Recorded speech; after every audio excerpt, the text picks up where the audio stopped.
Yeah,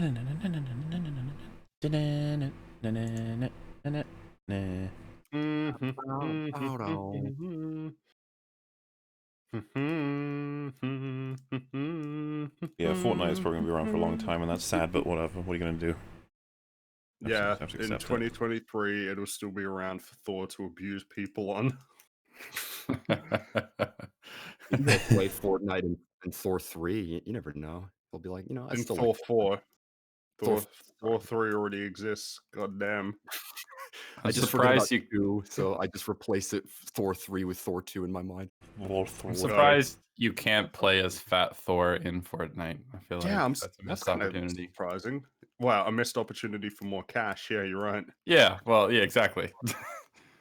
I remember I played that game. I remember playing Fortnite like really early on, like as soon as the Battle Royale came out. Before I think it was I played cool, you it mean? that day. Mm-hmm. Well, You were there first. unironically though, because like at the time people didn't think it was that good, and I really liked it at the time. I don't so much anymore. I kind of don't like what it represents. Wow. I remember just from what I've seen, that game is totally changed into like basically just an amalgamation of pop culture and like features. Like it's just everything all at once, which I don't know, man. Like it's just It's funny, you have a movie like Ready Player One that kind of makes fun of that idea. You've got the Oasis, which is just like every property all into one. It's like Fortnite in a lot of ways is kind of becoming that, just adding thing after thing into their world. It's like, hey, well, it's all Fortnite. the funny thing is I think that Ready Player One kind of sucks, and I don't think that they even realize I hate that movie. Don't get me Does wrong. anybody think that film's good? There the are a book? couple No. people, right? Like, I think it's people like the book. That's the reason why the film got made, right? Because the book was Yeah. really popular, but everybody's starting to turn on that book. I've And heard rightfully Ready so. Player 2, a lot of people did not like. It's just like, this is an unnecessary sequel. I haven't Well, read either ones, though. Because Ernest Cline can't write. He just writes pop culture references. That's all Ready Player One and stuff is. It's just like, I made a DeLorean and it's got like every video game ever. It's like when you were a kid and you were making up hypothetical like scenarios about where you'd have the console that, or like every console ever made and every video game ever made, and it's like, but unironically, and it's the cringiest shit in the world. Like, That's what people credit. It sucks. Can't appreciate genius. Oh yeah, I think I Yeah, read that's your some problem, captions out Fringy. to you guys once. I can't appreciate the genius of Ernest Cline. Yeah, you got me there. I'm just secretly jealous of his storytelling talent. You know, I wish I could be half as good as Ernest Cline. Have you guys heard his slam poetry? Slam No. poetry, no. Yeah, Why would I? sounds like sounds like you've heard about it. No, just the Oh. thought of it is horrifying. Okay, so as the story goes, he wrote a slam poem. So he's a very enlightened man, and slam poem. And so the poem is about how he wants like he doesn't want the hot chick who would get on like the front of Playboy. He wants the girl who reads books and stuff, you know. Oh, Jesus Christ. Yeah, he taught. Oh God, I wish I could remember what. Hold on, I need to find it. I just found an article that says, before you buy Ready Player One tickets, read Ernest Cline's horrifying porn poetry. Yeah. No. A preview for you. Yeah. I got that face. Oh, that picture, holy crap. That's the Good actual lord. poem. Like, it's not even poetry. There's no sentence structure. There's no stanzas or anything. It doesn't rhyme. It's just a speech. Like It's just a rant about porn. Appear into your soul. Technically. I was about to say, like, he separates them out, right? Like, there's the lines. It doesn't look like there's any rhyme or reason to that. Yeah, I don't understand like how this constitutes poetry when there's no structure to it at all, in the least. It's just him talking. Why must you impose your standards upon this man? And also, slam poetry, everybody yells. It's really aggressive, and I kind of hate it. Like, they're talking so fast that they can't even breathe. Oh yeah, and they really like, they heave emotionalness in everything. Always very like, I don't like emotion. I don't like emotion. It makes me stressed. So I opened up my phone. That was a mistake. It'll sometimes show my newest like comment, as in like from whatever video. This one's probably worth reading out. I don't know who wants to. I was gonna say I could appreciate Cap's like monologue delivery sort of thing, but very straightforward with how funnily it's like presented. You want to go I'll from? do it. Oh yeah, Frank, it's up to you. You know what? It's really up for grabs. There it is. I just snapshot it from my phone. Legendary. Oh gosh, I literally tired of these debates over and over because nobody wants to pay attention to Zack Snyder's DCEU movies and plots. That guy Mauler is a fool enough not knowing from the storyboards of the whole saga of Justice League. There is an arc of 5 movies on Superman, each thing such as codex, mother boxes, uxaxes, with an extra S instead of just the apostrophe. That's the name. There. Uzax, idiot. No, Uzax, not Darkseid then. Invasion, retrieval of anti-life equation, nightmare timeline, final battle at apocalypse shall be explained and shown in sequels of Justice League. Always Sweet innocent child. So stop shitting on the internet because you have YouTube. Well, what does someone GG. have to do to earn the name Darkseid? You have to be Because like, at one point he did something, You have to get an axe stabbed in you, and then Yeah. get dragged away like a bitch.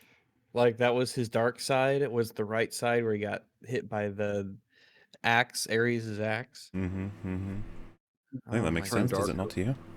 Oh my God.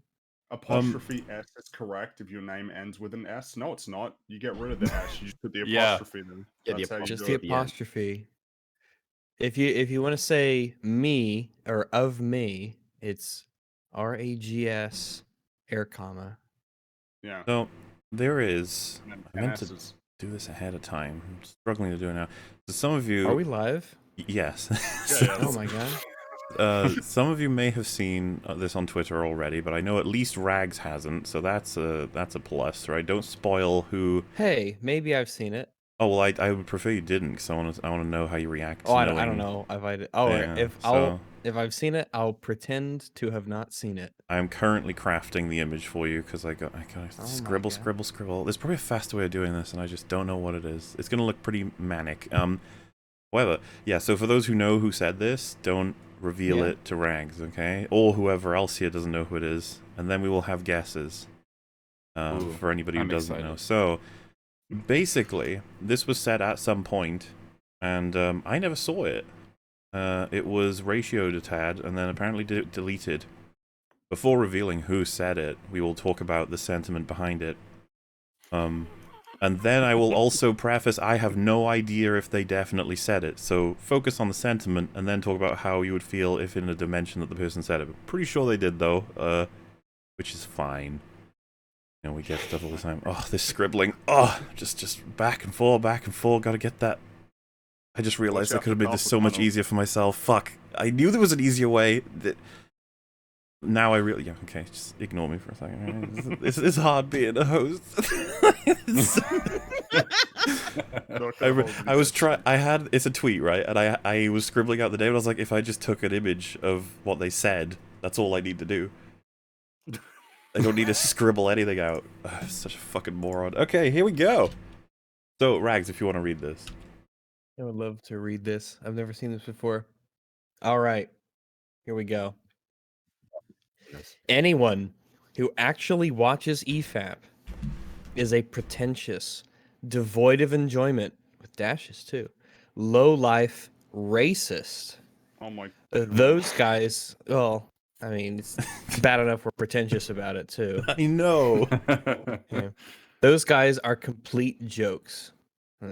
People should be able to like what they like without judgment. Well, maybe we like certain races, and maybe you shouldn't You judge don't us believe for it. that. I'm saying. Oh, also, don't look at chat, any of you, because chat will have the answer too. Don't. Yeah, All I'm right. not looking. I'm not I'm not looking at chat. looking. I'm closing my. No, it's just too blurry over there. It's Mhm. fine. Those guys are complete jokes. People should be able to like what they like without judgment. Petitions to stop tearing down well-made video essays that people worked hard on. Oh, that sentence ended up being a question, and my inflection wasn't prepared for that little that subversion of expectations at the end. But he ends it with scumbags. So that's pretty scathing, wouldn't you say? It's like, oh damn. Well, 411 people like that. Oh my god. Well, it would make some sense with the audience they have, but I think as time went on, more people saw it, and this is the kind of stuff that doesn't do too well, because this isn't just EFAP are racist, this is anybody who watches it is racist. Like, damn. Oh my goodness gracious, that's a lot of people. So, You, devoid of enjoyment. It's like, bro, we have We don't enjoy so anything. We definitely didn't enjoy anything yesterday together. No. We definitely don't enjoy. We're not enjoying this. Ew. This is this isn't fun. This is hell. yeah, this is well, I'm only doing this because my therapist said that I need to confront the things that I hate Yes. so that I right. could start liking things again, namely movies. My my psychiatrist, both of them. They Psychoanalyst? love my psychos. So You're electroshock psychoanalyst. Yeah. yeah. He pulled you out of the chair. They're But both even big Zack Snyder fans, and they don't like my positions on Zack Snyder's artwork. Well, So- fucking But any of even- our positions, really. Yeah. Even the person who wrote this, surely they're aware that we like tearing down the supposedly well-made video essays, right? So clearly we Well, enjoy there's- some things. There's so much that's interesting about all of it, because, first of all, low life, it's like, damn, how do you... Watch out. Like, Be careful. Like, and, It's bad enough that my psychiatrist is making me do this because back when I went to church, I told them about how much I love the Transformers movies, and they said that they were going to try and pray the bay away. there it is.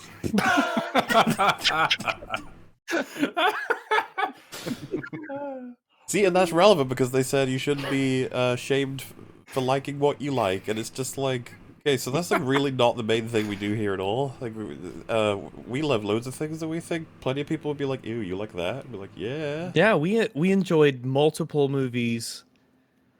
Like judging people Like 7 movies. okay. I like these last couple of those guys. People should be able to like what they like without judgment. First of all, you don't believe that. Yeah. No, you don't. Nobody does. What if But second, what if I like Triumph of the Will unironically? And he's like, that's Just fine, that's other- fine, that's fine. Any scale and it can break people. It's just like, what about this? What about this? I mean, the Like, funny oh, thing yeah, is, you don't come even have on, to let's go not that put- far outside of what we're covering. Like, if someone goes, I really loved it when Carly blew up that building, he'd be like, Those people deserved it the way that they were standing around while someone else told them to guard these supplies from people, and I'm glad they got blown up. imagine if somebody like was that. watching like 12 Years a Slave and they're like, I really like it when that girl got whipped. That made me happy. You wouldn't just be like, okay, you can like whatever you like, buddy. Yeah, just like Hey, whatever I'm not you here like. to judge. And then I like that last sentence too. Petition to stop tearing down well-made video essays. All right, follow up. Petition to stop tearing down well-made movies that video essays shit on. No, I got a better one. How about a petition for y'all to start making good fucking video essays on YouTube? How about that? Come on, Rags. These people work hard on these video essays. We shouldn't be tearing them down. Well, we shouldn't be. But isn't that mental. interesting? It baked in is well-made video essays, and it's like, wait. Are you suggesting that we can tear them down if they're not well-made? Mm. Hmm. And again, what do you define as well made? Is there such a thing as a Yes. video Well, essay? they didn't just put the text on screen; it kind of wobbled a bit when it was on screen, so it's pretty well made. Yeah. do? Like, But then you what's on- get to the funniest part, I guess, because the scumbags thing seems to have been dropped right after talking about how you're tearing down video essays. Like, it makes me a scumbag to say like, oh, your video essay was shit. Damn, dude, your standards. And yeah, the worked hard on. So it's like, right, so now we've got another problem. What if I worked really hard to tear down your really worked hard on thing? What now? That was a labor of that was like the guy who built Auschwitz. Yeah. Right? That was a lot of work. He worked hard on that. Brick by brick, he was like, oh, You this know, will that be doesn't happen overnight. this will be a great school. And he was like, You know, a lot of "Wait." German engineering and ingenuity went into that complex. And He worked yet, really hard on it. He's probably really proud of it when he was done. some people have the balls to condemn it, despite the hard work those scumbags. Yeah. Like, there's logic. Put a doesn't lot of seem effort too- into Low it. lives. Low life. So, who here knows who this was written by? I There's do. no idea. Oh, is this the game where we guess? Well, I was going to say, I know, Jay Longbow knows, I assume Evan knows. I know. Yeah, so... Because I could Fringy- tell it must be amazing because part of a red line is still kind of on the clip part. Oh yeah, that was my wasted fucking time trying to scribble out the Oh boy. So yeah, So, we'll lock in a single guess from the three who theoretically shouldn't know. Who do you think it is, Rags? Someone who doesn't know how Oxford commas work. I don't know. Is this someone that we've covered? It I don't has to be, right? I guess I don't know how much of a clue I want to give you, but I think that's fine. Yeah, I'll say we have covered this person on EFAP before. Yes. Well, I'm gonna guess it's someone popular because they have 400 and I almost said 411 likes. Mm-hmm. So Cosmonaut. All right, Cosmonaut. Fringy, who do you reckon?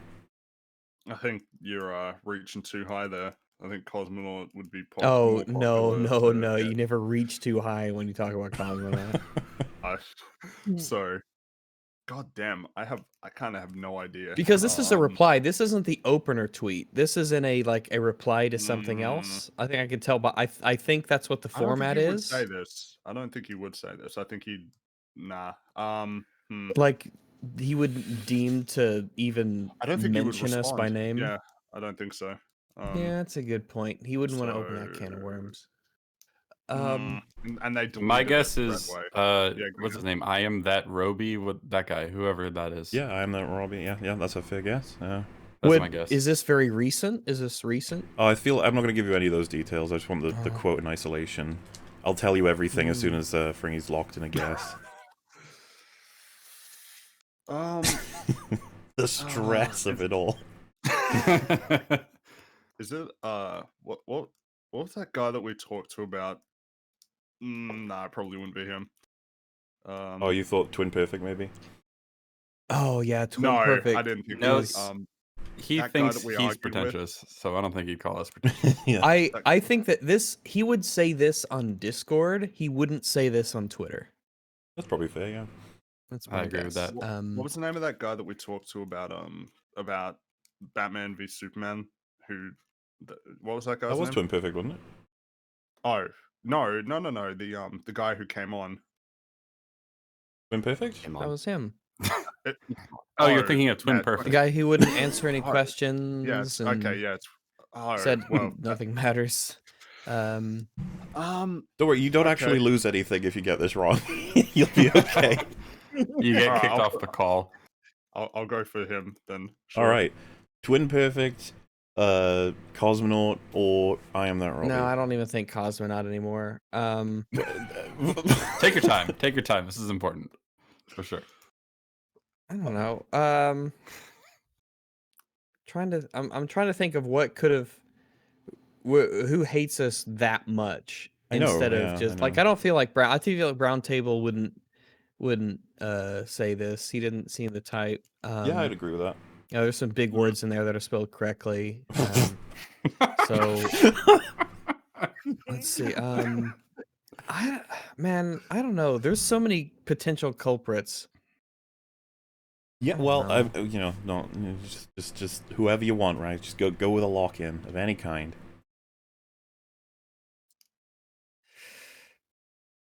Is it gonna surprise me?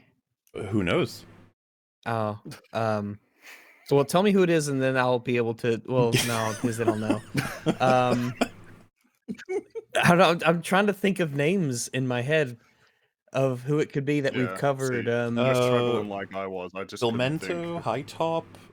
We've covered the guy called Ted. Oh, it could be High Top. That seems like something he'd say. Yeah, I have the Filmento, High Top, Browntable, kind of. They're like a weird trio in my head for whatever reason. I'm gonna go with High. Ooh, I don't think High Top would call other people pretentious. I think he's a little bit too self-aware. What? Lock something in, I beg you. Okay. Filmento. I'll go with Filmento. Filmento, all right. So, I actually more so like caught this because it was posted in Discord, and I saw EFAP first and read it, and then I looked at who wrote it, and I was genuinely like, oh, damn. Because this was written in January, apparently. And it was booped by the person who wrote it, apparently, because they got a bit of pushback. As you can see within they deleted it? This was an hour, and they've already got that many retweets. So that's a lot of yeah, retweets, it might be that people are not happy with this sentiment. And yeah, they deleted it. And since then, I've actually had like, you know, bits and bobs of back and forth, little fun stuff between them. I was never shown this. And so, like I said before, I show you who actually wrote it. I wanted to, it could be that they haven't. There's a very, very slim chance that they haven't, but this was the original screenshot. Ta-da! Wow, no way! It is Browntable. Sweet little Browntable said that? Yeah, I kind of ruled him out. Wow! I thought he wouldn't. Yeah, I didn't think you would say this. I think I watches back in January, and it was just one of those things where I was like, usually he's really chill on Twitter. Like I follow him, and he's like, he seems like a nice guy. It's like he's very approachable. Like I'm not a fan of his videos, but it's just like he's not a bright boy, and his videos are really shit, and he's horrific at his job, and his anime's gonna suck. But I didn't think that he'd like do that. Oh my goodness! I didn't think he would. I genuinely calling anybody who watches this on EFAP. Anyone who watches EFAP is racist. Like, damn, dude. This is like even wow. Movie Bob doesn't go this far. Like, you know who this was in reply to? This could be in reply to like High Top or something like that. I'm well, not sure. I don't know if this is. Can you guys tell this is a reply, not a main tweet? I'm so. Why would this randomly? Wouldn't this be in reply to someone else? I figure. Oh, so the reason why I've been told that this was posted is because of our coverage of High Top Wonder Woman video. Oh. And I think he would have been upset that we did that. Why? Well, for the same reason they always are free, because you shouldn't ever go against any video essays. They are expressions of the self. Is this the Wonder Woman is kinda wonderful? Yeah, it was a crazy video. It was absolute nonsense. It was really terribly written and put together. There was loads of horrible arguments. He ignored loads of stuff from the films. He loved the film itself. He enjoyed the events of the film, but he didn't really acknowledge a lot of the writing in it, so that he didn't have to address if you think the Wonder problems. Woman, it's one of those films. We should come up with a name for it, like a category of films where. If it kind of feels dirty calling Wonder Woman 84 a film, a movie. It's just a movie. If you really like a movie like that, it just instantly disqualifies you from having your opinion on movies taken seriously. Wow. As the case may be, it's like if you think that The Falcon and the Winter Soldier, potential segue, is good. Optional segue. Well, wait. Yeah, did you it's say, optional. It's there for you. or did you It's say like, if you it's- enjoy it? Because I enjoy potentially. Wonder Woman 84. Oh no, not enjoy it. If you think it's good.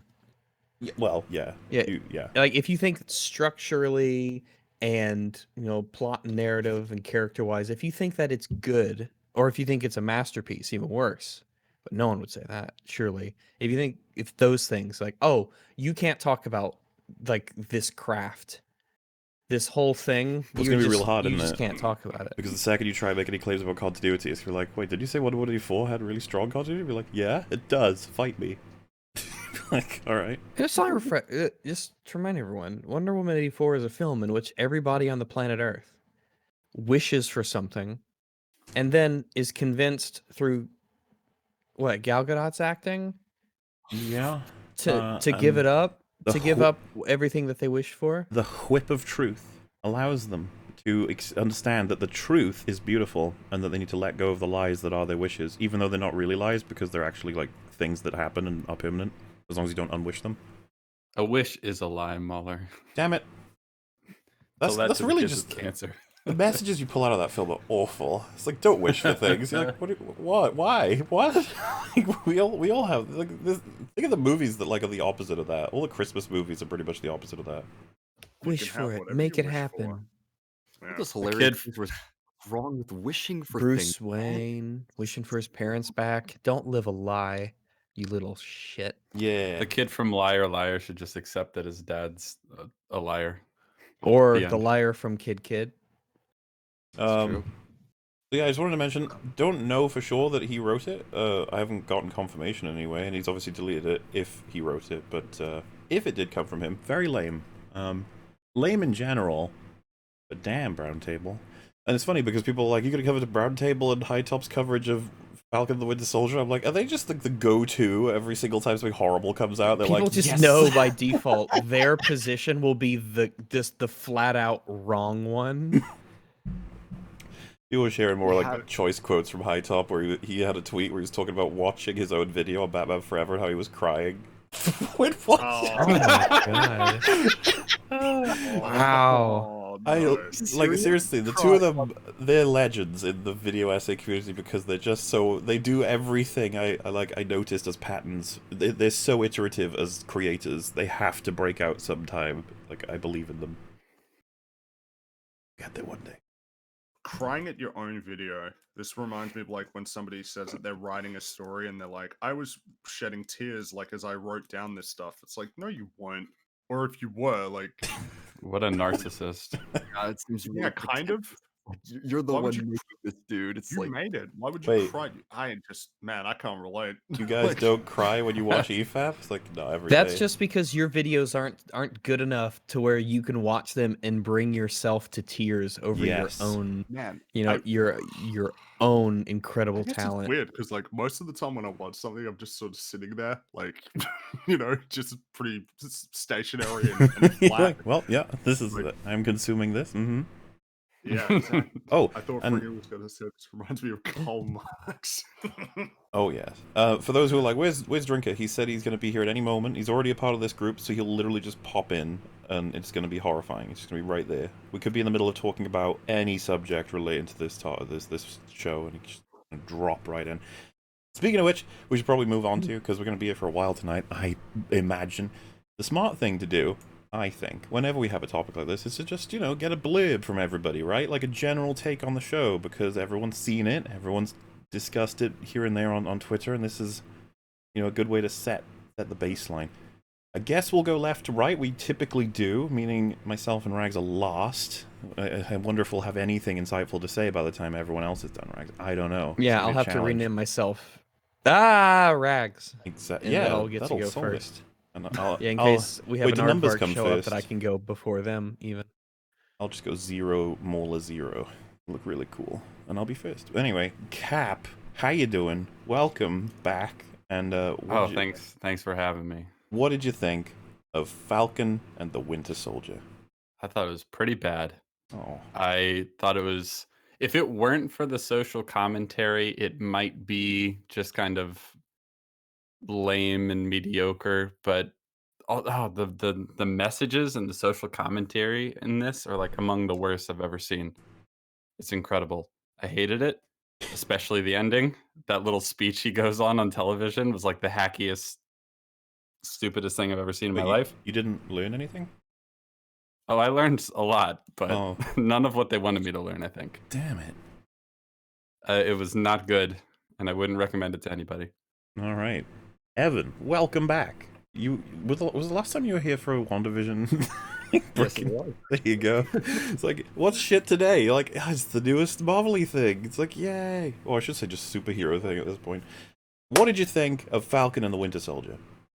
I did not like it too much. It is a really meandering story. It's just like they add so much like that they cannot develop in like the span of 6 episodes, and it's just it's scatterbrained throughout, and there's a lot of problems that are presented because of how they structure it and how subplots are organized. And like Cap, a lot of my issues come from the messaging, like how they present the idea of what Captain America represents and like what certain characters say about it, and what they leave you with at the end. It's just like, this is not good, dude. This is not good. A good message to be sending your audience. All right. Fringy, nice to see you as per usual. How you doing? Yeah.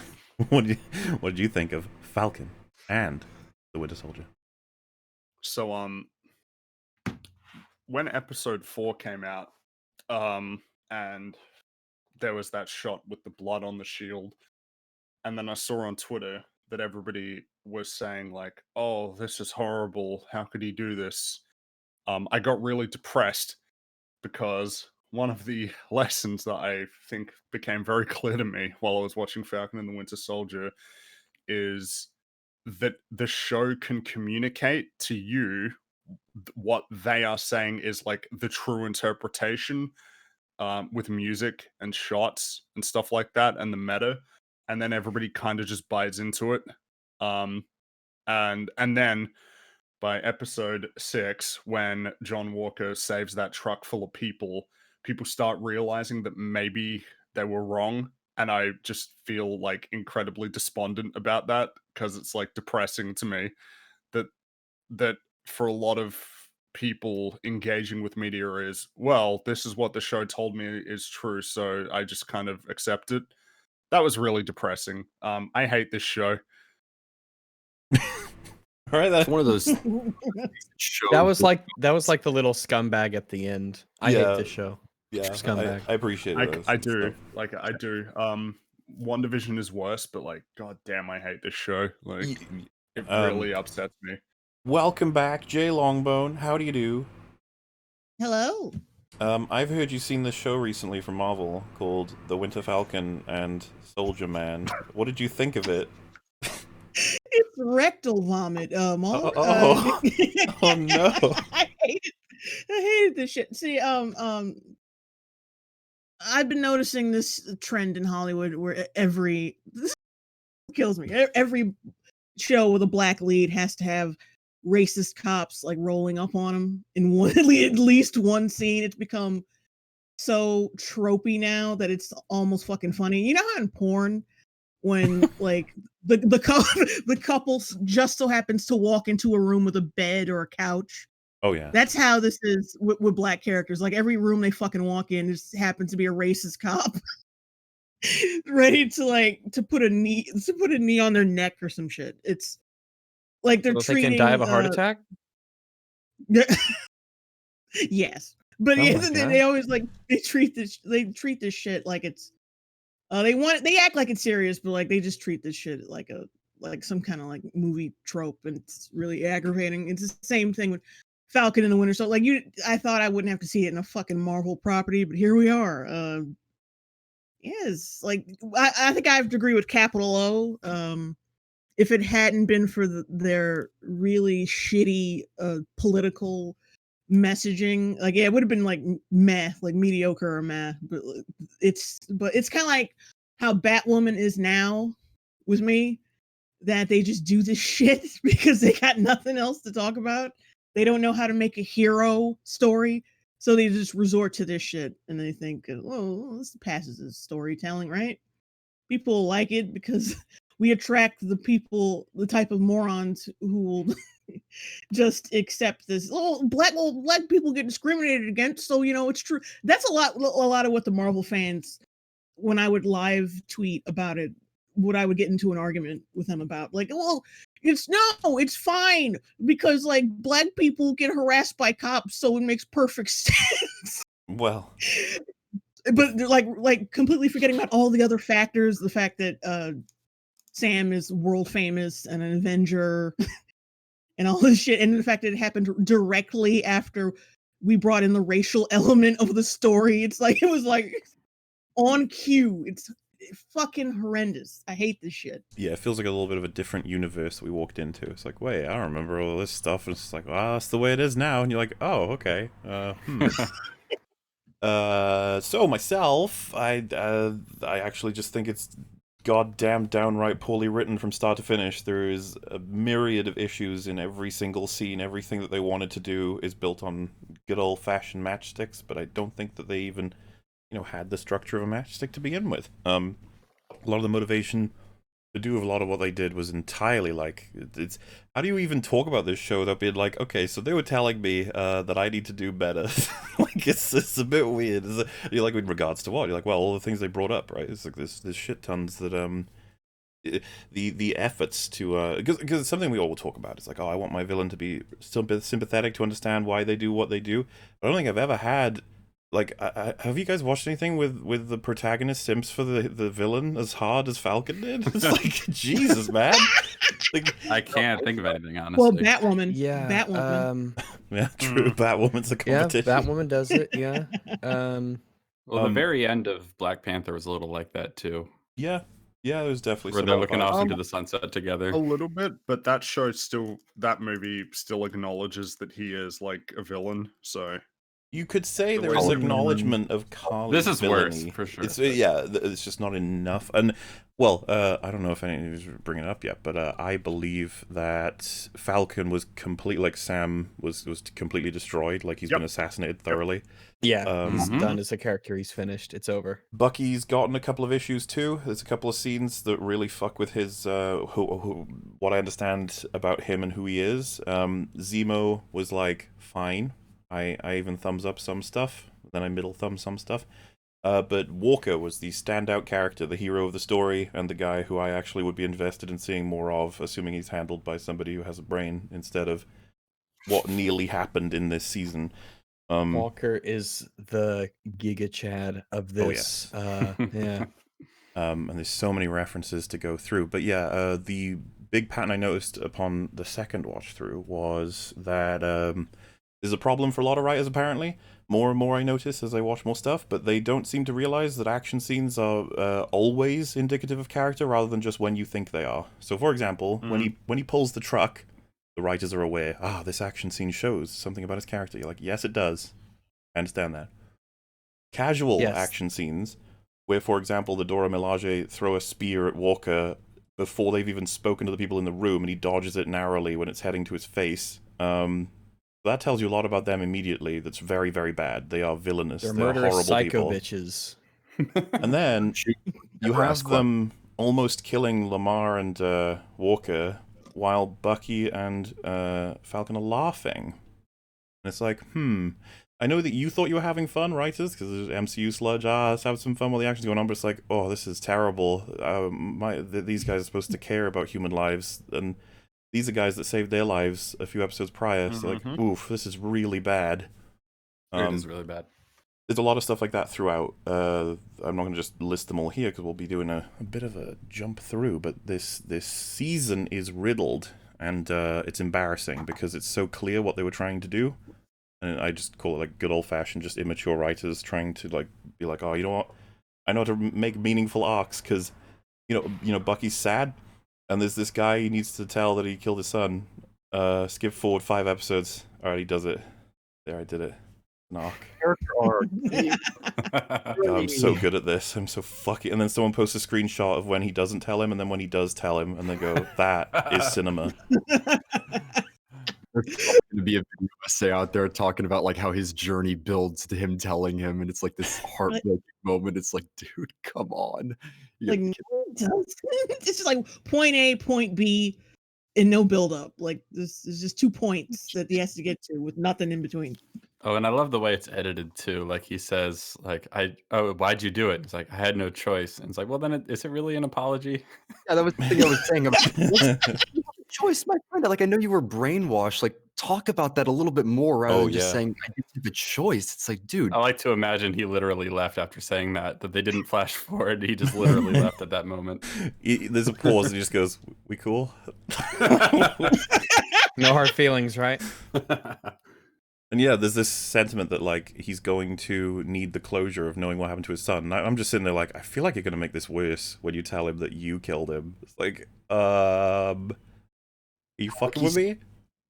gonna find out that his grief was a lie, that he was grieving for the wrong reason, and his son was actually murdered. It's just like, dude, this might not work the way that you think it will work, and the show just never addresses those types of questions where it's like, is telling these people gonna help, like, in the long run? Well, it Like, helps me, so that's all that matters. yeah, it's like, it Makes me takes feel away my better. nightmares. It's like, good for you, Bucky.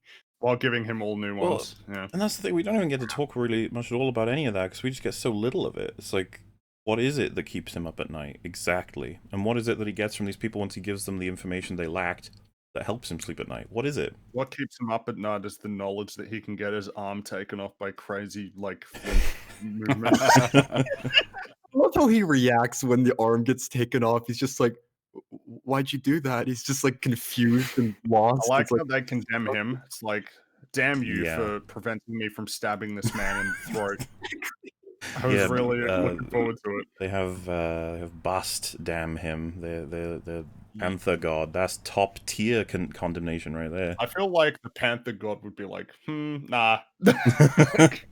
I'm not Nah. sure about you guys. I don't know. I think the White Devils might be right this time. I don't know. It's a tough one to I think I might have call. a point.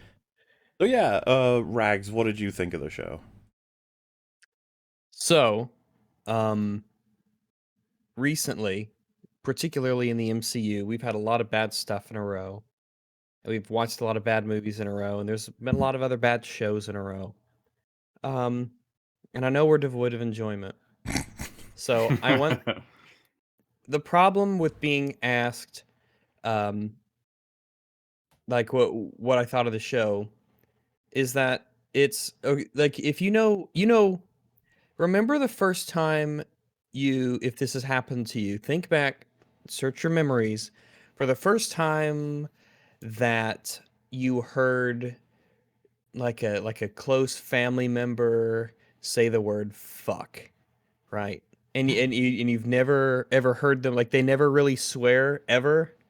And then all of a sudden, just one time, they just get so upset and fed up, or for whatever reason, they actually say fuck out loud. And your brain's like, holy crap, my aunt, my sweet auntie, who never swears, has said the F-bomb in earnest. And you're like, wow, I can't believe it. Because they never swear. I want to avoid, well, we say a lot of things are shit. Because a lot of things are. A lot of things are really, really bad.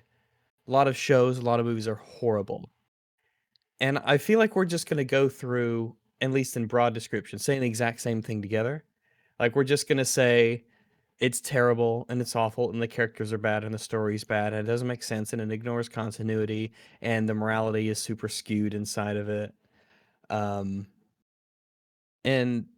I don't want to keep saying things are horrible, and I don't want that to lose its meaning when it comes from us. So I guess if I could say, in a way that no other show or really movie recently has made me feel, this show makes me angry with how bad it is. The way that it's bad, the way that it's constructed, the attitude that the people have who make this, and the messages that they're trying to put out, and the things that get hurt along the way because of it, the continuity they have to mess around with. This made me angry. Like when we finished episode 4, we were like pissed that the Yes. show was doing this. It's bad enough that this show was created, that there's someone out there, or many people out there, who put this together, who constructed this. It's bad enough that there are people who have such little writing talent. They have anti-talent. They're actually worse at it than most people probably would be. They're so shit at writing. They could land jobs with these massive shows and fail upwards spectacularly. Maybe the worst part of it is that there are people out there who think that this is good. Yes. And I think that's probably lot of what them. depresses me the most. I think, well, it's almost worse as well, because I know why. I think you all know why. It's like, it's so emotionally resonant in all of the payoffs that were so clunkily plopped together in and how it resonates with me, because it's very very succinct social commentary that really gets to your heart when you understand that these are real, and you're sitting there like, wow, it's so easy for them to do this these days, like.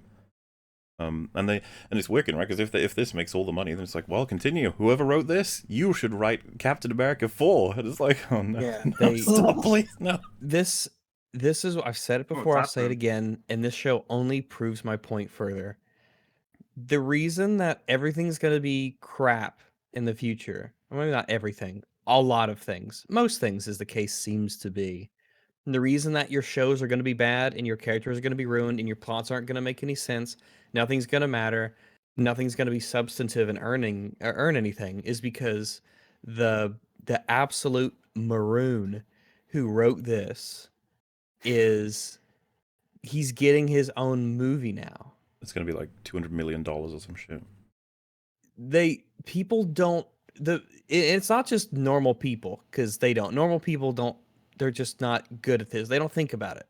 I think once you get them to think about it, most people will be fine with it. But a lot of people don't think about they don't even think about movies in the way that, you do in the audience or we do here on the panel lineup.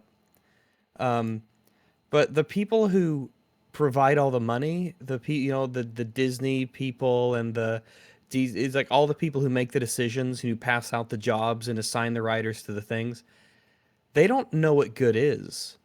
They don't know what the good is to aim towards.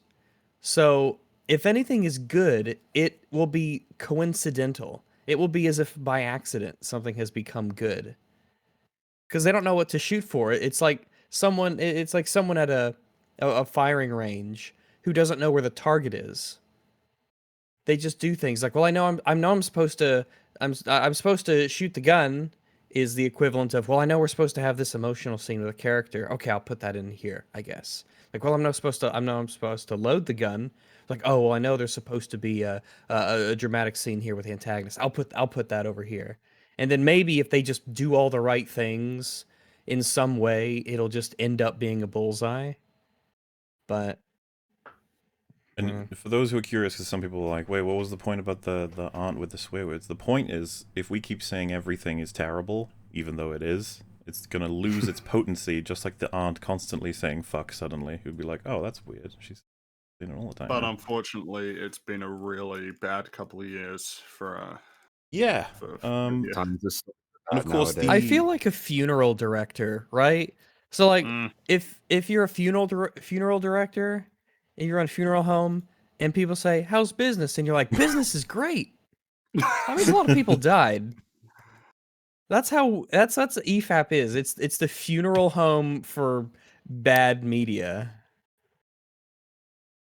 Which means we should probably get into references, I suppose. We'll start this train. Well, we don't need references. We have opinions. That's all that matters. I was going to say, it's for anyone listed, that's all of our takes. And if you're like, what? The show is incredible. It's like, well, I guess it's time to show you why we think what we think. Because that's how you typically would do it, right? We don't have to do it. No. Oh. If you think that this show is good, you are a fool.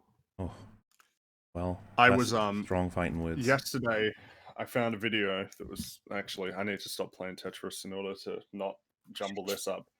I was listening to a video that was about have you guys heard of the Book of Five Rings?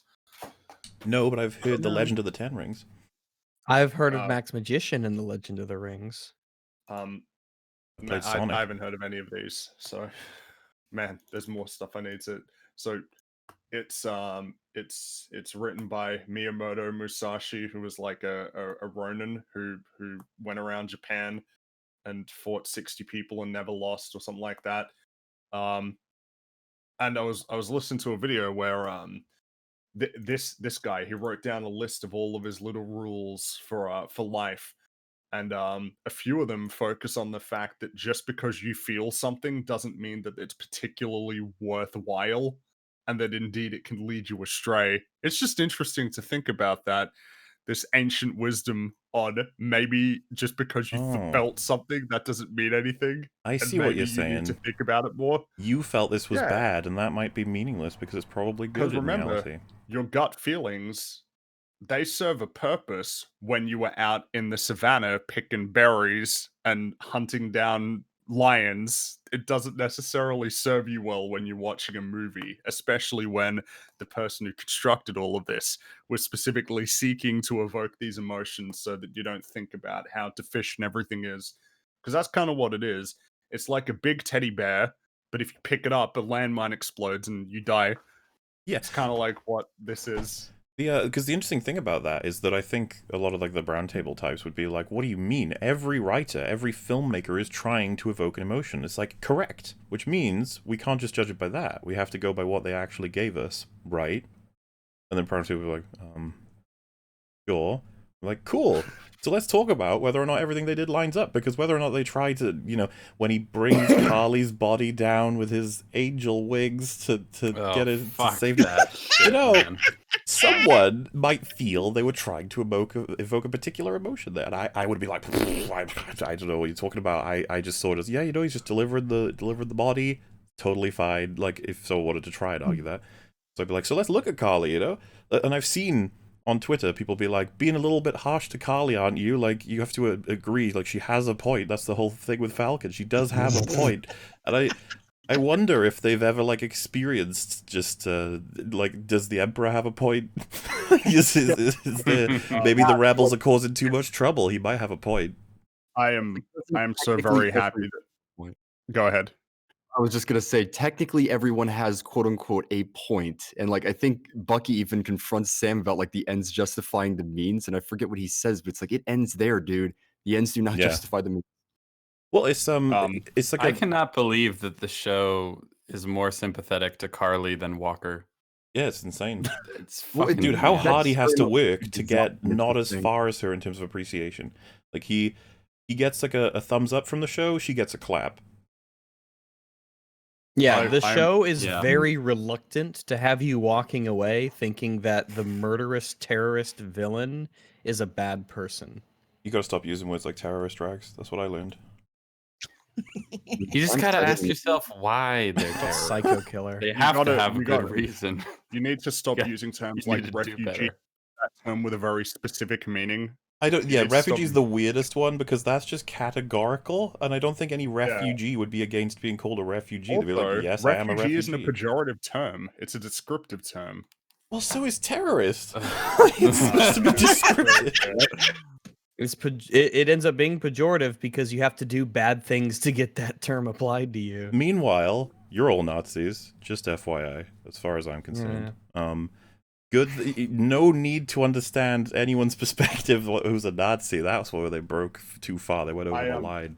I find it very amusing that people said that he was Japanese Red Skull. Wait, who was Japanese Red Skull? Sorry. Oh, damn it! It's Miyashi, the Musashi.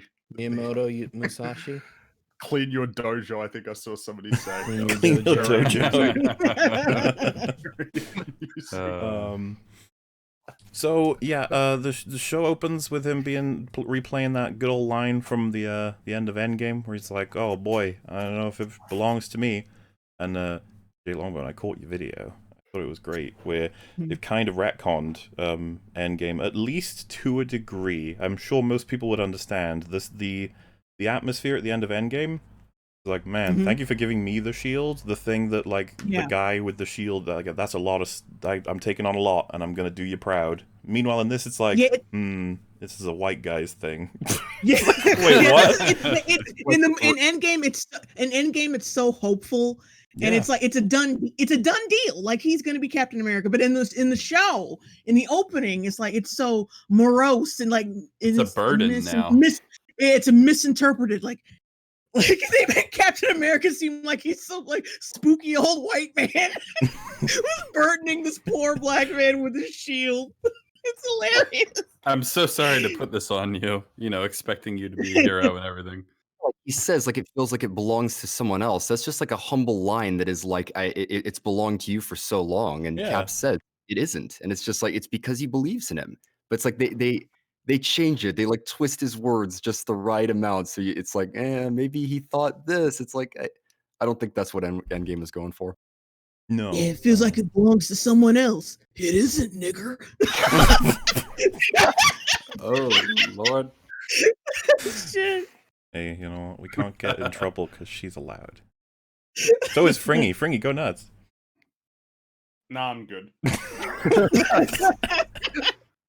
So, we then cut into what already just starts presenting issues. It's like Falcon is doing some kind of contractual work for the government. It's like, oh, I don't. Are we gonna get any word on like how they got reintegrated? Was there any trouble with the Accords? Because he was a vigilante and then he got popped and then he's back. Was there any?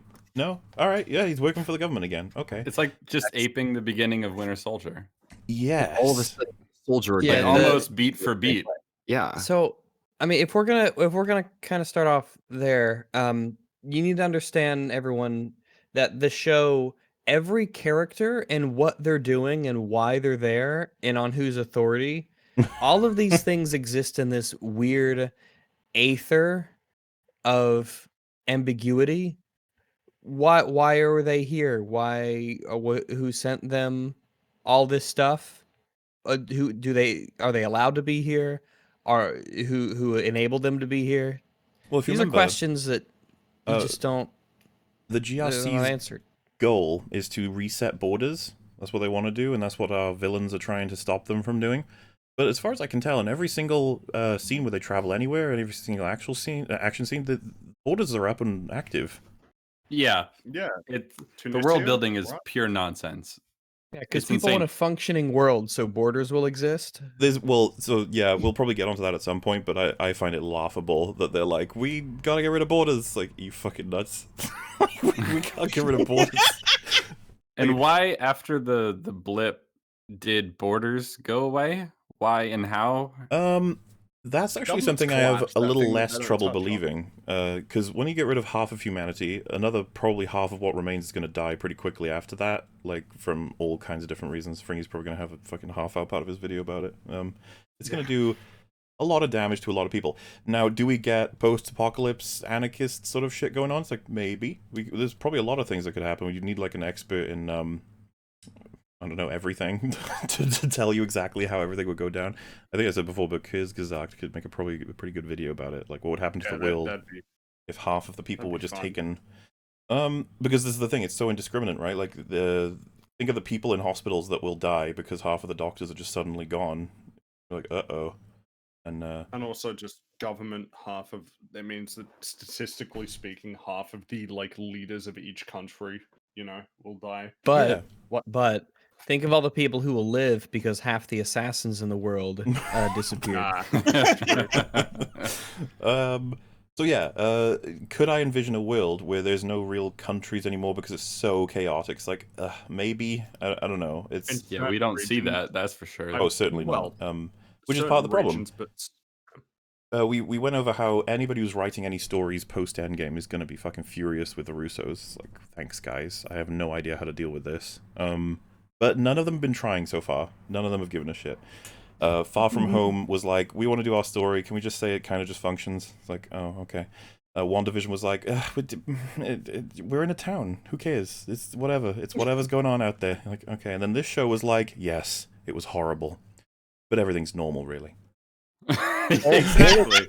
All of them have Black kept Widow it gets intact. They've been like, everything functions just fine, but it was horrible. It's like, did nothing change in terms of like the government or how society functioned at all, or did everything just work out? And then when everyone came back, everything was normal. It's just, Well, it's here's so the thing. If the world is drastically different, then the social commentary won't work, because then it Oh, can't be a commentary on our current Man. world. I Yeah. just thought of That's a something. good point. So you remember there was a throwaway line like Sokovia got absorbed by all the other countries. So Cannibalized Sokovia or doesn't something, exist yeah. as a state anymore. How would you feel as a Sokovian to know that your country got blown up because of the Avengers, and because of the new Avengers, your country no longer exists? Because Sam convinced them not to change the borders. So your country has been deleted by the Avengers.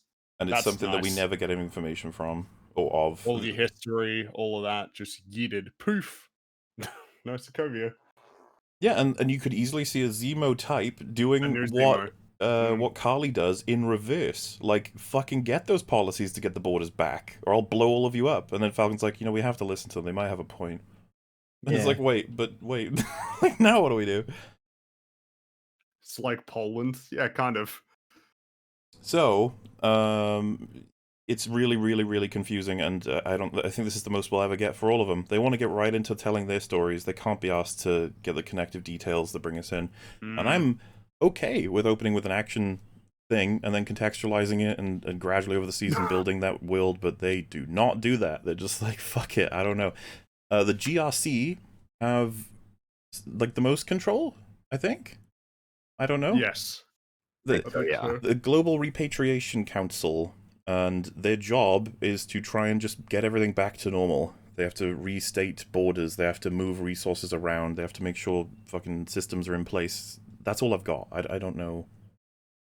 Is that it? This is like, are they essentially the American government? It's like, kind of, I think so. They're like the UN stand-in, kind of. Kind of, yeah, because they have like leaders an from around the aspect of it. world. It seems like a new UN, and their job is to try and look after the world. It's like, oh wow, that's a lot of pressure. I'm just watching this fight scene that you've got playing here, where Sam kills all these people without a second thought. Yeah, is that? It's just kind of But then he interesting won't that fight Carly.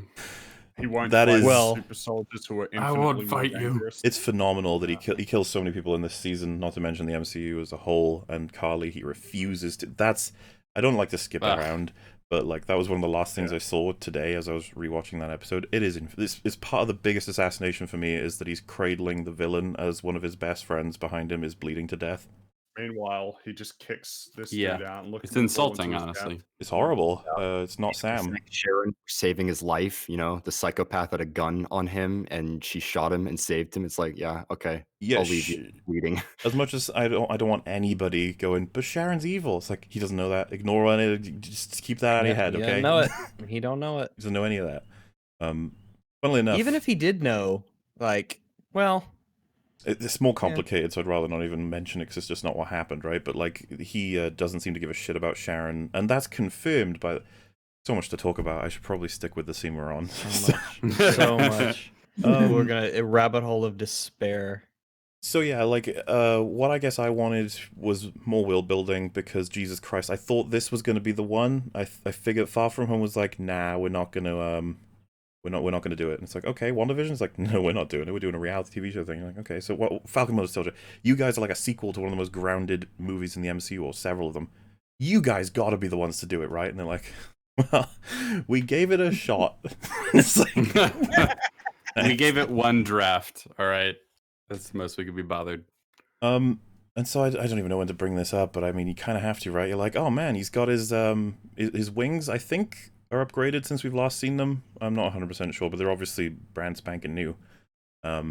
He has Red Wing that is equipped with like a minigun, a laser, and rockets. It's like, damn, that's good. It's got X-ray. Basically, what I'm saying is, he is kitted out with Stark Tech. They describe it as Stark Tech, so I assume Pepper is the one who's organizing this? I don't know. Another thing we never find out about, of course, because they want to pretend like the whole world is just the characters in this season. And so, naturally, your brain might go, man, completing these really high-octane missions for the government with technology that is kind of revolutionary in just his hands, he must be loaded. Yeah, he's doing all this. Well, and, yeah, like and- involved in the government. Like, surely, lots of money. yeah, not just his current job, but I mean, the people that he knew, who ran the Avengers, who did all this stuff. I mean, how could this guy, with as famous and important and well known as he is, with people just recognizing him here and there, like, man, hey, this guy's got everything. This guy he must want for nothing. No. Right. And so, yeah, I guess I don't want to spend too long talking about this action scene because I've got so much to get through, but like, it's really flumpy. The Falcon's really experienced at this point, and I remember when Fringy was like, "Oh my god, the episodes are out! You know, we can watch 3 in a row with myself, Rags, and Fringy was like, oh, that's gonna be great." Booted up and a little bit confused, just like the context, but you know, that's fine because it's like they'll explain it. This is just the opening action scene, and the first thing Falcon does is poke his head through the fucking pilot's window. Like, that's probably not a good idea, dude. Take away the element of surprise. It's like And when you're on a stealth mission to try to attack. And maybe somebody would say, well, idiots, what's he supposed to do? He needs to see inside there. It's not like he has like an X-ray vision or some shit. Like, what? This Like, guy's, Not like this he has guy's a got gadget for that Mandalorian tech. specific purpose. the funny thing about his vision that I noticed, I think it was on a second watch through or something, but it literally tells him signal matches for hostiles and friendly counter. What does that say? You think it would just say like friendly and unknown instead of just declaring them hostile because it doesn't Yeah. recognize who they are? I suppose. Like how many people died because of that? I suppose they just decided like if they have guns or if they if they have aggressive body language, they're hostile. It's like, all right, Red Wing, if you say so. Yeah, they're scowling. So So yeah, he could have just done this to open with. And what's funny is like he gets spotted, and we were like, oh, but then the pilot isn't believed. He's like, oh, there was nothing out there. It's like, what? What are you talking about? You There's rascal. no way. There's no way there's any Hallucinating heroes surprise. who have jetpacks trying to stop us right now. Not Shut the only fuck was there clearly a person there that he saw, but it's Falcon. Do you not know Falcon? He's like one of the most famous superheroes on the planet. It's Falcon. And if you went, oh, boss. Who would be the Avenger they send? If they were to send is like, all right, Ivan, if they were to, theoretically, of course, if they were to send in any of the Avengers in their current roster after us, right at this moment, who do you think that it would be? The person named Falcon, perhaps? I don't know. Might just me be thinking aloud. I know I should be focusing on flying a plane, doing whatever it is we're doing, but I just couldn't help it. Yeah, no. So yeah, That's why There's he's like nice. at least 2 other times in this show where people should take the element of surprise and then they just don't for no reason. Like there's when Bucky jumps onto one of the trucks and there's Oh, a truck right dude. behind him. Yeah, and they do So- nothing. They see him like, clear sight. that highway scene was when I was basically like, show's dead. After the highway scene was over, show's dead. Which And is there's a one, pretty. I mean, it's already awful by this point, but at the very end, when Walker, like, he bursts through a door really loudly and then starts sneaking around on his tiptoes. Yeah, they do it a lot. It's funny. So this scene's filled with closing the distance, a common infection in a lot of action Yes, movies, I hate it so much. where you can't So, fire your gun movies- unless you're within a 2-meter distance. Well, Yeah, 1 movies meter. have an issue.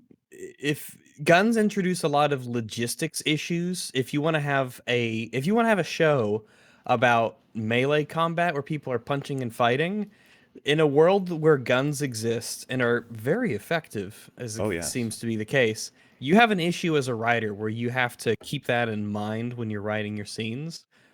And this is often unfortunately remedied by lazy ass idiot writers deciding, you know what, I'm just gonna have the guys with guns just run up towards the person they want to shoot while not shooting so that they can be disarmed and then they could start punching each other. Brilliant. I am a talented human being. And we have a That's what they solution call for this. themselves. Attach a bayonet to the pistols, run it right into them, okay, guys? If you're going to do the rest of it anyway, just keep going, and you might get them. Because they're not even pistols anymore, okay? They're just kind of metal blocks that they have their hands on.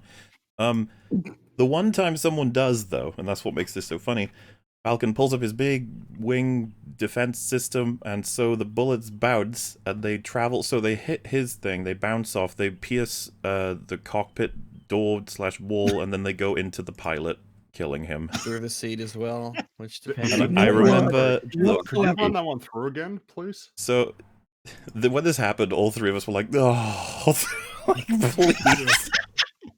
So yeah, Falcon forgot there was another soldier. The soldier starts shooting at him, and they deflect off of Falcon's wings into the... This is the thing, I don't know how many walls that's traveling through, because I think there was a staircase up to the pilot area. Was because you were saying that it breached the cockpit.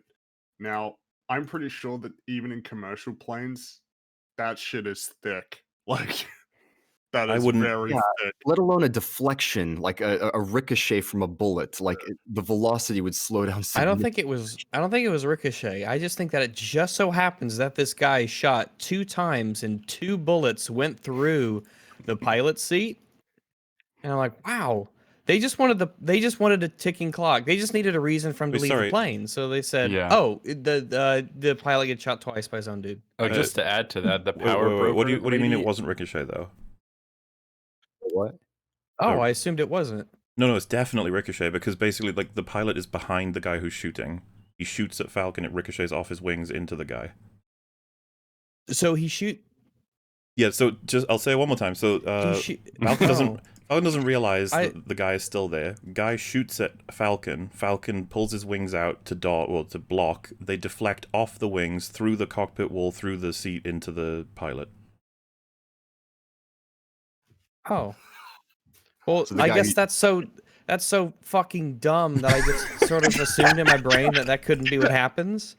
To Yeah, shoot at that's- someone in front of you By the way, I'm multiple times. Pretty sure he's wearing multiple- body armor. Well, it makes sense that he would be. Yeah, Also, But to shoot twice at something in front of you and to have multiple ricochets where the bullet, as it's flattened and is wiggling, wobbling, wounded duck style through the air, and then goes past you in such an insanely accurate way to where it pierces all of this material and hits a guy who's standing behind you, not once, but twice.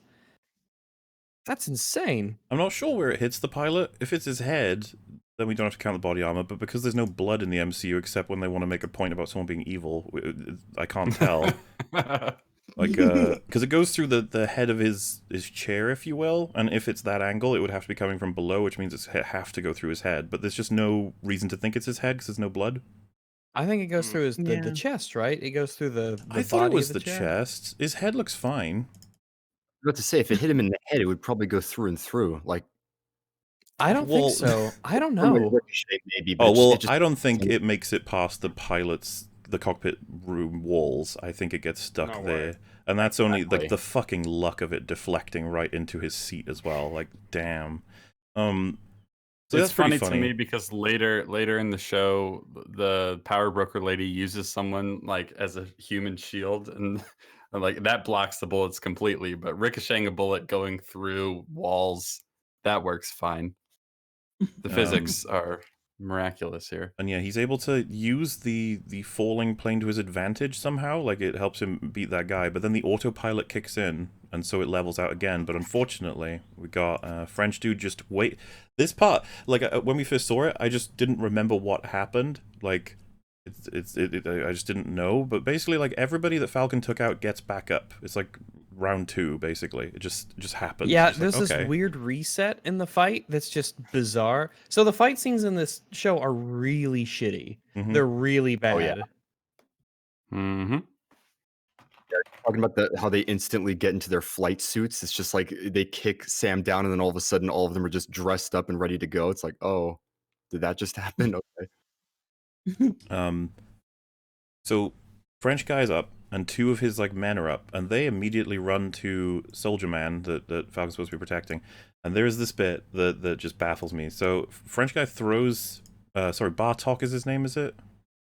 Or is I it think so. Batroc? Batroc? No, Bartok was the name of Rasputin's bat in Anastasia. From Anastasia. You know, Bartok got his own movie. Good. Yeah, good. Bartok. He got his own Sweet. VHS movie called Bartok the Magnificent.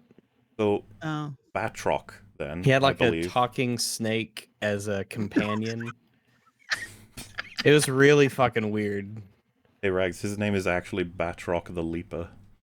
Batroc the Leaper. That's his name from the comics. It's really cool. He's like he jumps and he uses his legs as fighting. Yeah, he does a Oh lot of my that in the time we see him. So, he like throws Falcon into some boxes, or kicks him into them or something. Falcon goes down. Now, everybody, if you have your copies at home, you can see this for yourself. Falcon goes down. Now, what we know about the current state of the room is the Batroc is looking at him, and the other 2 guys are putting a wingsuit on for each of them to be able to take the guy out. We cut to people outside with the trucks being like, "Oh no, Falcon, I hope you're doing okay, buddy. Like, I hope you're right." And then we cut back, and everybody is fully ready with all of these suits and good to go, even Batroc. So it's like, wow, Falcon must have been knocked out then. There's no way that he would have let this happen. Yeah, it's Um, like, how long did it take for him to stand up after all of that? Because like Batroc wasn't even in his suit at all. He was in Yeah. something completely different. And he has a gun, so it's like, Batroc fucking hates Falcon. Why didn't he execute him? He just Because- We need our white flight suit. Because we don't know how chase fights scene. happen. Yeah. didn't. Yeah. It's like, And then Falcon luckily wakes back up and he's like, hey, stop. And then he starts shooting at him, like, go away. And he starts shooting at him and he gets his wings out. It's like, oh, okay. Now, part of why this is still a problem is the first time I saw them jump out of this plane, I was like, did you need to do that? Because he was on autopilot heading to the location you wanted to go to. And going out there, that's like Falcon's whole thing. If you fight him out there, he's going to fuck you up.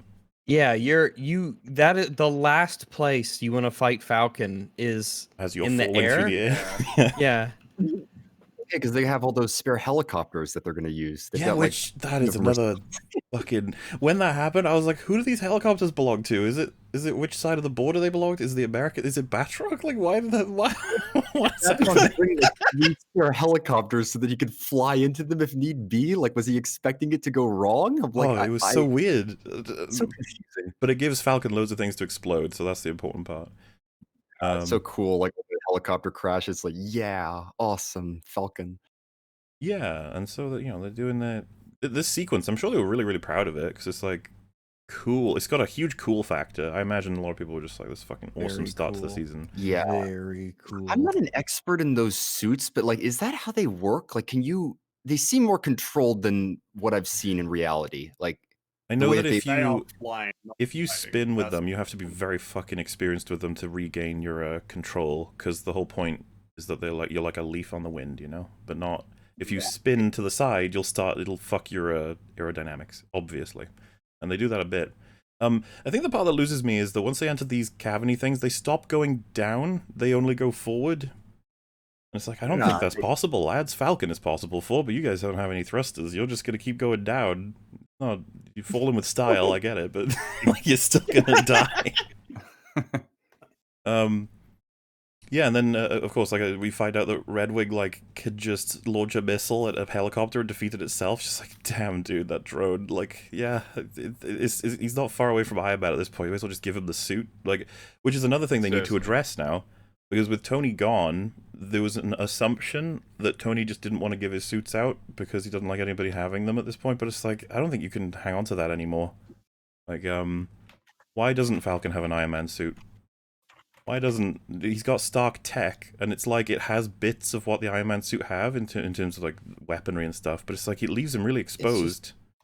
Yeah. Because he could just, in theory, Falcon can just get shot by a bullet and die. Which is funny, in theory, because the Wakandans do the same thing with the suit they give him. Assuming all of his suit is vibranium, they leave the top of his skull open for some reason. Like that's insane to me. We didn't need to cover that, nor his jaw, nor his leg. Well, I don't know about the legs, but you know what I mean. Like it's these because they're comic accurate, but at the same, and you want the characters to have individuality, but at the same time, now you got to address this. You got to have Pepper be like, nah, we're not having Iron Man suits for everybody, okay? And it's like, but you can have the Falcon suit.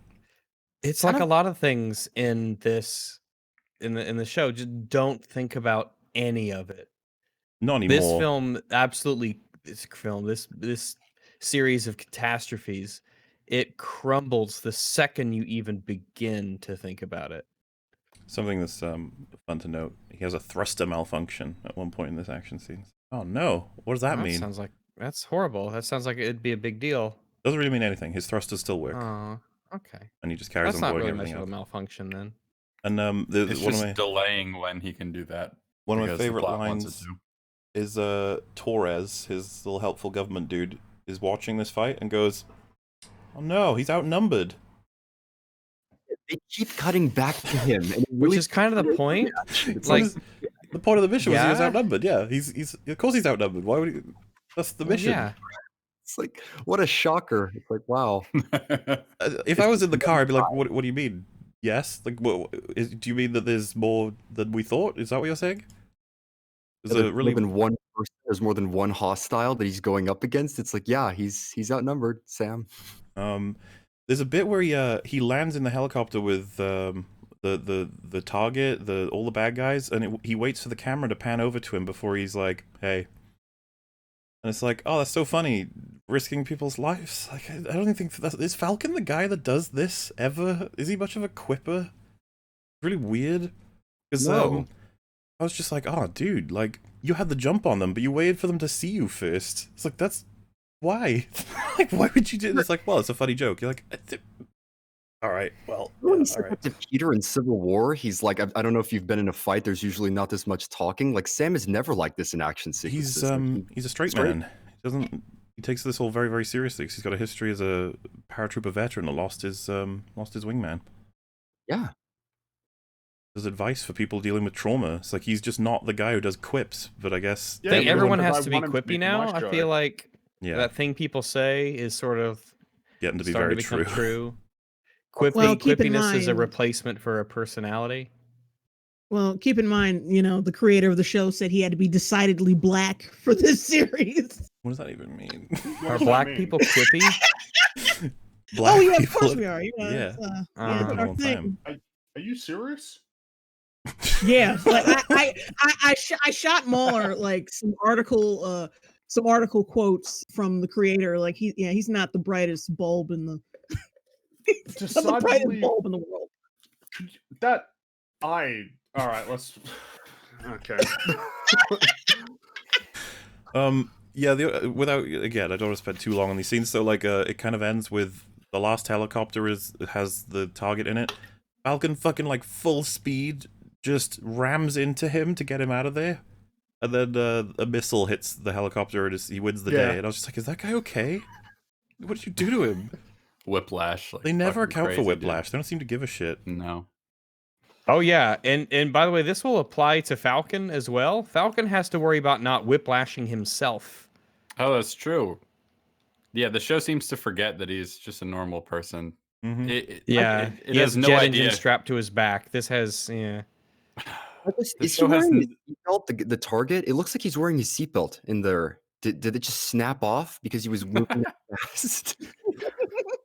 Imagine if the seatbelt was on and then you pull him out and it's just the top half of him. The other half is That's just what skin. it's completely gone. It's like, oh, I'm sorry. Oh my dude. god, you're right. I think he is wearing a seatbelt. Holy shit. oh my god. Oh, that He must have unclipped wrecked. it really quick. So, Oh no. Look at that. It looks pretty strong too. Like these are the kind of straps that He's just dead. Well, yeah, shit. seatbelts are strong. It's a helicopter, man. Like, Maybe yeah, I they're was gonna say, designed like, to- yeah. And the signs- Out he They're goes. designed for This is exactly the thing that a seatbelt is designed to prevent someone being ripped from the seat suddenly. Oh, that would hit. Because the funny thing He is, we is- might have complained that he didn't have a seatbelt if he didn't. But now it's like, well, it's good that he was wearing a seatbelt, but he's pretty much just dead. oh man. And this is the kind of thing where you bring up something like this, and then someone else says you're just nitpicking, and you ask that person, at what time do we just stop trusting what we see? I think Where's the breaking point? I think I like the idea. It's kind of like when Ned Flanders is walking through the fake house, the new house that the town built for him. As each issue comes up, you're just like, oh, there's a toilet in my kitchen. Wow, the floor's kind of gritty here. Oh, it's dirt. We just painted it. This hallway doesn't lead anywhere. Oh, this is the electricity room. Yeah, It's like- electricity room. And the hallway that just gets narrower and narrower, and Yeah. it just stops. And then you have the what was it? The poster. It's support like, I poster? don't like Krusty. That was a major support for the house. Yeah, the poster kept the house together. And so yeah, you walk outside and you're like, yeah, those were all just nitpicks, and then the house collapses, and it's like, yeah, that Titanic crashed because of several small errors that people made. Just like your movie or TV Well- show can be destroyed by several small errors amounting to one massive That's the structural thing. issue. I think that when people are like, well, what are your arguments? I'm like, do you really want to know what they are? Because it's going to take some time, and you're going to hear a bunch of ones that won't mean much to you. Maybe some that do mean some stuff, but it's not until the end that I would assume you can, like, sort of acknowledge, like an overall picture of what you believe now. Because if you hear any of those action scene ones in isolation, I think it's fair to be like, dude, come on. Like, it's one thing in an act, come on. However, once it's like 10 per second of every action scene, you're like, okay, yeah, because you start to wonder, this what are you seems just actually enjoying nonsense, anymore? yeah. Like, Well, what was it I you mean- liked about it at this point? It's like, well, I liked seeing my characters defeat enemies. You're like, yeah. I mean, if you guys remember Oh, when we just were print out a watching it- JPEG. Just print out a picture of Falcon flying in the air. There's your action scene. All right, We next did it. scene. Or like it's just a picture of Falcon and it's actually in the movie and it's 5 minutes long and somebody's just going "Do, do, do, do, do, do, do, do, do, do," until we get to the next scene. By the way, I forgot about that part where they just paint the floor to look like floor. This is soil. So good. Yeah. And what do you think the house that Love built? Just falls. Oh shoot. Dude, that's one of the best ways to summarize like what we do. When people are like, "Hey, look, a lot of love and effort went into it." It's like, yeah, I can see that a lot of I people's can't time live went in into this. good intentions. I can't have fun with good intentions either. So, scene after, and it's already very eyebrow raising, and you'll just get this sense as you rewatch it because you can see all the DNA. But like the character's like, oh, you know, there's this new group called the Flag Smashers. Which, by the way, did everyone else also go like, oh, what a name for? Oh, group? What a terrible name. You can't smash a flag. Like fabric. You have to freeze it first, and then you can smash The it. flag cutters, The flag rippers, the flag terrors. the flag burners Burners. would have been better. Flag burners. Yeah, that's Yeah, something. flag What about how about the flaggots? The massive Flag flagons. smashers. Flag smashers sounds like something a 12-year-old will come up with. Yes. We're the flag smashers. Yeah. And you're like, did you have any other options? What were the other options? I want to see when you had the board meeting. Any other options? Someone just plops down a dictionary on the table. Like there's a few, yeah. So his friend Torres is like, Flag Smashers. They want to go back to the times before the blip, or rather during the blip. And Yeah, Falcon's during like, oh, that's a bit strange. And he's like, yeah, they think times were better then, but they weren't. Like Torres is the rational person in this conversation. It's like they were not better. Anyone would be able to tell that. And then Falcon's like, well, unprompted, by the way, when one thing gets good for one group, it can be bad for another group. Yeah, just put another. And like, if I was at the table, I'd be like, "Why did you say that? Why would you? Why What would a you say that?" what a useless contribution you are to this conversation that we're having.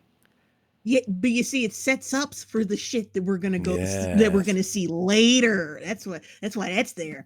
Well, that's what I No, mean. but When Mueller, it's even worse. He doesn't say sometimes. He says every time. every time, Just every time something gets good for one group, it gets worse for another, or something like it's insane. That is. yet nothing not ever true. happened in the history of the universe that was simply beneficial. It was always a drawback to everything. Just cause and effect, everyone. You have to understand. All of life is a zero-sum game, after And- all. And so when we were watching it, it was just like a that's strange. And when you think about writing a lot, you're like, oh, is that theme? Are we on theme?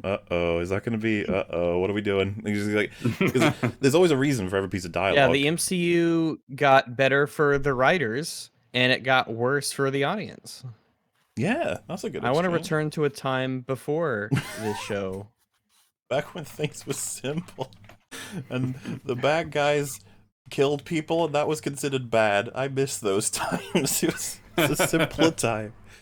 And yeah, and so Falcon is like, I'm giving up the shields. Cap's gone. This world. Another thing he said that I was just like, that's strange. He was like, this is a new world, and it needs new heroes, that are fit for this world. And I was like, what are you suggesting that like?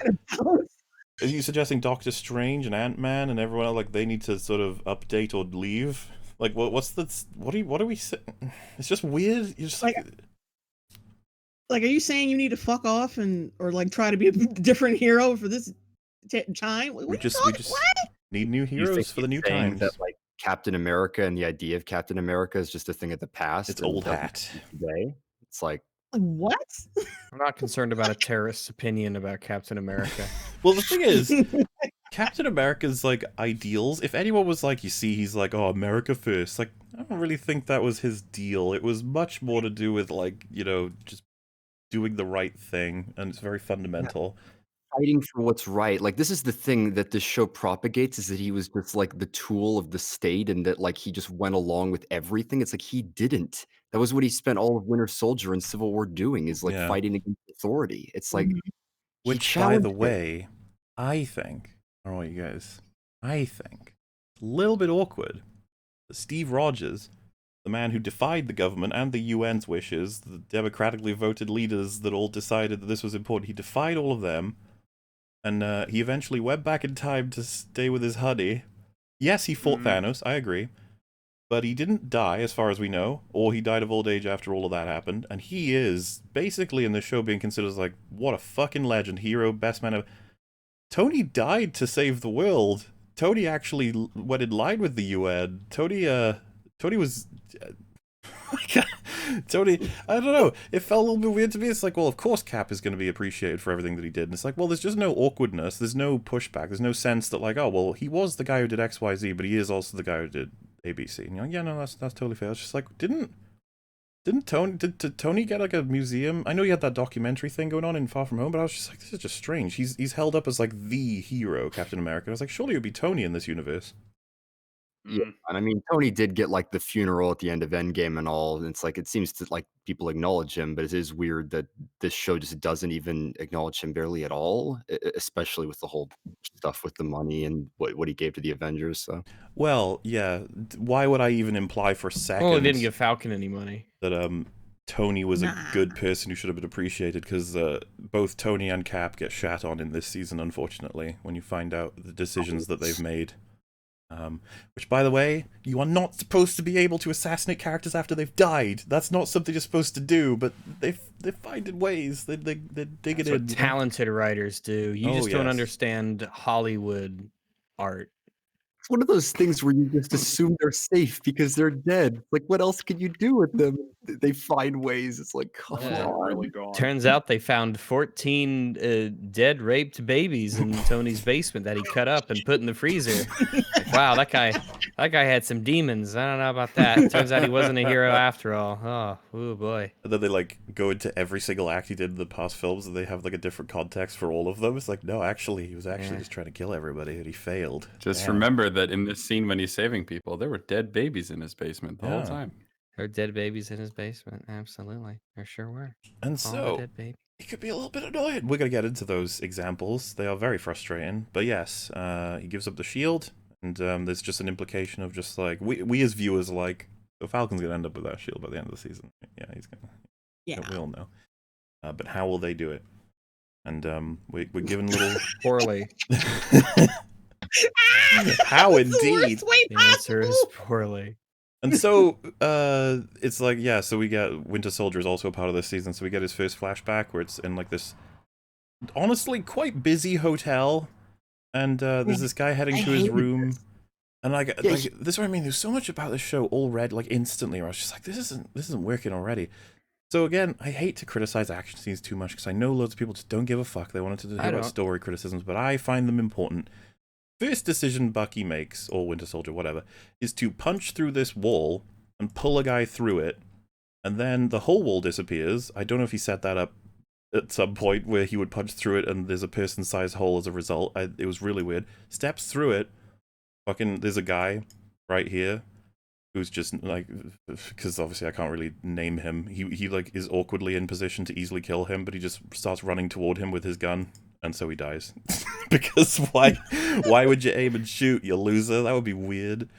And yeah, so what I kind of want to point out here is, like, it's so weird. It looks cool, right? For him to punch through this mural. But why? It's really weird. It's so dumb. overt. And yeah, like, he's described as like a ghost in Captain America the Winter Soldier. They just like say, like, people don't believe he exists because no one's seen him. It's like, why He's in like a this flashback Ghostbuster ghost. It's like no one believes, but they can all see. It's So if he's punching through this, right, guys? This is for the sake of you guys at home. You see this arrow? That's where he's going to punch through. Theoretically, whatever this door over here leads to is probably like a hallway down here, and that's where he's punching through. Just come around this side. What are you doing? You get the drop on the first guard here, and then you can shoot all these ones down because they're not even fucking facing you. Instead, you make this huge fucking spectacle of yourself. You struggle to get through all of the door because there's fucking ash and shit everywhere.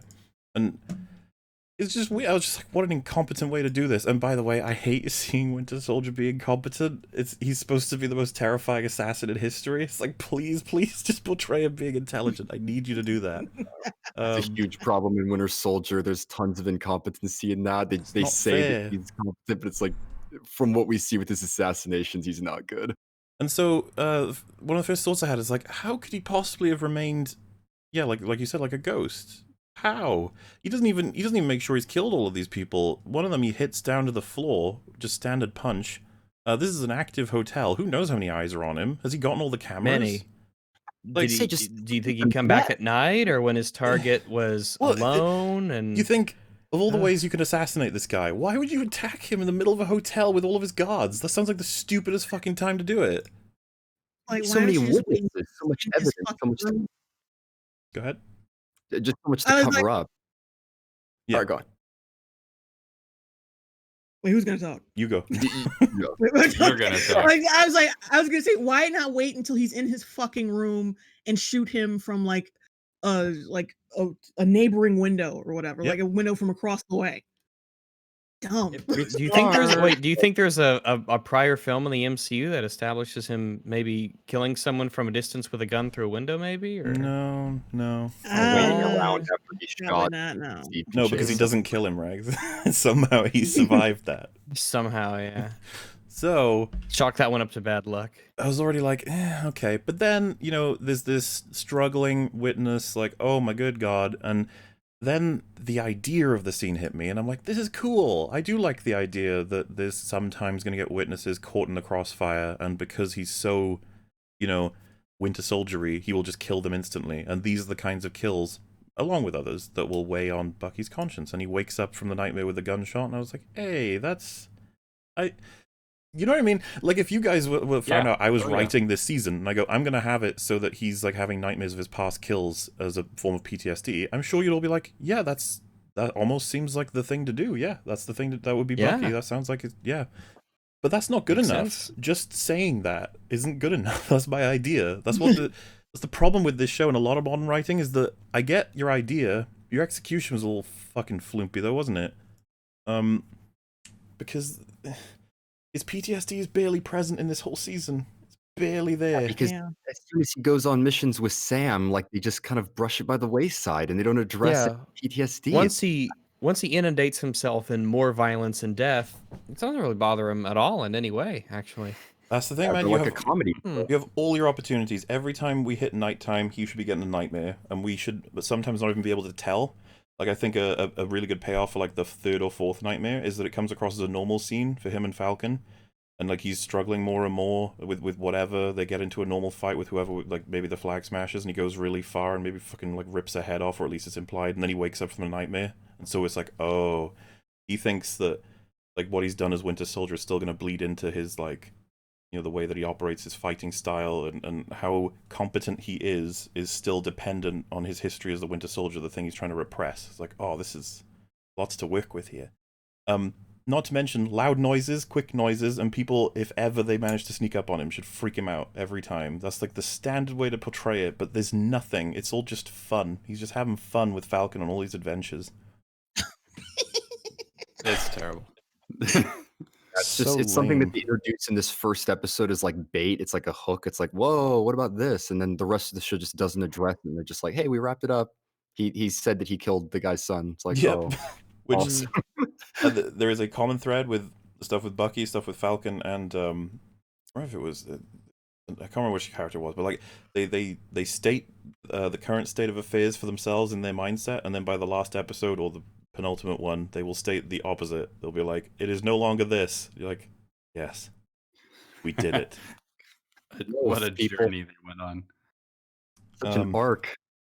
Yeah, so not only do I think there's damage done to Bucky, but he's been thoroughly wasted in this season. He's not really important to it. It's way more about Falcon, Walker, and Carly, which is a shame because he's in the fucking title. The thing is, I feel like this show kind of bit off more than it could chew. It just introduces so many characters, and I'm like, you're I trying feel like to the show took a bite. all of them. Yeah, they should have focused. So begins the therapy scene.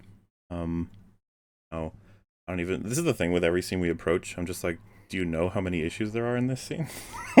Yeah, but one thing I fucking hated about this was like the close-ups on their random close-ups on their fucking face. I was Like, about to say. it has no purpose. Filmmaking wise, it's just in every fucking crevice for no reason.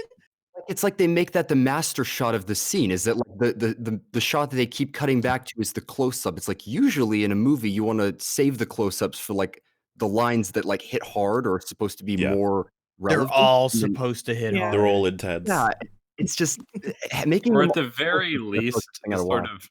the very least, a sort of like shallow depth of field close up of him could, reflect something about his emotional state. But they do the same shot on the therapist, so it doesn't have that impact either. You know what I mean? Yeah, no. When I was watching, I was just kind of like, "Oh, we're still doing close-ups, okay." Like instead of feeling what they probably wanted me to feel, which was this is a very personal scene. They are discussing things that are very, very to the core of the characters. Like, But it's not intimate because you can only see half their face. Like yeah, you know what I'm saying? It's not even a good close-up. It's just like It's not even. It's not sideways on framed well.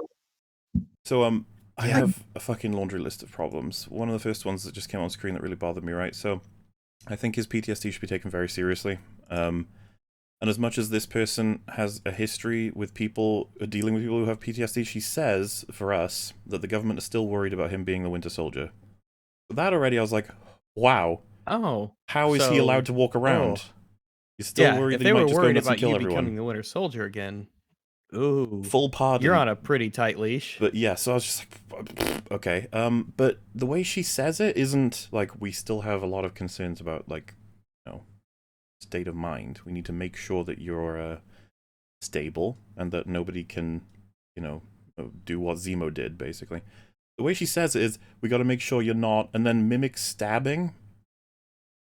And I remember just being like, what the. Funny. It's like, it's kind of comedic, lighthearted scene. How inappropriate,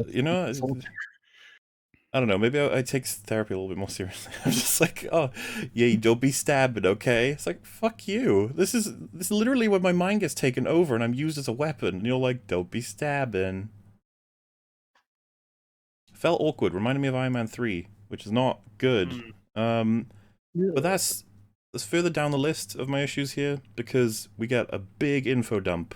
And it's specifically because this whole episode info dumps basically tells you what Bucky's arc's going to be, and then ignores it until episode 5, and then ignores it again.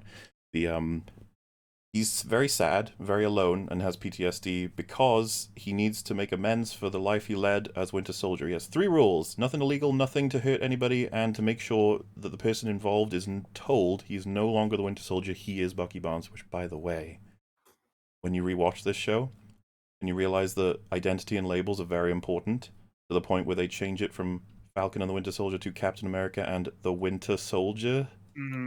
That's pretty fucking awkward. Oh, that's kind of right. Oh, that's interesting. Bucky's still Captain the Winter America. Soldier. Oh, that's a really good point. Big miss on their goodness. part with that one. Yeah.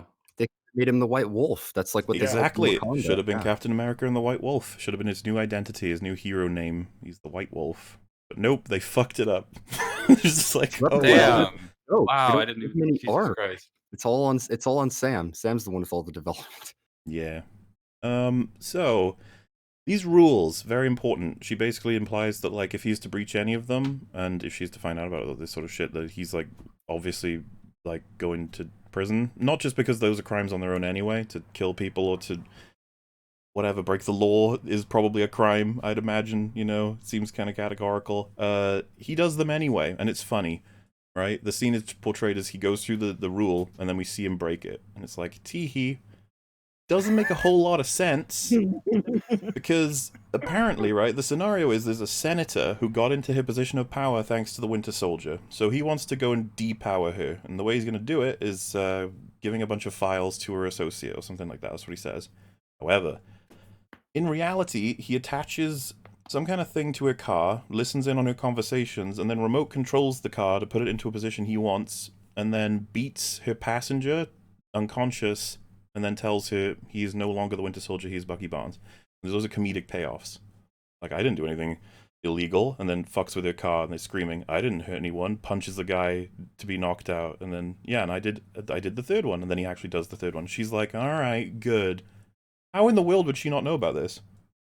Exactly. Yeah, That's the gotta be police were government tech. involved, and where did he get all these gadgets? And I mean, they were like there were arrests and sirens and everything. Was this not should have been in the news? Like a corrupt politician was apprehended in her car stuff. It's honestly weird because he tells her, it's this woman specifically, and he tells her how he did it with the files or whatever. And in the scene, we see him leave, and the police show up. The police don't care about him. They let him walk by. It's an active crime scene from what we imagine. There's smashed windows, someone in there bleeding to death probably with how he hit with a fucking vibranium fist, so I think it's gonna hurt. And they don't care about him. They let him go. But if you walk up to them, you'd be like, so who beat this man?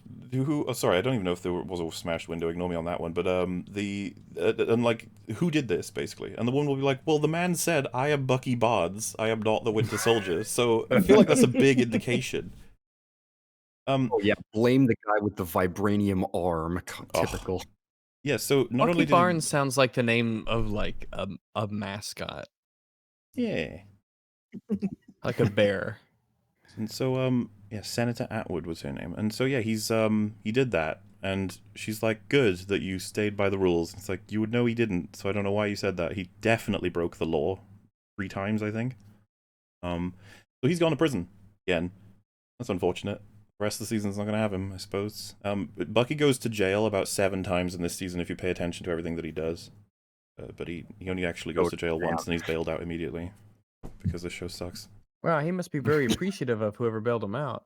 Oh, 100%. 100%. And yeah, the rest of the scene is is really annoying with overt dialogue. We have like, oh, let me see your phone. He's like, and she's like, oh, you don't talk to anybody. Oh, you've been ignoring Sam. Oh, you need to trust people again. And I was just like, ugh.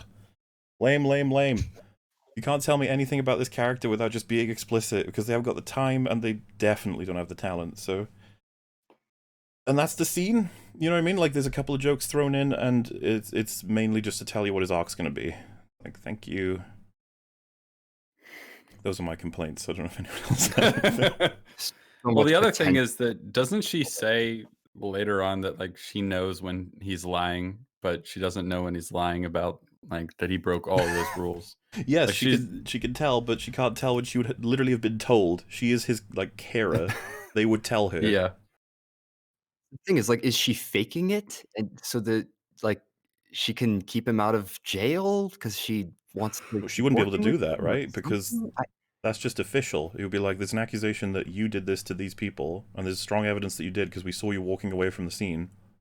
But wouldn't even and need you her. said your name when you did it, so Yeah, it's a bit awkward. There's a witness. There's 2 witnesses actually, and you told your therapist that you did get her arrested. So seems like we've got a pretty good case against you. Probably gonna need a good lawyer, but you know. Yeah. And so then, yeah, because we gotta get this done so quickly. It all happens all at once. It's like Mr. Nakajima is the guy that Bucky's hanging out with. Oh, now we can definitely bring this up. So, who do you think's the most famous person? Sorry, real quick before you move on, I just want to say that they really did have the time to do more, and they chose not to. Like they have episodic television. They could have taken their time, and they just didn't. It's not There's really a lot an of excuse. meandering around. There's a lot of unnecessary stuff that happens. A lot of little stuff that could be cut. A lot of and things they could have done to fill in the gaps. They just didn't do because they were lazy. You know, it's not like a 2-hour movie where you really do need to lose all the fat. I would say they could have had time. Part of what kills these shows, and this isn't like a death sentence, it's really hard for writers that are already shit. You have to have 2 big fight sequences per episode. So you have to make situations where that's going to happen. And so if you're focused on the structure, you haven't even thought about dialogue yet, or like character arcs, you're just trying to make sure you get those in place because they've been mandated. Like, oh, I could see that fucking with people so much.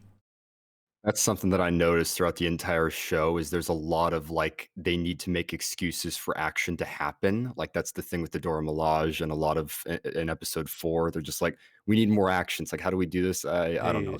How about when they take Walker's shield from him. That scene is so awkward. Oh my god. Why the hell did Walker flee the scene and walk into this abandoned Because they needed a fight. warehouse? 'Cause they Exactly. It's like needed a it's so fight. that there's no witnesses. It's like, dude, just leave. Just take off and be like, no, guys, I'm not fighting you. Well, what upset me more on the second watch, because I missed it on my first, was the first thing he says when he sees the both of them is, "You guys should see a medic. Make sure you're alright." What an asshole, you know? Yeah. And it becomes so clear, like, even to Walker, by the way, because I'm on his team in that scene. Like, I'm literally fucking Team Walker throughout the whole scene. He says, like, you know, they're like, you have to stop. Once you kill one person, it doesn't end that way. And he just looks at Bucky and he's like, I'm not like you. And I was just like, oh, quite the retort, because Bucky is, like, almost condescending to this military veteran, right? He's not... Yeah. You don't get to be like, oh, no, I've been alive longer than... I've existed in more decades than you, so I have more experience. Like, no, shut up. He has 3 medals of honor. He knows what he's doing.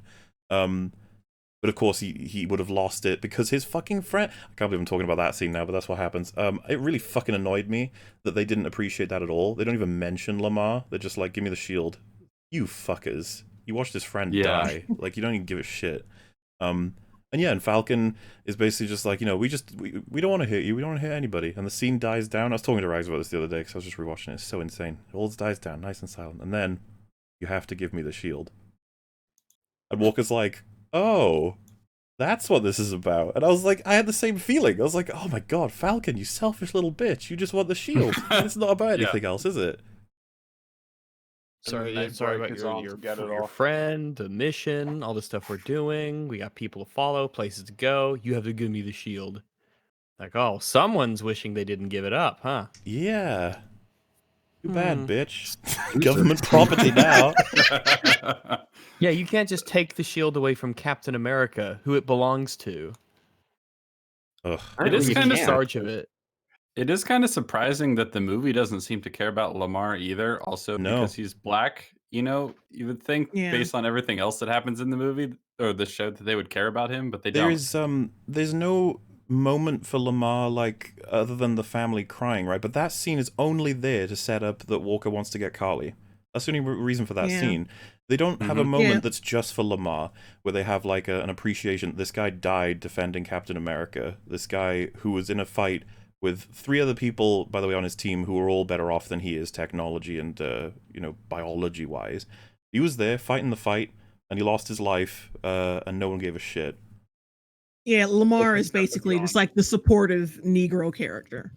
You know, well, I assumed that they did that with a white Captain America and a black sidekick to mirror what we had with Cap and Falcon, and to almost be like, see, look, it's almost like the next generation, but they're not as good people, you see, because Walker gets angry when his friends are killed. You're like, oh, damn.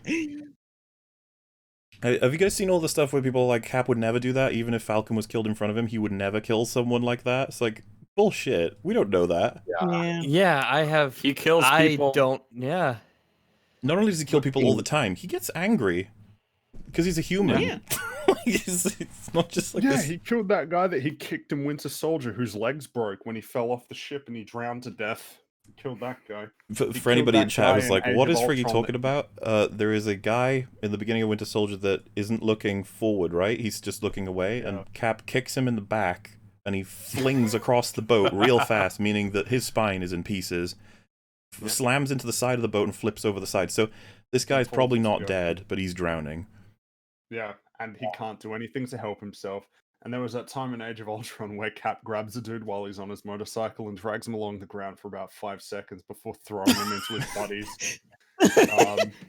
Just, again, this universe wants to pretend like there's never been blood on Cap's shield. There's a lot of blood on that shield. Like, when he throws that shield into a Hydra agent in the back of his neck, he's probably got bits of his spine and, like, veins on that thing. Well, this is something that a lot of people have criticized in, like, Civil Wars. Like, he's, like, throwing the shield at people, like, super fast. It's like, dude, that would... That's my biggest... That's my biggest issue with this fucking franchise. Is like, he's a super soldier who throws a vibranium shield at people, normal people, at top fucking speed. How have he not broken spines or decapitated people by now? There's probably a few heads coming off. Yeah. Oh, for sure. But no. Also, but Cap no. Cap has used a gun in Oh, yeah, the yeah. past. In the first Oh, in the wait. first movie he was Oh, in. And just to be clear, the reason why this is getting brought up is because for some reason this show is really weird about death. We open the show with Falcon killing these dudes indiscriminately, but from then on, there's like nobody wants to kill anybody. It's just skirmishes and punch outs. It's really weird for It a is. universe that has consistently not really cared about killing Goombas. What's It's weirder? never really cared, which is like it's fine because they're bad guys. Well, sorry, I was about to say what's weirder, but in some ways, I think it just directly connects. And Rags, I'm sure you definitely noticed this. Pointed out. Where are the guns? Nobody has any guns. Yeah, Winter Soldier guns uses just aren't guns all around the time. often. Well, they're around when there are space dogs. Well, because someone's probably going to, and someone in this cast might be like, well, whoa, there are scenes where they use guns. Like, there are, but there are loads of scenes where they don't use guns for no reason at all. Mhm. And I When feel like guns are guns would be used, they're really often effective. used in an incredibly dumb way that makes no sense, and then the gun's just gone after that, and we Flags? don't. It's just so gone. weird, isn't it? Mhm. People don't With the carry flag guns smashers with in them particular. and use them to shoot The people. flag smashers like punch people. If you have a gun, they're really easy to kill. Just shoot them in the head. There's a gun shootout by the storage containers, and when it happened, I was like, "Oh, right, guns exist." Yeah, guns. People can shoot at each other. Holy shit, I forgot. Falcon has guns. He like whips does. them out in like Civil War. And if you'll note, But- Redwing has like a machine gun on him. Do you remember when Yeah. when at one point Walker is like, oh, why is it always knives with these guys? Like, it's like a funny like hee hee, but it's like, Walker, you have a gun. It's right there. It's the sidearm. Yeah, shoot them with your gun. Guns are really good against knives, Gun- actually. Guns with knives, yeah. well, as we learn, guns are primitive, not like our Oh, yeah, spears. okay. Human beings ever made. So I wanna. This is one of the ones we haven't gone over yet, actually, as an example of what Cap does. So if you guys remember Civil War, it's a pretty cool movie. Sometimes he throws a shield, bounce, hits this guy in the neck, and he does like a Mortal Kombat sort of low health bar move. You know what I mean, Fringy, right? Where he's like, oh, he's Ooh. dazed. How did So- he not dead? So what I want to highlight here is that this guy's fucked. He's out. You could probably push him over with a pinky finger. This is what Cap decides to do with a combatant that's probably donezo. Kick him so hard he flings across the room and slams into that table. That guy's probably dead. By the way, Yeah, if that I want to make it. jugular vein getting compressed didn't do it. Yeah. I want to make it clear. I have no problem with a person doing this in what is the heat of the battle with concerns that this person could kill them. You know what? If this person was a super soldier that Cap just did that to, I'd be like, holy shit, you might want to do more, just in case. Like, I don't know. Could get up. Could, for example, throw a stone pillar at you in an attempt to kill you or something while you're chasing them. Dunno. Instead of surrendering. Yeah. Yeah. So, Also, about a minute after he restrained you so that Carly could stab you in the heart. yes, there's so Yeah. many, and this is the thing that Fringy brought up right at the beginning. It's less about what the direction and the music is telling you. Look at what happens. Look at the actual Yeah, things 'cause that you look at happen. what happens as if there's no music. What we see is that John Walker just saw his best friend get punched so hard that his organs turned to jelly. He's naturally pretty upset about this. Jumps out the window and sees the guy who not a minute prior was restraining him so that Carly could kill him. And had he Mhm. not done that, Lamar wouldn't have had to tackle Carly and he would have been punched. So this dude says it wasn't me, but that I don't care. Fuck you. Like, Yeah, I was plus, trying. I was like, I tried to kill you. Oh, I well, tried to kill you. I wanted like, to be. even Go ahead. well, like And he's a regardless terrorist. of like regardless of like him trying to pin somebody down or not, you still run with these motherfuckers. You run Yeah. with people who blow innocent people up. Precisely. So if they, Yeah. so if the leader does some shit, you are also involved in this shit, and you can get got too.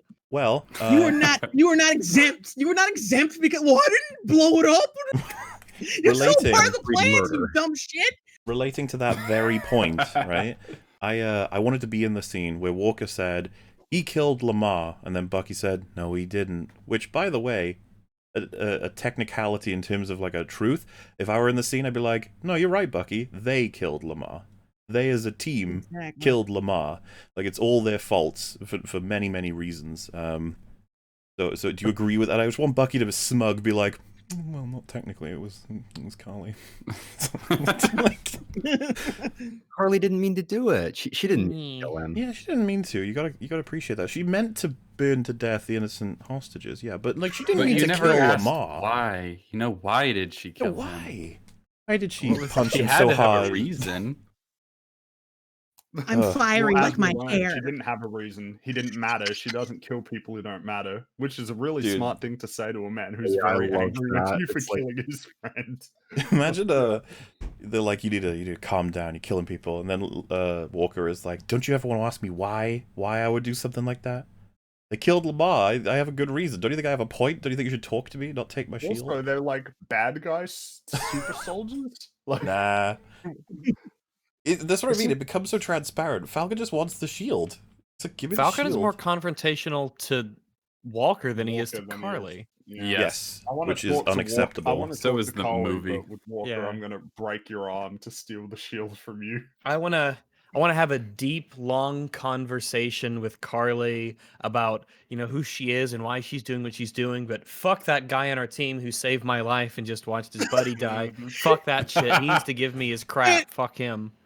And plus, Carly is just cold-blooded throughout the entire show. Cold-blooded, like she just. Absolutely. Well, I wouldn't have killed Lamar because his life didn't matter anyway. Dude, that is one of the best lines of the whole season. She is a moron. Like, how do you say that? What do you think you're going to achieve? I only want to kill people who matter. It's like, what? Not like his friend Lamar. He didn't matter. Not to me. It's like His What black is life wrong? didn't matter. So fucking dumb. I was honestly like convinced that it would be that he goes, "You killed Lamar," like he's really angry, and then she goes, "I'm sorry, like it happened. I didn't want to kill. I didn't mean to." Just as simple But as she did that. mean to, but she means to stab him. Well, Like, oh, that yeah, would be our so conversation. we're We'd be not like, "What do you cool." mean? She's totally on board with murder and stuff." But instead, she didn't say that. She said, "I didn't mean to kill people who don't matter." I just find What? it funny. Like, literally 1 minute before all this happened, the dude was holding him there so that Carly could stab him, and they're like, "Nah, you crossed the line, buddy." Like, you And really after they shouldn't have kill done that. Lamar, everyone's like, "Oh, punching people sometimes kills them." It's like I didn't realize that. I just wanted to inconvenience him, hurt him enough to where he wouldn't follow me anymore.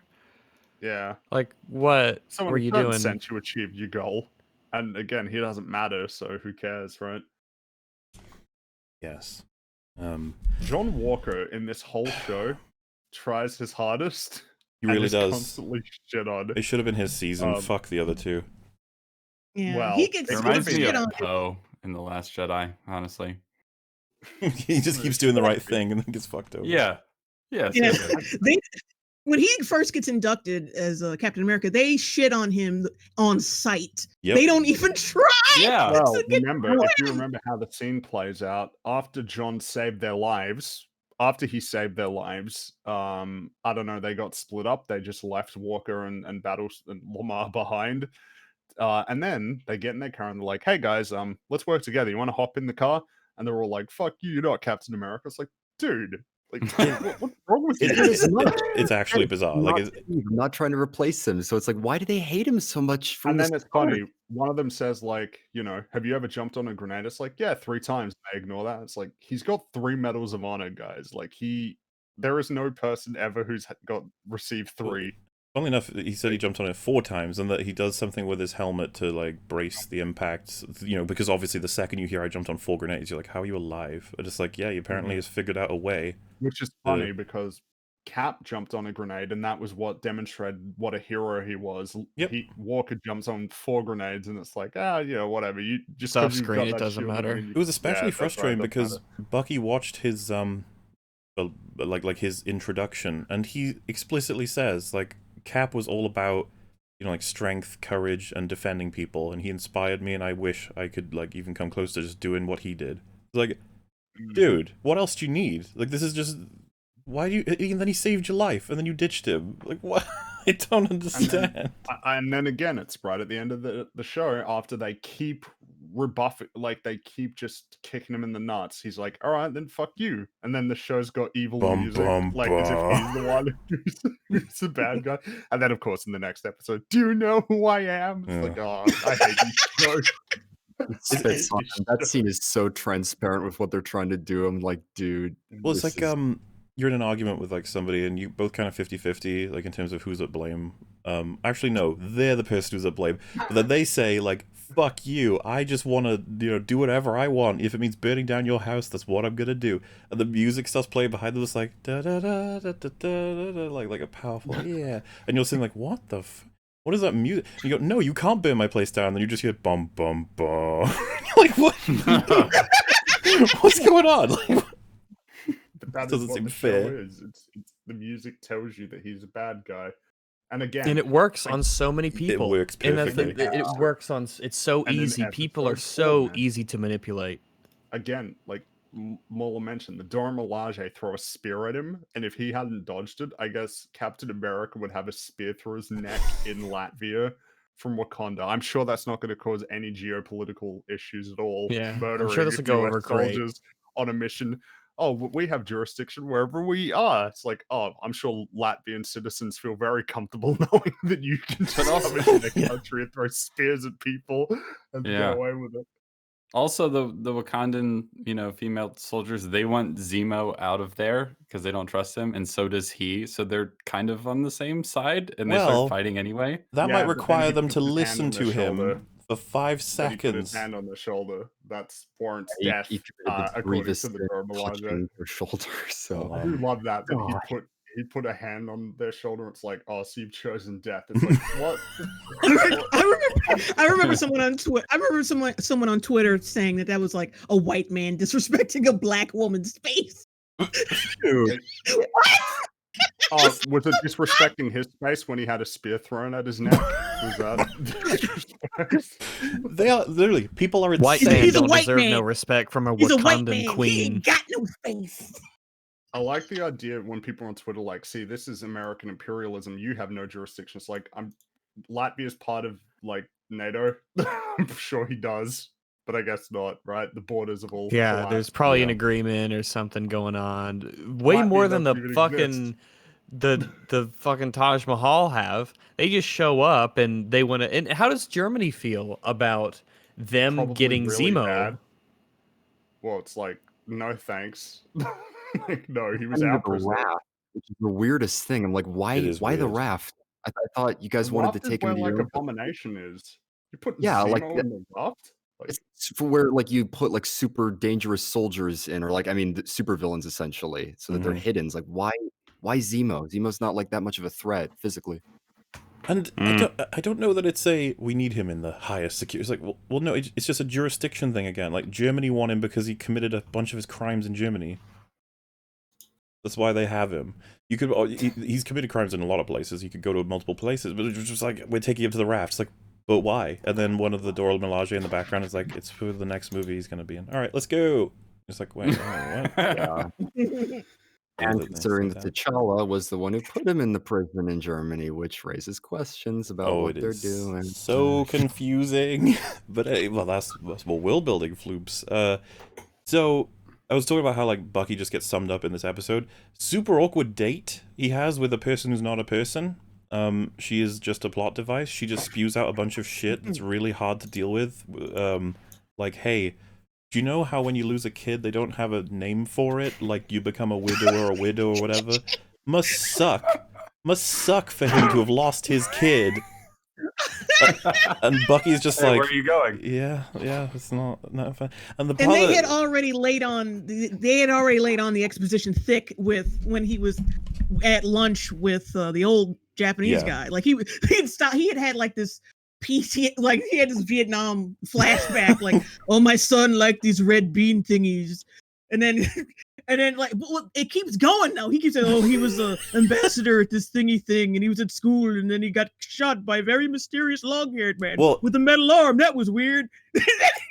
So this is the It's so thing about expositional.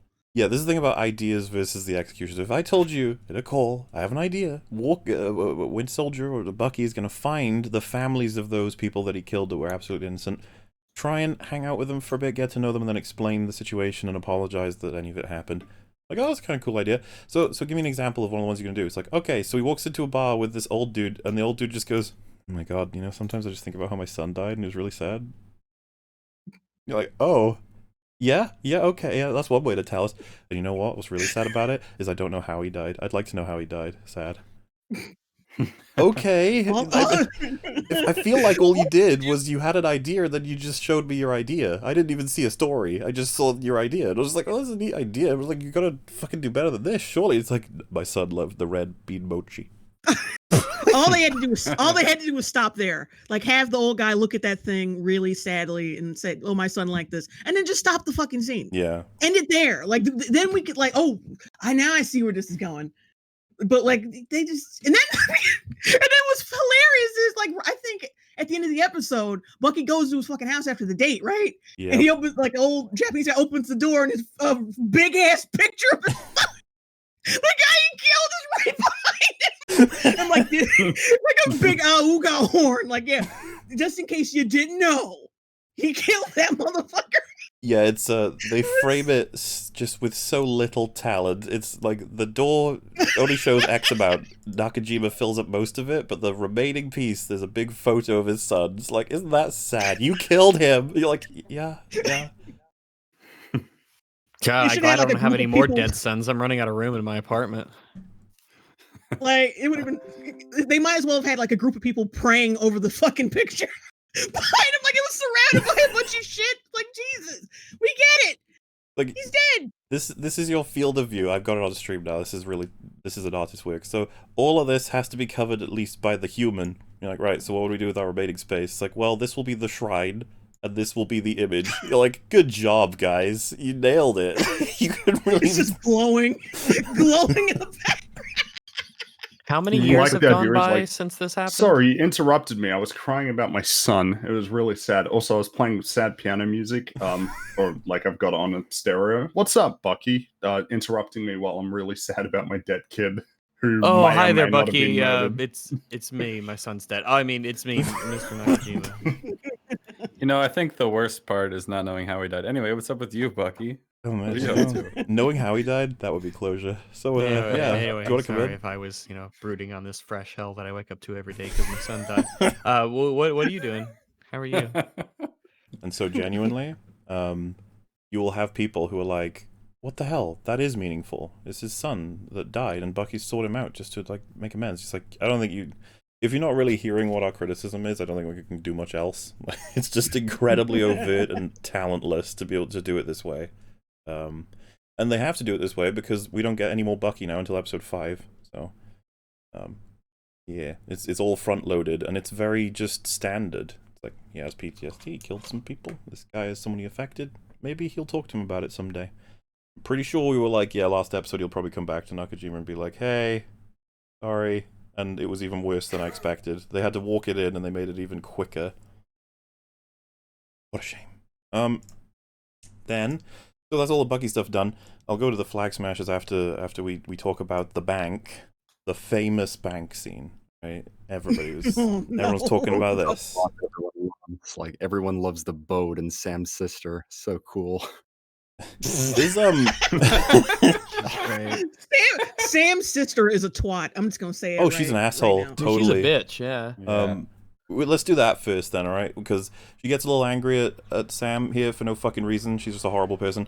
And she basically rips into him for not having been more involved with the family when he was around, and then for trying to make an effort when he hasn't been here for 5 years, which is a pretty fucking hilarious thing to say to Sam.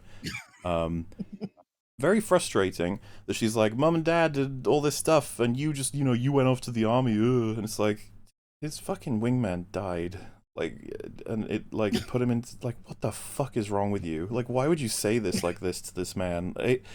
It's absolutely bizarre. She's just like, yeah, well, our family, we did. It's like, you're a boat, you made food, get over it. Like, Jesus Christ.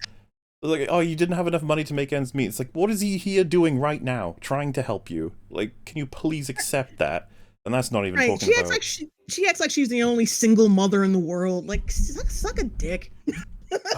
And you know, like, how many times he dies almost in the MCU, and she's just like, you were off fighting aliens or whatever, and that's great, but we had problems here. It's like, are you kidding me? Yeah, oh yeah, seriously? You were fighting interdimensional space aliens and saving the world. Yeah, well, our boat doesn't work. Yeah, we can't even sell it. It's like, okay. I smell like shrimp every damn day. I'm suffering. And then he's like, "Hey, maybe we can get a loan." She's like, "Nah, the bank's all in with the big business. I don't trust Yeah, them." all the banks are racist and they won't give us a loan. And so there are theories, right? There's two ways to assault this as a huge issue, but it depends on how you view the season. I think there's the actual way, and then there's a way that people trying to invent to make it sound better. So the way they try and say it to sound better is that, no, of course Falcon has money.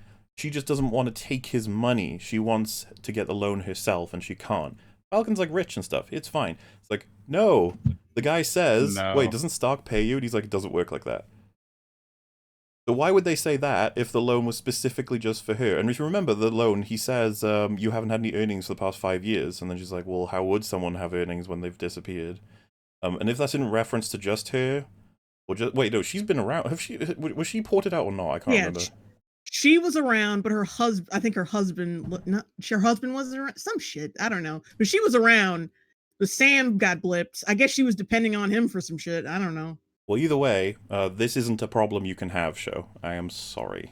Falcon's too rich. I don't believe you. Falcon is too insanely famous. Yeah, he's famous, rich, and he has current government contract. You know when he was fighting those helicopters?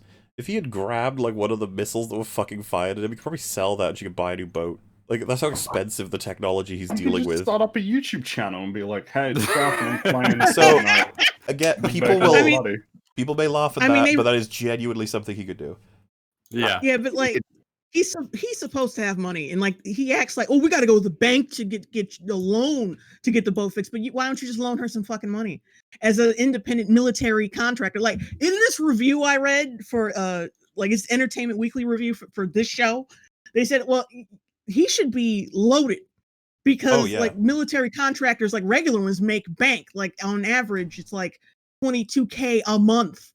Well, and in this universe, and him being associated with Tony Stark, a billionaire anyway, his bank account should be fucking stacked. So regardless, this is the sources of revenue, right? So the contracts, that is 1. 2, savings. He would have had a bank to begin with. He didn't just respawn with $0. That's not how that works. Third, Tony would have given him money and support, and he's got a direct line to Pepper Potts. So yeah, that's another source. 4th, the YouTube idea. Absolutely. He would just make a channel, make some videos going. Again, people find it so amusing, but it's like, imagine he sold it as, I'm going to vlog while gaming even about my time with Cap. Literally like the world's most famous hero, the most beloved hero ever. Wouldn't you guys watch that? I probably would. Absolutely. Yeah, I want to hear about the guy who saved the world and what he used to do in his private time. Like, tell me about the fucking TV and music he liked. What did you guys joke about? What did you do to, like, you know, how stressful are all your missions? And again, you can monetize the shit out of it. You then have merch. But one of the ones I think that really would happen, he would be able to get a whole bunch of deals to go on talk shows. Black man poor, Mauler. Black man poor. I'm surprised they didn't retcon it and explain that this whole time Nick Fury was just scraping to get by, just living paycheck to paycheck. It is absolute bullshit, and this is the prime example of, I have a story to tell, and I'm going to tell it. You're like, you can't because of all the things that are in this world. It's like, I don't care, I'm telling it. And you're like, okay, but if you do this, you damage everything. It's like, I don't care. Like, oh, well, okay, that's the world we're in. Everybody is whatever they need to be at the time because you have a goal. And this goal is, his family are poor, they need help, and it's going to relate widely to the different problems, the different income inequalities, and how these are the people that need to be taken care of, and the GRC missed them. Which, by the way, if you're the GRC, you know, the global resource management, there are people in the world who aren't getting any food or water, they're like dying, and then you, Sarah, his sister, have so much of your own skull in your ass that you're like, I need to be looked after. Yes, I can eat and drink and have shelter. Yes, I can make money. But I feel like I could use more. And the GRC are like, oh, well, there are people who are literally dying right now. People who are moving across countries trying to get back to where they belong or where their but their homes boats are. work. Oh, gosh, we better get someone in there to fix your fucking boat. Jeez. It is insanely selfish.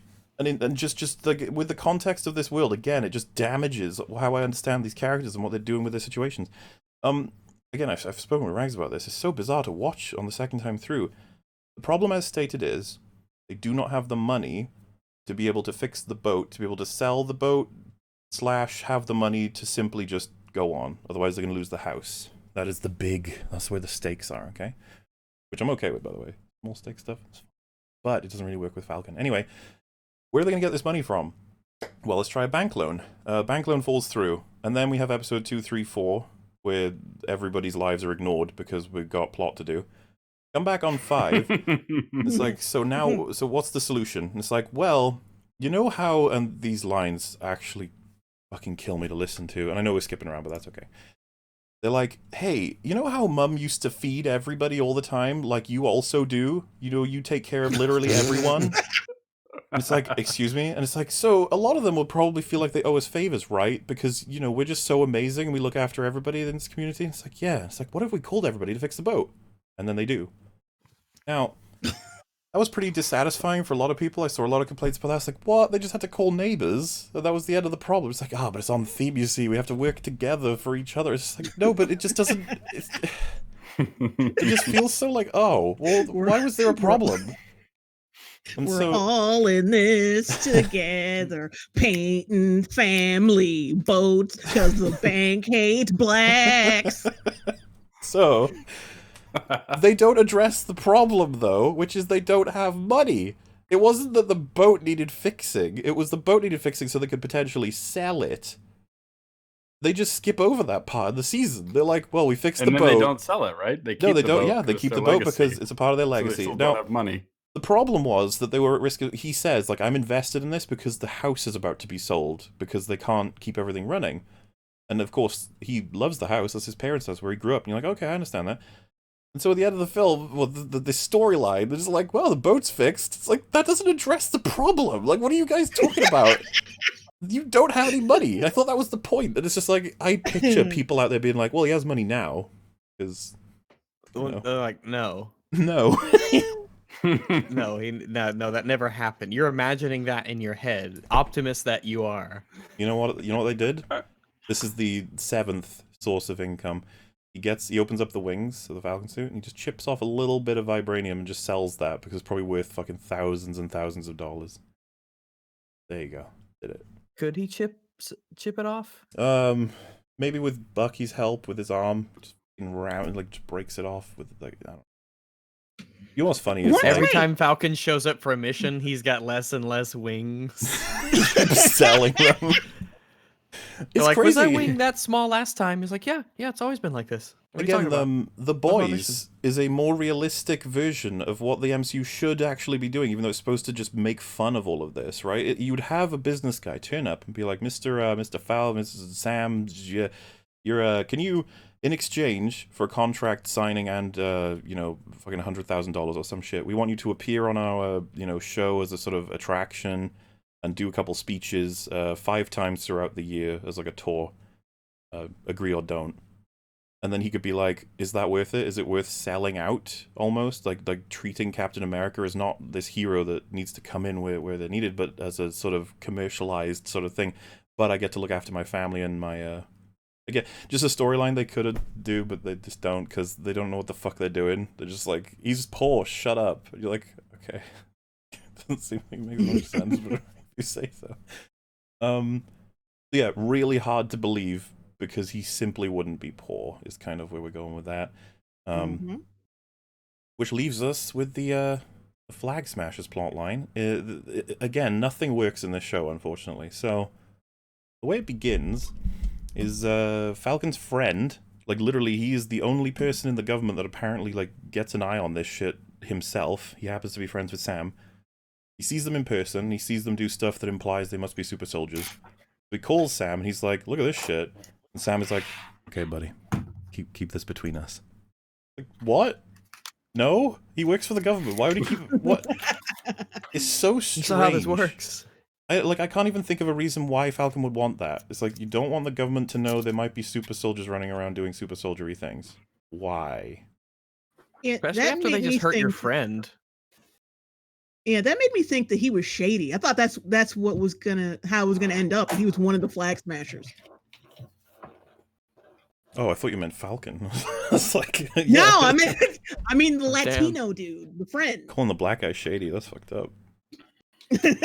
So, Yeah, the scene itself, I don't really care about. There's closing the distance again. This like tismy just stuff. They're stealing things, and then yeah, the friend is just like, it's confirmed. Flag smashers are clearly juiced up on something. And so when you get to the next episode, Falcon wants to go inspect this himself, and I have no idea why. I just got nothing. Someone's really I got don't him know why into either. this. I guess because his friend was involved. It's just like maybe So he- that but his person takes, I guess. No. Maybe, but that would mean that he cares enough because his friend got hurt for him to go there himself to check out, but not enough for him to like tell the government or any of the other Avengers or anybody. Yeah, it's just Team. news, you know? The Flag Smashers, this group of people who are like stealing and killing, they're supercharged. Might be a stupid shit they say, one of the big three, which is not a... Androids, aliens, and wizards, which doesn't make sense considering how many people you fought are not android. You've only fought robots once, so I don't know why they'd be the big three. Aliens, yeah, okay. Wizards, it's like, how many wizards have you fought? How many wizards have you fought? Squidward's the a problem wizard, is- sort of, right? When he says Yeah, wi- but he's an alien. So is he vote? Which one is he? An alien first or a wizard? I feel first? like he's an alien first, then a wizard. Wow. Damn. Yeah. In terms of in terms of categorization, all right, it just makes it easier. I think someone's profession is more important than their race, Fringy. Okay. Yeah, I I feel like we agree. did. Yeah, I well, apparently agree. not. Yeah. Apparently, Wizarding is their Okay, profession. so you see him as I'm an gonna- alien first and a wizard second. No, it's fine. I'm going to. So if you said we got to fight one of the big three, and you said humans and wizards, are you not a human before you're a wizard? No. No, I don't Yeah. think so. See, yeah. No, you you're not. I fucked. said You no. thought you had it, and you don't. I said no. No, You th- no, I said no. I don't as care well. that you said no. It's not a valid. Well, then you haven't answer. got a gotcha, do you? You're just Oh, farting boy. in the wind now. What do you mean farting in the wind? Your complaints just pile in with nothing. Who cares? I can't even Okay, smell it. whatever. You can When believe did that if when you did No want. Bullshit get into the call? Yeah. I Which know, were you right? first, a wizard or an alien? Really fucked up for you. I'm That's gonna have to ban okay. you. We all know who won this debate. No bullshit. You're arguing for Sorry. him. So, yeah, that's that. And the reason I bring this up is because if the government knew, it changes everything. Simple as that. Mhm. Absolutely, the whole well, the government's involvement in the plot is very a weird. really weird issue that persists for the entirety of the show. Oh, and you know, there's got to be someone out there who's listening to this without having seen the show and trying to follow a storyline. They might be like, "Wait, what do you mean? How is Falcon operating on missions without the government? How does that work?" Wait, Well- hold on. I got a counter to you wizard shit. It took me a while, but I got it. I thought you won, Sorry. Fringy. I thought you'd won already. I have one, but I'm extra one now. Oh So no. the reason doesn't why, sound like it. remember, it was Sam who said it. I'm talking about whether or not that's something Sam would say and what he means when he says that. And as has been established, Sam is a bad person, maybe. So, yeah. You got me. Checkmate. Sam is a bad person. That's right. What was I even saying? Yeah, so people who are like, oh, you know, how is Falcon doing missions when, you know, what do you mean, like, not tell the government but also do the mission? How does that work? And it's like, well, as Bucky and Falcon describe it, they are free agents. What does that doesn't mean? make sense. Not a I thing. thought, especially with WandaVision mentioning it once, I thought the Accords were a thing. What happened, guys? No, yeah, if you guys like Civil War, and you should, and if you don't, you're wrong. This show takes a big crap all over Civil War and what that movie was about and what it tried to address and what it attempted to put into place for the universe moving forward. This show doesn't give a fuck And that it's Civil War happened. And I want to make sure it's worse than you think, guys. It's not just that they go to different countries and do whatever the fuck they want with whatever tech they want. They also use government, like, transport. It's like, how Around does from this country. work? How? Like, how is this possible? How is... Especially after they break Zemo out of jail. I remember when that happened. I'm like, oh, so they're fugitives Oh, now. no, Evan, so Evan, they're, we haven't they're even going to be gone. arrested. For that? The show destroys itself before we get to the part where it obliterates itself, okay? Like, It's like, there's a lot more worse things to come. that's the thing. I would say the first episode is probably the best, and then it just tanks. Mhm. But the first episode is not very good. Yeah. Like, Second episode is just shit. Because yeah, from what we've covered, it's like there's a lot of problems, but at the same time, it's like it's sludge. It's very, very sludgy. You could probably yeah. So before we move to episode 2, actually, the only thing left is to introduce Walker. He is the new Captain America, which makes complete sense. The government would probably want music. Yeah, Oh, So well, yeah. and Sam, apparently, oh, what have they done? They gave someone else the shield. It's Oh, like, no. what did you think was going to happen, Sam? so Yeah, Brown. exactly. By the way, 10 minutes Oh, ago, apparently Browntable tweeted 10 minutes ago that tweet is fake. Definitely. If it is, that's That's good. what he says. Yeah, I hope it's good. I hope it's fake. Yeah. Mm-hmm. But here, that- let me pull it up for y'all here. And if so, that's quite good. I'm glad it's fake. Well, I mean, it should say something that That's why it surprised me. Well, yeah, so because that we might all explain didn't why- think it would be from him, so that's good. Yeah, Okay. which makes Cool. total sense. Yeah, he's not bright, but he doesn't seem that malicious, you know. He said if So it was that real, makes it good. he said if it was real, Mueller would have replied. It's like he's very right, but the thing is, I just assumed it didn't get to me before he deleted it or something. Yeah, that's what I was thinking. There's already a lot of retweets and upvotes for it. So didn't people yada yada? If you're assuming it is real? I don't think. Well, I guess it's weird that something like this would only now get to our attention with that amount of traction and that amount of retweeting. So, you know, Mhm. Is there like a paper trail we can follow as to like who faked this? I'm well, he curious about this says now. he It's says that weird. it's fake. That he never said that. It doesn't seem like something he'd write. Not to I'm mention, there fine is a with- bonus he gets as well. Say, for example, he did actually write it and it was proven. At least he's now already basically said that he doesn't agree with the sentiment, you know? That's a plus. Yeah, that's pretty solid in all honesty. Like to Yeah. see that and then you're like, yeah, dude, if I don't mean this. So it's like, yeah, good on you, Browntable. I'm gonna retweet him saying it as well, because I want to make sure we get that out as much as... Like I said, that's probably why I introduced it first as like a... talk about the sentiment first, and then talk about how whether or not Browntable's saying it kind of sucks. But I don't think he did, according to this. That's good. Oh boy. I've left a tweet on there as well. I want him to know that I appreciate that. Good stuff. Ooh. Anyway, this dreaded shot. Here we are, putting it up.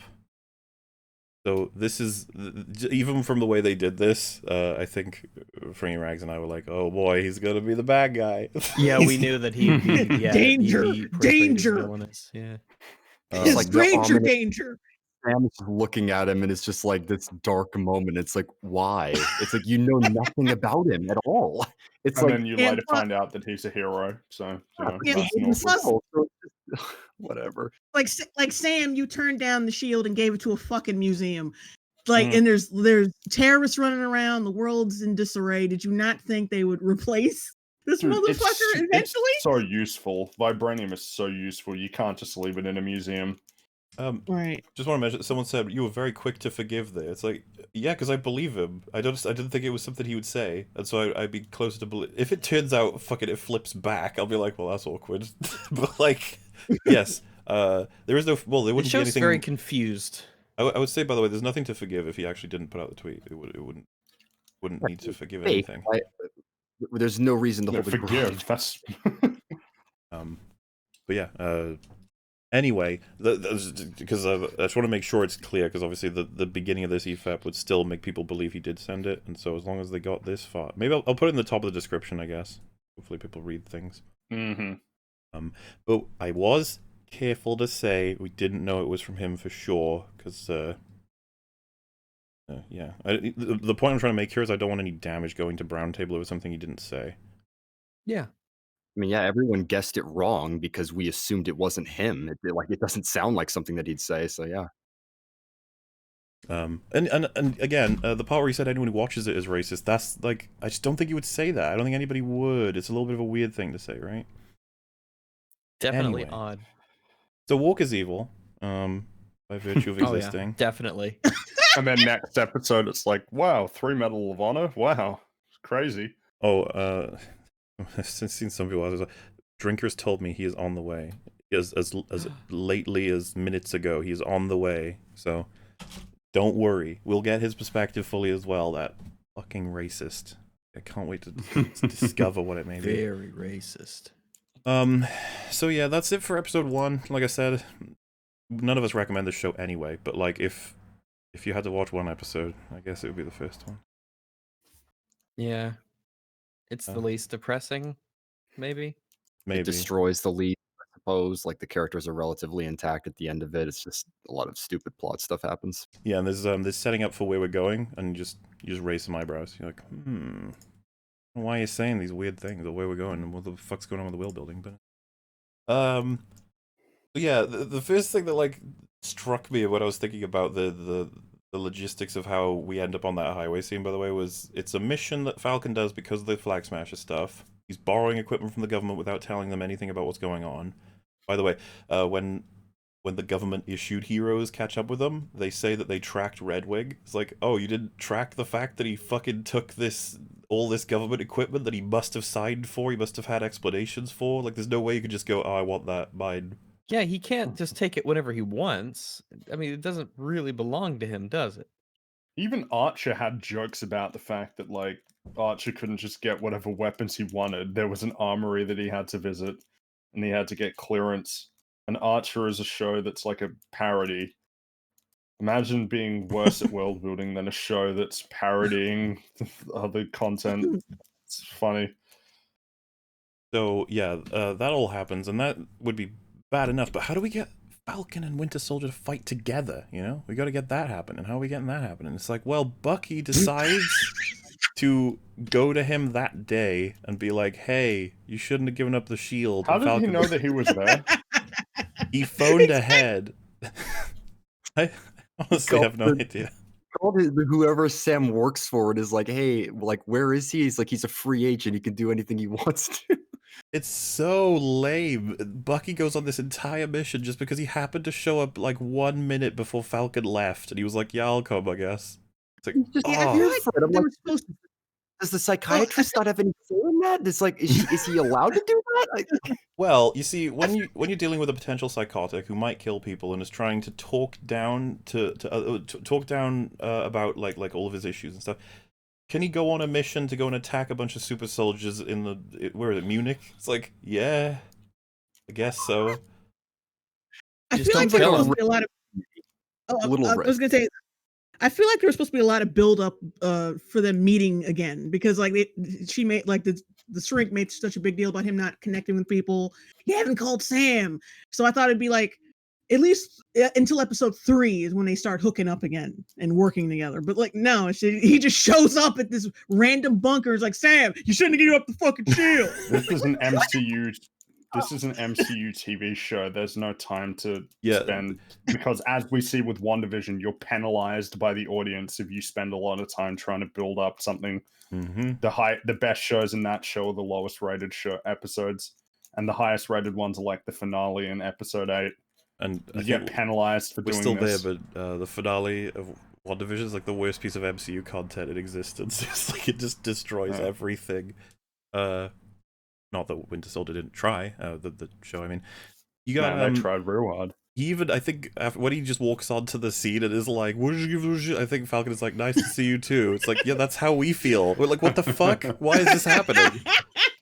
And it's funny because, like, all the time they could have spent to justify that they may have crossed paths and ended up on a similar mission, they cut all that out in favor of having their banter.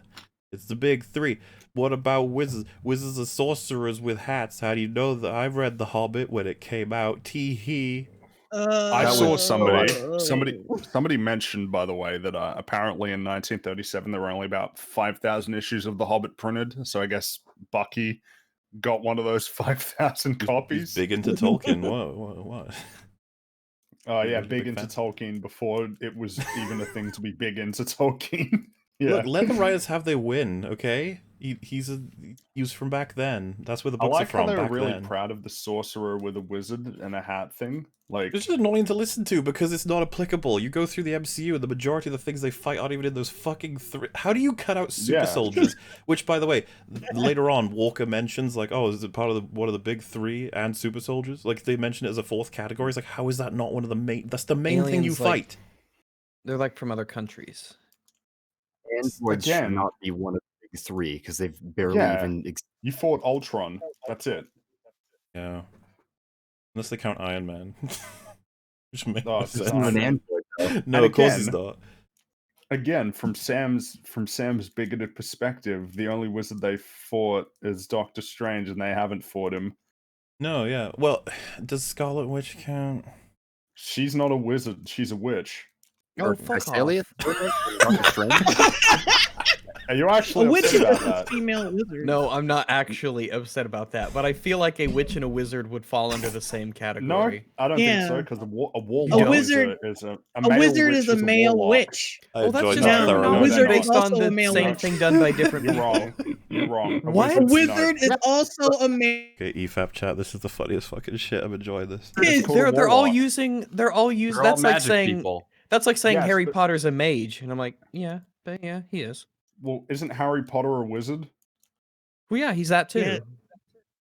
I'm pretty sure a warlock is a male witch, and like, Well, as what I've is a witch? understood it, A female as warlock? I've understood it, the whole idea of a witch is that you're like almost predisposed to being able to do this, whereas if you're a wizard, you just have to train no matter who you are. If you get what I mean, that's always been my impression. I don't. Why would you have that impression? I think it might have. This fucking conversation. Let's get to the show. God damn it. Fringy, No, I continue. want to explore this. Oh no. All right, I don't know where I got that from, but I'm pretty sure that I'm right about that. Like, So I'm not. I think that the differences in terminology are essentially just different flavors of an extremely similar thing. They're all magic users.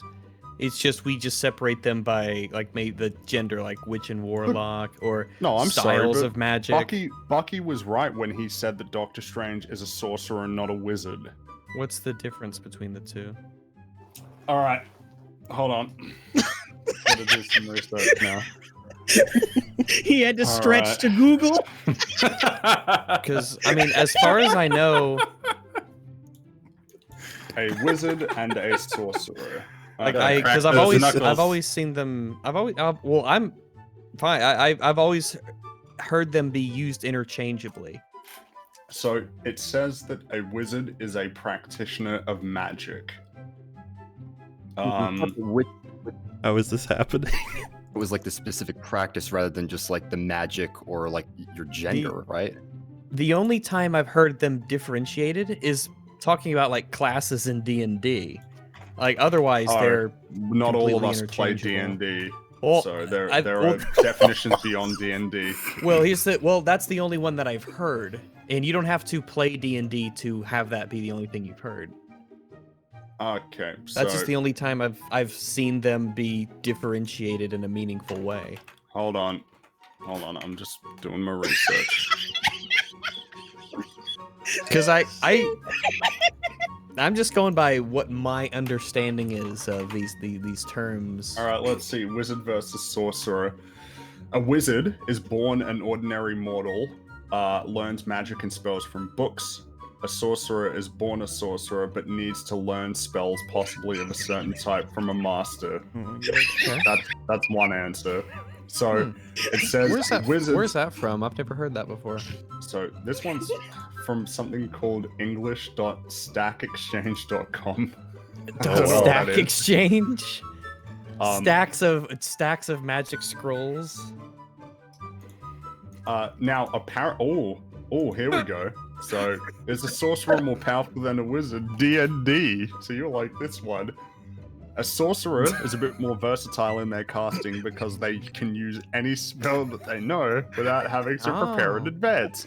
The Oh, meta magic okay. also gives a bit more control over exactly how they use given spells. In contrast, a wizard has more total spells they can have access to if they can prepare those spells in advance. In addition to such, a wizard gets more potent spells because they can specialize in particular schools, and because of illusory reality at level 14, if you go down the illusion path. Oh yeah, Okay. of course, So, yeah. there are So the it's I many can't cool believe Rags, who distinctions. plays D&D, is that uneducated about D&D. What did I say? That's uneducated about D&D. I'm right. They are different things in D&D. That's what I said. I've said the only place that I have heard the two differentiated has been in D&D because they're different But- classes. Here's the most important part. The most important part is witch and warlock are absolutely different from like wizards, which is something that I said earlier. Are they absolutely different? All right, witch versus wizard. You didn't even know? A You witch. said so confidently, and now you're So- looking it up to check. I need the evidence to support my position. All right. Because I Um, always assume that the point that the important point is that they're all users of magic. So this is So what it says. differentiating between a sorcerer and a wizard doesn't actually have any meaningful difference. A witch practices witchcraft, whereas a wizard practices wizardry. Wizardcraft. Okay, well, I see where this is going. Thanks. Oh, this is getting confusing now because it says wizard usually not always refers to a male, while witch can refer to any gender. I thought that warlock was I thought it was in the same way Well, that you in say a lot of- sheep, and so like there's the ram, and whatever the woman sheep is just sheep. An ewe, like that's what right? we call them. Is it Like- an ewe or is that a lamb? You're right, actually. Yeah. No, I think a lamb ewe? is a lamb. A lamb is a lamb. A ewe is Well, let's There look. we go. Male lamb versus female. So an adult female is this is for A ewe. lambs. An adult female is a ewe. okay. And an intact male is a ram, and a Yeah, castrated and the male lamb is is a the- wether, Damn. and They a even young have sheep is a name lamb. for it. Yes. That's Um, correct. I'm glad we got somewhere. Good. This Hey, was Drinker, this was how you very doing? enlightening. Yeah, so this makes sense. I'm glad I was right. Guys, I came in to talk Falcon and the Winter Soldier, and now it's like Farming Out Animals 101. It's great. Hey, Drinker, is there a difference between a witch and a wizard that's not about, like, just gender? Why are you gonna start this shit up again? I don't think there is. I mean, this is based on my pretty limited knowledge of witchcraft. All right. What about is there a difference between, like, a wizard and, like, a sorcerer? Well, yeah, Well, do obviously. you agree with? Yeah, exactly. Because Well, no, you- when you he agree said with me that obviously, Sam he was is being wrong. sarcastic. No, because he agrees that Sam was being really prejudiced and biased when he said that it's not right to say that a sorcerer is just a wizard without a hat. That's not. I'm fine. I won't lose a wink of sleep if I call a wizard a sorcerer. Or Okay, vice maybe versa. you won't, but I. What about I the- just fear the the example that you discriminated, set. right? Yeah. Huh? What about the people who get What? Well, I'm discriminated not by talking it? about. Look, I'm not talking about their race or anything. All right, Maybe that's as important thought- to them for them. and that's what this. Well, I that's thought we what agreed this that show's it's about. more important because it's their No, identity. not the race. No, not the No, race. not, No, no, I no. didn't say the race. I said the wizard or witchcraft or whichever one you are. So, whatever you. so wouldn't that help my whatever you point? prefer. How would it help your point? I don't even know what my Do you point even know is. what you just said? Yeah, exactly. Sit down. No, it doesn't matter because I don't see people like that, Fringy. I'm past Yeah, that. I'm saying that you do though. That's the point I I'm don't. making. Based on No, what they're you all just the said no, before. they're all the same to me. They're all, that's the thing. They're all the same to me. We should all strive to be magic blind here. And Yeah, just not- I'm not magic judge blind. them. Yeah. They're all wizards or sorcerers. It's fine. Mm-hmm. But you need to understand that there is a deep history to each of these terms. Oh right? yeah. Oh. These terms are very loaded historically with the oppression that witches have had to go through is different than the Well, oppression witches- that wizards are having to go through. There's probably some But- truth to no, that, no, right? Yeah, well, that, Well, that no, witches because witches has aren't a real. complicated history. Mm-hmm. No, think that's that's just what we oppression take. against people that those people didn't like. Unless We we're learn talking about something in new this. every day. Oh wait. In the MCU, we're like this. Are the witches on like the Salem witch trials and stuff? Were they actually witches? Yes. They're witches, So- and Doctor Strange is a sorcerer. Sure. Yeah, so it's almost like in the context they're the of same- even the MCU, they're not the No, same. if you wanna- Doctor Strange. Oh, they're wasn't they're born with basically the powers. same. They're basically Scarlet- the same. But I'm Scarlet fine with Witch you was being even born more with hex specific. Scarlet Witch was born with hex probabilities. Doctor Strange had to learn how to be a That's wizard. fine. That's fine. They Sorry, a both are sorcerer. indistinguishable in practice. But I'm fine with you being extra specific. Do you think that they're in? Do you think that they can't be distinguished? Do you actually think that? No. Or- Well, I mean, you could Do you tell think- like one's green and one's red, but in the sense that they are both people who use magical abilities. Rags, they're they just all look different the flavors same of to the me, same man. thing. They all look the same to me. I know. Drinker and I, we're on the same page here. I mean, we know Doctor what's going on. Strange doesn't cast hex probabilities that stop bombs from exploding, and he had to learn how to become cool. I Whereas feel like Scarlet Witch was I just feel like there born with could it. be a spell. I feel like we could have a spell about disarm bomb spell. I guess we'll find out in Doctor Strange in the Multiverse of Madness when they delve into this in more detail, and it doesn't destroy the world building. I'm sure it'll be great. I think that was sort of like part of one of my issues with Doctor Strange was that I feel like magic can do anything that it needs to do. It creates a lot of plot issues because it doesn't seem to have a lot of structure or rules to it. It's kind of a shame because Doctor Strange is I really like Doctor Strange the character. I just want to see more of him reading books and learning stuff and going on adventures. I agree. So anyway, Drinker, what do you think of Falcon So and the anyway, Winter back to Soldier? D&D. All of us gave a big blurb at the beginning, right? So if you wanna take your time to say, I know you put a video out, but you know what? What if someone didn't see it? What if they were on the road, they haven't caught it yet? What do you think of this show, like overall? And feel free to be 100% honest. I think it was fantastic, and like I didn't want it to end. Like I could have seen 60 episodes of this shit, and I think we need to start more important conversations as a result of this show. No, on a serious note, though, nah, it was for me. It was just a pretentious, preachy, pointless piece of shit. You know, it was a complete waste of 6 hours, a waste of two like really good characters, particularly Bucky. It was great to see he had like all these deep-seated emotional issues which came into play in like the first episode and then just got fucking ignored for pretty much the rest of the show. Agreed. It's great to see that the Wakandan spear ladies can beat up basically anyone, even some of the most powerful warriors in the MCU. So awesome there. Oh, they have spears. And yeah, I learned important lessons that racism is wrong. So yeah, thanks, did- Falcon I was Winter racist Soldier. until I watched this show. Yes, yeah, I thought it was a good idea. Yeah, and then it's like, no, it's not. It's a bad idea. And I was like, Yeah, okay, this fixed thanks. me. I was a broken, horrible person, and then I had a man in one of the someone in the Discord voice chat yesterday said it was garish, and I think that's a really good way to describe the Falcon Captain America suit right now. Garish. Yeah, He looks like Um, A-Train from fucking The Boys. He looks like A-Train. he does now. kind of even well first off, I mean not all black superheroes look the same, but I see what you're saying.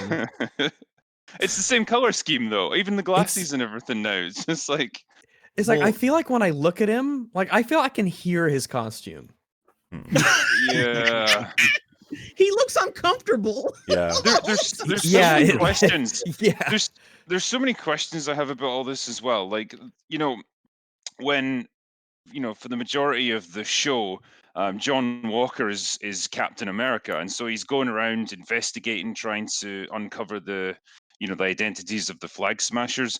But he's going around in full Captain America gear, Mhm. which just seems fucking ludicrous. Like that's what you wear when you go into battle. It's not what you wear when you're intel gathering and you're just Every walking down minute the is a street. battle for justice. That gets You know what I especially mean? Like weird. if you're just going around like Lithuania when he's trying to like find out what their next like target's going to be, you kind of want to be inconspicuous. You don't want to be there as Captain America. Well, they have one Because scene. he wasn't wearing it on the scene where he talked to Lamar. Yeah, one scene where they're out of costume in like a cafe or something, and they talk. It's like, oh my god, look, normal clothes. Wait, what Yeah. about the scene where they're discussing their plan in public and there's a bunch of people around?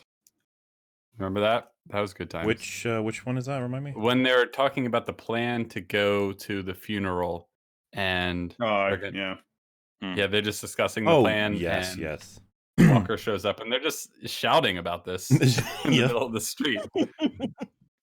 There was something as well about like I know casting is kind of subjective, but like the actress that they got to play Carly, when I was talking about it in my review, I likened it to like they didn't give her the script in advance; they just gave her a teleprompter out of shot and just told her to read off it, like with no context for anything, because like her delivery was just absolutely shocking.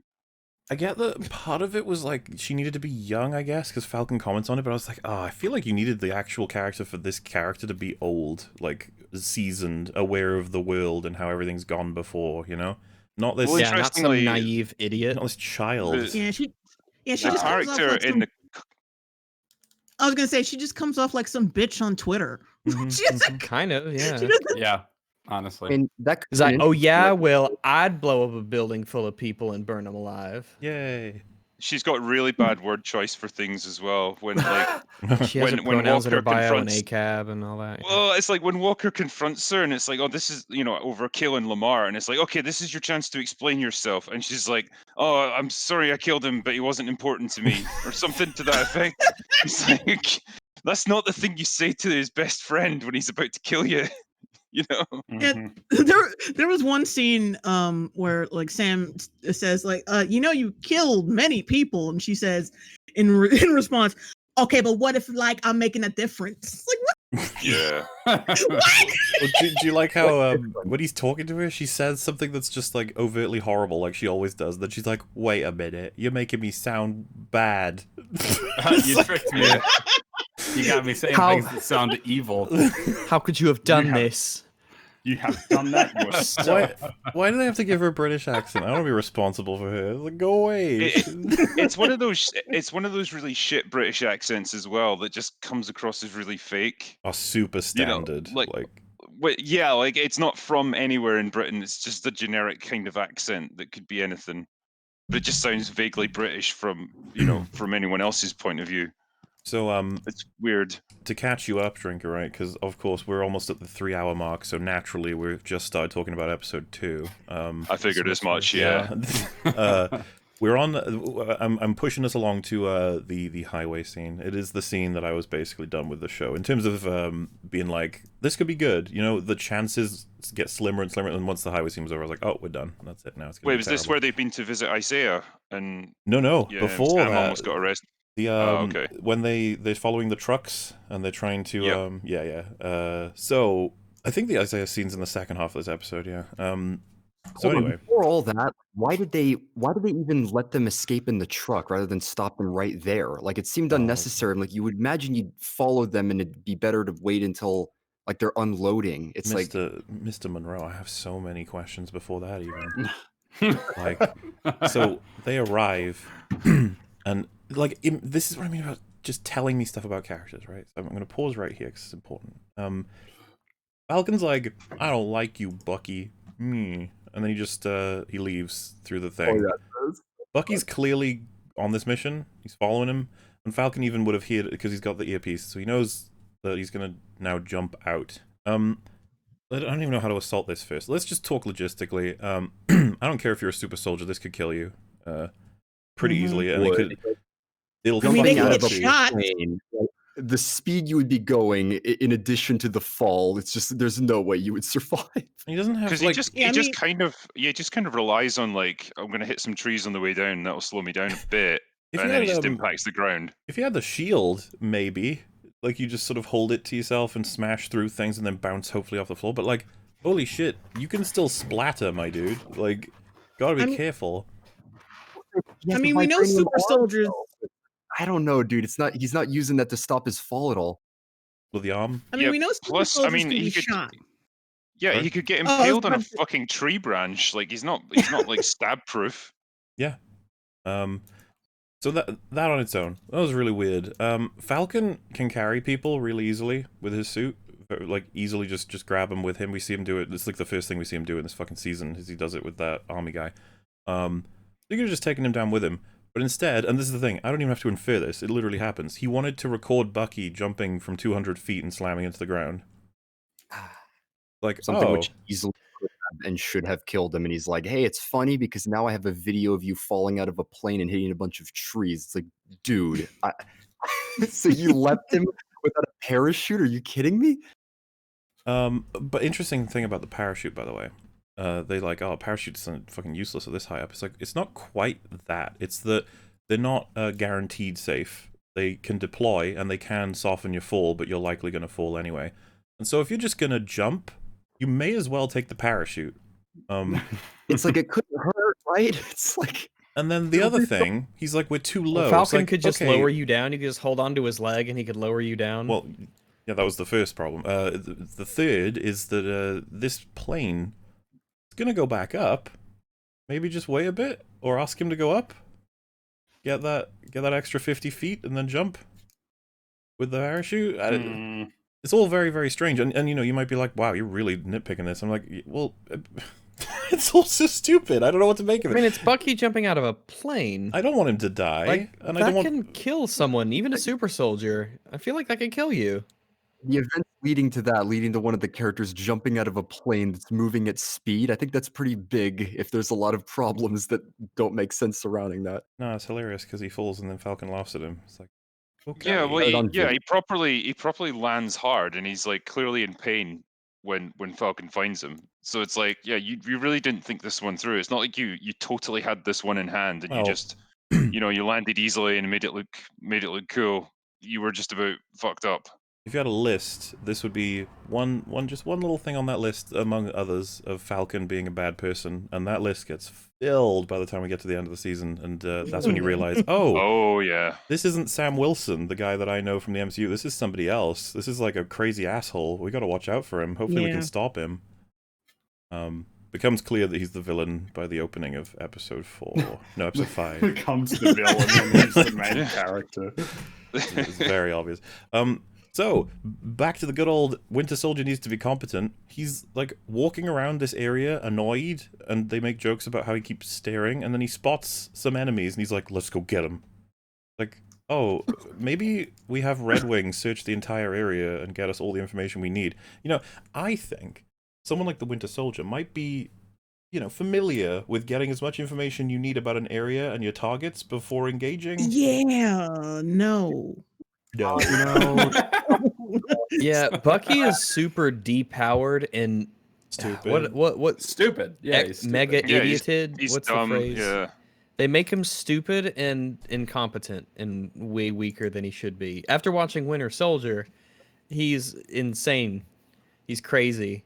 You feel if You're supposed to be you scared feel of like him. the Winter Soldier's coming after you, you've got Yeah. some problems. That's a really big deal. But I feel if After Bucky watch- Barnes was coming to get me, I'm like, okay, I could probably just hit him with the pan. Distract him with a flashlight.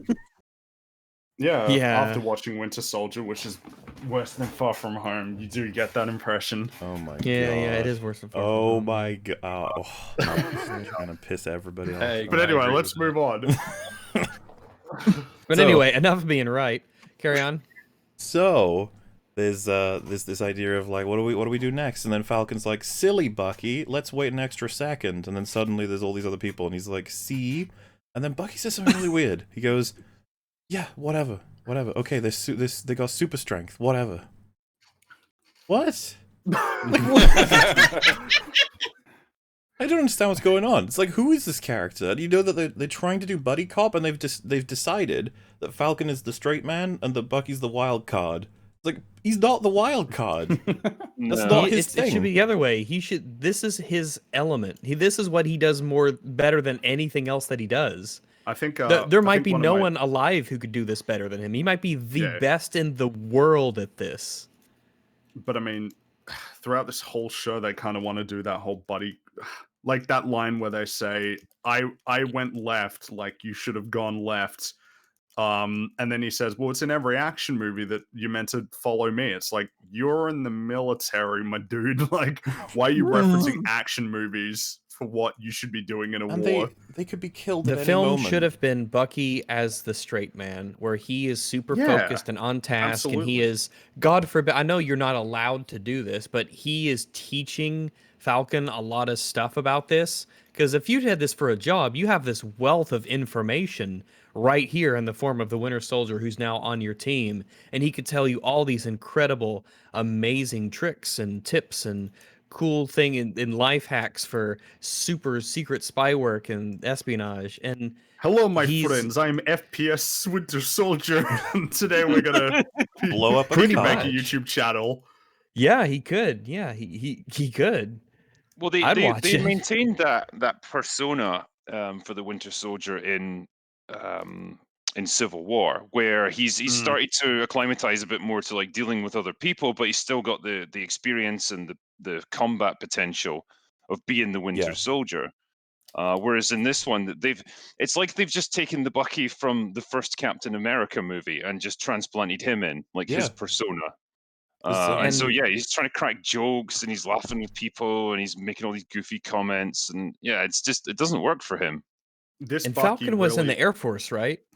Yes. So yeah, somewhat different was of a paratrooper. branch than Yes, yeah. I feel an like espionage. a paratrooper and what the Winter Soldier is different things. They have a lot to teach each other and a lot to learn and stuff like that. But I do think an element of it was we can't have Bucky, the white guy, being superior in situations to the black guy.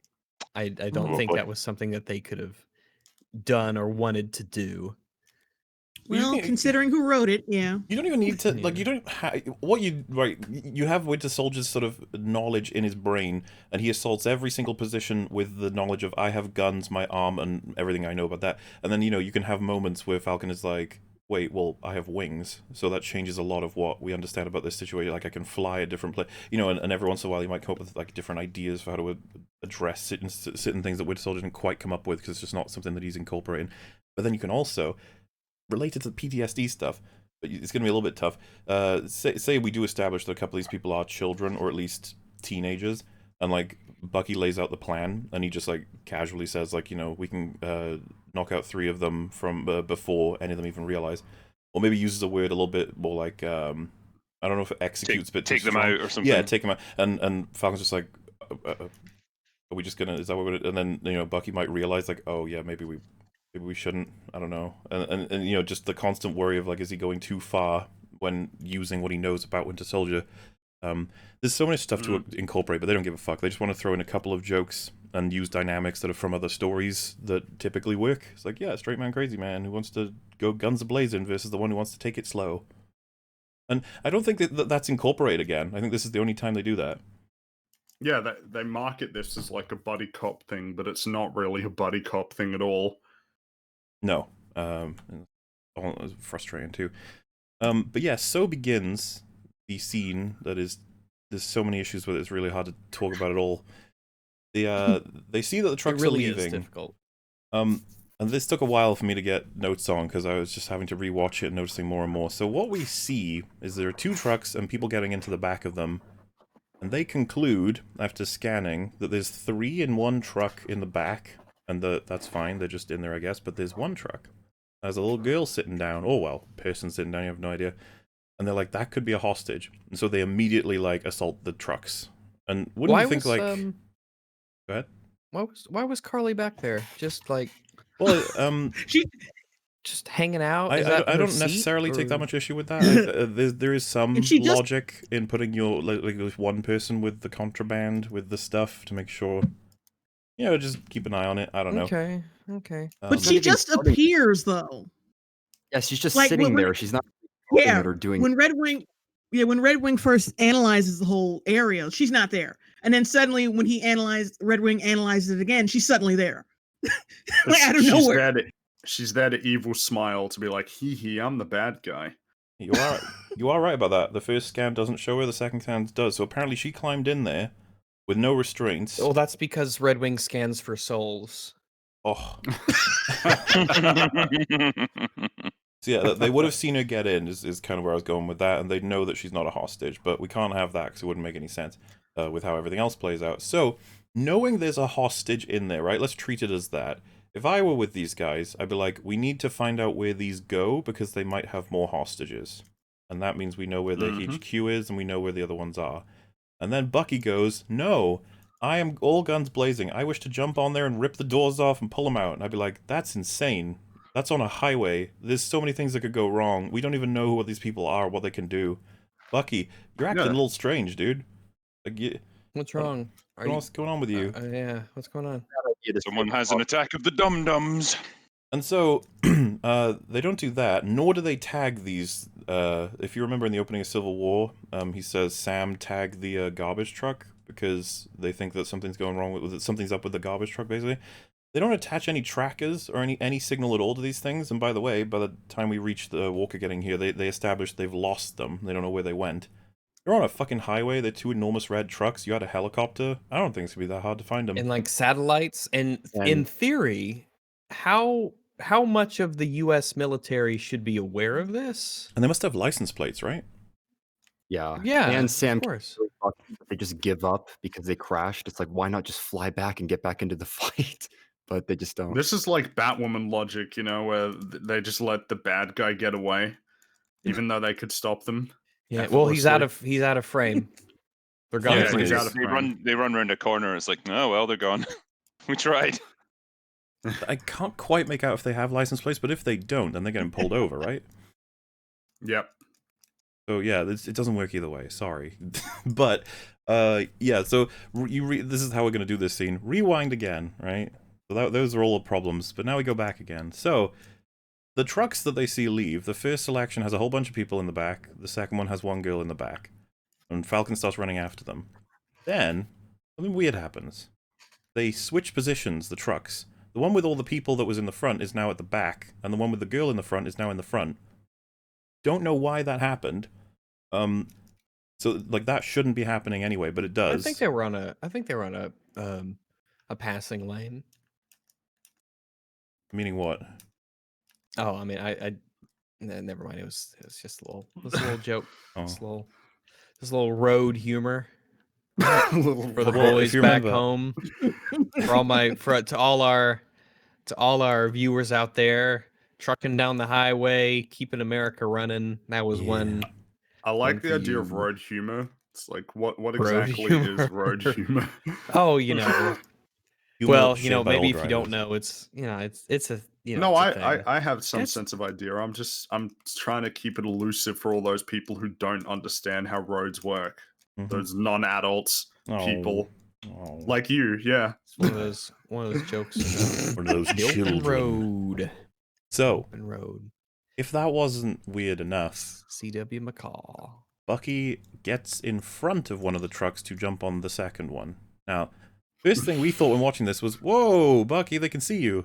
There's a driver. They probably got comms. Yeah, You've just um, spoiled odd that he- everything. Instinctively goes into it. Why not and take out it's- the fucking back first and then go from hostage rather than like letting them see you because they could send more people. It's just like it's Well, such a weird plan of attack. It's an immediate catastrophe. He's gone for the wrong truck that's got more risk, but he turned out to be in the right truck, but he doesn't alert the other driver somehow, apparently. You can't really tell. I guess the driver's just like, what's that guy with the arm doing? what's going on there?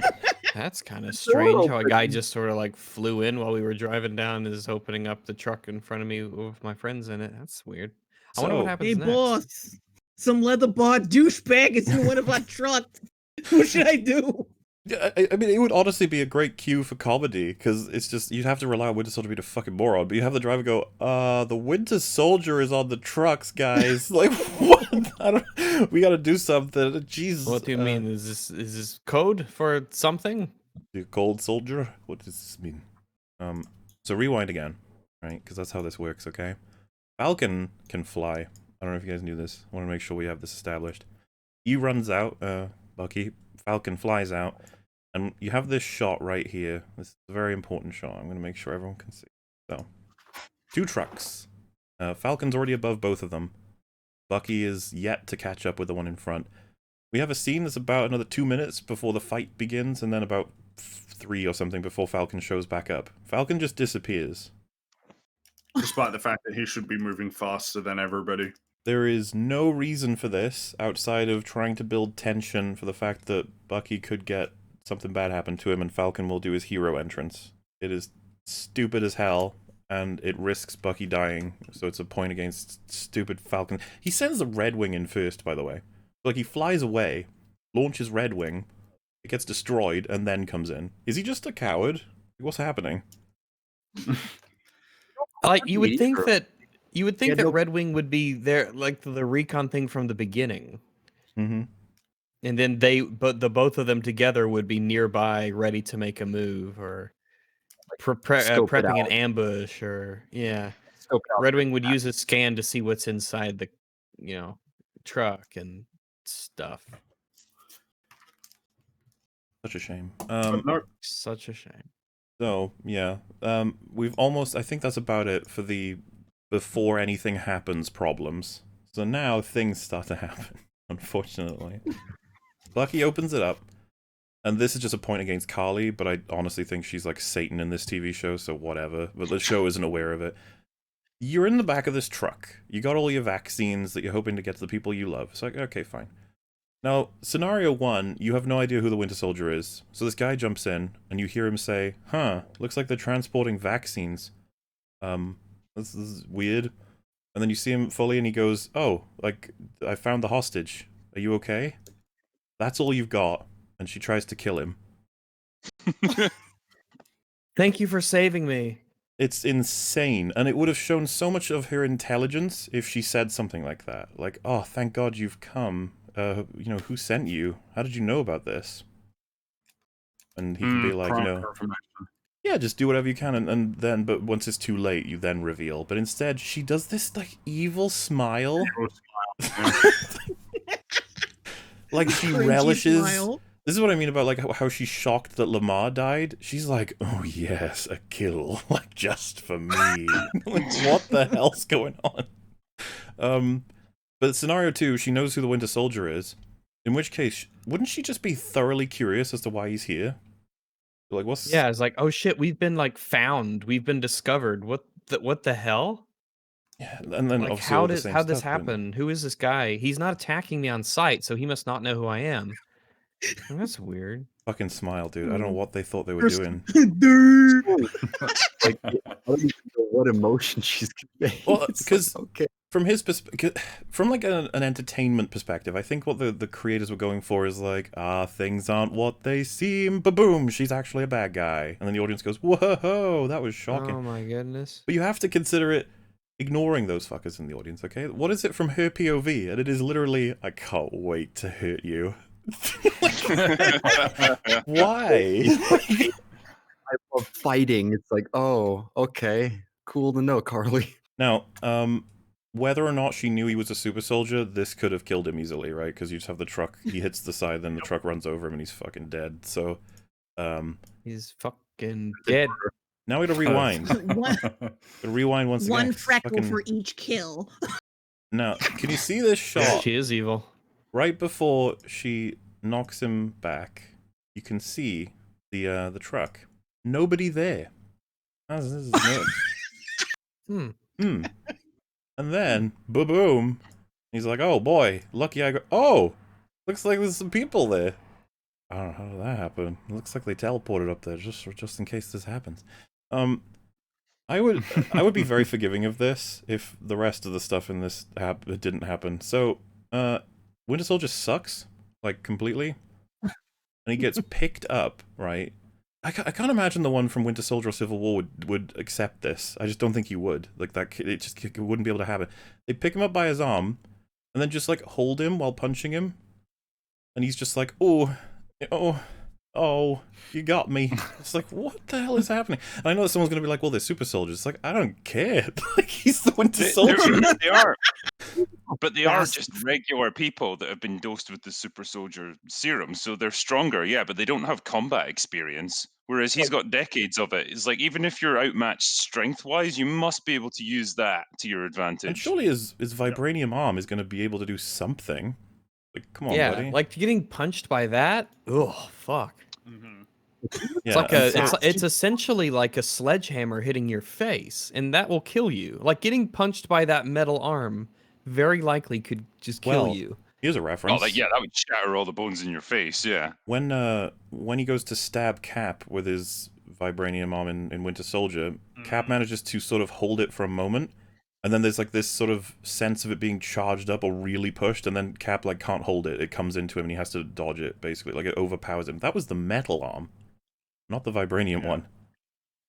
Oh. Yeah. So yeah, I don't know. Thing. We have to watch Bucky be shit, and then it's for a joke. Red Wing turns up and fires a minigun, by the way, or whatever this is, at Carly. Misses every single shot, even though, and I really have to show this, she grabbed it by its, like, nose, where the bullets were fucking coming out. Your hand is doomed. No, it isn't. No, it isn't. Shut up. So she should be in serious pain and or dead. She should be dead here. It makes no sense how she survived. It makes no sense why Red Wing got within grabbing distance when it has a firearm. Red Wing's just as And dumb also as can everyone fly, else, I guess. And also you can know? fly. It makes absolutely no sense, but Why is Carly so good at fighting people? No She's idea. Just some person. She's a Yeah, she's a kid she's who not wanted to military. be a teacher. She wanted to be No, a not the teacher, and Whirlwind. she's got serum, but now she's like better than Winter Soldier. Remember, she goes toe to toe with like everybody in the show several times.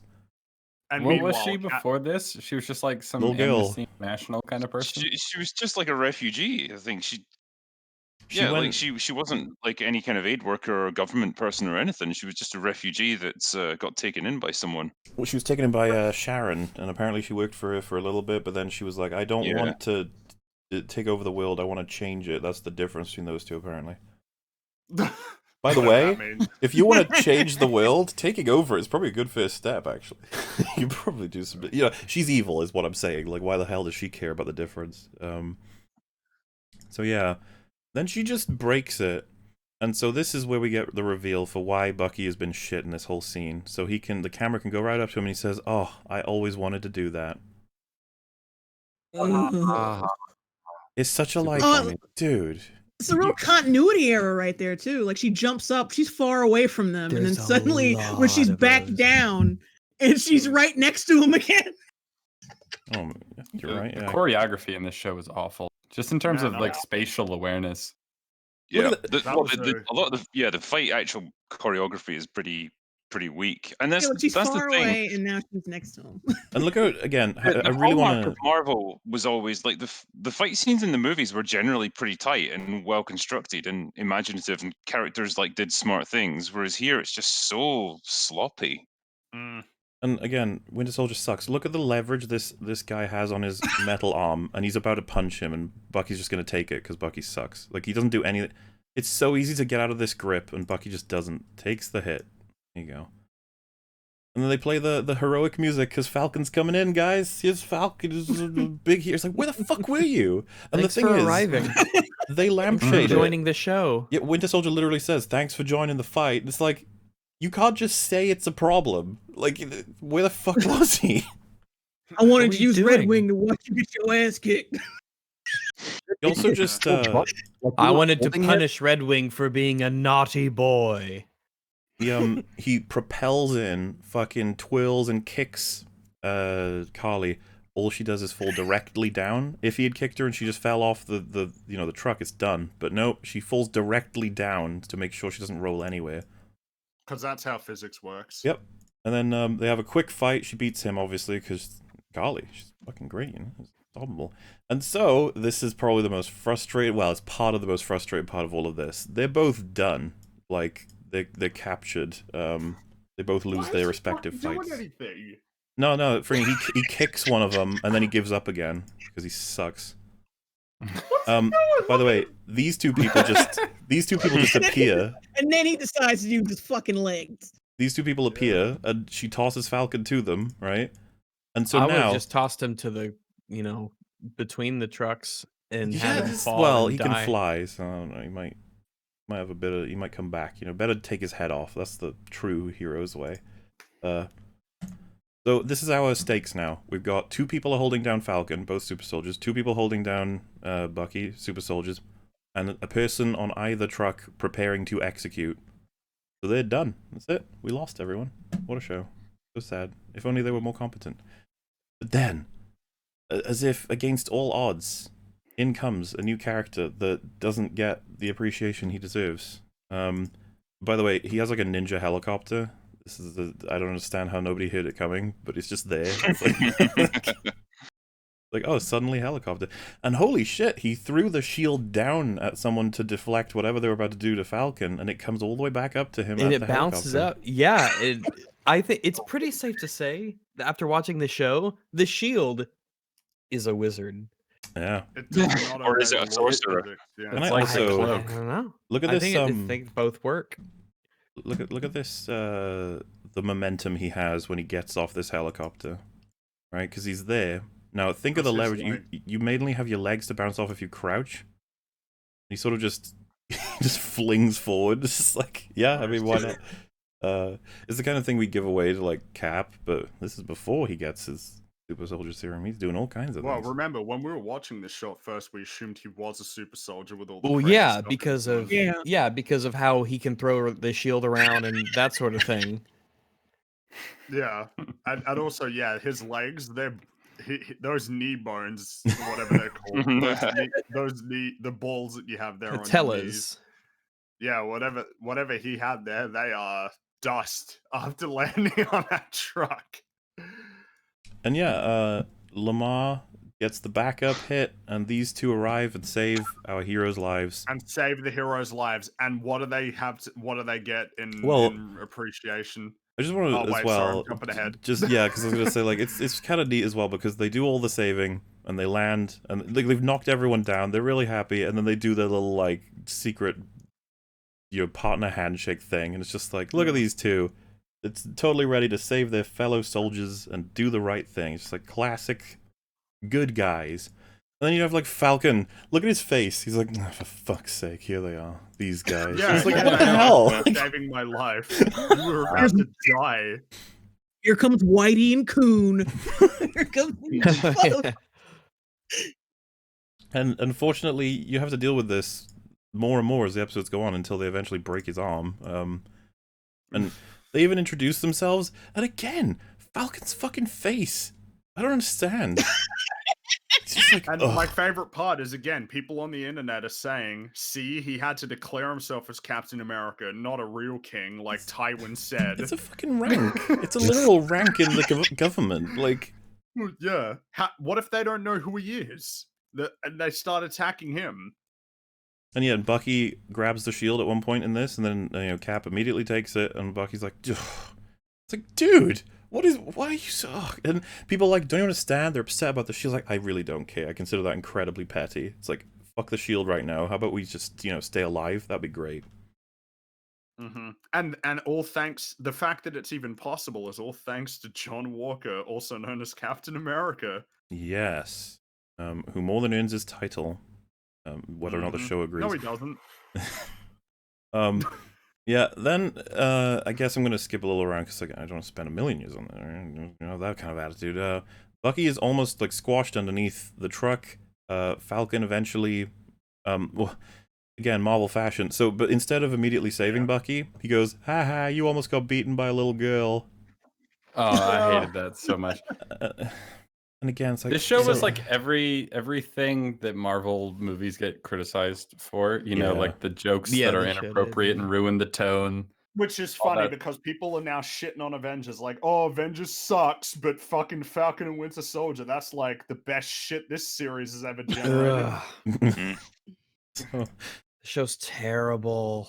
Again, this is indicative of character and they don't even know. He's wasting time while the people who saved his life are up there against super soldiers. Falcon doesn't care. Look at him, he's happy. And he's trolling Bucky as he is close to dying himself. Imagine if he said, hey, that little girl, and then he'd let go. Just like, his head just explodes. It's like, oh. Little girl, whoop your ass. Well, you know what's real funny is Bucky could have just said, yeah, you lost to it too, just now. Like, or he could have said, fucking help. Yeah, please help. Yeah. But it's funny because it's Marvel. You can't be Even too though serious it's for too long. absolutely not funny. No, it's just frustrating watching it. You're like, why? So then this happens, right? And again, this is why I brought it up. Lamar is near death right now. Falcon's laughing with Bucky, so it's fine. Don't worry about that. Also, keep an eye on this girl. Look at this girl right here. She's just like, huh? What's going on? I'm girl. I stand here. What's my job? What you doing? She just watches. And so while he's battling Carly, he draws his gun to help Lamar. It's like, wait, you had a gun this whole time? Okay. He had a gun this whole time. And while you're on the helicopter, you should have just shot them. That would have been Yeah, great. you think you just shoot him from the helicopter. Yeah, it's a frustration. And so he shoots, and by the way, girl is still just like, whoa, my friend just got shot. Not only does he shoots without aiming, just eyeballing it at a guy who's grappling his friend while he's on a moving truck going down the highway. Yep. Oh. He doesn't shoot the person right in front. He doesn't shoot the person who's like right next to him either. Yeah, for so anyone he could wondering, take all like, the time he wanted. Yeah, course- because that's Carly. We can't kill her yet. of course he is aiming, quote unquote, but he's not really aiming. It's He's like, it's pointing. yeah. How come they didn't play evil music when he Sort of. shot this guy? I don't know. I think the guy was out for the day. How? who did Yeah, that. that's you're not allowed to kill terrorists.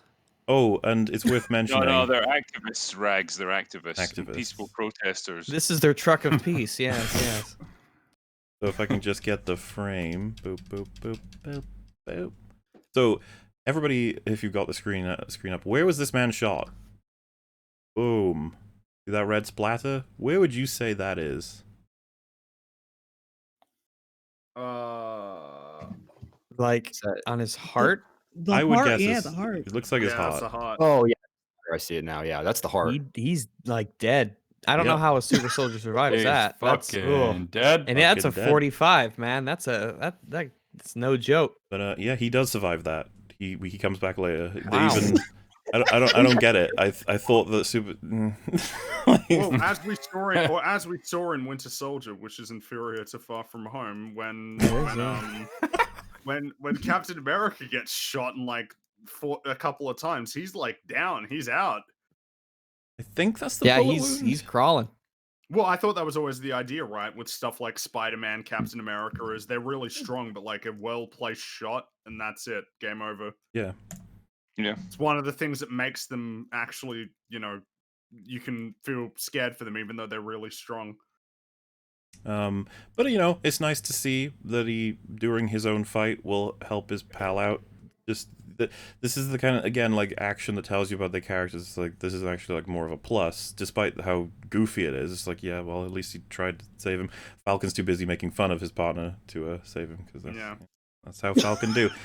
And you even get then we sort of this is essentially where the fight's coming to an end, and then the worst thing happens. So Cap's like trying to stay attached on the back of the van. Falcon grabs Winter Soldier, gets them both out. They are safe. Unfortunately, of course, Lamar still has to deal with Carly and the other one, because not both of them, they didn't get shot. And this isn't through Watch Together, by the way. I can't put it in Watch Together because if you pull up my stream, you'll get kind of the context of what I'm talking about. It's mainly for the audience, so that I don't confuse them. Hopefully from memory you kind of get what I'm talking about if you don't want to pull it up, but that's all good. So again, like Lamar's gonna be in trouble because there's 3 super soldiers with him right now, and they all don't care about killing people. So yeah, he is wrestling them, and unfortunately for him, because we know how this goes, we know, we've got references for this, he is hit pretty hard by the super soldier in the chest. So I guess he's probably, yeah, I think he's not gonna make it, right? From what I understand, that kills people. At least that's what I got from episode 4. So I don't know. But it's fine. He's gonna be fine. Cap throws the shield, and he ends up bouncing on it, and he makes it. And you know what's neat is the Cap like smiles at him, and he smiles back. It's like, yeah, teamwork, like good stuff. And then Cap gets back up, and he's like, you know what, that was a mistake. He's gonna try and fight him again, but then I would argue he takes an even bigger blow than Lamar, as Carly, the badass that she is, grabs his attempt at a punch and just slams him so hard, by the way, he blasts off into a car and rolls. But this, by the way, this was when Fringy, myself, and Rags were like, oh, so he is a super soldier then, yeah. Yeah, the shield and how he can tank these hits, like, yeah, and plus it makes sense that this Captain America, they would have, I don't know. Like, part of why they some chose maybe they him were- was that he had super serum. I mean, unless the suit is armored somehow to protect him from this, there's no way he should be Then able to why take isn't this sort of Lamar's stuff. armor? Yeah, why? Yeah. We only had enough of this special stuff for one guy. And so, you might have been distracted with how shit that scene was from thinking about how, wow, Falcon and Winter Soldier ditched them. They left them for dead. Despite the fact that they saved their lives. These It's guys literally... insane. And like, it was too much for me. I was like, I can't watch this anymore. I can't watch Falcon and fucking Bucky be horrible people all the time. It's like, actually... who's the hero They of this? Didn't even try to catch up with the trucks. Nope. And Even both though of them like Bucky can run really fast and Falcon can fly. Well, While- as we saw in Civil War, which is the best Captain America movie, they can run Easily. really fast. Well, they did Yeah, it in and this. he lifted Cap instead of Winter Soldier as well when he fell off the helicarrier, so he can clearly lift people and move Yep. them. So why not go after the truck? He did it. Did it in episode just 1. He because has got- the hostage. He can carry Bucky. Yeah, just because you got punched up doesn't mean that you stop. Go. These Get him. the two lads that saved your life are still there. They're both humans. Like, what the fuck is wrong with you people? I hate it. I hate it. I hate it. I hate it. Terrible. So yeah, I was like, oh, this show's awful. Like, it doesn't. I'm sure they had no idea when they were writing this what they've just done. Like in this scene, they're probably just like, no, it's fun. Shut up. We're having fun. There's jokes. So it only gets worse because Bucky and Falcon are having more banter about fucking the big three. I don't even know. I don't care. And then Walker shows up and he's like, hey guys, want to ride? And they ignore him because they don't like him. Because Because they're petulant children. Yeah. You'd think as soldiers, white male. You know, yeah, you'd think as for all I know, soldiers they would he's- appreciate that they like, would save their lives, but no, they're just petty For all bitches. they know, he is like Giga Chad. He just came in, saved their lives. He's he got picked, so he must have been doing something right. 3-time Medal of Honor recipient. That's pretty good. That's pretty good, you know. It's not that pretty. great. It is you okay. know. Yeah. Bucky only Yeah. has 0, but you know. Falcon has Yeah, 0, but you know. Yeah, think you'd think this- if nothing else, like Sam would have respect for him since he's a military man himself. They're Yeah, both military. they're men. both- That's why it's so confusing. Yeah, it's really They weird. even did tours in the same war. They're both veterans. All of them are veterans, Yeah. rather. I mean, do you? Because if he showed up at the VC where you worked before you came to Falcon, surely you'd be, you know, talking to him, trying to help him deal with the trauma of going to war. But and especially, he just saved your lives. Well, What so are this these was cocks. what I was gonna say is if we wanted to craft this ourselves as writers, right? Like, oh, they have a bit of a thing for him because he's got the shield, and they have like a couple of meetings beforehand. They just curt with him, and they may even have like one argument at some point, like whether or not someone's plan should work. Blah blah blah.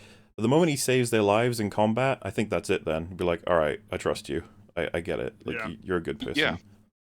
And they And open with that. it would make more. It would be more interesting from a writing point of view if they actually do trust him initially. You know, he seems like a decent guy. This is the kind of guy we can work with. Maybe Sam feels almost that, you know, the shield is in safe hands. Maybe I and made it's the only, right decision. Yeah. and it's only Yeah. over the course of like the next few episodes that faith gets gradually undermined, and he realizes, oh shit, this guy isn't what I thought he was. And oh, okay, yeah, you can move forward from there. But yeah, he just hates him right off the bat, and it never ends.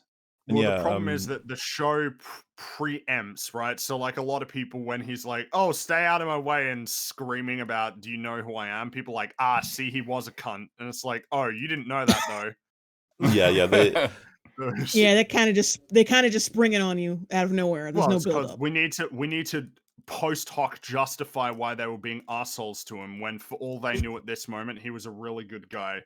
Yeah. Yeah, they And could I feel- they could smell the evil on him. They could smell it. And I feel like him being a cunt later is assassinating the character they set up because the switch he Yes. makes is stupid, and I don't buy it. I Well, makes more sense that he's actually kind of a decent guy. Yeah, it's probably a good time to roll back. So the part I didn't address yet, because I figured it would be better to do it like now, is he gets an intro in this episode, and not even that bad. Like, he's in his high school locker room, and he's talking to his wife and his best friend, obviously being Lamar Hoskins, I think is his name.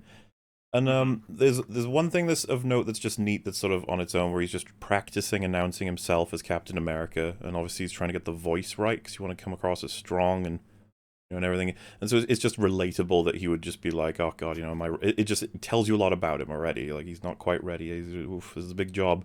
And he says, like, of all the things I've done, like, this is different. This is a constant job. This is going to be big boots to fill. And the wife is like, oh, don't worry, like, you're going to be great. And same with the friend, just trying to make sure he's going to be all right, unzipping the outfit, and it's just like, yeah, here we go. And then all of the extravagance of this thing, plus the description of his history, which unfortunately the writers didn't realize what they'd locked him into. They made him like one of the greatest human beings on planet Earth. Yeah. That intro was great because there's not. I mean, it's great that it makes him likable, but then it's terrible from a writing point of view in this show because it doesn't even establish a hint of, you A know, flaw? there's a bad undertone to him. It's not like he's arrogant about it. He's not like, I totally deserve this. He's a guy who feels the weight of the responsibility of doing this, and he's desperate to try and live up to it. You know, those are all great traits. It's just it doesn't really fit. It doesn't factor into what he becomes later. I mean, the show toys with him a little bit, like pulls at his strings and tries to manipulate you with all kinds of like the filmmaking around it. But then at the end is like, no, yeah, he's a good guy. We said that. We said he was a good guy. And you're like, I don't like you, show. Like, I find you frustrating. Exactly. Yeah, I was happy with this intro, and then I was already annoyed. And it's like, wait, why would you be annoyed? It's like, because they're gonna do something to him. They're gonna make him evil. They're gonna make him do something that's stupid or something. But we knew it. We knew it was coming. Not going to be less frustrating as a result. So, yeah, they lost the Flag Smashers somehow. I have no idea. They also explained that they found the Flag Smashers and these guys because they followed Red Wing. And Falcon has the balls to complain about this when it's not even his. It belongs to the government. And it's so awkward because, again, Walker is doing everything perfectly. He's like, oh, well, it's government property. And then he points to himself and Lamar goes, we're government. This is like, yeah, lines up. And yet you just have them frowning. And then comes, again, because this is all horribly written and they have no idea what they're doing. Bucky leaves first because Bucky's embarrassed by the fact that Lamar calls himself Battlestar. He's like, oh, what a lame name, I'm out. Like, oh, yeah, okay. me, the White Wolf. Yeah. That's what I mean. Like, are we really doing this? Like, did you think Doctor Strange was this incredible name? Like, why did he do this to everyone else? Him, that is his name, though. Well, you need different example to that one, I think. No, he didn't know Doctor. His name is Doctor Stephen Strange. No, he is Doctor Strange. He didn't know that. Right. True. Dr. Smith. I think anybody would naturally assume it's like Doctor Strange. Is that like your wizard name? Fucking Spider-Man assumes that. Peter figured that. Yeah. So I don't know that there's any name that we all go like even Iron Man. You'd be like, I mean, yeah, all right, that's the name. Yeah. Battlestar. It's like, oh, how lame. I'm out. You're like, fuck you, Bucky. You've been really lame. What they're fighting about is their names. It's like, wow, these are our main characters of this show. So. And this is the thing. I feel like my reaction, like IRL, if this guy introduced it, and like the soldiers of like the government are starting to take on like little tag names or whatever. Not that they wouldn't do that before. Like there's some code names and stuff in there. It's not uncommon in the military though for people to have code names. Like I would look at the Modern Warfare series: Soap, Frost, Ghost. Yeah, and if it came across as though it was kind of inspired by the fact that there are other superheroes, I'd be like, that's cute. That you went with Battlestar. Yeah, it's like, alright, nice. I'll happily call you Battlestar if you want. The code name and stuff. But no, Bucky's a twat, so it's just like, okay, cool. Though, not as bad as Falcon, where Falcon's listening to them even more, and Walker's desperately trying to win him over, and he says a bunch of things. There's some really good quotes in there for like convincing him of his character. And like, it just makes me so sad. I'm going to try and show the faces because I'm so on Walker's side. Is this the scene where he's like, I want you by my side to help me with this because we need your help. Well, and that's when Sam. I'll get there because this is something that really fucking pisses me off about this. He's like, Cap was Goodman. I want to be Goodman. He was strong, helpful. I want to be a team. You guys, blah, blah, blah. It's all good. It's all great. And Falcon's kind of being won over, I think. At least he's listening to him. But he ends the sentence with a dreaded word that he never should have used. And it's only too late that Falcon... Yes. See, it's just, he never should have used this word, okay? We're about to get to it. I just want to make sure I have it. Also copyright. So the word is... wingman. Says he wants Cap's wingman, and that is a trigger word. Absolutely. Like when I heard it, like he got triggered. I asked Fringy to turn it off. I was like, this is enough. Okay, I can't listen to this. I can't believe it. It's not like you're a literal wingman. So, but literally and figuratively. Falcon's like pissed off, and he's like, "Yep, always that bit at the end," and then he leaves. It's like, oh, and look at Walker. Wingman's not even a subordinate position. It's just an equal who's there. It's my buddy. I got someone that makes it. Look at his face. I got someone that makes this much worse than you guys would even possibly get from just this scene. Because you're right. You're absolutely right that nobody would react this way. This is fucking absurd. And Walker, after trying so hard, fighting for their lives, arguing his character, knowing he's done everything right, he just sees this guy leave because he said wingman. And he's like, poor guy. Maybe Sam just hates Top Gun references. I don't know. That must be it. Now, when good old Sam was introduced, part of his sort of story is that he's there giving advice and stuff because I believe him and someone called Riley, they were two people who had those like experimental Falcon packs, and they would rescue people, they would power rescue people. And part of his story is so tragic is like, you know, that guy died, Riley, and do you know what Falcon calls him in Winter Soldier? Oh no! Wingman, perhaps. Calls him his wingman. No. Oh. Imagine if he was Uh-oh. alive to hear you say that. Spit in your face. Yeah, I if I were Riley, I would fucking punch him. How dare you call me a wingman? What the fuck? I am not to be insulted this way. So yeah, I was a little bit disappointed when finding that out. I was just curious if it's ever come up in the MCU, like just referring to people as wingmen. Has it ever been? Because I've never known it to be offensive. And literally, Me Falcon, neither. Falcon If describes someone his... came up to me and said, "You're my wingman," I'm like, "Oh, awesome, man." It's never been Yeah. derogatory, nor It- does it necessarily imply a like lower position, like a wingman. Go ahead. Yeah, if he'd said something like sidekick, okay, fine. Hmm. You know, that's got a kind of derogatory tone to it, or a condescending at least. But yeah, this is nothing. This is inoffensive as fuck. It's like Kylo Ren. usually- He called him a wing boy.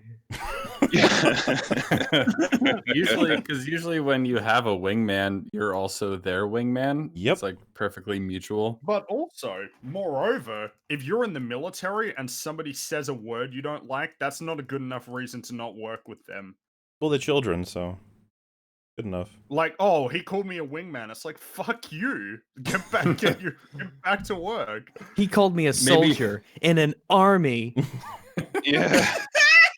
Maybe you're not cut out for this, Sam. I just Yeah. wonder if This is legit like just a diversity seminar or whatever, like converted into a an action adventure. You know, people get triggered by a certain word and they have to just up and leave because they can't handle it. Like, this isn't how real human beings interact with each other in the It's like slightest. I mean, if Evergreen this is State how you College. interact, it's like, god damn, you worthless. Like, you can't even talk to me without getting pissed off because I Well- said wingman and it's a word that you don't like. Like, get out of here. and hence why You called me uh, man. if you look You at might as well have called me nigga. if you look at Walker as the car drives away, he's just pissed. It's like, yeah, he should be.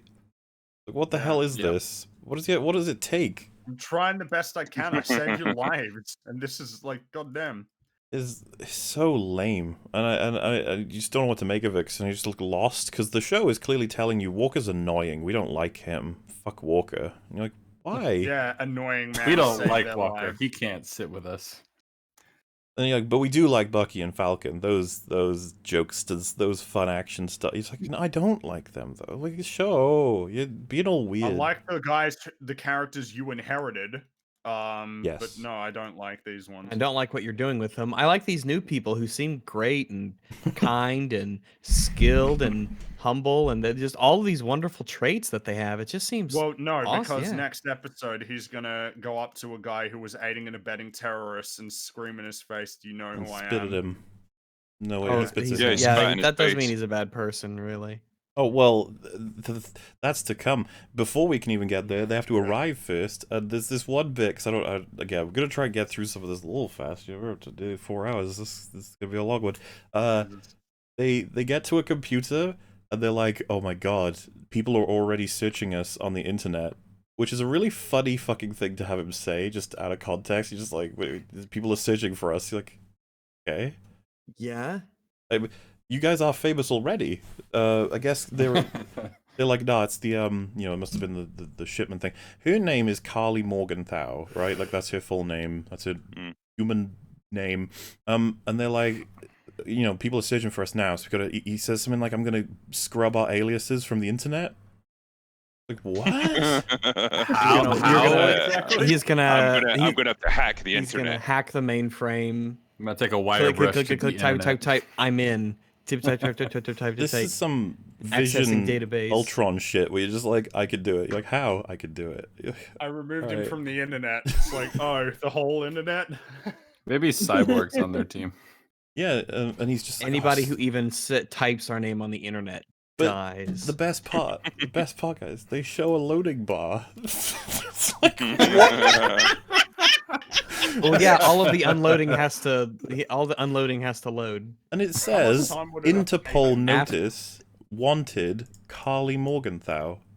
What do you change about this? They hacked Interpol. She's wanted. This too late. They know her name. Like what do you they propose to probably wrote it down do? on a piece of paper Armed and somewhere. dangerous, extreme caution advised. It's just done. Like, it was all- our files disappeared. Let me replace them. Anyone print out the Carly thing? It's like, yeah, I did, boss. The This is who? good. I only Yeah, remember like what's all on the the case officers mainframe. assigned to it would just instantly forget who she is. It's like, we were supposed to be searching for someone, but nah, I've lost it now. Oh man, Okay, on to the next case. our hard drives, they all got deleted.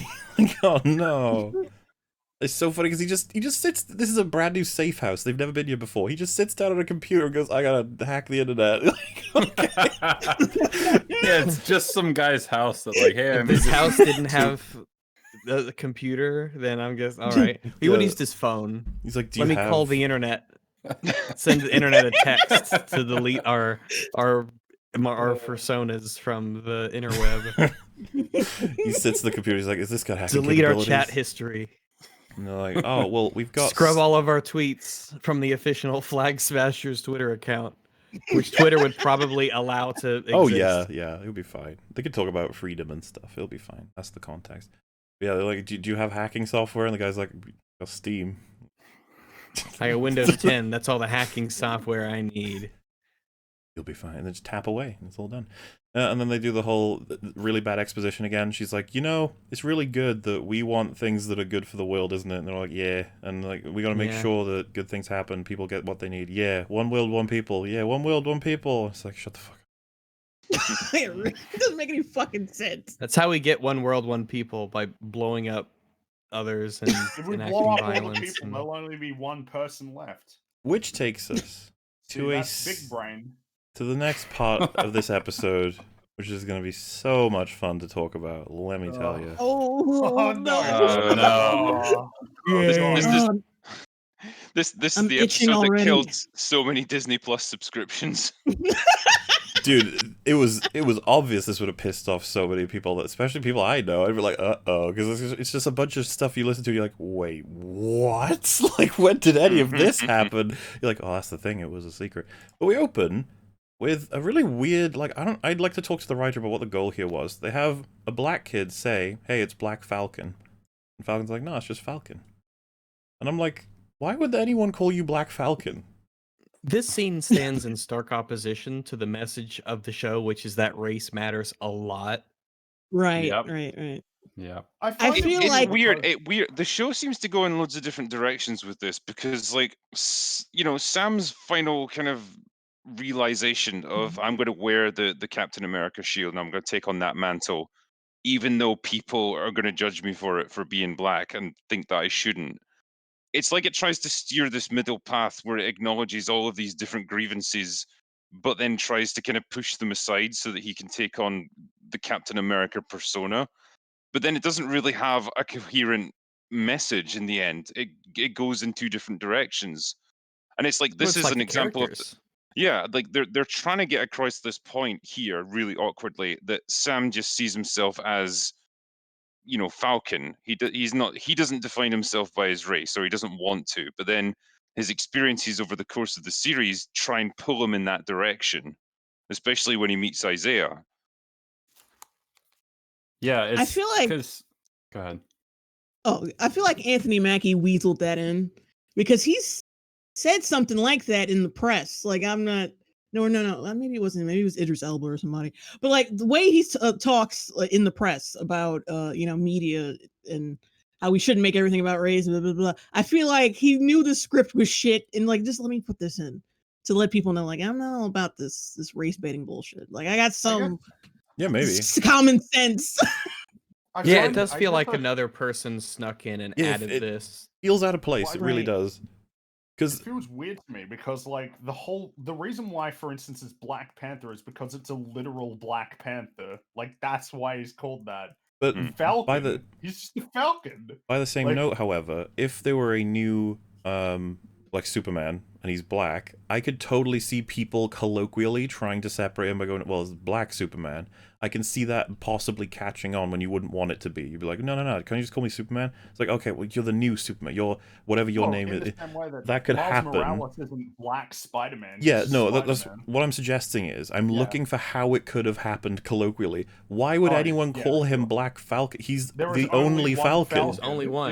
Yeah. you there's no other Falcon to distinguish him from. And again, there are Black Panthers. How many Black Falcons are there that are just like around in the wild? Is that like a common thing? Yeah, so that was just odd. I was like, why did that just okay? Anyway, moving on. And so I guess it's just time to go over this as a full history thing. Like timeline wise, it's hard to keep track of, but Erskine made a potion. Right? Like, oh, gotta be the perfect person to use this on, and Steve was found because legend used it on him. Erskine was killed. His serums were destroyed.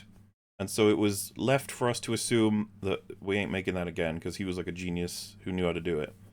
Like, okay. Now, I might need a history lesson from any of you guys if you know more about this than I'm filling in, but like, Hydra were also working on super soldier serums, ? And they used one on Bucky? Yeah. Yes. Zola did that instead of, or at least Winter Soldier says Zola did, like, after he fell off the train. It's kind of unclear exactly how his formulas worked or how successful they were, but they seem to have worked on Bucky, so. Yeah, They also produced those other like super soldiers that you saw in Civil War, like were That all was- kind of yeah. murdered by Zemo. So they were produced by Well, Hydra as well, weren't they? They were those, like those came from the Or formula maybe using that... a serum that was with Tony Yeah, Howard with- Stark. Yeah, Howard came up with those. They were stolen from him and used to make them. Right. There's probably gaps in this history to fulfill or fill up. Unfortunately, it's hard to make more history because it's probably going to trample on something because they've already kind of done it now. It's like whatever would have happened with a world with more super serum people or more X, more Y, we should have probably heard about it.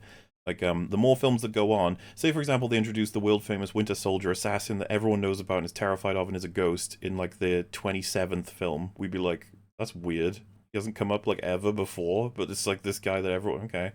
But Yeah, this show, along with WandaVision, really sets up the idea that they will happily make things up that existed retroactively, just to have Well, really whatever they just want have their for whatever story, yeah. reason. that's what Yeah. Captain Marvel was, right? That's just like, it was just stapled yeah. on. It's like, nah, we're Yeah. having this too. You're like, Oh, oh. also, yeah, Oh. she's the reason why they're called the Avengers. It's like, is that right? Yeah.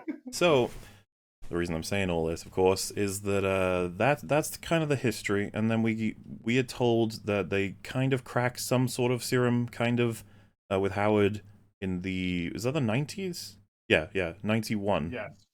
So, that is taken, and then they make a bunch of super soldiers out of it, but they were unstable, like, they're scary, they're beating up the scientists, oh god, and then they get put on ice. And so that's basically it. But now this show's saying, actually... And this is from what I remember from this episode and from the one we get down the line, episode 5. There were more tests done. Now, this is the thing. I want to go piece by piece with this so that we can all accept maybe what we think is okay and what we think isn't in terms of trying to add to this universe. So, more tests were done, more serums were made, more experiments with people were done. Do you guys have any issue with any of that? I'm okay Well, who with did doing them? Yeah. experiments. Yeah. It- But who? there might be a who? Presumably... exact- Well, Isaiah makes it sound like the American government ? Vagueness, but it would have to be S.H.I.E.L.D., presumably. Or I guess Hydra within S.H.I.E.L.D. Yeah, that's definitely worth considering, right? So it would, because this is the thing, if we were all in S.H.I.E.L.D. when all the stuff in Cap 1 happened, I would probably be like, so what of Erskine stuff do we have left? Must have had papers, data and, And you do must take be a lot of his something. blood inside of that movie to experiment on, so I'm guessing like they were trying to Blood of my re-engineer blood. it. And so, yeah, I would just be like, I think that we can try, we could say, if we were building the story from without having any movies yet, that, yeah, they would probably continue working on it. And it's kind of established that in Civil War that they eventually cracked something, not a good serum because it's unreliable, in the 90s. It's like, does that line up? It's like, I guess so. Without Erskine, who was revolutionary, like, yeah, they have a huge amount of trouble getting this to work again. However, we are told that they created a whole bunch and they experimented with a whole bunch of dudes. And they sent all of these dudes on a mission. Now, according to Isaiah, a couple of them straight up died, a couple of them were unstable, and a couple of them it actually worked, and he's one of them. Unfortunately, loads of them were captured behind enemy lines, and so the government, or SHIELD, or whatever, panicked, like, oh fuck, they've got our super soldiers, we best blow them up to get rid of the evidence. That seems a bit weird. That's same. It seems like they're trying Why to would make. you want to hide it? Yeah. It seems, especially when Captain America is going to be so front and center. Well, I'm going to bring that back in because I think there's more problems with this, right? So, like, we're supposed to believe that they wanted to kill them all so that there's no evidence of them having existed. Now, if you were so obsessed with them never being captured, why would you have dropped them all out there without having like tested them at home? Been like, can you guys survive in stressful environments? Can you do blah, blah, blah? Instead of just being like, I don't know, throw them out, see what happens. It's like they've been captured. Oh, kill them, I guess. What? Right, and if it turns out that Isaiah was a successful case, why the fuck would you leave him with your opposition? Why wouldn't you try to get your property, quotation marks, your property back? And remember, Isaiah leads a one-man mission, I think, or a selection to get them out, and he's successful. It's like, wow, why didn't SHIELD just do it? Why didn't America just do it? Why did they just get their people out? They're really important. Because he used the bestest ever, and only not he only could do that, it. he leads this mission to rescue them, and then he gets thrown in jail for that specifically. Well, that's what he says. I'm going piece by piece. I'm getting there. Oh, sorry. So that I find all of that hard to believe is kind of my point, that they wanted to kill him, and he's like, I was a hero. And as Fringy pointed out when we were watching it, ooh, that's eerily close to Steve's story, if you remember. He goes and does a mission to save people when he was told not to. Yeah. That's probably deliberate. Anyway, he comes back, and he's like, they put me in prison. It's like, oh shit. Well, you know, I wouldn't want to quibble over whether or not they would be allowed to, like, legally with how he's broken orders. The fact is they did mean things to him, which I found strange. And then if you roll it back, it's like, wait, how did they get these powers again? Like, what was the nature of it? It's like they were told they were getting tetanus shots, but they were actually getting, like, the super soldier serum. It's like, huh. They didn't lie to Steve. Like, I'm guessing that might be to mirror the thing that happened in, like, the 70s, wasn't it? Where a bunch of people were lied to that they were going to get, like, some sort of a vaccine, but it was actually, like, an experiment being run to figure out, like, the biology of African Americans or something. Some crazy, like, secret government project, I think.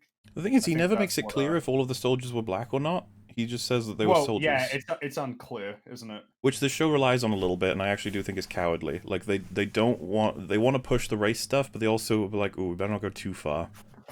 Like, we can't straight out say, like, yeah, America murdered. You gotta ease them into it before the finalists. Like, were they testing on black people specifically? Because, oh, well, no one's gonna give a shit about these darkies. Let's just use them as test subjects. Even though with the Winter Soldier program, I think, wasn't there, like, multiracial super soldiers? Well, that was in the 90s. Like, gals too. Yeah, one of them was a girl, at least. Yeah. Again, though, that was in the 90s, so they would just argue it's a different time, you see. 90s were more progressive. Yeah, they keep proceeding on, like, they rely on the audiences, like, specifically the Marvel audiences view that the government is bad, and they just rely on that and expect them to fill in the blanks with their own, you know, with their own, like, distrust of the government instead of just explaining the shit. Yeah, a lot of the show relies on the proverbial evil they. You know, for sure. More problems come in with how, like, Falcon doesn't even bother throughout this entire season being like, Isaiah, who do you think did this and why? And then we can talk about, because I happen to know that SHIELD were completely infiltrated by evil German Nazis who were doing all kinds of experimentation, and that we actually squashed them.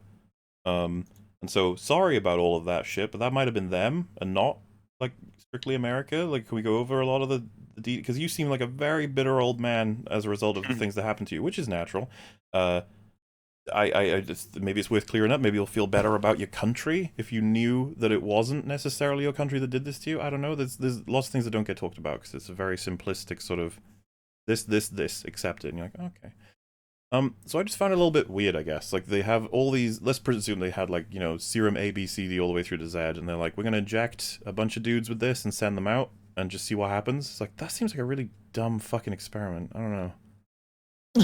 Like, think of the, how do you don't have I feel like control. as important as the serum is, we'd really be keeping a close eye on all this stuff and be super careful. A waste of your resources and the whole point of the test. Like, wouldn't you want to keep them close, try to figure out like why it worked and how you can Well, yeah, if potentially replicate? Exactly. You would have them in labs and Yeah, yeah. controlled environments for months, if not years, Then you to have them study the all- long-term effects of it. you give them all a punching bag, and you're like, everybody approach and attack the punching bag, and then we'll monitor you. You don't throw them all out randomly, right? And then you have like, oh, patient A, C, and F came back. The rest died. And you're like, did the rest die because of the fucking serum? It's like, well, they were shot, so I don't know. This is this is fucking Umbrella Corporation style Yes. of test subjects, you know. And for something so Just important, throw it's them just- into combat immediately and just see what happens. Yeah, so really, really weird. But then gets even weirder, I would say. So he comes back, and they all get jailed because it's a big spooky secret they don't want anyone to know about. It's like, that's weird. Steve was very public. Even the operation was. And at this point, while Isaiah was in prison, Steve was being used for like promotional stuff. It's like they wanted people to know he was a super soldier and stuff. It's like, that's, I was like, okay. And it's like, That's kinda weird. well, It's like Isaiah the was change of black, heart. and you're like, yeah. I guess I'm just a little bit lost on this. And it's But like, why would they have? If that's the attitude they had, why give it to a black person in the first place? Exactly.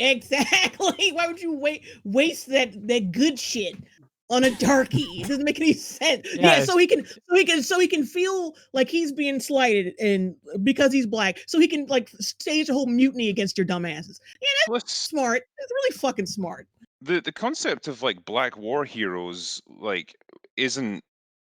It's not like it was ever covered up in the past. Like, did you not have like entire squadrons of black airmen that were widely celebrated?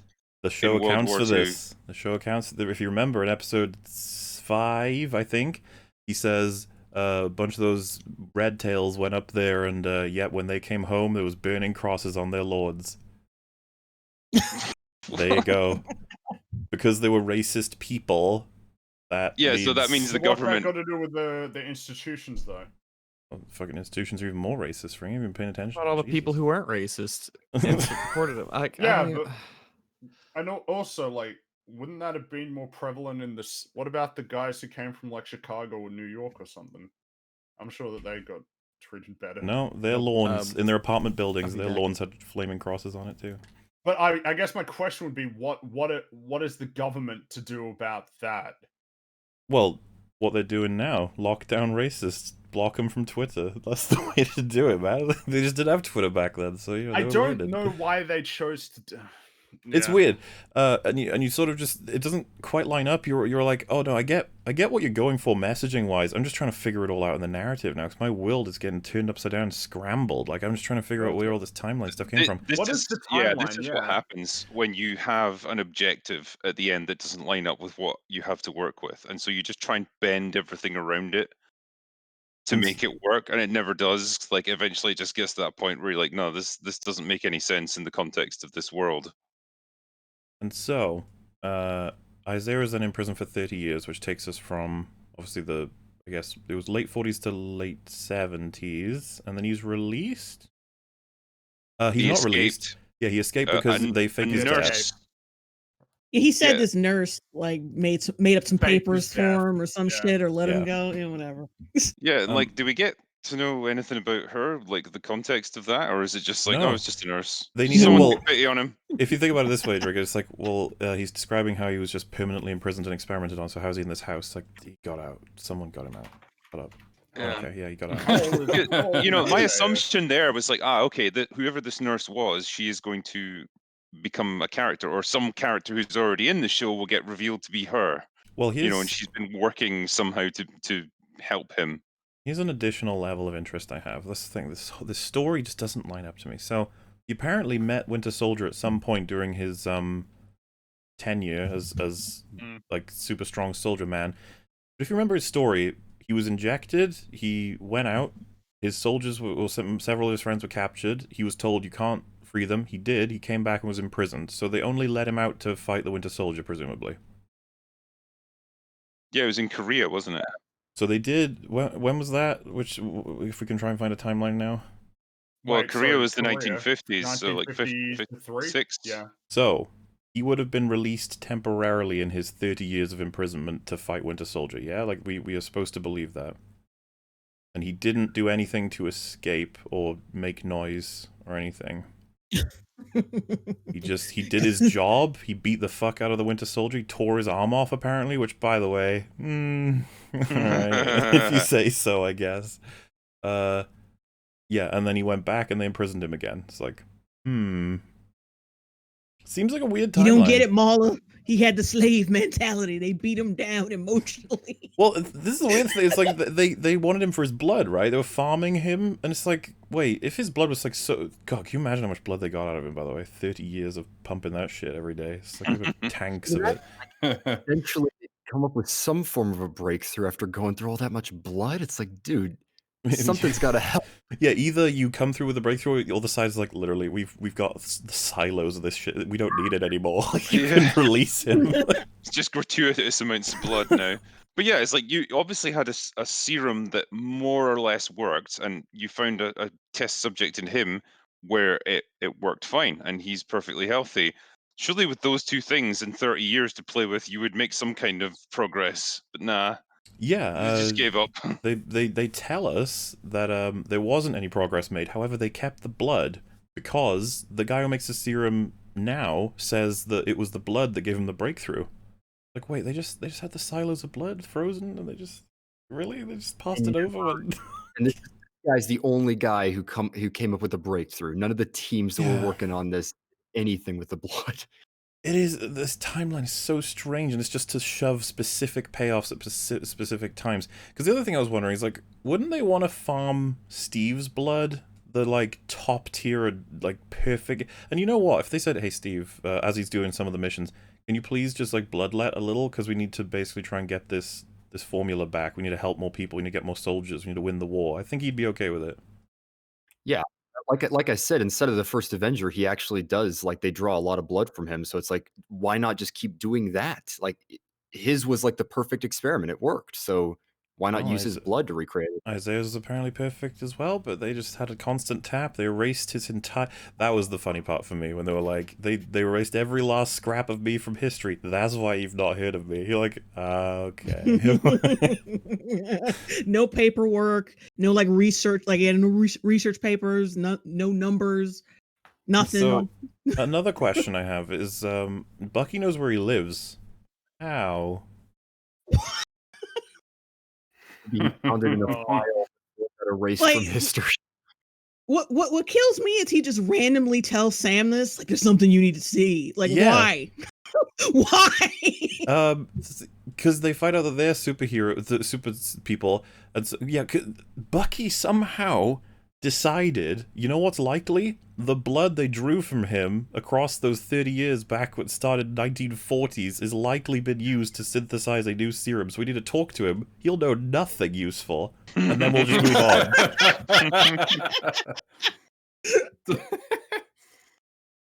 So yeah, it's all garbage. And so you're like, why? Why did you do any of this? And it's like, you have Falcon say, you're telling me there was a black superhero this whole time and nobody knew? And you're like, wait. Why are you outraged about this, Sam? It's like, Sam, why did you phrase all of that way? What the hell? Because when we first watched it, I was like, oh, I'd just be outraged that a human being was locked in a fucking cage and bled every day. Not that he was black. Like, that's a strange... Exactly. But okay. And you know damn well they were not doing this specifically on black people, like just black people. You know that. Come on, Sam. Come on. Dude, Use your brain. I doubt they even needed to just use, like, black people like cattle or whatever. It's like, can you imagine during wars, you're like, oh, we're experimenting to make people super strong and super fast to help in the war effort. Any volunteers? I think you'd have quite a few. Mm-hmm. Like, fuck yeah. I could be like Captain America. It's like, well, sign this, you might die. Just like he may have died, like he could die too. I'm still pretty sure you'll get loads of signups. Especially people who want to fight, but they're like Steve, where they're too short or too scrawny or whatever.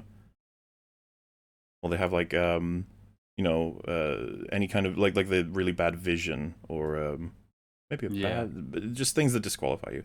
And before you can recover from this, before you can discuss it, before you can deal with any of this, a cop car shows up. Oh my god. And it's like this was physically painful to watch. How contrived it was. It's like it's beautiful. We just dealt with all of that, and it's like it's really hard to try and reconcile everything. You just change the entire history to do with soldier serum and stuff. It's like, hey, this black guy bothering you?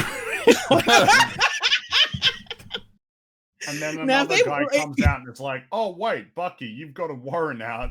You're coming to jail. So, like, it takes a really long time to figure that part out, too. Well, yeah. Like, if they wanted to impress me, they would have been like, as soon as they roll up, Sam thinks they're going to go to him and start antagonizing him. But they're like, no, Mr. What's Sam's last fucking name again? Wilson. Yeah, Mr. Wilson. Mr. Wilson, is this abrasive cracker bothering you? And there's a warrant out for his arrest. Then I would have been like, okay, fine, whatever. But they had to like do the racial thing first and then say Bucky had to go to jail. Like, shut the fuck up. Just shut up. What were they doing exactly? They were just walking across the street. I think the thing I find awkward in the whole scene is that there are two people arguing in the middle of the street, and then a cop car rounds the corner. It's like, oh, why are you two arguing in the middle of the street? Yeah, the cars are meant to be on the street, not people. Instead, their first thought is this white man. He's being attacked by this horrible black man. We gotta save him. Yeah, and you think they'd recognize Sam on the spot, but no. Well, no, it takes them a little while to figure that out. Those two especially the cops. Those two are incredibly famous. Yeah, particularly they're there to apprehend Bucky, aren't they? Because he missed his counseling thing, so they've got to bring him in. That's like the terms of his parole. So they are already there looking for him to arrest him. It's like, who's he likely to be hanging around with? Ah, yes, that Falcon guy. Dude, it is so blatant. Not only should they instantly recognize them fucking anyway, but when they go like, oh my god, dude, that's the fucking guy. And he's like, oh shit, oh my god. It's like, oh. You're like, yeah, it's lampshading again. The show is like, see, they probably should have known. And it's like, yeah, show, they probably should have. What's going on? Why are you doing this? Like, oh, well, we want to have our payoff. Which, by the way, as I established, he should be going to jail for a bunch of things, Bucky. He's potentially going to jail here because he missed his fucking therapy appointment. Like, wow.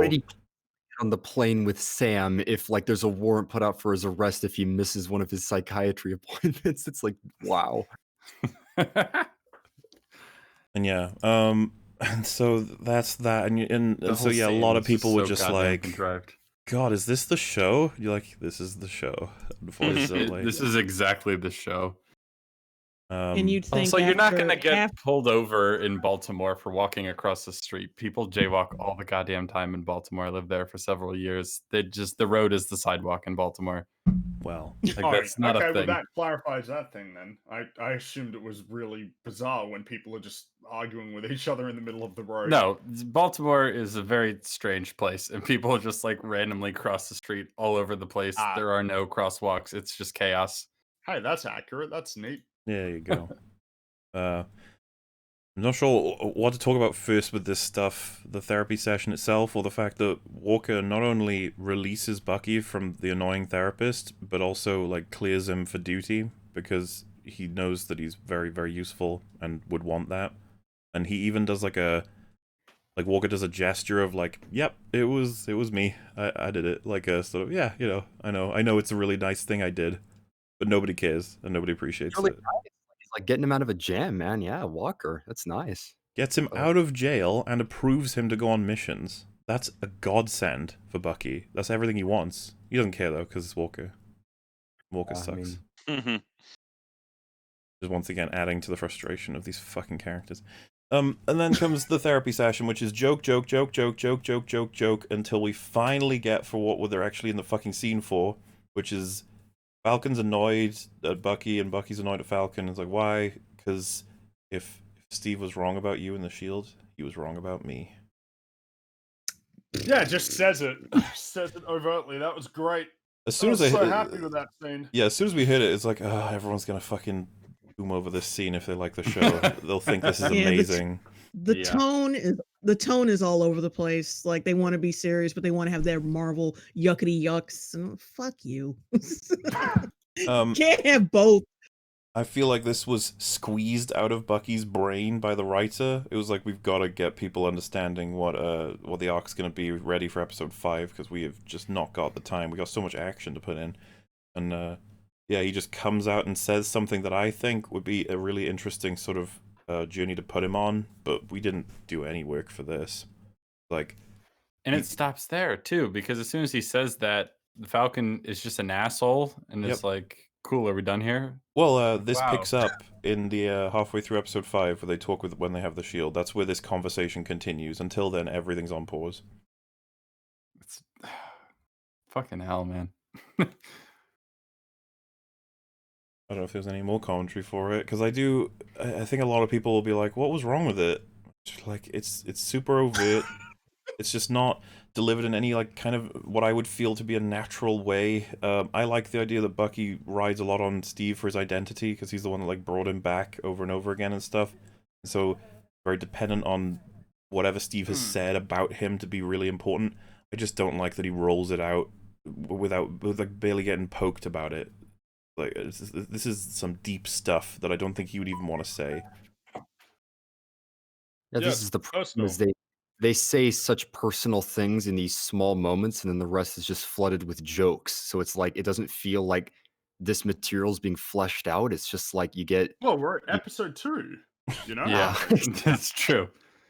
Also, that's like, maybe he was wrong about Me Too. That's kind of the subtext, not the text. Yeah, or you would think so if it was good. Oh, well, the instant thing that we talked about when we watched the episode was you cut the line in half at most. You have him say, if he was wrong about you, then...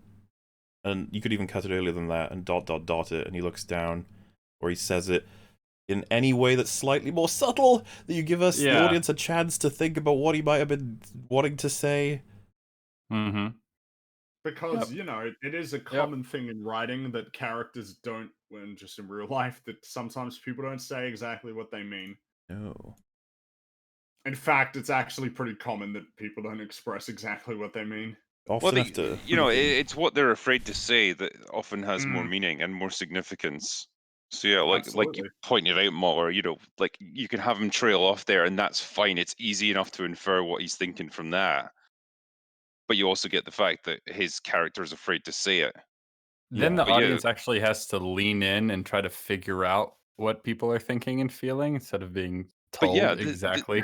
There's so much of this just, well, it's like Batwoman, where you've got characters standing in hallways talking about their feelings. You know, it's just that, but with a Marvel budget. Yeah, and they knew they had to do this stuff, otherwise they've got no character, quote unquote. And that's kind of the lame part of all of this, is that this is considered good enough by so many people. Not only good enough, but great. Like, oh my god, it's phenomenal that we had this is such a real moment from Bucky. What do we have as references to, like, support this sort of journey?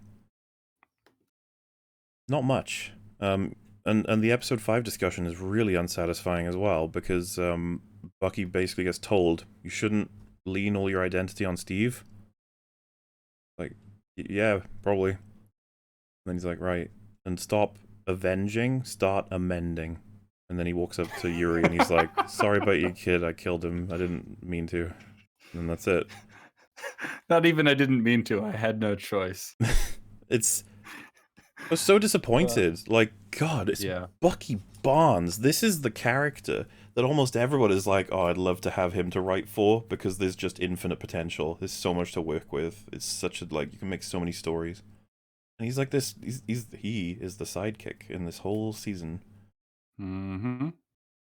And then, to top off this wonderful fucking episode, Walker is like, hey guys, you know, we saved your lives, we're totally cool with you, we try to pick you up, we're on board, we got you out of jail, it's all good. What do we have? We should work as a team and find Carly.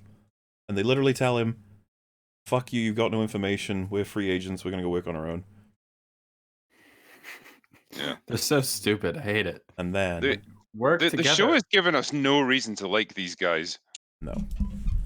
I mean, it's entirely based on us being, you know, knowing them from the movies and liking those characters. But if you came into this show cold, you'd just be there like thinking, these guys are complete dicks. Oh, absolutely. Like, why would I support them? The thing is, I liked them from the previous movies, but when I watch this, I'm like, this isn't even the same characters. It's No, just like I they. don't Yeah. think so. And yeah, like Falcon's logic that threw me for a fucking loop when I was watching the show, because like I said, in the world building doesn't make any sense.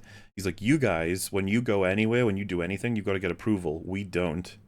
I'm like, how?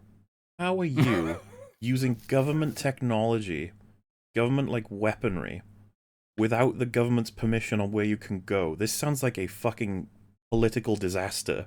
You just arrive in countries with like USA vehicles just doing whatever you want. Like, no, we know this isn't true. We watched Civil War. You can't get away with this. And they're like, nah, we're free agents. Fuck you. Work underneath any agency whatsoever. They don't have any authority to respond to, like any supervisor, nothing. They plan their missions, judge, jury, and executioner. Apparently, it's like, wow.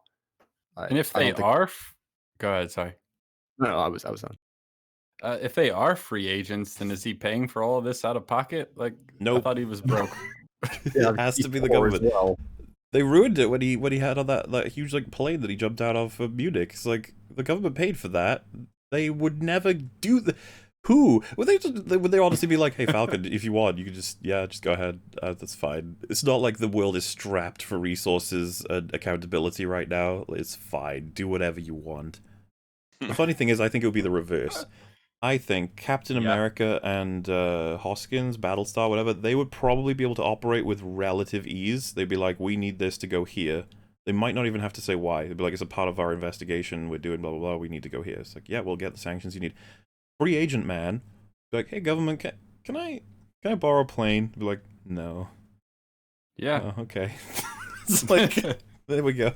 Even if they said, like, oh, we're searching for the flag smashers, going to stop him. It's like, that's nice, but you're a free agent. We only come to you when we have a contract. Otherwise, fuck off. Especially when he's kind of sympathetic to their cause and makes it quite known that he's kind of sympathetic to their cause. And they could have Just gone away not with the it. methods. If they'd integrated maybe with Pepper, they were like, they get their resources from her, and she's, well, then there's the money issue. Like, it can't work. I'm sorry, it can't work. That's why, then potentially you've got a good setup for Zemo, where it's like, oh, this guy's insanely wealthy, and so we need his resources and his jets and stuff to be able to fly around the world. We need his help to do that. We don't just need him for information. We actually need him to support us. Yeah, that just ends up being what they use him for writing-wise, but the characters didn't even seem to be aware that that's what they would need him for until he just supplies it. No, exactly.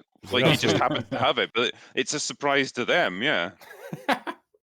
It's like, whoa, you're rich, you've got a jet? I didn't know that. Do you guys remember the scene where the flag smashers try to escape, and they make this really emotional scene where this guy is like, I gotta die to save the court. I was sitting like, oh my god, I it's that. so unnecessary with like how this played. It's like they had plenty of time, dude. Just needed to add some. It added no time. It did nothing. Well, yeah, if he just tossed down the lamppost earlier and then got on the plane, he'd be fine. But no, he's like, I must run at Why them. are we playing sad music here? I don't know. Just run away. This random dude that we know nothing about. Like, why should I Well, feel who was sorry for him? also, as we, Wait, well, I guess we're not there yet, right? But at the end of the episode, it's this one, right, where they burn the people? I think that's the end of episode 3. Yeah, next episode. Oh, right, okay, yeah. But still, these guys have been beating up our good guys and stealing stuff. Well, it's just a little confusing because we're just like, this guy sacrificed himself for the cause. Like, I don't know who these people are. I don't know what your cause is. Your cause is a world without borders. It's like, what does that mean? What is the end of what is the end point of like where you're like, all right, mission accomplished. One world, one people. It's just there is one government. It's not just can we that, talk about like, this because their real gripe is that there was so much more resources during the blip because half the population was missing. So it's like, okay, there's loads of empty houses, so all the homeless got places to live, and that's all great. But now, obviously, everyone's been returned, and those resources are scarce again. And they're fighting this terror campaign to try and reverse that. But like, how? Are you going to force half the world's population to kill themselves or something? There's going to be the big problem of I am willing to bet that more than half of the world like the idea of nations. Yes. In fact, it's probably more than half. It's probably more like 90%, if not more than that. But also, when you achieve your goal, what does that look like? Because I hate to be the bearer of bad news, but as it stands right now, it's going to be pretty logistically impossible for one government to oversee the whole world effectively. There's kind of a reason why a lot of big countries have states. Even small countries have states. Doesn't Germany have like 10 or 15 states? It's just, you need to start figuring out, all right, how do we address the problem in this area? Okay, that's still a big area. How do we address the problem in this area? And then all of a sudden you have states again. Like, I don't see this end outcome here working for them. Well, that's the thing. The GRC is already kind of what they want. What they want the GRC to do, though, is give more resources to people of their choice, not the GRC's choice. That's it. And it's so bizarre because you would think that, half the population blipping back into existence after 5 years of adjusting to the new paradigm would throw everything into chaos and there wouldn't be enough resources for them, period. Like, there just is not enough. But they act like there are, they just haven't been giving it to them.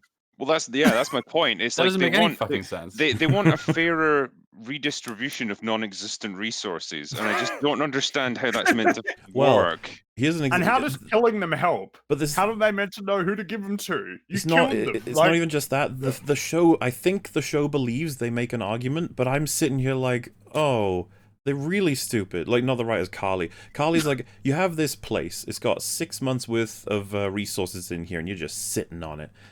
I think the writers were like, yeah, see? So there are some resources that aren't being used. I was just sitting there like, six months? Well, yeah, you're going to need more.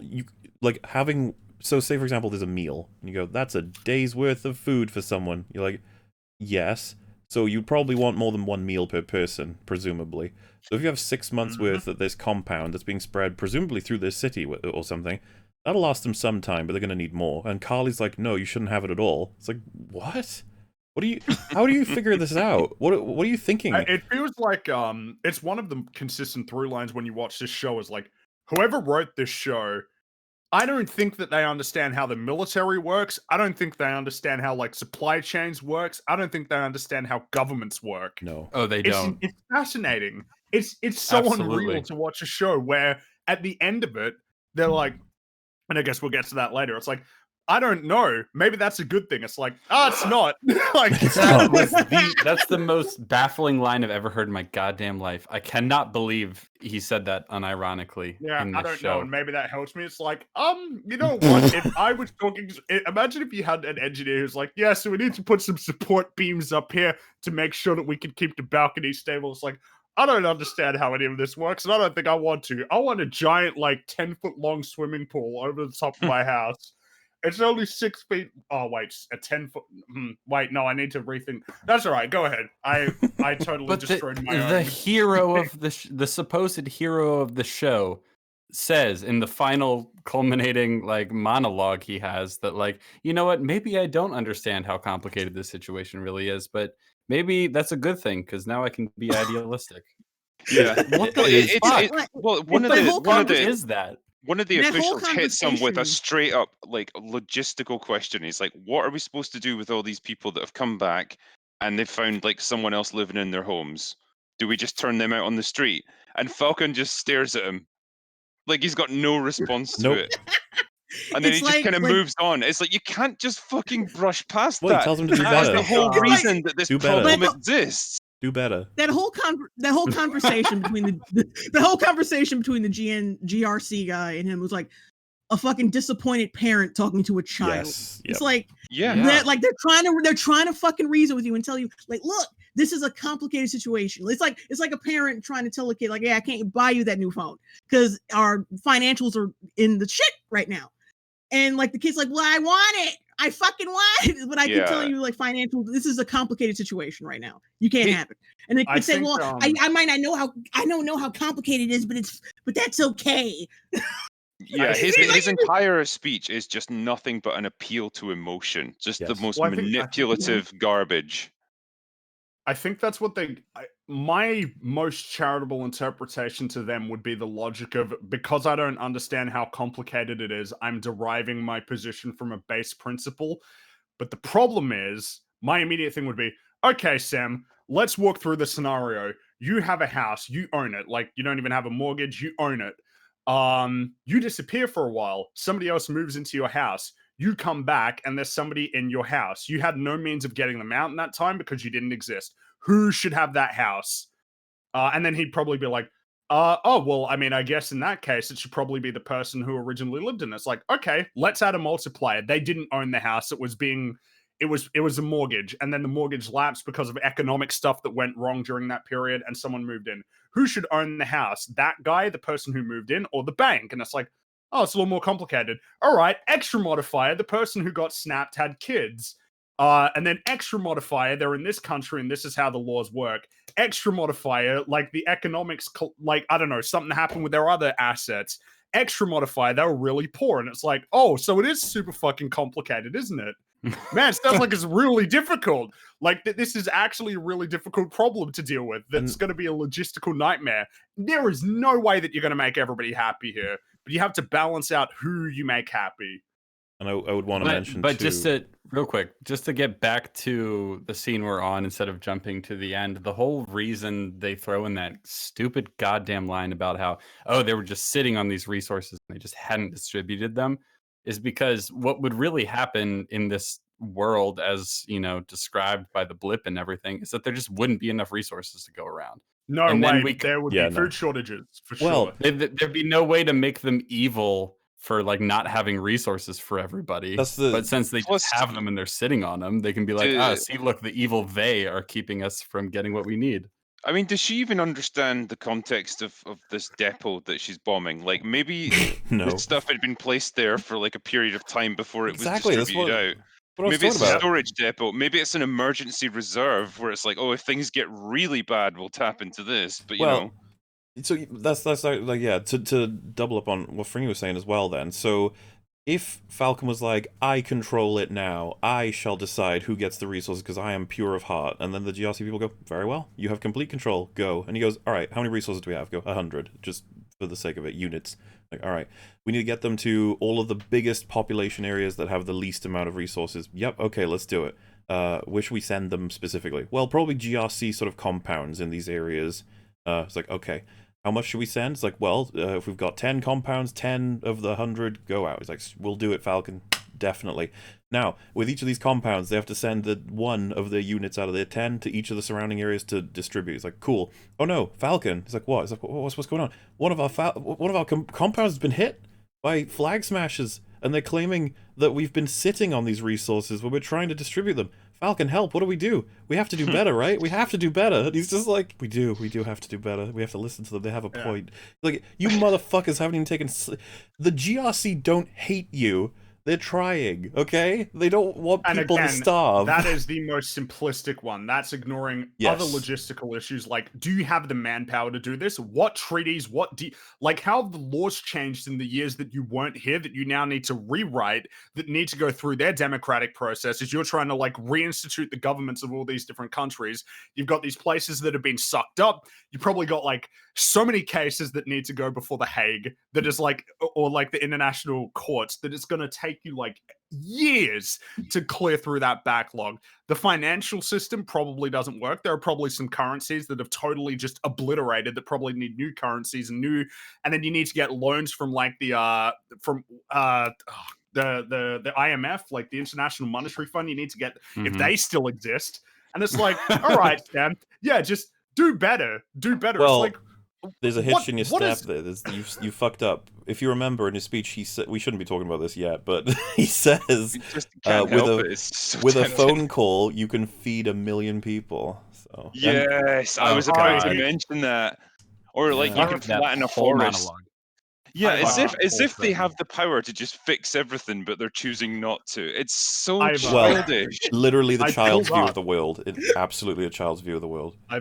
I pulled up the episode. So he has a line where he says, you can move borders. It's like, no, you can't. Like, that is like number one in terms of international law is the idea that you have sovereignty over your country. The GRC can't just come in and say that territory belongs to them now. You just be like, nope, it's ours. We're sovereign. We're a sovereign state. If you remember, what we own. They're voting on the Patch Act is the big drama of this season. And they say the Patch Act is to reset the borders. And what I took from that was that, like, basically saying, hey, you know the border between, like, you know, fucking as simple as Wales and England? It's like, that's there. okay? It's there. It's not something you just pretend doesn't exist. It's there. And then all the flag smashers are like, well, I wanted to... Oh. I don't like Isn't that it's that what there. every war is about? Yeah, so the land that you control, if you can't control that land, you're basically not a sovereign state.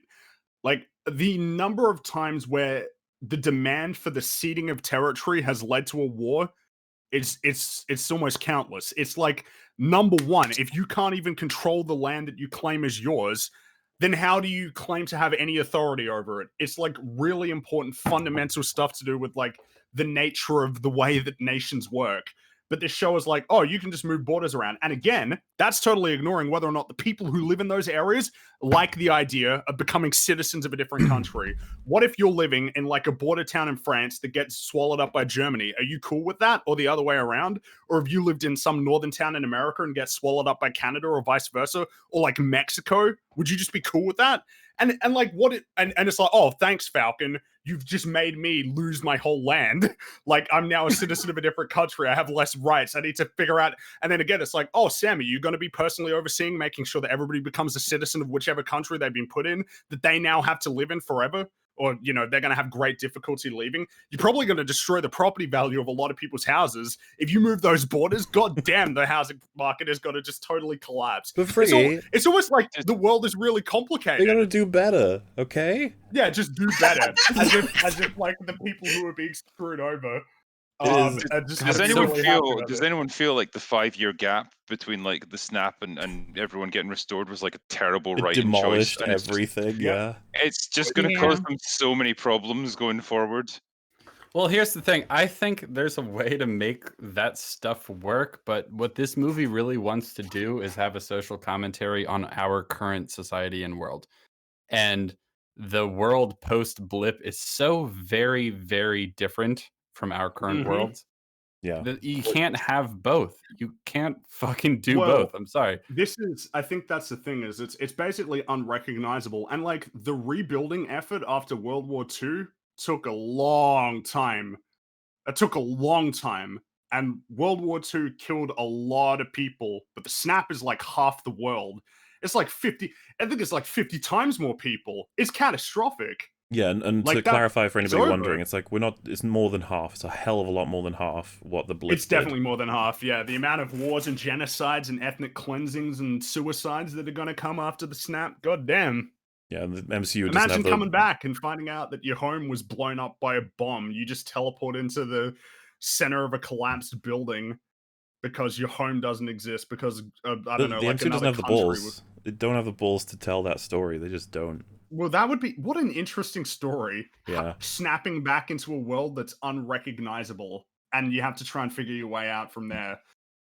That'd be a cool idea, but again, they don't want to do that. They're like, well, you can move borders. It's like, do you know how many like? It's funny you would say this, considering how many issues have come from colonialism in Africa. When the main issue there was that they were just arbitrarily making borders without any consideration for the people who lived there and where they wanted to be a part of. It's amusing that you would do that. It's almost like you don't know anything about the world. Yeah. The other line he threw in was you control the banks, like control. Oh like, yeah, you control the bank, huh? Yeah. It's such a just like, print more money. Just print Yeah, it's more not like- money. yeah, I mean, there's never been a bad instance of just printing more money. What's that Weimar Republic? What's that Zimbabwe? What's that like? It's kind of like this show is almost like a inadvertent destruction of like modern social justice, because everything that stands for, this show inadvertently just demolishes by how fucking stupid it is. But they think Yeah. he's making a point at the end. The show thinks he's right. Yeah. Have I know. you seen Twitter? Yeah. They lit up. They're like, that's one of the greatest speeches in history of filmmaking. It's like, what are you talking about? I like how you've got all these politicians looking down. One of my immediate thing would be, dude, like, you tell me what to do. Here you go. You know, it'd be like that. It's like it. I feel like this would be again another Simpsons reference. You got like the GRC of Flanders. GRC. It's like what? What is it? Pictures over there. It's like, don't worry, GRC. Words can't hurt you. And Falcon throws Yeah. in their head. I think you just volunteered. It's like me, but you were doing such a great job. And so, we should begin episode 3. Like, this is gonna get fast. Don't worry, this will get faster because we've been jumping ahead a bit, so we're gonna skip over stuff as we go. It's how it always goes, guys. We'll be just fine. Episode's only an hour long, you know? We'll get through it real quick. So, what even happens? Oh yeah, Zemo. I think it's retarded that they were like, right, we need info on super soldier serum. What about Zemo? It's like, what? It's just clutching at straws. Zemo had any knowledge about any of this inside of Civil War. It's like, what did he have to do with like the super soldier serums? He found out about the super soldiers like after the fact. Bucky told him about it. This is the thing, they've retconned it. So Zemo in Civil War was simply looking for everything that he could find about like the Stark's death, and it led him into the serum stuff, and then he was like, fuck, there's still soldiers, I gotta kill them because these people with too much power is like, you know, that's how it went. It wasn't like, because they change it in this to, he was like studying serum stuff and super soldiers this whole time. He knows loads about all of it, and it's just like, wait, because I saw an article actually that went through, like, I don't know if this lines up, because he says he's known the power broker for years, and that he's like been researching all of this stuff to do with super soldiers for a long time. Couldn't have been done from prison, and so it leaves like this gap in the time between Age of Ultron and Civil War that he might have done it, or if it was a part of the Spec Ops team that he was a part of that they wanted to keep an eye on. Is really, I'd have to get all the references myself. I'm not too invested in looking into that stuff because I feel like the other ways they destroy everything are much more significant in the show than whether or not Zemo was looking into super soldiers. I just think it was really funny that they're like, the first time we heard about the Flag Smashers was because our associate in the government told us about a meeting they had. And he knew about it because he's been keeping an eye on their message boards to all the people to try and help them join the cause. That is, of course, nothing we can use. Let's instead go to Zemo. Like, why didn't you use that? Why they have like the symbol they post online. Your guy was on their trail. That seems like the lead. Go do that. Like, what? A lot more reliable leads. Like Zemo's someone who's probably going to have his own agenda, and he's going to be super dangerous to like be involved in. So it's like, why not pursue other avenues that are probably going to be more reliable? But yeah, I remember just being like, okay, show you wanted Zemo. I guess you got him. Because they just decided that's the case. We'll come back to him. But it seems that they caught up with this safe house. Good old Walker and the government people. The GRC people, I guess, I don't know. And but it's a dead end. It's just an empty safe house. Oh, we need a lead. And so I think at the end of this scene, after they show Walker is like stressed out, they do the thing where the camera's like getting close to him, blurring and shaking, and he's like, "Oh God, I can't. Oh jeez." And it's like, he's gonna explode and kill somebody with his shield. Who knows what's gonna happen? Terrifying.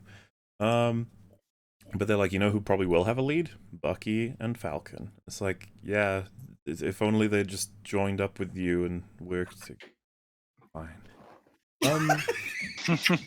And so we get another, like, I see this as the highway scene kind of, where after I saw this I was just like, again? And this show doesn't stop these kinds of scenes where something happens and it's catastrophic. So first of all, we know that Winter Soldier is not quite trusted yet by the government as someone who isn't going to start stabbing people. They're worried about him.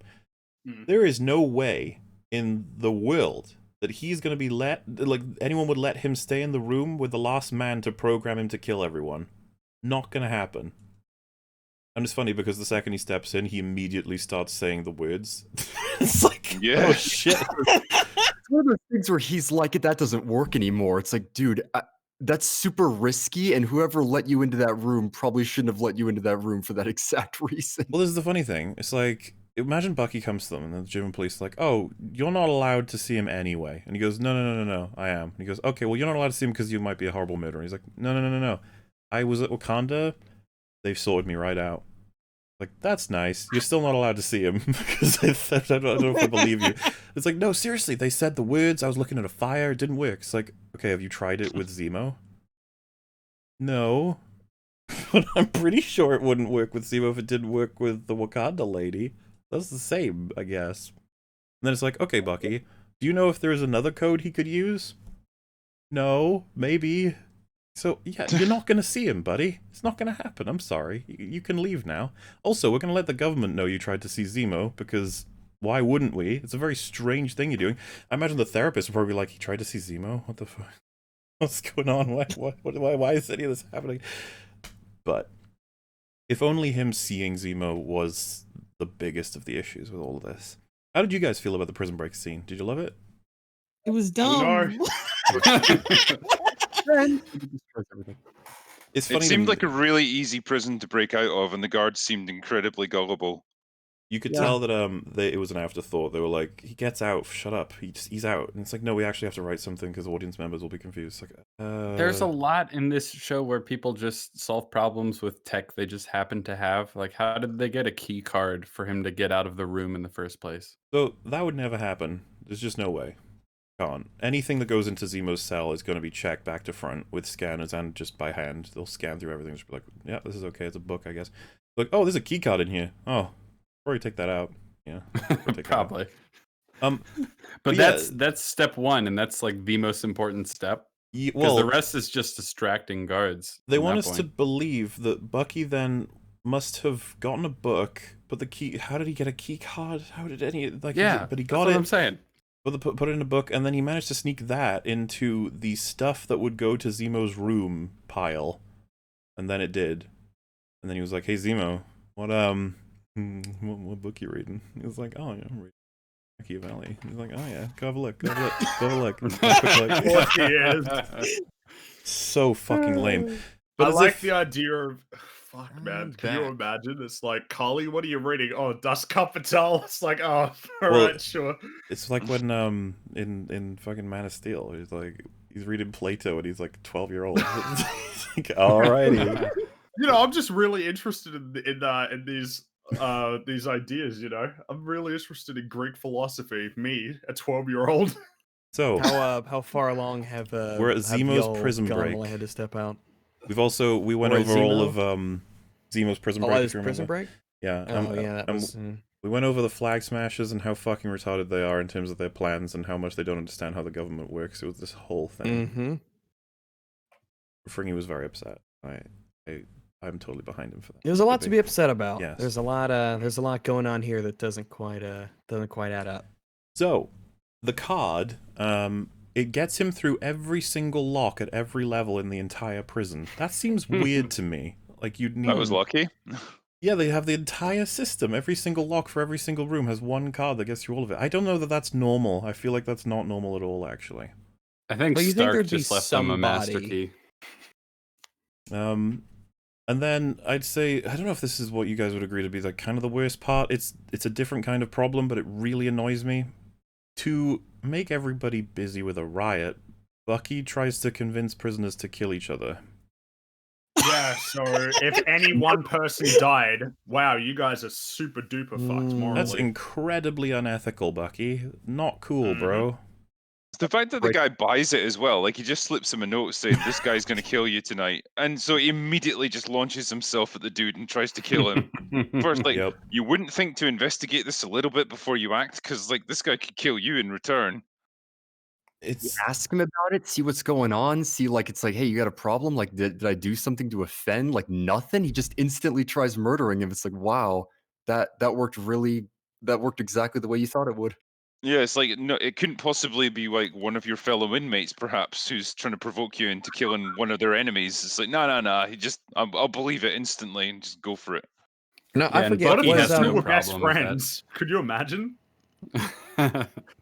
Were they wearing a disguise, the two of them? Or Bucky? Was he wearing a what disguise or something? I don't think so. What do you mean, like a face mask thing? Something, no, yeah, like was a he uniform? No, but Zemo was. Because I was like, yeah, because I figured everyone, because of all the places that will have a lot of cameras, a prison, a jail, that's like, you know, it's got ground zero for being recorded. So you'd think he goes in, they're gonna watch him with the note. They're gonna be watching him. The guards are gonna be watching him. All the prisoners are gonna be watching him. It's like, oh shit, hey, it's that guy. I was like, oh fuck. Oh yeah, that's another thing. Bucky was lucky. Sorry, not Bucky. Zemo was lucky that none of the other people on things saw him. No one spotted him at all. It's very easy that he would have been like, of all the people on call that day, you know, it could be pretty easy to notice. He's a little bit of luck involved there, but I don't think that like pales compared to the rest of this nonsense. He's out, and that's that. It's literally like in the opening 3 minutes. It's just like we have Zemo, shut up. Like I was thinking maybe there'd be a whole episode devoted to it, or half an episode. There'd be a huge, but no, it's just told kind of after the fact, and it just sort of happens, and it's so quick that you could go take a bathroom break and you'd miss it, and it'd be gone and over. You know, like what happened while I was gone? While I was away. Like, oh, they broke Zemo out of prison. Like, I love as well. When? I love how like he knocks out a guard, steals his uniform, and just kind of puts the cap down a little bit lower, and like nobody recognizes him. Like probably the most dangerous prisoner in the entire prison. Like, and none of the other guards like happen to notice that he's in that guard's uniform now. He might have Will Is no one watching the cell with their eyeballs? Is no one watching anything? Is no one? No. Like, are there? His door being opened by a key card would set off notifications everywhere. It'd be like, Zemo's prison cell's opening. What the fuck? Who's doing that? Let's go more basic than that. His cell being opened by a key card. One key card. Oh yeah. I mean, I feel like you'd want to go old school with it. Like you have to have a fucking key, a metal ass key. Does he? Wait, how does he open the door from the inside? You wouldn't even think that would be like an option. Yeah, it'd be weird. Hey, you want to put like a cell where you can unlock it from the inside? Why would we have that? When is there going to be a scenario where the person inside the cell needs to be locks themselves in?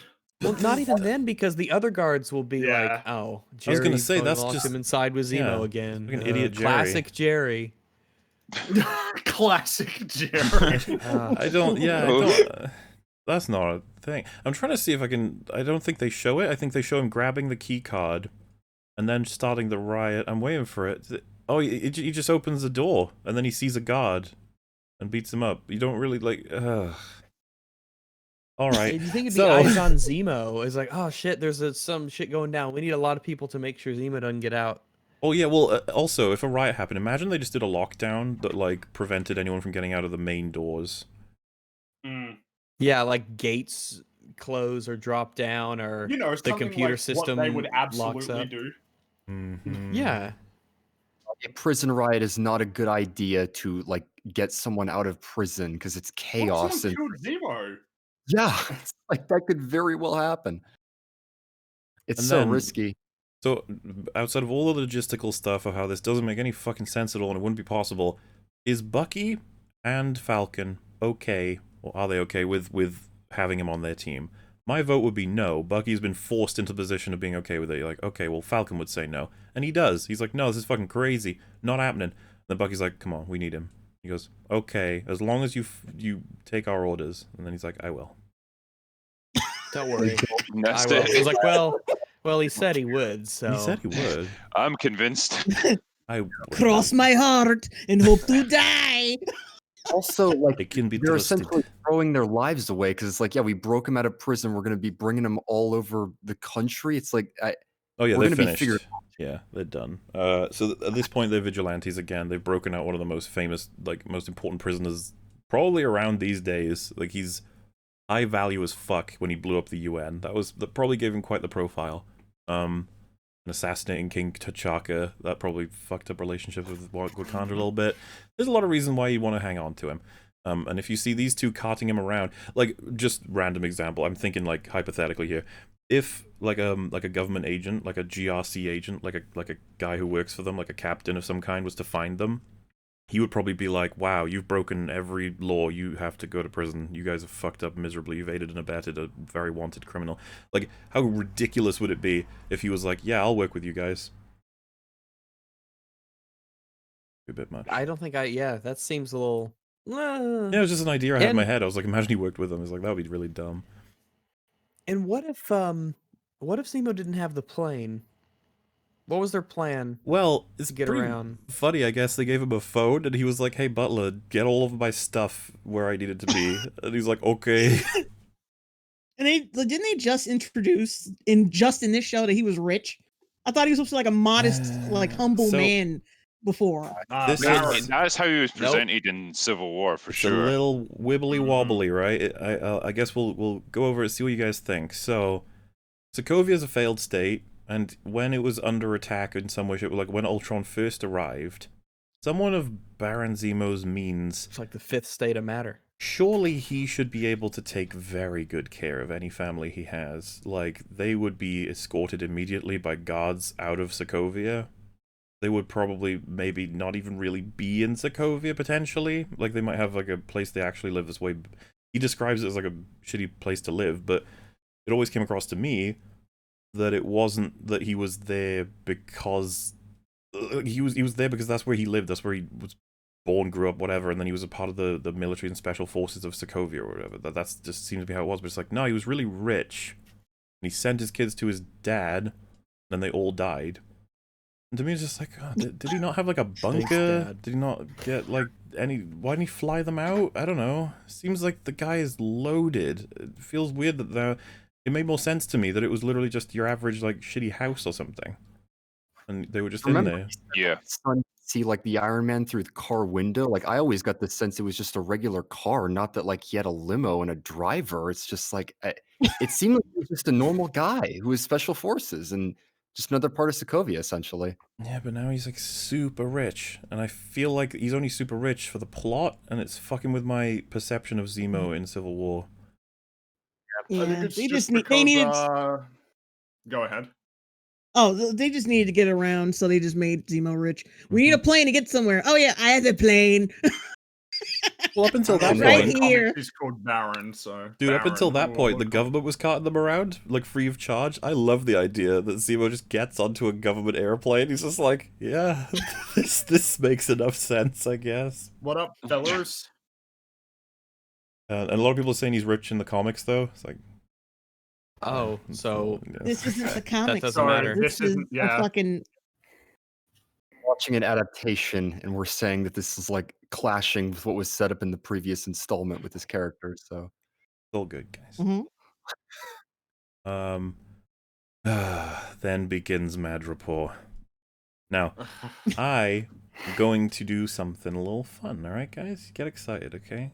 I like fun. I put time into this. Vague amounts of time. You will have fun. What I'm going to do is summarize Madripoor from when they enter to when Sharon saves their lives. That's about where I'll cut it off. I'll summarize it as best I can, and we'll play a little game. See how many things you guys, as a team, can spot as problems, because there's a lot, and they're not fucking anything but annoying. And then I will put a thing on screen to see how we're doing. It's like a little bingo game, okay? oh my goodness It's gonna be gracious. so great. I'm very excited. Oh, So- God, let me pee real quick. I Fun. can't wait. What I will do, I guess first, like I said, is just explain the events, and you will be tempted. You'll be like, wait, stop, I want to talk about how stupid that thing is. It's like, well, what you need to do is like write a little note, okay? Just write a little note. Then we shall return, and for every point any one person it's got to go one at a time too. You can't be going like 3 points. You got to go one at a time. Give everyone a chance. And we'll talk about how dumb it is, and I'll knock it off the list. And if you guys, I found 22 in this selection, or 21, I can't quite remember. Either way, what you guys can do is probably add to them, or just find the ones that I found as well. This was phenomenal when we watched it. The Madripoor sequence, it breaks basically all of the characters and the world building quite a bit. Lots of fun to be had. So, I suppose I'll just start up by describing what happens. They come to Madripoor because Zemo is pretty sure that the serum's been fucking with. I think it's something to do with the power broker. He's like, he knows them. He knows someone who's vaguely involved with the serum, so he wants to go to Madripoor to meet them. His goal is to get a meeting with Selby and offer this Selby person, the Winter Soldier, in exchange for information on the person that is currently working on the Super Soldier Serum, which is, a perfect plotline, right? However, they can't just go there, right? Because this is a pirate nation or some bullshit, and it has been for 500 plus years. It's like this place they describe it as lawless. Now I know you're all tempted to talk already. No, stop, okay? Oh, and Drinker said he has to drop off for a little bit. Hopefully he returns, but it's okay because everyone's gonna want to talk over each other for this one. Trust me. Right? So yeah, they arrive in this lawless place, and of course they're worried about being spotted, right? So Zemo's like, so we're gonna have to come in as Baron Zemo. That's easy. The Winter Soldier, that's easy, of course. The Winter Soldier is a villain, so that'll be great. He can go in. But Falcon, who's Falcon gonna be? Well, he can be Smiling Tiger. Is a guy who often comes to Madripoor, who is Smiling Tiger. He's a bad guy too, and he just looks right like Falcon. So he'll just be Smiling Tiger. He'll dress up as him. He'll be fine. They all head in, and there's the bar man is like, "Hey, Smiling Tiger, do you want your usual?" And he nods, and he gets him his drink. And it's so funny. It's like he pulls something out of a snake. And he's like, "Oh, how strange and unusual! I must drink this drink." And he does, and he's like, "Ew, that was a drink that I drank that was gross." Ew, oh, so funny. And then someone is like, Selby won't see you, Zemo. Go away." And then he's like, "Hey, Winter Soldier Bucky, you're gonna have to fuck some people up." He starts fucking them all up, and before you can really figure out what the hell's happening, they're like, "Okay, Selby will see you now," and so they go and they go see Selby. And Selby's like, "Oh, hey, yeah, I remember you, Smiling Tiger. You're a..." I think she says like meow or something at him. It's really fucking weird. And they're like, "Oh my god, so you guys want information, huh? Well, you can have crumbs, but you can't have the bakery." She gives them the name of the serum maker, but that's it. And so seems like we're on board. If we just sell Winter Soldier for Selby's information, we're going to get the next line of the plot. Unfortunately, Sam's phone rings, and his sister speaks to him. No. She's like, "Hey, buddy, chocolate crisps, ice cream, I don't know," she talks about something, and he's like, "Oh my god, you're so awkward with your talking. You stop that right now." And the call ends with her saying, "Goodbye, Sam." Sam! She calls him Sam! Oh no! Selby realizes the jig is up, and she has all of her men try to kill them. But of course, our heroes survive this encounter and kill everybody there. And head outside. Zemo says, "Drop your guns. Fucking hell, you don't want guns now. That would be really bad. It would be bad for us to have guns." And so they head outside. There is a bounty of, I think, 1,000 Bitcoin or something. I'd have to check. It literally, as they leave Selby's place, 497 Dogecoin, 69 Dogecoin. So yeah, a bounty goes out for Selby's killers as they leave the area, and everyone knows it was them, of course, already. Like literally, they leave the fucking building, and everybody in the area knows it was them that killed Selby and wants the bounty. Because it's yeah. So they start running, and this man jumps in front. We're almost there, guys. I know you're probably desperate to talk about this now. It's like so many things. So this guy jumps out in front of them, this fucking legend, and he tries to shoot them with his gun. And they're like, "Oh my goodness!" And so Falcon and Bucky sprint forward while Zemo sprints backwards. They run down a street, another street, and then Sharon Carter, the legend, snipes the people that were chasing them. One guy left, is about to shoot them, and Zemo shoots him in the back, saving them. That is where I will pause. Wow. Hey. Man, I was struggling in my head journey. to keep track of everything as a new issue arose. What a journey.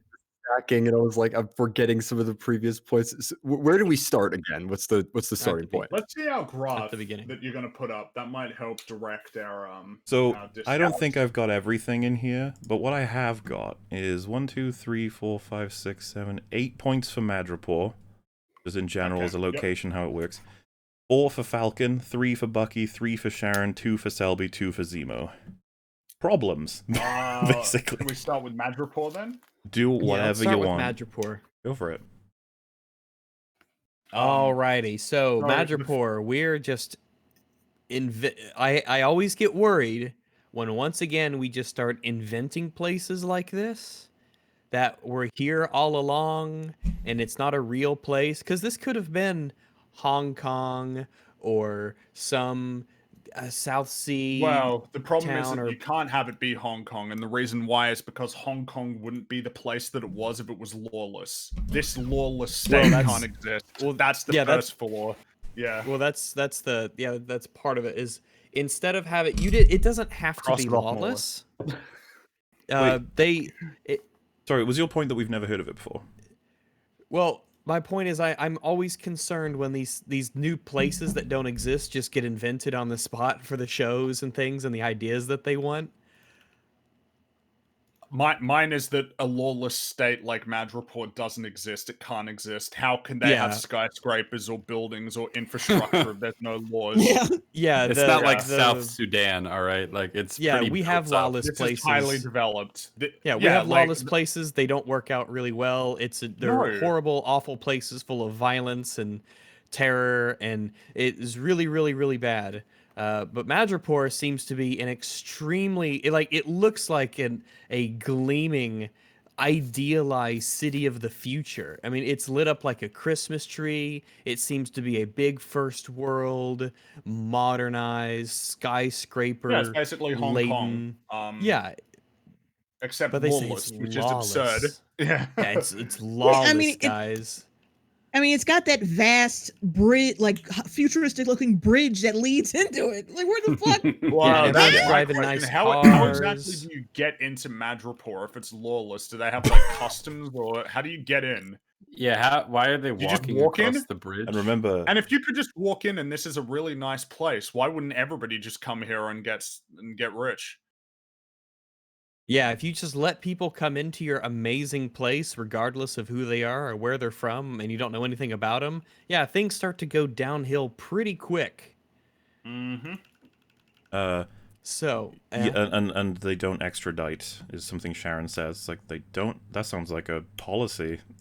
That's a law.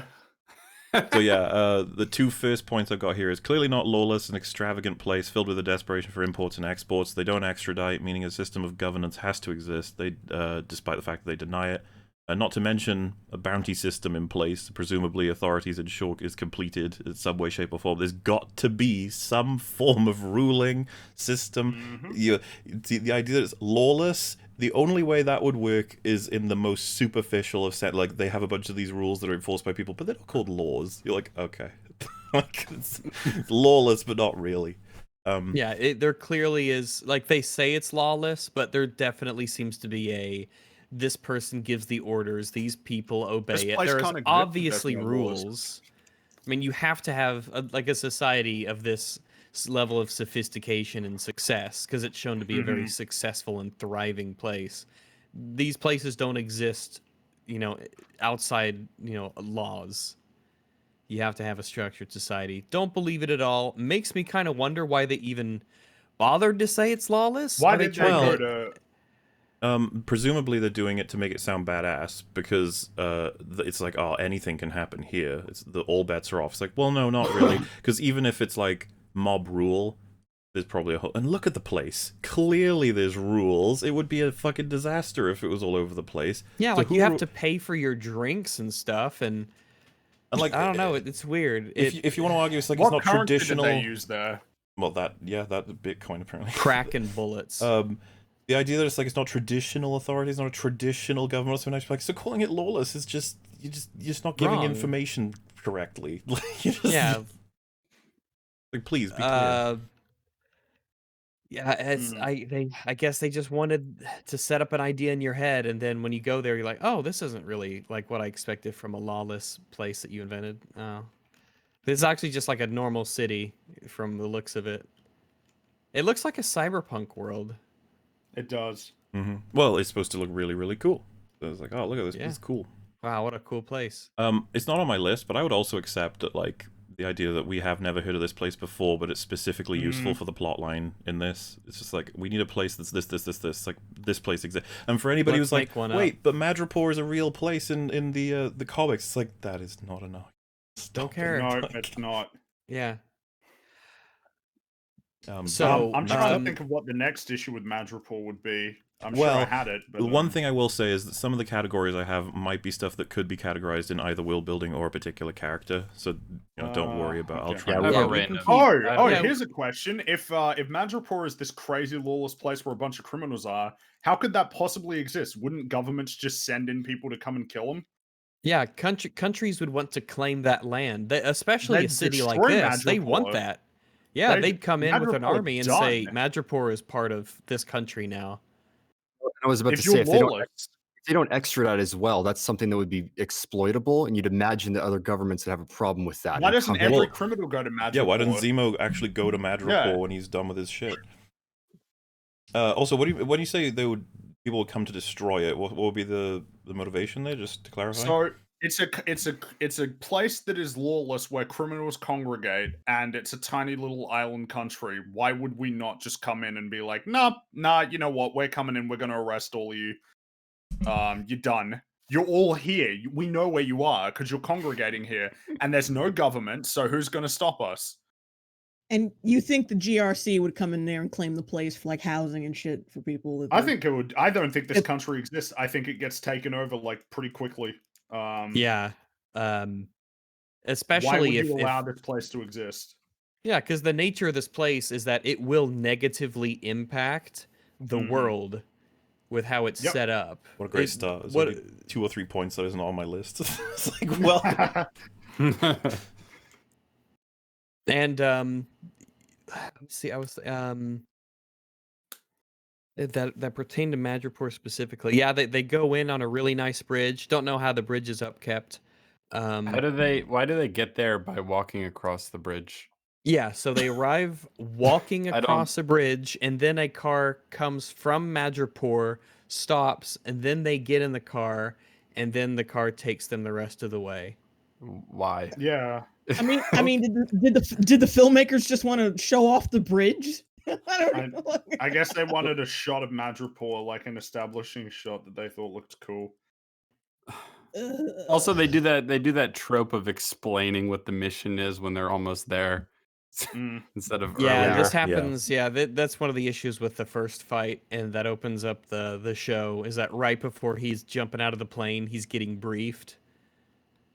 You got briefed before you took off, buddy. like aliases to him while they're crossing the bridge. It's like, yeah, they're explaining things way too late. Yeah, you'd think you'd be okay, so the success of this mission and very potentially our personal safety relies around you convincingly playing this character, which means that you need to study him, learn how he operates, learn his speech. In fact, here's some videos of him talking and giving presentations or being out and about. Here's how he moves. He has this accent. Here's what his name is. Here's a list of kin. Here's the things he likes to do. Here's his favorite haunts of Madripoor. No, it's just, no, you're Smiling Tiger. Here, be him. Oh, it's He's even black, worse. you're black. It's even worse because, okay, so one of the things I wrote down is that he's specifically told the character he's playing is African, and he makes no attempt to have any sort of non-American accent. well, he No, he doesn't. tries to not talk that Yeah, he much. tries It's to like, not speak at all. That he has to. Wait, Well, so but then he what- does. He does several Yeah. times, but they don't notice that he doesn't speak like an African man. I don't They know if notice this when they is- say Because his name. the people who wrote this show, they think if you're black, that you're just magically an African person. Wait, hold on. I hold on. So if they've, I don't know if this is a world building one or a Sam one, but like, surely people know what this guy looks like, right? That Well, is it's- so another. They yes, show a that photo is- of him, that's- pictures of him. and he does look This- similar to Sam quite a bit. So the criticism I would say is, do these people not know who Falcon is? Yeah. Yeah. Well, I mean, of course there's that, but Well, you see, it's Alternatively- lawless, so there's no newspapers or That's right. internet service providers, so they don't get, there they would just not don't be get any filled internet in. service providers. Yeah. Yeah. Cross it knows off the fucking list, anything. man. Wait, which one? The Oh, to just that? whichever ones we've done, so that we can keep Whichever track. one. Oh, I of what have. we've This is the covered. thing. A lot of what you guys have mentioned so far aren't even on my list. It's just more because Oh there's my just God. more Oh, problems. awesome. Damn. I we're think just the fact we're just test subjects for your videos. I think the fact that he makes no real attempt to personify the character he's playing is a huge flaw. I would. Yeah. Yeah. But the thing is, I Don't guess that even ties put in with the shades on him. what Rax just said about Zemo not giving him anything. It's like, what do you do if you're Falcon? It's like, well, I guess you complain. Like, why isn't Falcon saying anything? Yeah. I need help. He doesn't even do what they give him. You know. And does Zemo know enough to know about his favorite drink having like snake eggs in it or stuff like that that might cause him concern? Well, Does he think that all black people like snake eggs? I don't know. That's kind of quite an assumption there, Zemo. But it's for a Marvel joke. It's funny. He has to eat the gross thing, even though Jeopardizing a mission for a joke. Well, you know that if you're Zemo and you know about this horrible drink and you know Falcon's gonna have to convincingly swallow it because it's his favorite thing ever, you should be stressed. You should be like, oh fuck. Like, you're like, by the way, when we get there, they might ask, if you don't ask for your usual or something like that. Yeah. Or in fact, just say that you have I'll just say that you have like a really sore throat or something, so you don't have to talk, and just pretend like you're a little bit sick, maybe, or. And to help him out, he could be like, he could put his hand on the drink and be like, no, we're here on business. You're not drinking. Be like, oh shit, all right. Or that could be something that Sam says. He's like, I'd love to, but urgent business. Gotta keep my mind in the job. Yeah, we won't be here long. Places to do. Gotta do tiger stuff. You know me. Me, that tiger guy. So, that tiger guy, right? The bartender recognizes him, but like, so how does that work? Enough. Yeah. He recognizes him as. I want to make it a bit easier to go for maybe some. Oh, actually, finish your thought, because it sounded like you were nearly there. I mean, I feel like the bartender would recognize a regular coming in, especially one as high profile as Smiling Tiger. Enough to say you want your usual. Like, he recognizes the person in the drink that they have, but he doesn't notice that this isn't that person. That is one from the list. I mean, similarly, I agree about that. I mean, what if they knew like Smiling Tiger was elsewhere? What if Smiling Tiger's there? Yeah, where's the real Smiling Tiger? That would be awkward. Oh, that could have been a cool scene that they had where he sits down at the bar and he inadvertently sits right next to the real Smiling Tiger who's in the bar. That would be kind of funny. A little bit contrived, though. Yeah, it would have been, but fuck it. It'd be funny, and this show doesn't give a shit. What if he gets the drink, right? It's not a stupid fluke drink, it's like a normal one, and then the bartender is like, wow, another one already? And he's like, well, then that would have to be like he's actually wearing the exact same fucking outfit too. Okay, whatever. I don't think it was very clever of them to do in the first place. I'm just trying to help with drinking it. We're trying to make the best of a bad situation. Yeah. I mean, in terms of yeah, go ahead. Why is it that why can't Sam just be some guy? Why does he have to be Smiling Tiger? Yeah, why couldn't he just be literally like one of Zemo's Why thugs? can't he just be why can't he just be a dude? Oh, wait, that sorry. would allow him to talk to this woman. Sorry, I just said thug. Yeah, that's a no-no wish. Yeah, I don't get why you would put up the incredible risk of trying to impersonate a high-profile, well-known gang lord dude when he could just be a guy with Zemo. Especially because him being Smiling Tiger isn't what gets them the meeting, and it fucks the whole meeting. Yeah, I don't get it. Why be Smiling Tiger? It just makes things really difficult for him later on for drama. Yeah. That was dumb of Zemo. I kind of want to put these ones down because I already know these are obvious. So with the Sharon one, was she just like, how did she know that they were there? Why was she set up with a sniper ready to kill this person? How did she find them later on? Hey, what did I say about one at a time? Was she concerned about all of the consequences? One at a time. No. Right. How am I supposed to cross these off? I can't remember what you just said. Sorry, the first one is how did Sharon know that they were there? So that's question number one. So knowing that she's the power broker, does that help this at all? How does it help? Why would she know that they're there in Madripoor? Well, so I'd say you can go even earlier than that. What are the odds of her being in Madripoor? Pretty low. It's just like that's incredibly lucky that she's just there. Mm-hmm. And that she's actually really powerful. Was she just waiting for them to show up with her sniper rifle there just to kill this person? Yeah. And is she not concerned about the consequences of killing this person? The whole, like, what are the odds of her being here and at this time in many portions of the entire Madripoor scene, it's all horrible. Like, she had to be in the bar at that time. And she had to be ready to kill Selby, then she had to be ready with the sniper to kill the people that came after them again. Yeah. It's insane. I don't know how any of it makes sense. Also, I don't know if this is like a retroactive one, but if she has that mask, why isn't she wearing it like all the time? Why would No she idea.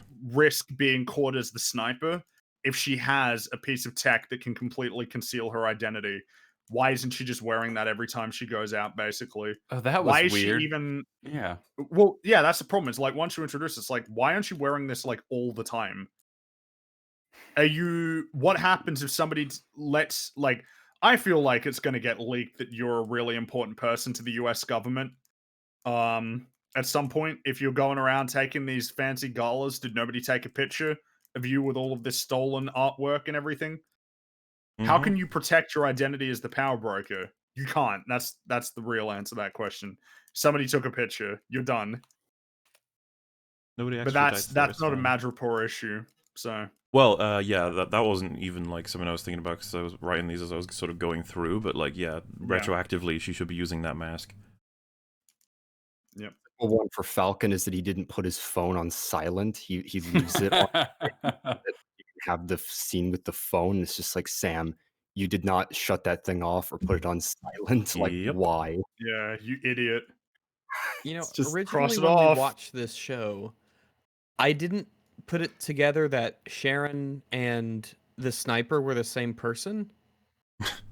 You know, like I But I'm thought, pretty like sure they because I even asked, like, so where's the sniper? Who's he? Is he working for her, or is he another like person? Is he someone who's been tailing them, or like who's the sniper? And I guess she was supposed to be the sniper, which brings in a lot of interesting logistical questions that my brain just couldn't, figure out or solve. Like, how are you there?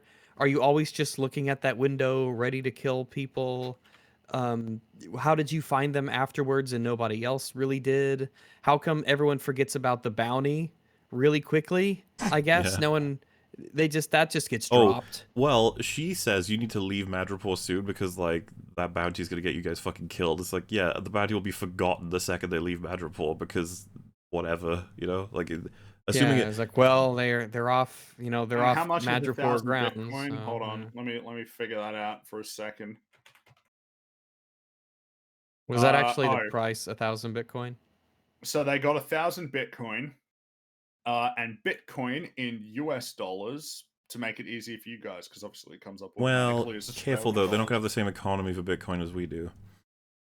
Yeah, but okay. So she was going to give. So it's worth $48,000. So you add 3 more zeros, so that's like $48 million, and that's after it's kind of crashed a little bit lately.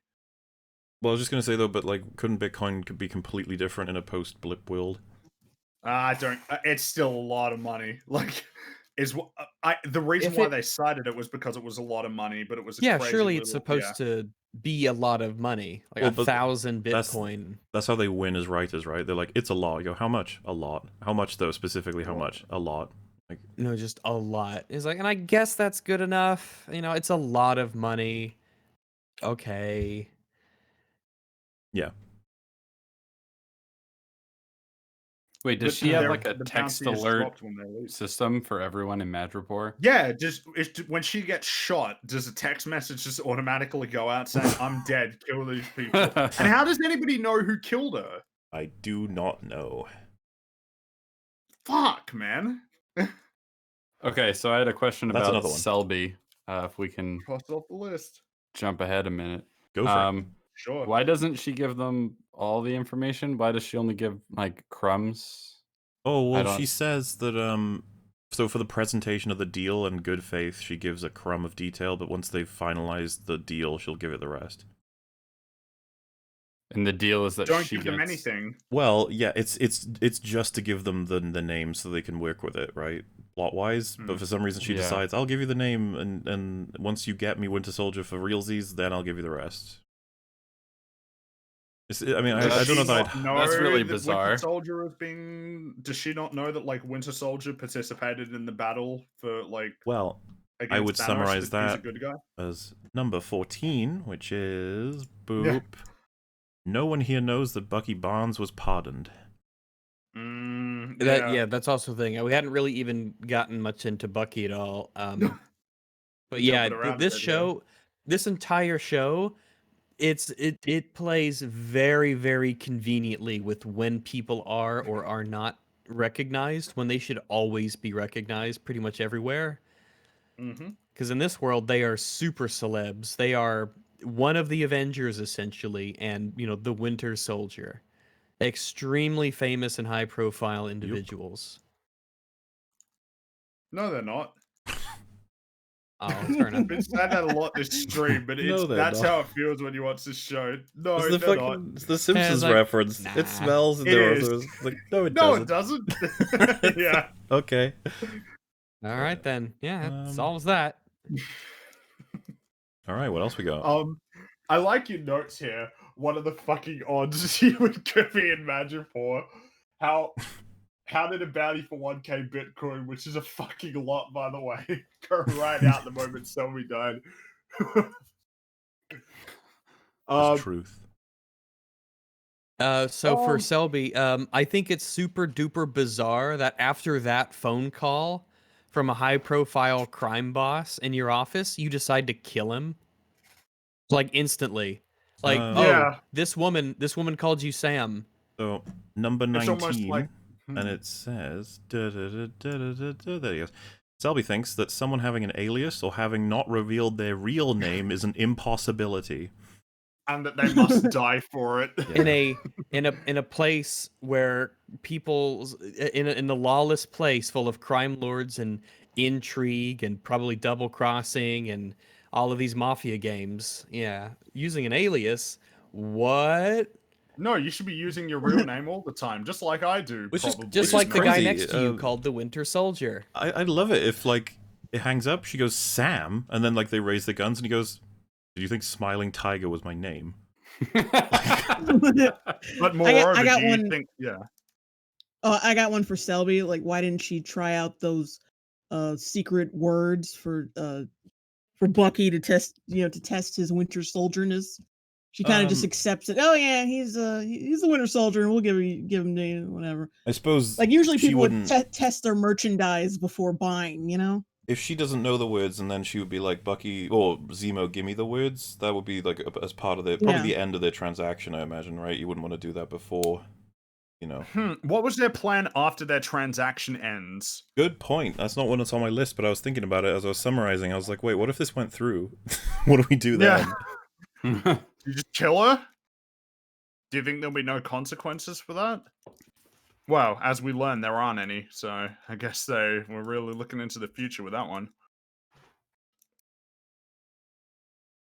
Everybody records Bucky killing those people, well, beating them up, and there are no consequences for it. Ding. Number 15.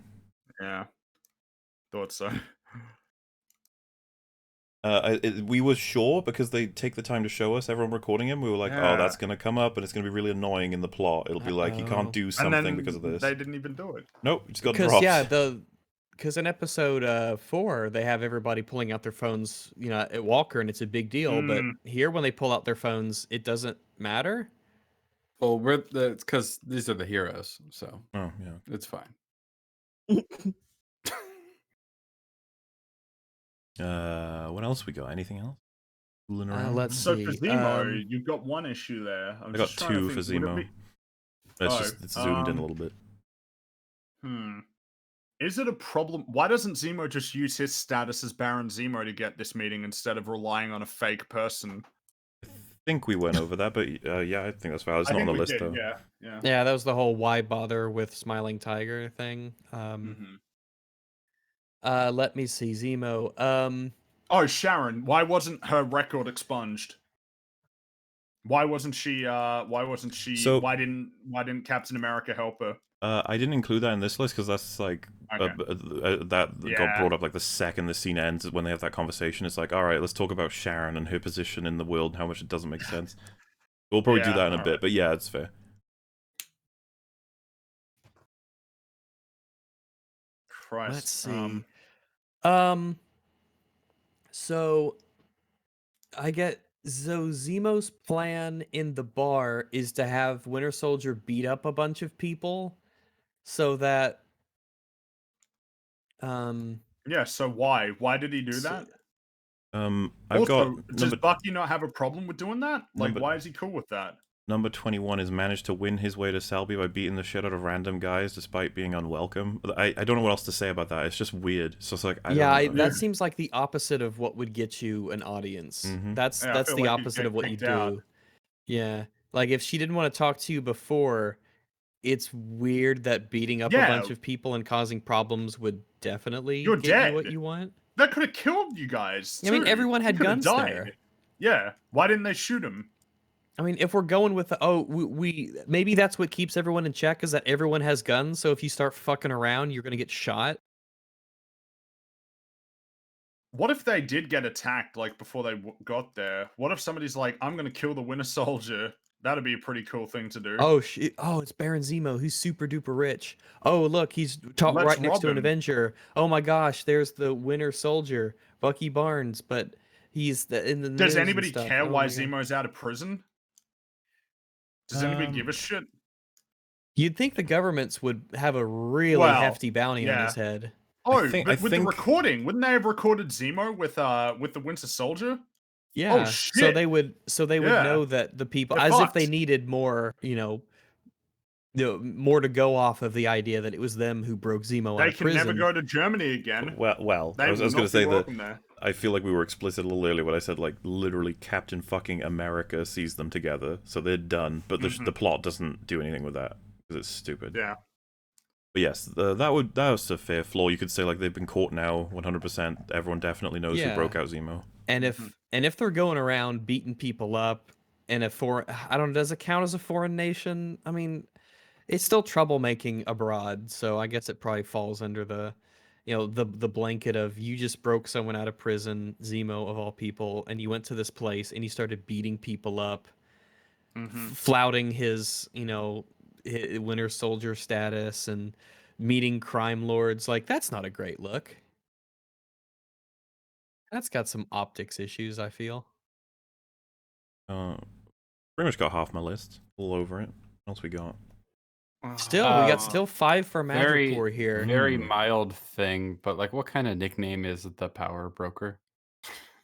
I just feel like that's at least in very Mass Effect, it was ominous. the Shadow Broker, and you're like, ooh, secretive. Ooh. I why am is this confused about the status of the Power Broker. How did this all arise? When did you get all this sorted out? When did you come to Madripoor? How high status are you in Madripoor? How many I people know who you suppose are? they have the benefit of just, that's a story for another time. You'll Yeah, whatever. I never want to see her again. Already destroyed her character, so it's like, Yeah. great. And further, She's it's like, evil now. evil. It's like, what? How and why? Because she might be a Skrull. Secret Invasion. Make sure you keep your Disney Plus subscription active. Tune in next time. Yeah. one I just want to add in case it doesn't quite get put on, right? So this is counted as a Madripoor one, but it's really just plot armor. So I'm showing it on screen. They are walking down the street as a 3. This guy just turns up. He's got his machine gun right there. He starts firing, and this is all that happens. Like, it sparked in the background over there. But How did he miss? I don't know. I don't know what happens in this. It's just I don't know how. Yeah, he managed to hit That's a funny everything freeze except. frame. Yeah, there's a. it's definitely retarded, but Yeah, plot that's armor, definitely classic. a lot of plot armor happening where people with guns can't hit obvious targets in front of them. Zemo ran away, right? Yes. And why did he come back? Why didn't he run away? So that's the only instance probably in this entire fucking show that we get to talk about why he might have done that and come up with something. Like, maybe he thinks that they're kind of useful. Maybe he doesn't want them dead. He feels that they are his best bet at stopping the super soldiers. Yeah, and maybe he really just doesn't think they should die. Maybe he's like okay with them, Maybe. He does hang out with them a whole bunch. It's only once the fucking stupid Wakanda people show up that he leaves them.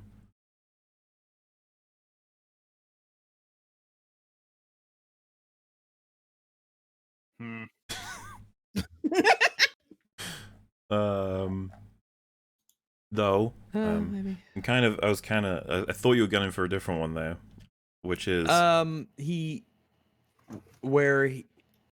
As far as Zemo runs one way and they run the other way. Ends up in front of him.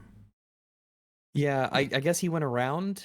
But and like, how really could he quickly- possibly? So just to make sure we all understand what we're dealing with here logistically, this is the three of them. All right, the gun fires. Now they run forward, and look where Zemo goes. There. Maybe this. Oh, why are they running towards the gunfire? I don't know where the gunfire is even coming from. Oh, there's people on motor. Oh, but those are just random Oh, people so on he's motorcycles. dead. No, they're shooting at him.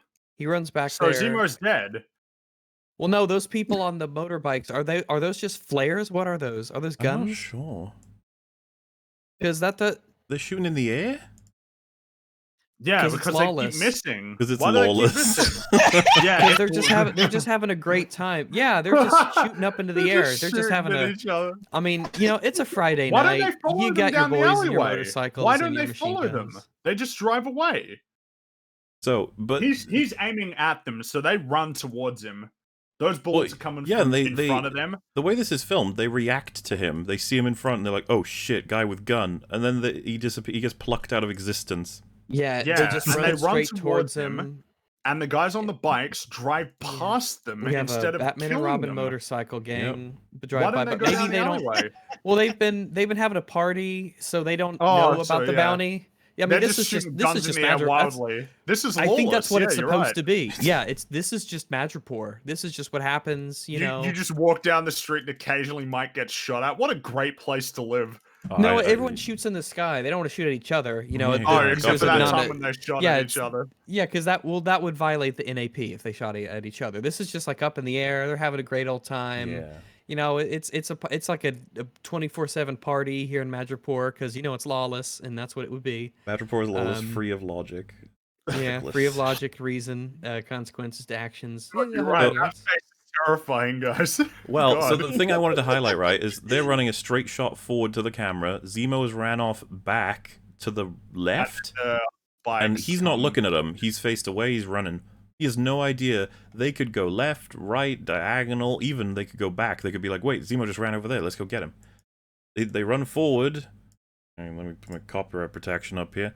They keep running forward, running forward, running forward, running forward. They get chased by motorbike people. They've turned down some alleyways a couple of times somewhere, and then the two motorbikes get shot, and Zemo is just here. He knew they were going to be here. He just knew. No. Just Yeah, knew. all right. So that is the other Zemo point. It's like, how, with all of that, how did that just happen? I don't know. It's like a freak. It's a freaky street, you know. Yeah. Yeah, this is a street, but not like a normal street. More like a freaky street. Freaky street, yeah, like a freaky street.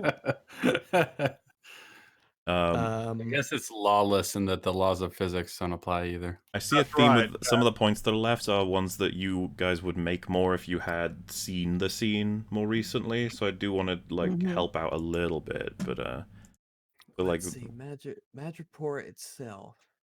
when Selby just gets shot from outside, presumably by Sharon. It's so absurd. I guess Sharon knew the jig was up.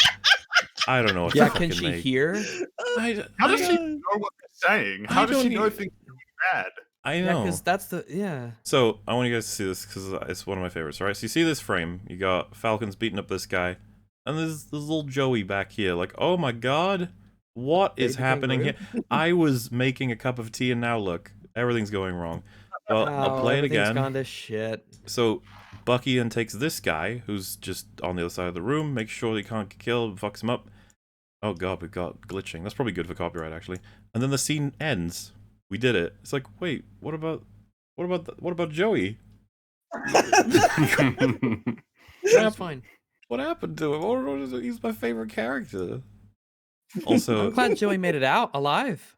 yeah, this scene is so bad. Sam, Sam. It's like, yeah. What's wrong? Yeah. What's gonna What, happen? you think everyone calls me Mr. Tiger? Yeah, and she just goes kill them. You're like, what? Why? And then she What? gets shot. Yeah. No, that was my sister. She doesn't know about this. Oh my god, her face came off in VLC. Look. I Oh, no. love VLC glitches so much. Oh, my God. god. They bring me So- such joy. That means Power Broker was listening in, and when she said kill them, she was like, right, I get to kill her now. Boom. Like, that's the only way I could possibly. And I don't know how, she's got mended on the inside or something. I don't know. But yeah, Joey. We never get to see what happens to Joey. Poor Joey. Favorite character. So much to live for. Also, yeah, I guess I got one for just like Selby's men were fucking useless. Not a huge surprise there. They're never going to be useful. I guess there were no characters. more. That was it. Oh yeah, that's another one I've got, which is just how would they have gotten past the presumed bodyguards and bouncers? Like, they just heard gunfire, their boss is dead, and these guys are heading out of the room. You'd be like, stop right there? Question mark? I don't know, like, they skipped over that scene, so we didn't see it. I don't know what happened. I guess they made it out just fine. Yeah, I suppose that would be fine. Did Selby think there would be no consequences for killing the snake oil man? Well, it's lawless. So, yeah. Yeah, well, Well, yeah, it's like this is another crime boss, and you just kill him in your office just like that. Holy crap! What if the other men in the room were like, "We're not fucking killing him. Are you insane?" Yeah, and shot her. His dudes are gonna come back and they're gonna kill us, and then, I mean, yeah, this is definitely against the NAP. Well, what I will say is that she wanted to kill Smiling Tiger because she fully 100% believed she was being tricked as to his identity, so that she wouldn't get in trouble. However, surely there would be a bounty for killing Baron Zemo, right? Does it work the same for her as it does for him? I don't know. Or is it just like, nah, you can just kill these? You can kill anyone you want, unless it's someone who's got a rep in Maybe Sharon wanted the bounty on Selby, if there was one. Did she set the bounty? Why would she do that? Right? Why would she? I was thinking about, could she not call it off if she's the power broker? Like, does she not have the ability to change that? Because you think she would, because it causes her Yeah. a significant amount of problems. She nearly dies in the next... this episode, right? Yeah. Yeah, you Yeah, think she she'd warn her, like, yeah, miraculously survives. you think she'd warn her, like, yeah, there's a couple imposters coming in here, like, as soon as they come in, just fucking kill them, please. Yeah, we're supposed to I want believe them- then yeah. that she was set up... Because remember, she's in the bar listening to the conversation, so she runs outside, gets her sniper in place to kill Selby from across a building, and has a listening device in. Selby says, kill them, and then Sharon's like, haha, shoots Selby in the heart. Like, get fucked, bitch. I hated you, I guess. Whatever. They probably had issues. And then she spots them coming out of the club, and so she resets her sniper to a building window that she presumes they will run past and need defense at. What the hell? Like, that Like, just... her was in exactly the right place in exactly the right alleyway that she could not have possibly predicted because they ran in a random direction with motorcycles with guns on them. So it's just like, teleportation. Yeah, and then I've got one. I don't know if maybe you guys don't think this is too harsh. I don't know, but I just have one for like that bar fight. Everyone has guns. Bucky's attacking random people. It's like he could easily have been killed and just isn't. Yeah, absolutely. Yeah. Like, this dude just started walking into the bar and he started punching and beating people to shit. It's like, yeah, I feel like in a lawless place, they'd get dropped pretty quick. They probably don't put up with troublemakers. I kind of... Well, no, it's lawless, so they do. When something is lawless, it means it's the opposite of how everything works. So like they don't drink water, they drink air. That makes sense. They drink sulfuric acid. And glass is used as a pillow. Oh. Yeah, see, it's just all opposite stuff. Because that's what it means to be lawless. We brought up loads of problems with Smiling Tiger. One of the ones I kind of wanted to bring up is like, man, lucky there's a high-profile villain person who looks just like you. It's pretty fucking rare. Yeah. And what do we got left? 2 for Madripoor. What are these? Yeah, so I think we would have involved this as we were talking, but how are the 3 of them so recognizable as the 3 who killed Selby within, like, seconds? If you were getting a notification... Yeah, like, you need things like witnesses and, like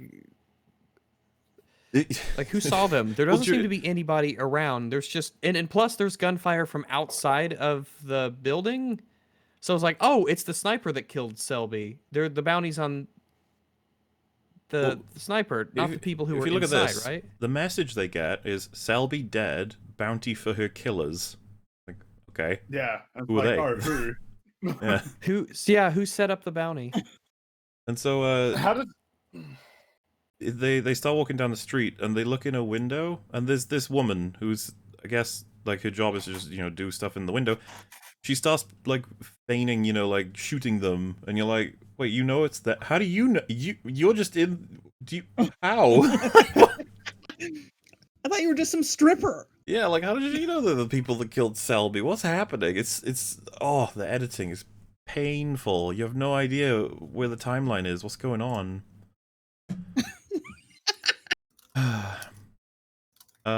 And I've got one more flaw, at least from my perception, and it was, wow, lucky people just give up after they kill 3. Like, Madripoor Yeah, is we said the bounty just gets ignored, forgotten. We just don't. Oh, I meant it just stops. Like, I thought you meant that in, like, a world-building sense, that it's just gone once they're out of Madripoor, no one cares that it exists. What I meant was more so just the action scene just stops for no reason.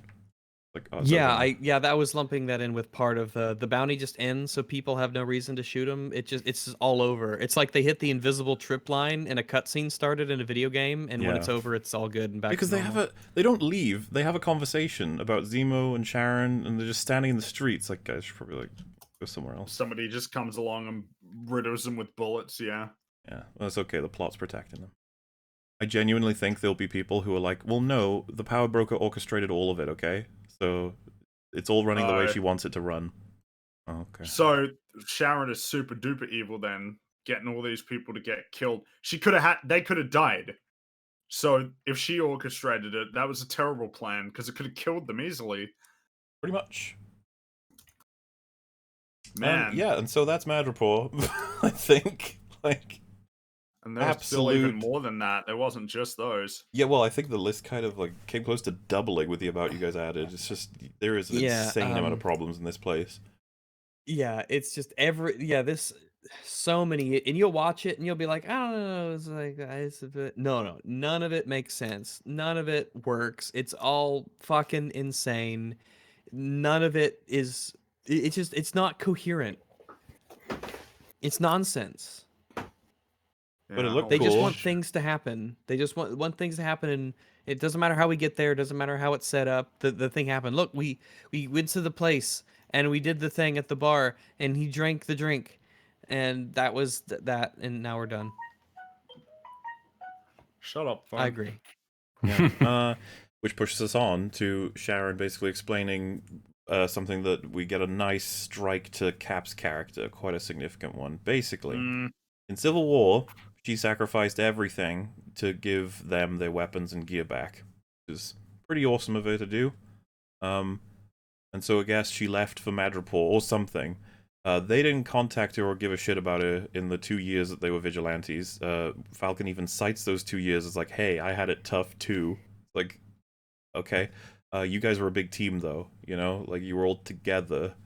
Where was Sharon? Why wasn't Sharon contacted? Why wasn't Sharon brought in? It's not like you don't have normal people on your team. Fucking Black Widow joined them.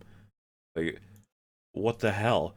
And he basically apologizes for the fact that they forgot her. Yeah, not the 5 years in between Infinity War and Endgame. Like that, all that time, like Cap did nothing after apparently they did just nothing. Like he just forgot about her. It's like, wow. Yeah, that's why it's an assassination. It's Civil War all the way to now. Cap has done nothing for Sharon. He fucking forgot about her because he got a boner for Peggy. He was thinking about her and he was like, oh, I just don't care about Sharon. I got my suit from her. That's all I wanted. And so Sharon should be rightfully pissed. But the problem is, I don't believe you, writers. I don't believe Cap would have left her in the dust. I think you're bullshitting me. I think you're lying. But everyone, just not even just Cap alone, man. Just all the Avengers. No one. Yeah, no one. And it's so casual. He's like, yeah, I should have called. It's like, fuck you. Like, that's not good enough, man. Oh. Yeah, that's the thing about the show. It's very cynical and bitter for no reason. It's like they just everything that was good about the other movies and shit. We're just like, nah, everyone doesn't give a fuck about each other. Everybody, nobody gives a shit. No one gives. Yeah, it's weird. It's this depressing aura that just surrounds everything that these characters are and do. Yep. What a shame. Yep, very cynical. Very. And I think if the Russos knew about so the Russos were like, well, someone comes up to them and goes, well, what happened to Sharon? She's not in Endgame or Infinity War. And they go, oh yeah, we didn't have really time to cover it, but you know, she was with Cap, I guess, or she managed to get pardoned because, you know, she was punished, of course, for giving out the wings, but yeah, you know, it was fine. And then someone goes, I'm gonna make it so that they ditched her and she became a crime lord in Madripoor. And they'd be like, what? Oh no! Stop. What are you doing? Please Oh. don't.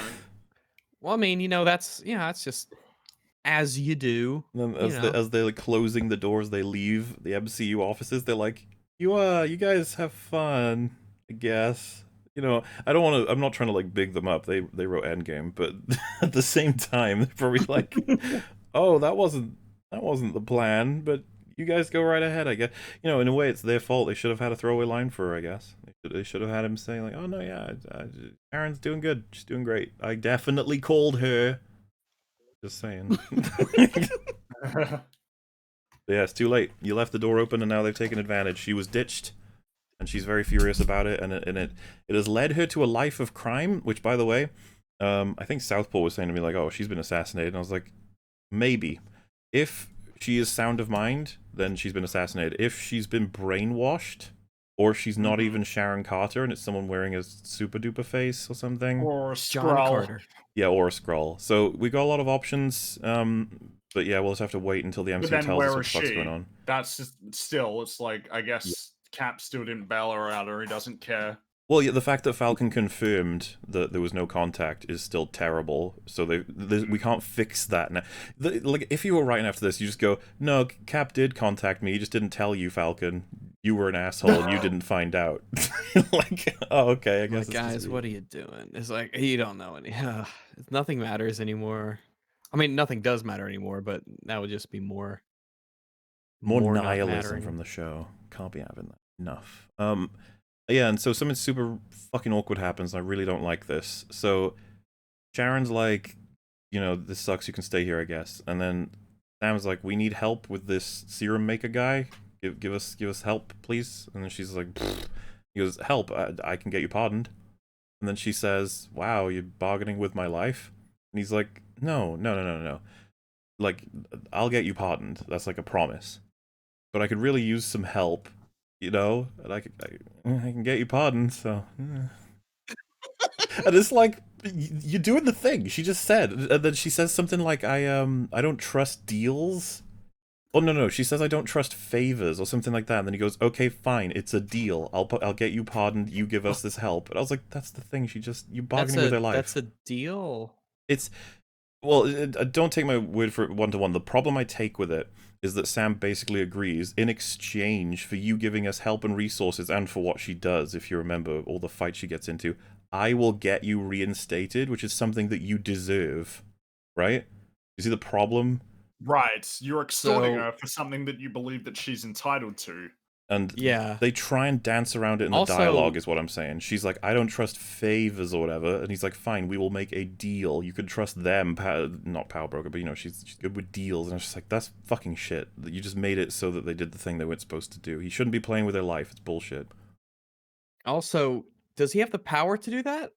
Well, he promises it. He reckons he can get it done. And if you remember episode 6, he says, I haven't forgotten my promise. So I guess... And you know, in the after credits scene, she gets her pardoned. So I guess he had the power to just get her a pardon. Has that power? Well, the fact is, if Bucky can get the fucking pardon, she can. There's no way that she... As we've said, she should have had it already. Clearly.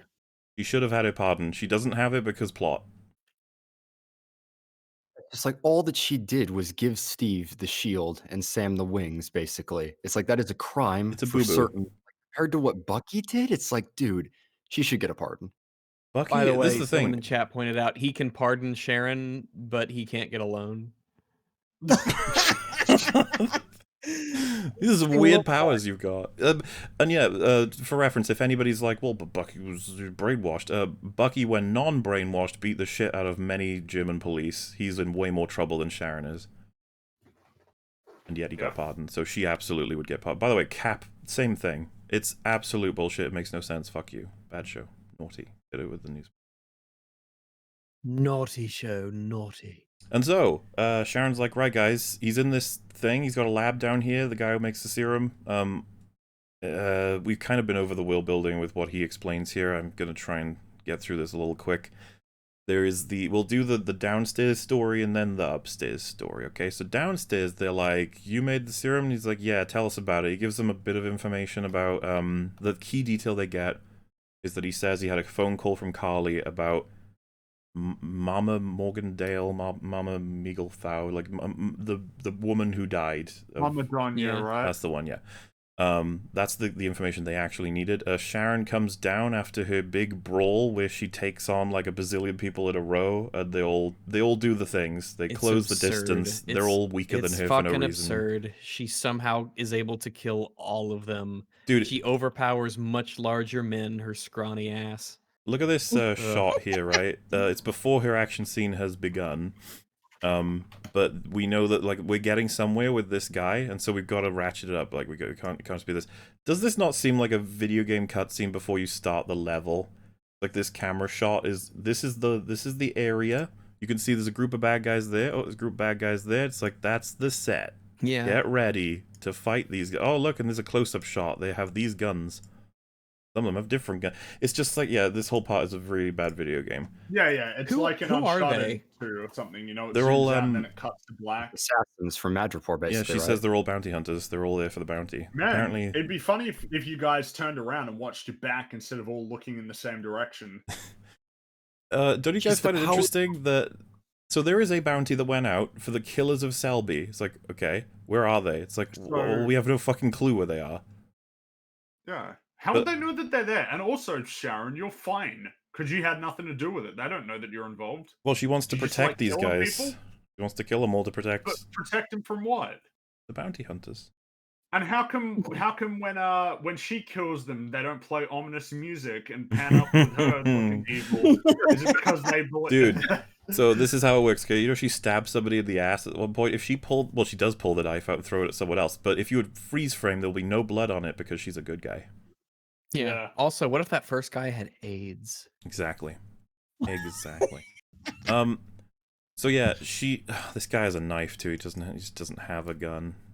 Yeah, this is the one that she like completely overpowers. Whatever. Sharon's incredible in this scene, and to be honest with you, right, if it went for the shitty choreography, I would be talking about how the amount of fucking effort she just put into all of this is insane, and it really doesn't make sense. Because we go on to find out that she really wants that serum, like, to exist, to the point where she hates Carly for having stolen it. And why is it then? So she was up there and they're down there. These people are down here to fuck with this guy. Like, why would she want this? He's the most important person in the world to her right now. Uh-oh. Why doesn't she just kill all of them anyway? Why is she No helping idea. them? I guess because you could say her ultimate goal is to earn that pardon so that she can get access to information from inside of S.H.I.E.L.D. But yeah, I feel like if you're the power broker, that's just... Well, I don't know. You Like, got you could access have to people a do super that. soldier serum without being part of the government. So this is the thing, right? Let's pretend for a second you're the power broker, and you have one goal, which is to satisfy Sam's request to earn the pardon to get back into S.H.I.E.L.D. to get access to information that can be useful as your role as the power broker. You're like, okay. Simultaneously, you do not want this guy to come to any harm because he's the most important person in your operation. So what do? Because Sam wants to find him. You're like, okay, well, Sam just wants information. Let's find out what it is. It's like Sam wants to know where Carly is. It's like, oh, well, this guy, what do you know about Carly? Just talk to him as the power broker, and he'd be like, well, she wanted this, she went here, she does this. Like, okay. Put that in a file, and I will get it for Sam and be like, this is all I could pull from everything in Madripoor related to, you know, Carly's visits here and her operations here. And, you know, basically just a file she creates at her will that has all the information she wants to have in it. It's like, if this is helpful, which I hope it is, which it will be because this is how it all works out, she'll get that pardon. But the thing is, you should get the pardon anyway. So it's really weird, this whole thing is. And she loses everything. She loses him, the lab, all of his data. It's like it's all gone, so no more super serum. And I start to wonder if, like, I guess I'll have to watch it again. Does she care about that or no? She doesn't seem to care.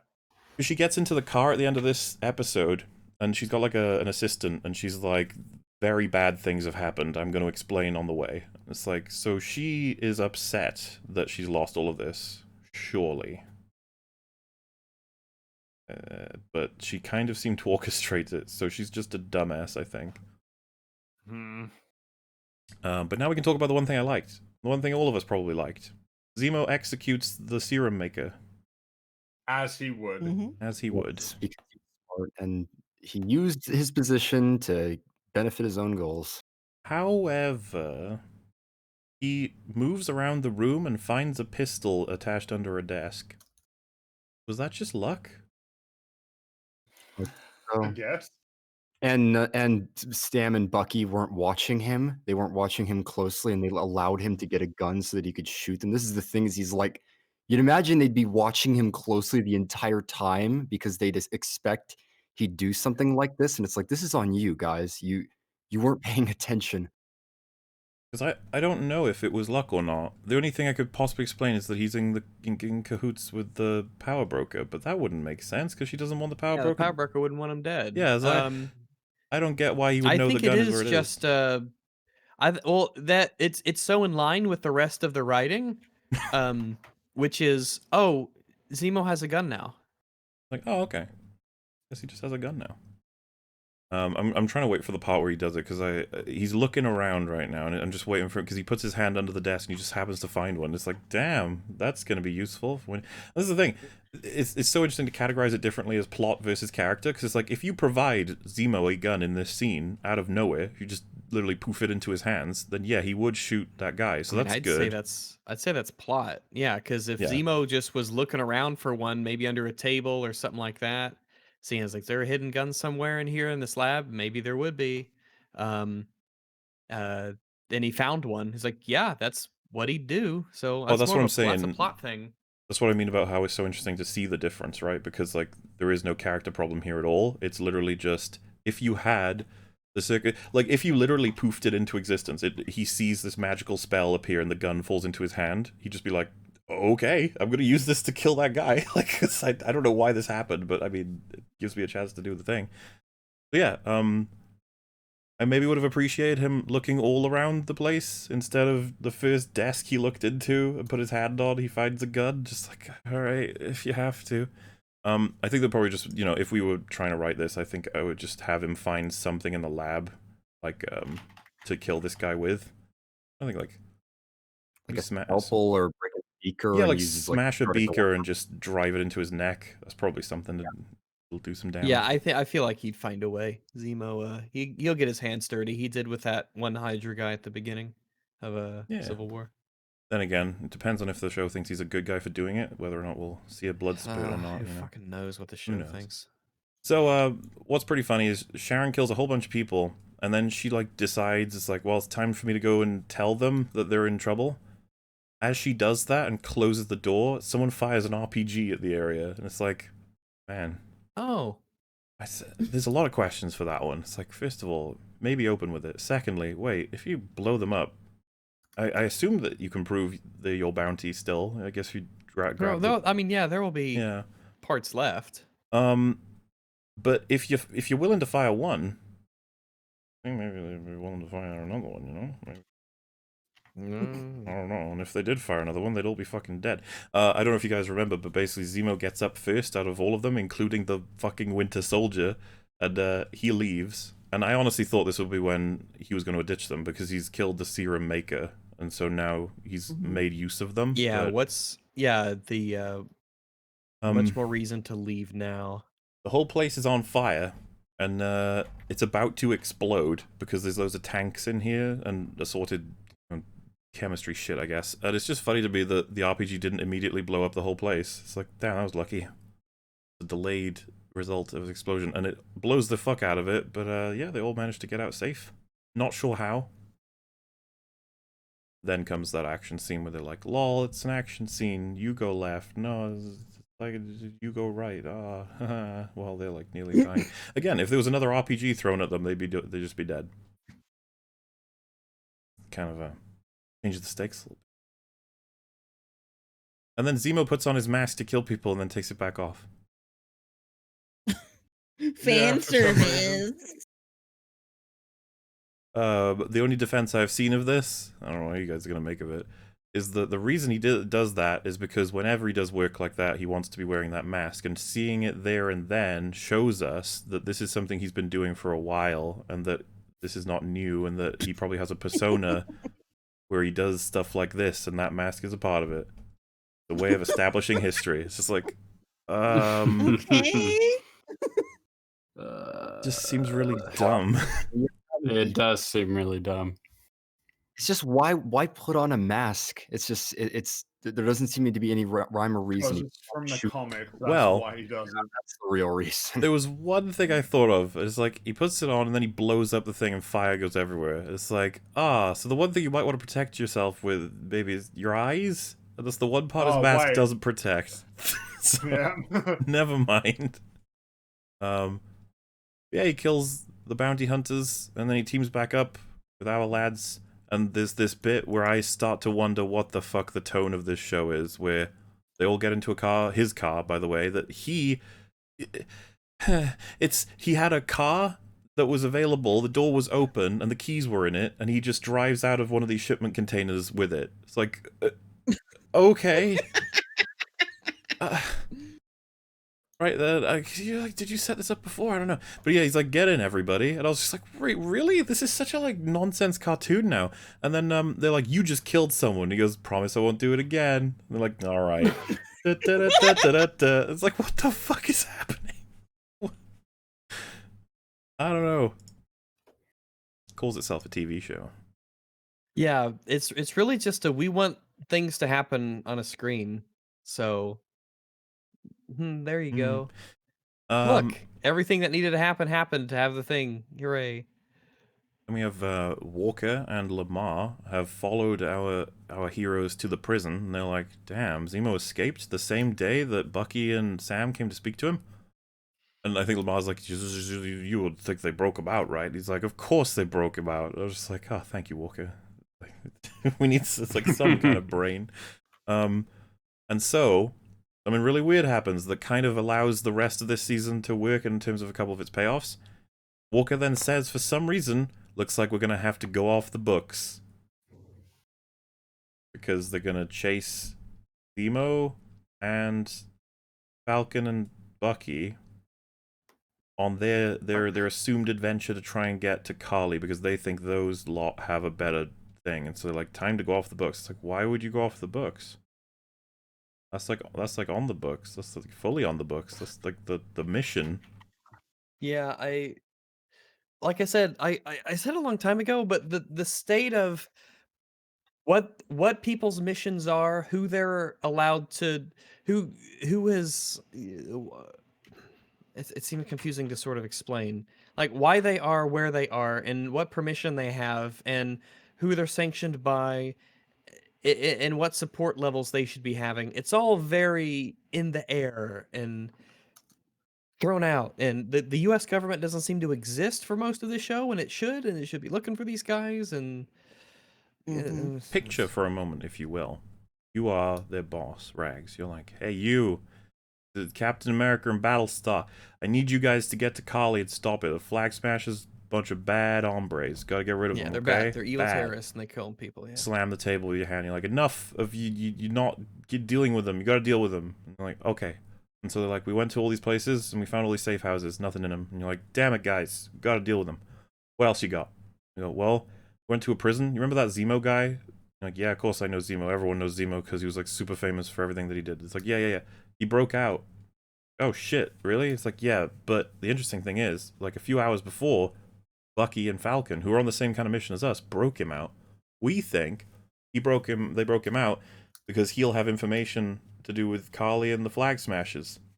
And then Rags, you're like, you slam the table and you're like, you guys gotta get on that shit. First of all, to get Zemo back, because holy fuck, he shouldn't be free. Secondly, to imprison Bucky and Falcon, those fuckers, releasing him, what the hell. And thirdly, if they do have a lead on Kali thanks to Zemo, go and get it.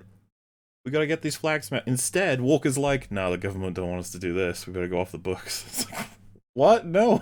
I don't understand. Why would they want you to do this? By the way, this is all because we're trying to set up Walker getting fired in the next episode. Is Walker even allowed to go off the books? I don't know how that would make sense. He has to travel from Germany to Latvia.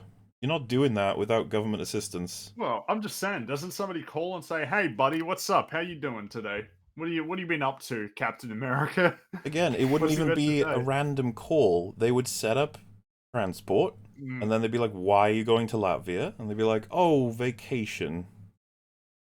That doesn't sound right. Oh, vacation, huh?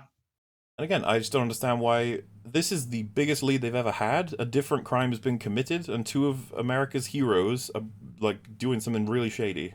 That, to me, sounds like the thing the GRC want him to look into. But he's got to be off the books so that when he kills the terrorist man, it's seen as a horribly bad thing that he did without the GRC's permission, you know? Which still doesn't actually work as an argument, but we're almost there. So. Well, I say almost. Then the flag smashers burn a bunch of innocent people to death. Yep. Hooray. Because they had one world, one people, am I right? One world, one people, charred ones here and there too. So do they burn them and kill them because they have supplies, or would they have burned and killed them anyway? I think the point is that they're unfortunate in that they got burned, but it's part of making the message clear that they're serious. Like, we will kill people. That's how important we consider this. I think she said they weren't innocent as well, but she's insane, so I don't trust her. Yeah, so they're not innocent. That death is the only language these people understand. Yes, as if what to say, the fuck is that? She's such a moron. If I was on her team and I was like, wait, you want him to understand that we're for real by killing people? She's like, yeah. I'd be like, it's gonna do stuff. It's gonna make us look really, really bad. If we had public support, which apparently we do somehow, I feel like we're gonna start losing it if they find out we burn people to death for no reason. Also, it's very strange that all her minions and acolytes get kind of cold feet towards the end, but not earlier when they've already killed people. Well, they could keep going. So someone I picked up when I was rewatching it, I was talking to Rags about it. They keep giving her looks throughout the season, just looks, and I think it's the show's way of being like, we do think what she's doing is evil, viewers. We do. Unfortunately, these aren't characters, so there's no story for them. They give her looks, and then they get exploded.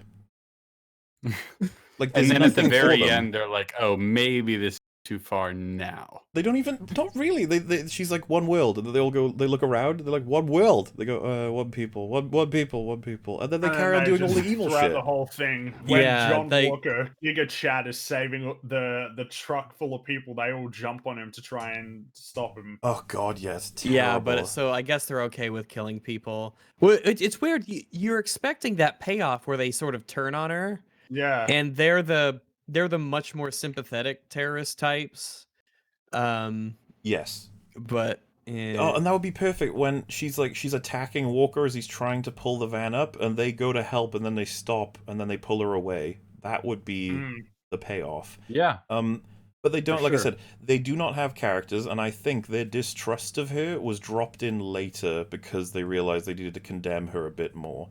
And from what I've gathered, there's a couple of people who've been talking about this. I've seen it in chat. Apparently, there's an idea that a possible original plotline was that they were way more evil at first, and that the whole vaccination thing wasn't just to solve some pandemic that was happening. This is something I can't remember if I've spoken this other than with Fringy now. I'm fucking losing my memory a little bit. But basically, there's a thought that the resources are always vaccines, and that what happened post-blip was there was a new virus that was spreading around, and part of why they dropped this original plotline, which you can technically see remnants of if this is true, is that it's too close to home. You can't be having a pandemic fucking storyline where a bunch of people are stealing vaccines to give to those who they think deserve it when we've got all this shit going on. Bad timing. But another theory that's been going around with a couple people is that they actually are trying to propagate the virus to kill as many people as possible to get back to the blip numbers. Which, by the way, if that was the original plot line, they are fucked for sympathy. Nobody is going to feel anything for these people. That would be, that's monstrous. That's, also, they would have to cut that. Could you imagine? Like, oh, our story is about people who want the virus to spread and kill everyone. You're like, that's a little awkward to bring out right now. Like, maybe next year, I don't know. Having Sam having the same level of sympathy for her while she's trying to spread a virus to millions of people. She's just a kid, man. She's just a kid. Yeah, and so if that were happening, you know, that would be... So maybe they cut those things for those reasons, and then I like to believe, like, oh yeah, maybe they shoved in just some times where, like, she says something horrible. We'll have her friends go, what? God, what do you mean? Really evil? God. But then they never act on it, because they're not people, they're just little pawns that do stuff. Yeah, I feel like there was a... Even like even a the payoff. I Australian just one. didn't like like. Well, it's like everything else. It's like they half-ass it and they're confused about what they want to do. The explosion, by the way, where she burns all those people, and her Australian cohort, the one that gets the most screen time as a lackey, who, by the way, still just makes no decisions for himself throughout the entire season. He just looks sad. When she blows up, she doesn't warn him that this is going to happen. She says, "Put on your seatbelt," and he's like, "Yeah, okay." She goes, "Put on your seatbelt," like, oh shit. And the car, because he's like, "Oh, are you not taking your own car?" And she's like, "No." She's got explosives in her car, and it blows up and it rocks their car. And it's like, okay, Carly, like, I'm gonna allow it for a moment that you killed a bunch of people for no reason at all. Why are you so incompetent? Like, why would you? First of all, if you want him to not know, you time it for way later and you get the fuck out of there, and then you have it explode. You don't explode it while you guys are outside while also not telling him it's going to happen. There's no way. There's no way that she can hide it, because the news later on... Oh, no, I don't mean... What I mean is, like, logistically, if you want it to be that, you know, he needs to not know long enough that he can't stop it, is what I meant, right? Because that might be a worry. What you do, you just have it blow up fucking an hour from now, whatever, half an hour, 10 minutes, just enough to get out, but she has it on like 10 seconds, and she's like, yeah, go to the car, yeah, get your seatbelt on, go.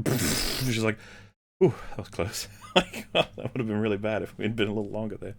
And he's just like, oh my god, you killed everyone. She's like, oh yeah, that too, I guess, yeah, it's happened, it's fine. They're sending a message, I don't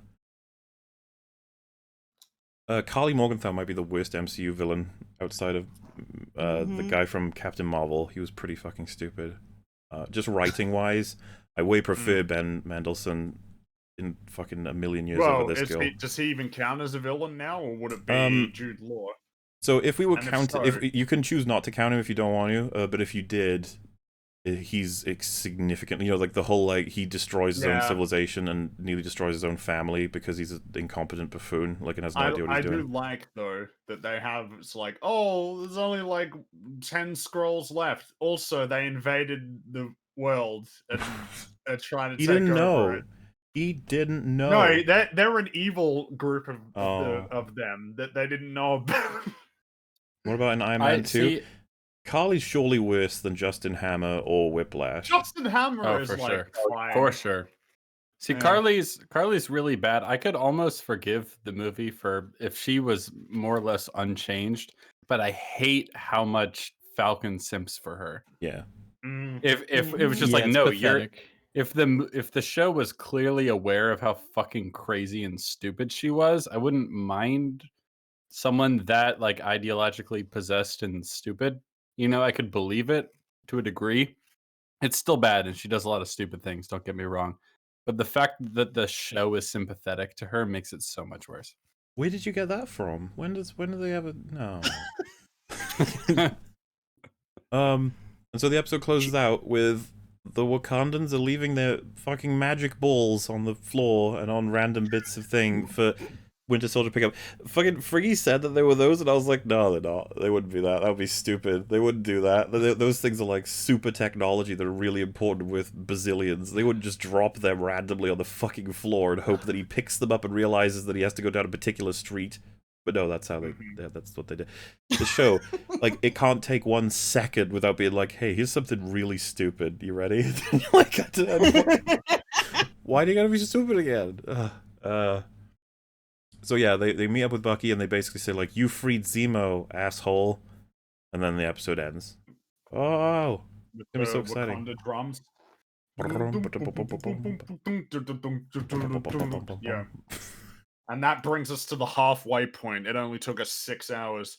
In fairness, we've covered a lot of topics, more so than just half. I know. Yeah. We have, yeah. There's a lot. Yeah. But we discussed the differences But between God, we wizards are- and warlocks, so we got That's that true. sorted out, which that's is all good. sorted. now we're up to the fucking worst episode Yeah, of the so- whole goddamn fucking show. Yeah, episode 4 was the one where we were actually like at a wit's end in terms of the portrayals and the cause and effect. Legitimately, I agree. Yeah, because anyone who's listening, you've seen how horribly written all of this is, and you sort of just go with the flow when you get to that point. It's like, well, I guess I'll just see what story they're telling. And that's what Yeah. in episode 4 they make it clear what story they're telling, and it's very fucking annoying. It's still just as poorly written, but now you actually, like, everything's becoming much clearer. Because we're already very worried about Walker, and this is the episode that rips into Walker hardcore. Yep, it was going to happen eventually. So, we open with the Wakanda scene for Bucky. What's everybody's thoughts? Wow. Someone else can go on this one. Well, so So- what I'm I basing... feel like this is supposed to be the payoff of a much more developed and earned show. Like this is a huge Mhm. payoff for him, and they just sort of squeeze it in real quick to get those Mhm. sympathy points, to get that payoff point without actually earning it, without doing anything to get it. In concept, it's nice, but it just sort of happens and then it's over, and it happens in the middle of the show as a flashback, and you're like, oh, all right, well that's gone now. You can't do that again. That opportunity's been spent. Yes. But one thing though is like, how does Bucky understand the words when she's speaking? Is she speaking her own language? I assume No, she's actually... that's Russian. Yeah, I think she's Oh, speaking okay, Russian. okay, Yeah. okay, that's fine then. And I'm And how does guessing... speaking the words back to him make him not turn Well, into I'm Well, guessing so- we Is it the skipped a magic lot of fire? the- First thing I want to we mention was, skipped like, have we got a way for her to know what the words... Did he tell her the words? She would need the book, right? Or yeah, I guess he told her. I think Unless they that's... were written down somewhere else. What happened to the book at the end of Civil War? I guess Zemo would have had it, and then Black Panther got Wakandans it? wouldn't have gotten it. They wouldn't Maybe. have given it to Wakandans. Well, Black Panther took him, right? So he might have had the book. Oh, Hmm. maybe, yeah. Maybe Black True. Panther took the book. So, He looted it. you know, in a sense, if you need to deprogram him, that book might be useful. Maybe, Yeah. yeah. Maybe there's something in there for. Yeah. So yeah, that can kind of line up. So the thing that I want to echo what Rag said, right? So if we're dealing with a Bucky storyline and we already have, if we're writing this season, it's like, so has he been deprogrammed already or not? I'd be like, I think we want to build. That's going to be one of the most significant things that could ever happen to him, freeing him from the Winter Soldier's like definitive hold. Like that's a huge payoff. That has to be treated with That's a huge big amounts deal. of respect. That's going to be something we have to build to for a while. And if we were trying to like toy with this as little as possible, maybe you want to tell it as a free sequence of flashbacks. That's at least going to be a minor improvement over what you've seen, right? So like maybe you combine them with the nightmares in terms of just failures, times where they've tried this and his mind is like pulling back and forth, and they have like a sort of approach where they're like they give us a brief idea of how they're going to do it, because kind of frustrating to me that we're shown she starts saying the words and he's fearful that he's going to lose control, meaning that they've never done this before. This must be the first time, because he has to ask her, like, you know, what are you going to do if I start killing people? And she's like, oh, you know, I won't let you, meaning this is the first As if time. she'll have a say in that. Well, apparently she does, because she's... Well, I Pretty guess she good. would, right? Because wait, no, sorry, fuck. It's a I thought double that was problem. an error, but it's something else. It's that she No, would no, be in it is control still- of him. It is still a problem because Bucky thinks that. Bucky shouldn't think that. He knows how But this works. that's what I'm saying. Bucky knows how it works, and she should know how it works because he would have told her she Yeah. would be in control. So why is he even afraid? Yeah, because all she she could would be have like- to do is just be like, yeah, chill out, Winter Soldier, don't kill anyone. Chill out. The show. You think it's one thing, and then you're like, oh wait, no, it's another. That's what I mean. Oh. So it's frustrating because you have to invent all of it yourself. If you had like a big timeline, a lot of writers are like, I want this payoff, so we're gonna make all of these. It's that thing you were saying before, right? Bringing from John, where he's like the car with all the explosives. You're gonna want Yeah. to build this one up. It's a huge moment. Instead, they just showed the moment out of context, and I just have questions now. I'm just like, how did this work? How did you even set this up? This is the first time, and you guys are unaware of how the control even works. Why would staring into a fire while she reads the words make it not work anymore? How does this happen? What is happening? And then it's like, no, the scene's incredible, and I think there's gotta be people in chat right now who are like, are you fucking serious? You're criticizing this scene, it's like the best scene. It's like, guys, it's only Sebastian Stan's acting. That is it in that scene. Yeah, he's doing a great job. I would but it's honestly like, think he's God damn. phenomenal. The I But, believe yeah, but- him when you watch him. It's fucking great. But that's it. But that's all we get. It's not It's set up. just It's not him. earned. This is a huge payoff that we just skip to. But that's Imagine all if it that takes was for a the lot end of of his people. You movie. just skip to the payoff, and that's it. Done. A movie called The White Wolf or something where Oh, the yeah. ending is this scene. Could you imagine? And that would be Well, so you have cool. to, Talk because about it doesn't being exist. talk about being unconventional, right? Like there's barely any action in it. It's just a character study, and he's just dealing with his Yeah. PTSD. And it's like that's the kind of shit that the MCU could actually do to experiment. Fucking High Top describes this and WandaVision as like really experimental, and I'm like, what do you mean? This is like top tier WandaVision sludge. ends with fucking Vision Yeah, versus this- Vision. It's sludge. Like, It's pure sludge. This is sludge. This is Marvel sludge. This isn't Imagine if they experimental actually at made all. A movie with no action in it. Yeah, it is just about Bucky living in Wakanda, maybe getting to know some of the inhabitants. Maybe he like befriends like a young kid who like shows him how to sort of almost take in the world again, and you just do your standard old grizzled angry man goes on an adventure with a kid and rediscovers his humanity. Yeah, and you can Do have that. a Wakandan veteran who can talk to him about all the wars he was involved with, and plenty to work with there. Have him work on a farm, do Yep. farm hand stuff. Also, a series is exactly the place to explore a lot of this Yes. stuff. Yep. But You they get all the time you still, need.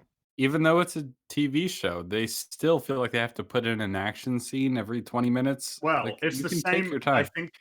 I wonder if it's because Mando was such a success, and Mando's format is there is a big action scene every episode, because if there's There's not, two. people won't. There's always two. Yeah, too. Which is funny because you had a show like Daredevil, which was successful in this format, that had episodes where there was no action at all. It's like, yeah, because it's a fucking TV show. It's not a movie. By the way, the whole 2 action scenes thing is not more prominent than in episode 4, because the 2 action scenes themselves could have just been one. Everybody has a big fight.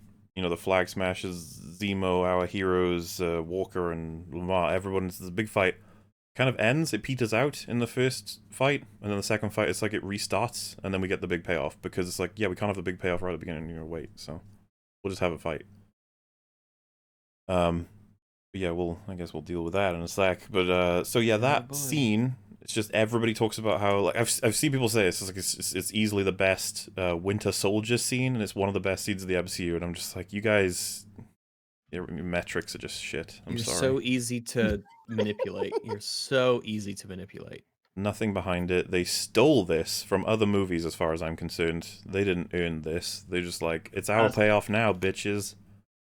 They As stole a people lot are- of the Winter Soldier's arc, if you can call it that, from other movies. Like, there's a lot of They've Jason killed- Bourne in here. There's a lot of other characters too. Like, it's just kind of a patchwork of references from better movies. It's mainly just the payoffs. It's not the journey. And it's all about the journey. That's the Hell most yeah. important part. God damn, like Yeah. it's and as people are pointing out, where did you learn how to farm? On a farm? Like, yeah. And yeah, so we flash forward then, because that's done. Like, literally, that's done. That's it now. Good job. You've gotten your Winter Soldier content. It's just like, that's it. Like, because the end of this is more Bucky content, like, in episode 5. I'm just like, yeah, okay, cool. She says, it's so badly done, because in episode 3, when they break out Zemo, do you remember Falcon has this the dialogue throughout this season is fucking dreadful. Falcon's like, hey, you probably shouldn't break out Zemo, because if you remember, I guess you forgot, but Zemo killed the Wakandan king. He also blew up the UN. He kind of, like, destroyed the Avengers team. Do you remember? It's like, I hate you. That's barely an exaggeration too. The dialogue is It's really like that throughout terrible. the season because they don't know how to write. And then she says to Bucky, by the way, Zemo killed the king that chose me to be in like the just like, I know. Both of you know. And then he's like, because Bucky's a moron, he's like, oh, we kind of need him for this thing that we're doing. And she's like, okay, 8 hours. Like, wait, what do you mean 8 hours? How did you figure that out? What made you say 8? Why 8 hours? Also, no, Germany gets him back. Yeah, there's so much wrong with it. First of all, Bucky, tell her what exactly is going on. You are trying to stop the world from being destroyed by crazy terrorists with super serum, and he knows how. Okay? That's step 1. Step 2, he's going back to Germany's prison. I don't know what you guys want. And then if they went, oh, well, we kind of want that, actually. In fact, we're going to take him back to the raft. I think you'd just be like, wait, why the raft? Why do they care which prison it is exactly? Like, what does it matter what prison is? Do they just want him in prison? Period? Because it's like, yeah, they're gonna bring him back probably if everything went right. It's very strange. It's like, oh, okay, that's what you get. Fine. And then if you could just be like, yeah, so can you guys maybe help us then? Like, work with us against these flagsmen? You guys can nail it. Like, you can rip them to shreds, and then you can take Zemo because the job will be done. In fact, we know where Carly is, like, soon. It's just give... She's like, no, 8 hours. Like, oh, well, the plot would be too confused to decide who wins between Carly and the Wakanda lady. The plot wouldn't know who's allowed to win this. Have you seen the video where a guy drops a bit of bread with, like, jelly on it or whatever, and it slaps the ground with jelly, and then he drops a cat, and it flips and lands legs first? Right, because those things always happen. And so he sellotapes them back to back and then drops it, and it just spins in midair, and then the whole world explodes. Because it's like, you can't. Yeah. I like that, yeah. I feel like that would happen. If they go to shoot each other, the bullets just, they like they do like the Matrix. They just stay in the middle, then they start to shake, and then everything shakes, and then the whole world just cracks in two. And it's like, oh no, like, who's supposed to win out of you two? I don't know. Problems that these writers wouldn't be able to deal with, you know.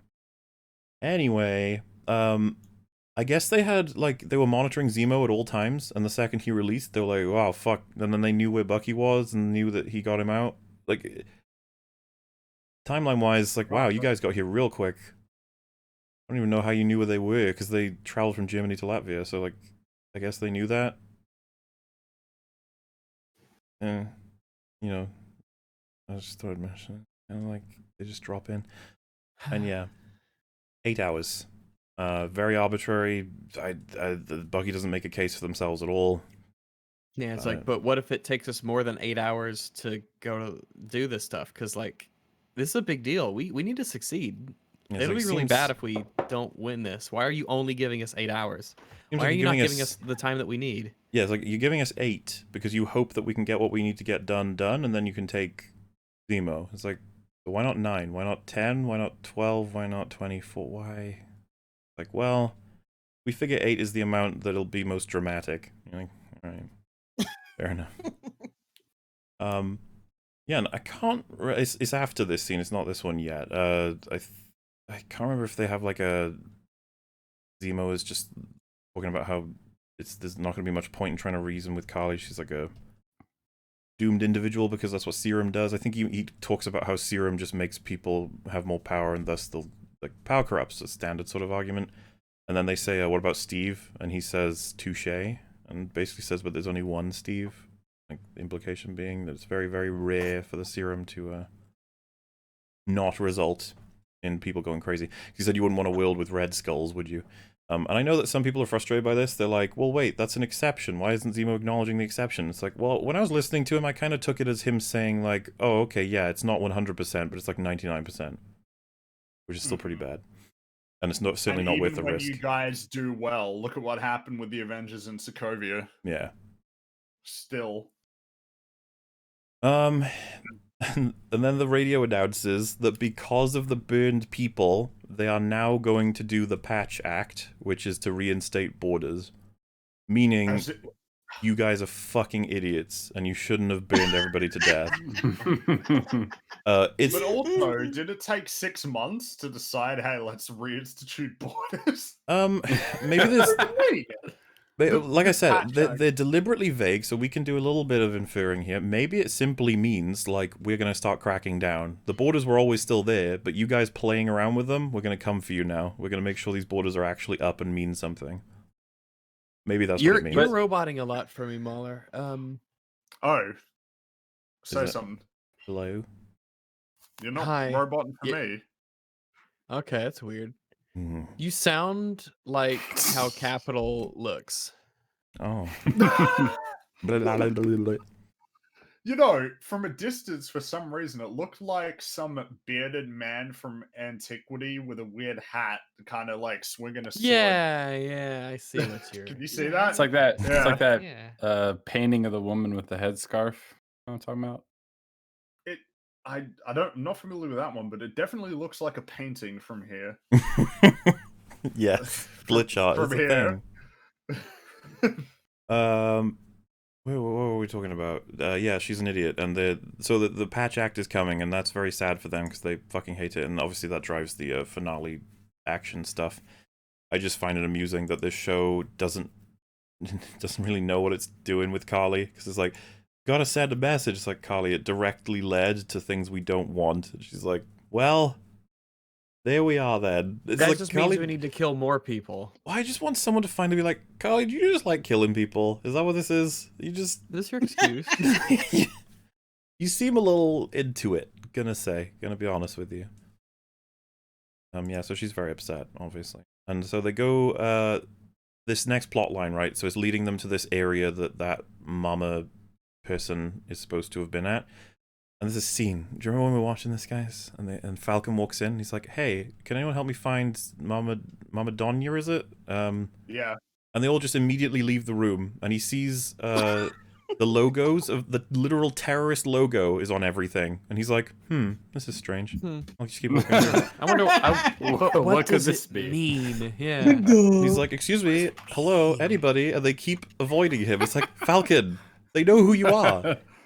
Go away, black man. We do not trust you. So what's funny is, as we've been going through this, there's selective awareness of who he is from every location on Earth. Some people have no idea who he is. Some people know exactly who he is, and it will be dependent on whatever they need at the plotline at the time. It's really funny. Yep. In this case, they need all of these people to know exactly who he is, and it's made clear when this guy goes like, he says something like, I know you help people, but he says something like, when people promise to help, I know what it leads to. Nothing. Which is a really stupid thing to fucking say. And But what did Carly do? Did she not promise to help? So this is, we did a bit on the Flag Smashers already, but this is just sort of a bonus set. So this guy says the GRC promised this house, this group of people, to bring additional teachers and like assorted resources. That was 6 months ago. He says it like, they failed us. 6 months ago was the blip, the return of the blip, people. So you're telling me that the GRC would have been formed that like fucking day and been like, okay, we're gonna try and help people. You guys specifically, we're gonna get you teachers. It's like, I'm starting to not trust this guy. I think what happened was the GRC was formed and they were like, we're going to help the world as best we can and provide what we can where we can. And he read into it as, I deserve specific things for this building and I didn't get them. It's been 6 months. In which we need a representative from the GRC to be like, okay, we haven't sent you stuff yet because you're alive. We're fucking working on it. Cold dude. water, hot food, shelter. You're able to run a school. Like, you're yeah, doing... like, I don't even really know. What do you want? You're doing in fact? okay? Dude, you're doing pretty good compared to the people in this world who are dying right now. You're a selfish prick, and you're talking about how you Really? deserve all this shit. And you're like, oh, you know what? When you ask for help, you don't get it. This is like, there are people who need more help than you do. I'm sorry. And the GRC is global, apparently. They are desperately trying to help it. This show does not convince me the Flag Smashers have a brain cell, like, ever. I wonder...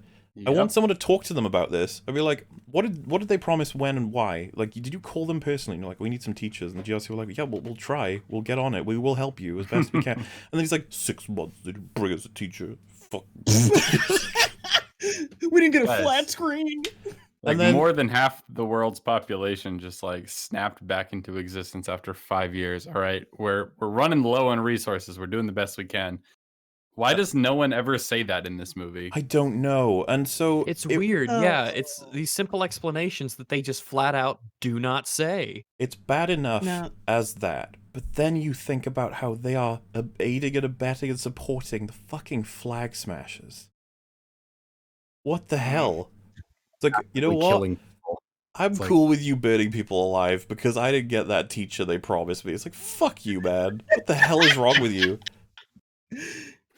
Motherfuckers have running water, a roof over their fucking head, a place to sleep. But Yeah, well, no now you're teachers, terrorists no- and your kids will be dumb. So yeah. It We're is purposely withholding insane. supplies because we just don't like your fucking face.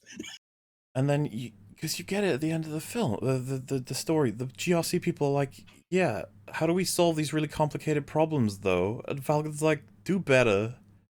This you have to think about that with all of these little instances throughout the season. These guys are like, oh, we need that teacher. Falcon, can you help? And then he's like, yeah, you know what? I'm going to go to the GRC. You need to help them. Like, okay, so we don't have a fucking teacher vending machine. So if you want to go over there and teach them shit yourself, go right ahead. And then some other guy in the room is like, oh, I'm a teacher. It's like, okay, so actually, if we do have a spare teacher, we're probably going to send them to the places that have 0. Seems like you guys are already teaching your kids stuff. So that's great.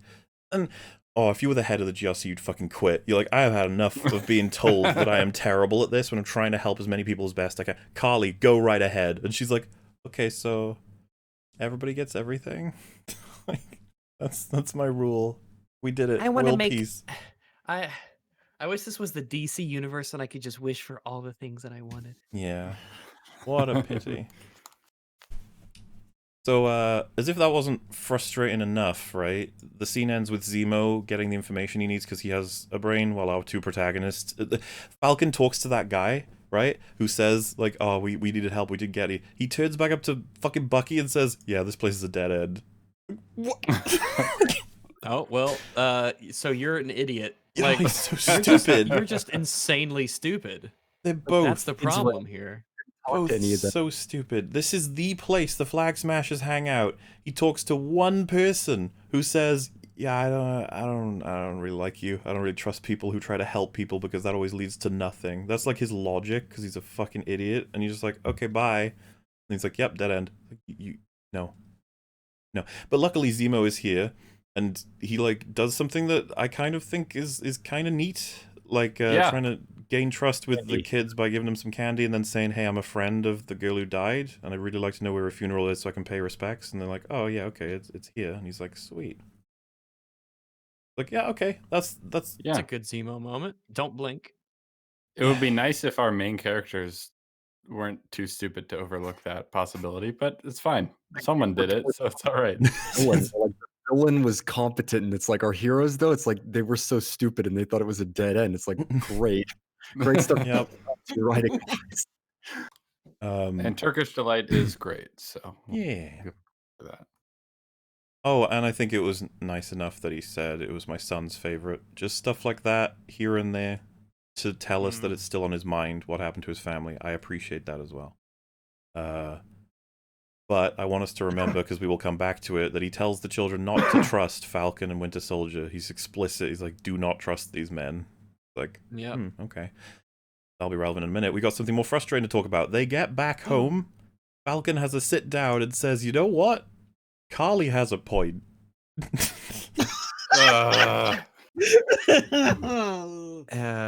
And then Winter Soldier is like, dude, even if she does, look at what she's doing. And then I can't remember if the conversation like ends in a satisfying way or if it kind of just trails off. But like, this was when we were like, oh, Falcon's donezo. He's out. He's not a person anymore.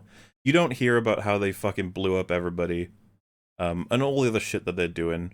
And then, of course, like I said, any rational human being, when he said the GRC promised us X, Y, Z 6 months ago, why wouldn't you be like, dude, I don't think anybody was really getting anything 6 months ago. That's when everyone blipped in. There would have been chaos.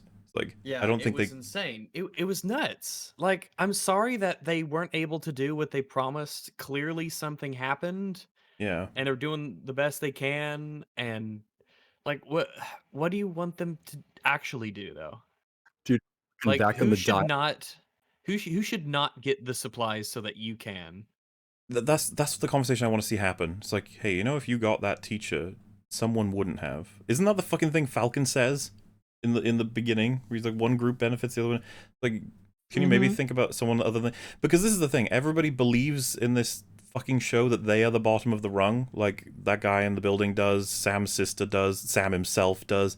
Like, you do get it gets way worse than what you guys are in, right? Oh, for Not sure. really. You have no Yeah. idea. It's like, they just don't seem to be aware of that. Like, I'm just picturing, you know, just a really, like, a third world country where a whole bunch of people ported in on a village that's already starving. It's just like, oh god, like, what's gonna happen now? And then, you know, the GRC are desperately sending those people food and teachers to help them, blah, blah, blah. This fucking guy in this place in Latvia is like, you promised me a teacher 6 months ago, I'm gonna support the flag smashers now, lol. It's like, wow. Thanks. They think we should all be. What do they even want? Do they want one big government or no government? I don't even know. One big one? Why is there a reason why think? everybody speaks English here? Whatever.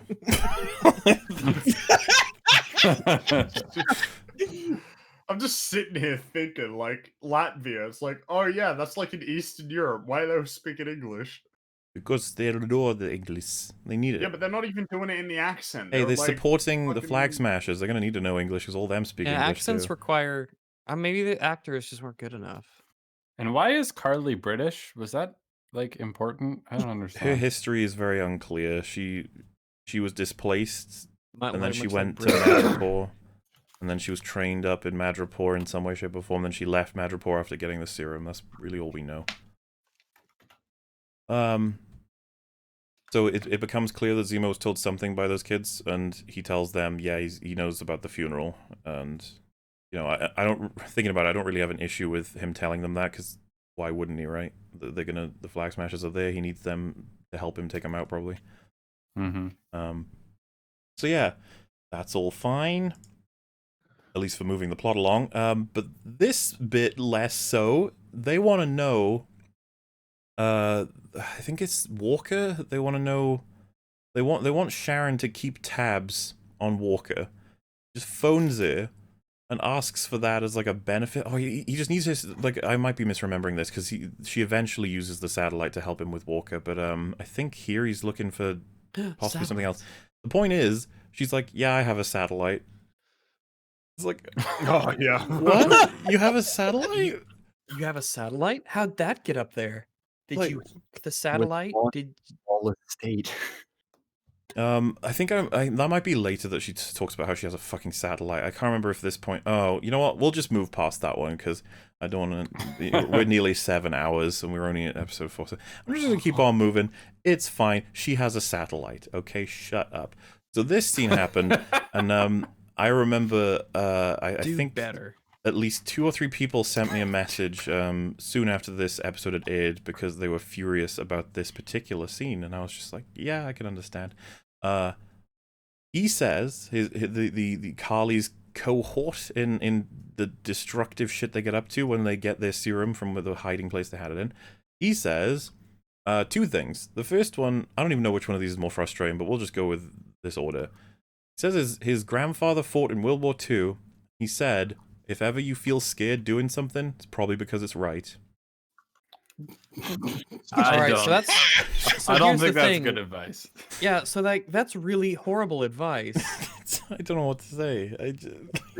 Any risk That's- is the correct risk to take. Like, you should always take risks, because if you're scared, you're doing it right. It's like, oh, okay. That's a really I get that. Like, I guess the idea they're going for is that doing the right thing is sometimes risky and like And scary. not easy to do. But like, anytime you're feeling scared, like, really? It's bafflingly like narrow. It's like, whoa, Yeah. that just. What do you mean? You've accounted for so many. You know, often people get scared when they're doing the fucking wrong thing. Why would If you? your heart's racing when you're shoplifting, that means you're doing the right thing. Yeah, there you go. Simple as If you're scared I when you mean- steal a gun from a cop and shoot yeah. a When I run into a crowd full store, of people, you know, whatever.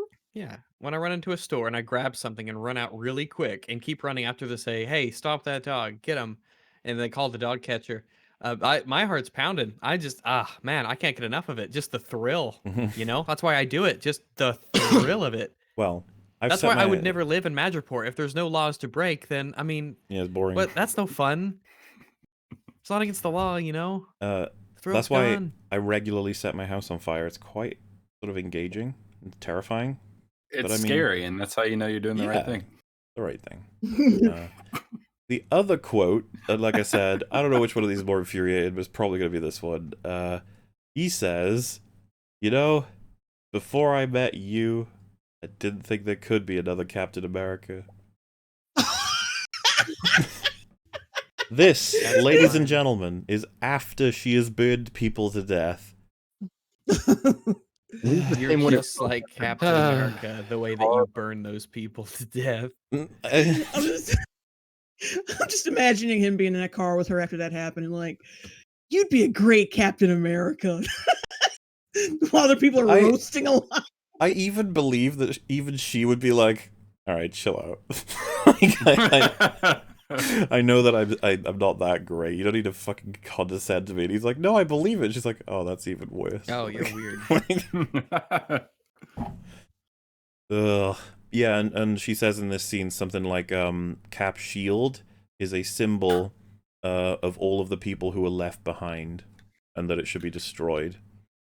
The people who are left behind from It's like it's a symbol of all the people that it's failed over the years, or some shit like that. And you're like, oh, so no shield and everyone gets failed then. That's a great, that's a good point, Carly. You're brilliant. You should be a terrorist for a job. It is pretty frustrating because that shield was quintessential in winning World War II in this universe. So fuck you.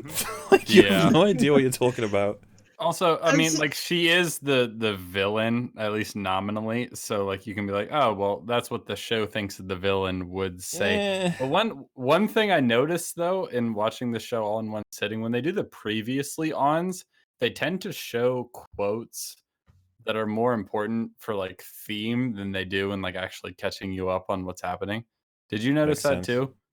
We try to skip the previouslys because we get annoyed by them. I hate previouslys because they tend to tell you what to care about, and I'm like, no, I care about all of it. But what they do in this show is they show the previously ons for important lines about the themes, and they showed that one a lot in the previously ons for the future episodes. Like, they think that's an important line, and that makes me think, like, do you really think that? Does the show really think that the Captain America shield represents, like, everyone left behind by America, whatever that means? It's very bizarre. I don't get it. I would go as far as saying she's relatively unchallenged, and that it's pretty consistent in this season that they consider the shield to be symbolic of good and bad when it's literally got nothing bad attached to it. It's only ever been used for good things. So it's just like frustrating. It's like, yeah, but America though, and you're like, okay, what Who said America was perfect? That's the thing. Is it's like, did Cap ever say that the country was perfect and without flaw? He fucking went against the country. Like, what? Yeah, in Winter Soldier, and plenty of times he went against it when he saw corruption. It's just, I hate what they do to Steve. What they like act like he was like. It's just like, this was not Captain America though. So annoying to listen to because we've watched all of his life, Caps. I mean, and it's like, that shield, it's bad. You're like, no, though. I don't believe you. So, that scene ends, thankfully. But then we move on into this scene, which is just baffling, world-building wise. Lamar and Walker have caught up with Zemo, Falcon, and Bucky. And so again, we've been over this. They should just be immediately arrested, I guess. But because Walker is off the books, he doesn't have any control here of anything. And they say, yeah, we're going to have to go and meet Carly. He's like, okay, I guess we'll just take them out together. We'll arrest the blah, blah. Again, this is all in a street. We went over this. Just talking about this in front of everybody. It's kind of insane. It's like, that's literally the fucking, the tool of the GRC, the most important, like, political superhero is right there. Talking about how he's going to knock out the flag smashers in this random street. Like, feels weird, man. Like, I don't know. And they're yelling, too. They're not even whispering. Like, guys, there's a whole bunch of people right there. I feel like there's going to be loads of people in Latvia that'll be like, You are all famous. Like, whoa, I mean, get your camera out. Walker it is wouldn't wearing be- Captain America's suit. It's like that would Yeah. probably stick out to Yeah. people. They could have this scene in the room they were staying at. It did not have to be outside. Yep. I don't understand. They wrote themselves into this problem. I don't get it. Well, I mean, it just keeps getting worse the more you think about it as well, because Walker is like, right then, the plan will be to take her down by, you know, some kind of pincer perimeter type movement. It's like, no, Walker, the first step is to call the government. You know where the flag smashers are. Call in your backup. We can stop them here and now. It's done. But no, none of that, because he has to be off the books for this whole episode. It's just dumb as fuck. But maybe backup Even if he was plan. off the books, why not just send an anonymous tip? That too. That fucking too, Rax. That too. Okay, so plan 3 though, if those are both off the table, we'll figure out a perimeter and we'll attack. Like, no. I, the moral center of this show, Falcon, will speak to the villain because I am nice. Oh. Yeah. Oh, It'd be great. speak to her. Like, speak what do to you her. mean speak to her? I cannot stand that he thinks he's just gonna like change her mind. Like he'll talk to her, like he'll fight the new Captain America quicker than he'll fight the villain. It's insane. Yeah. He's like, oh, we gotta talk to her. We I- gotta, you know, sympathize. We gotta be It's- empathetic. It is I could change this insane. person's mind. This person who's blowing up buildings and is dead set on some new world order is like, I think I could change their mind in a conversation. Give me 5 minutes. I bet I could do it. I think I'm that fucking charismatic. Well, you see, Rax, who's in VA, so. She's not even a fucking soldier. What It's the fuck? actually a joke. Like, I know that the creators of this show think that was really clever. I know. Like, they're like, you see, it's important that comes into the story. It's relevant. It's going to be mattering toward the blah, blah, blah. It's just like, shut the fuck up. Any of these people here could talk to her. It only requires a human being. That's not on the table. You have to stop her. She is a monster. If she gets away, she will kill again. Like, nah, it's fine though. And like, it's not fine. And he's like, I can talk it down. It's like, what do you propose will happen, Falcon? She's already burned people to death. She's like the leader of this organization. There's loads of expectations. They got public support. You're just gonna talk her into giving up? No, you won't. I guess they think because they talk Zemo down at the end of a Civil War, they can do the same thing with this bitch. They don't Falcon really- is the guy who, when Sideshow Bob says, no, that says the but the, is like convinced. Instead of die bot die. It's a little bit too much for me to believe that any of the people involved in any of this would do any of this. It's like it's all cascading. None of these people would make any of these decisions. She's crazy. And you know, relating to Zemo getting his talking down, if you want to call it that, he still completes his plan before any of the talking is really like done, like with Black Panther at least, and he goes to kill himself because he's completed his mission, right? A little bit different. This is a funeral, and like it's so cookie cutter. I think, wasn't it, Rags? You were like, oh, so Falcon's gonna walk in, and when they get real close to figuring anything out, Walker will walk in, and then she'll be like, oh my god, yeah, exactly. You betrayed just me. knew it. It was so obvious that that's what they were going to do, because we have to make him the bad guy. We have to make him just act irrationally stupid for the scene so that it could play out the way the writers want it to. And yeah, so she's given a really heartfelt speech about how sad it is that they don't get everything they want. Falcon's like, man, I heard that speech. Good shit. And this is the thing about Falcon, he's a moron. He's like, you know, I'm on my own. It's like, no. You tell her that, hey, I'm not on my own, but we're not here to hurt you. We just want to talk, okay? So that when they eventually come in, because he's on a 10-minute timer, he knows that it shouldn't be a shock. I guess Walker comes in like 1 minute early or something. I don't know. He convinces Bucky, by the way. Bucky, you yeah, guys he's remember. like, we should go. And he's like, no, he said 10 minutes. Let's wait 10 minutes. We haven't heard like gunshots or screams for help or anything. He wanted 10 minutes. Let's give him 10 minutes. And he says to Bucky that your partner might be in trouble, and that convinces Bucky. It's a little bit weird. You would have thought, wait, Bucky, you never thought about that? Like, I figured that's something you would took into account, that he might be hurt, but you're just gonna, never, fine. And Yeah, and they walk in and they destroy it all. Their conversation, I can't remember if there's anything specifically to bring up here, especially to be a little bit more expedient. It's just frustrating to listen to, and there's that meme we brought up earlier where like she basically explains a lot of things that she values and wants to do, and then she's like, "Wait a minute, I was tricked into saying that. I don't want to sound evil." And Falcon's like,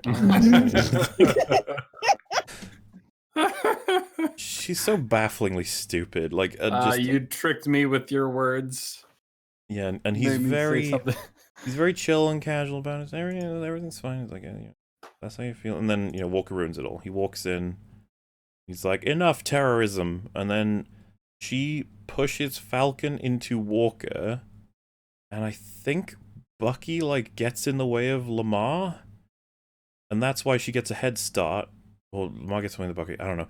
And she does a super jump. Bucky does a super jump. He's right behind her, literally like 2 or 3 meters. Then she jumps down a place. He jumps down the place. And I think I brought this up on some of the stream we were doing.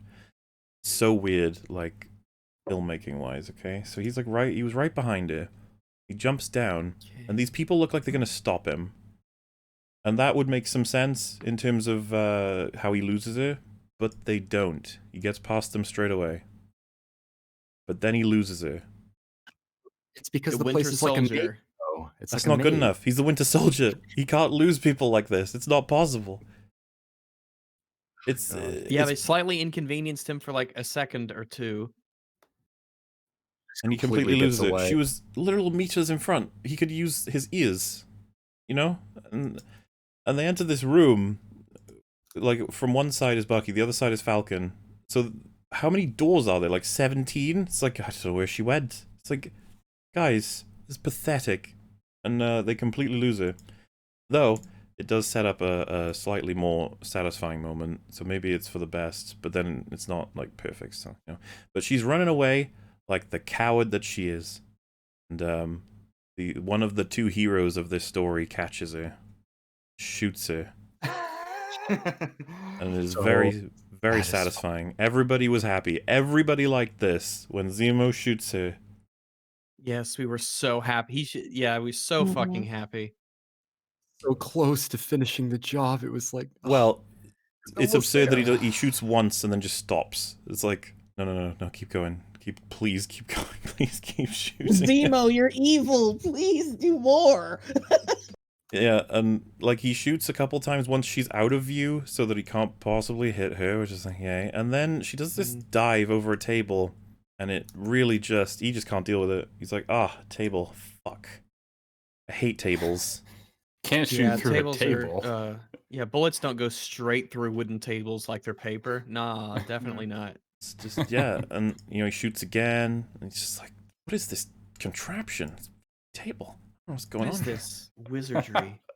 But then he does a thing, and God, the action scenes and the choreography are so bad in this show. It's so bad. Like, no one thought this through. Yeah, everybody in chat's talking about how hard it is to deal with tables. Yes, it's not. This is a thing. It's a thing. Table's my worst enemy. So then this moment of truth happens when we were watching this for the first time. He picks up the serum. We were all like on the edge of our seat, like, if he fucking ejects that, I'm going to be furious. Oh, we were so worried. We were scared. The tension in the proverbial air was just. Oh, it was. You could cut it with a knife. It was so thick. How nervous we were. Oh, because we know this fucking show, just might do it. Can't trust him. No, can't trust it at all. And then when he smashed it, we were all cheering. We all went, yes! Thank God! Because this is the thing, I would easily expect these writers to have him say, you know what, no one can be trusted with the serum, but I can. But me. Yeah. But yeah, he smashes it, and it's like, oh, thank God, yes, thank you so much. Not just for the fact that this is in character, but my God, am I done with super soldiers? Please get rid of this shit. And yeah, as this is the last of the good shit though, because somehow she gets away. Like, Oh, well, because remember, what happens is he's smashing all the stuff instead of shooting her, and then, yeah, he gets away, and then fucking shield hits him in the goddamn, like, chin. well, I just want to make sure everyone understands all of the logistics here, okay? So Zemo arrived and cut her off to shoot her and then fail miserably at killing her. She escapes because one of her cohorts came in through a doorway that she came into in the first place, meaning a place closer to where Falcon and Winter Soldier would be, but they still haven't managed to find this area yet, even though there's been gunfire now, which would totally echo through a place like this. So they go through that door, and that door is where Falcon and Winter Soldier eventually come out of in about 20 seconds from now. So I guess they didn't cross paths with those people, unfortunately. Yeah, and also they should have been, I mean, right behind her from the get-go. Also, you know what's really easy to track? When somebody is bleeding all over the place. Ollie's donezo. Winter Soldier's gonna see that blood and be like, well, I've got it now. Like, there's nothing just she's like doing. old times. And do you remember, Falcon's glasses can trace footprints. Oh, yeah. Yeah, that's right. I guess he Does didn't bring have his... them here Well, I was in gonna say, this? maybe he didn't bring his goggles, so never mind, actually. Oh, well. Yeah, if he Alright. Falcon, why would you bring your... Why would you gear? bring such a use? Well, wait, but we know he did because he has that equipment anyway later on. He has it... Well, I don't think he has it... It might be in I see, Zemo's yeah. place. Gone Yeah. later on. Oh, Christ. Yeah. Frustrating. But Zemo's having loads of fun. He's just smashing all of them. But unfortunately, I'm gonna play it frame by frame. Something's gonna happen, guys. Fringy mentioned it, but I mean, it's still kind of funny to do this. Oh no, it's gotten all real close to him now. It's gonna hit.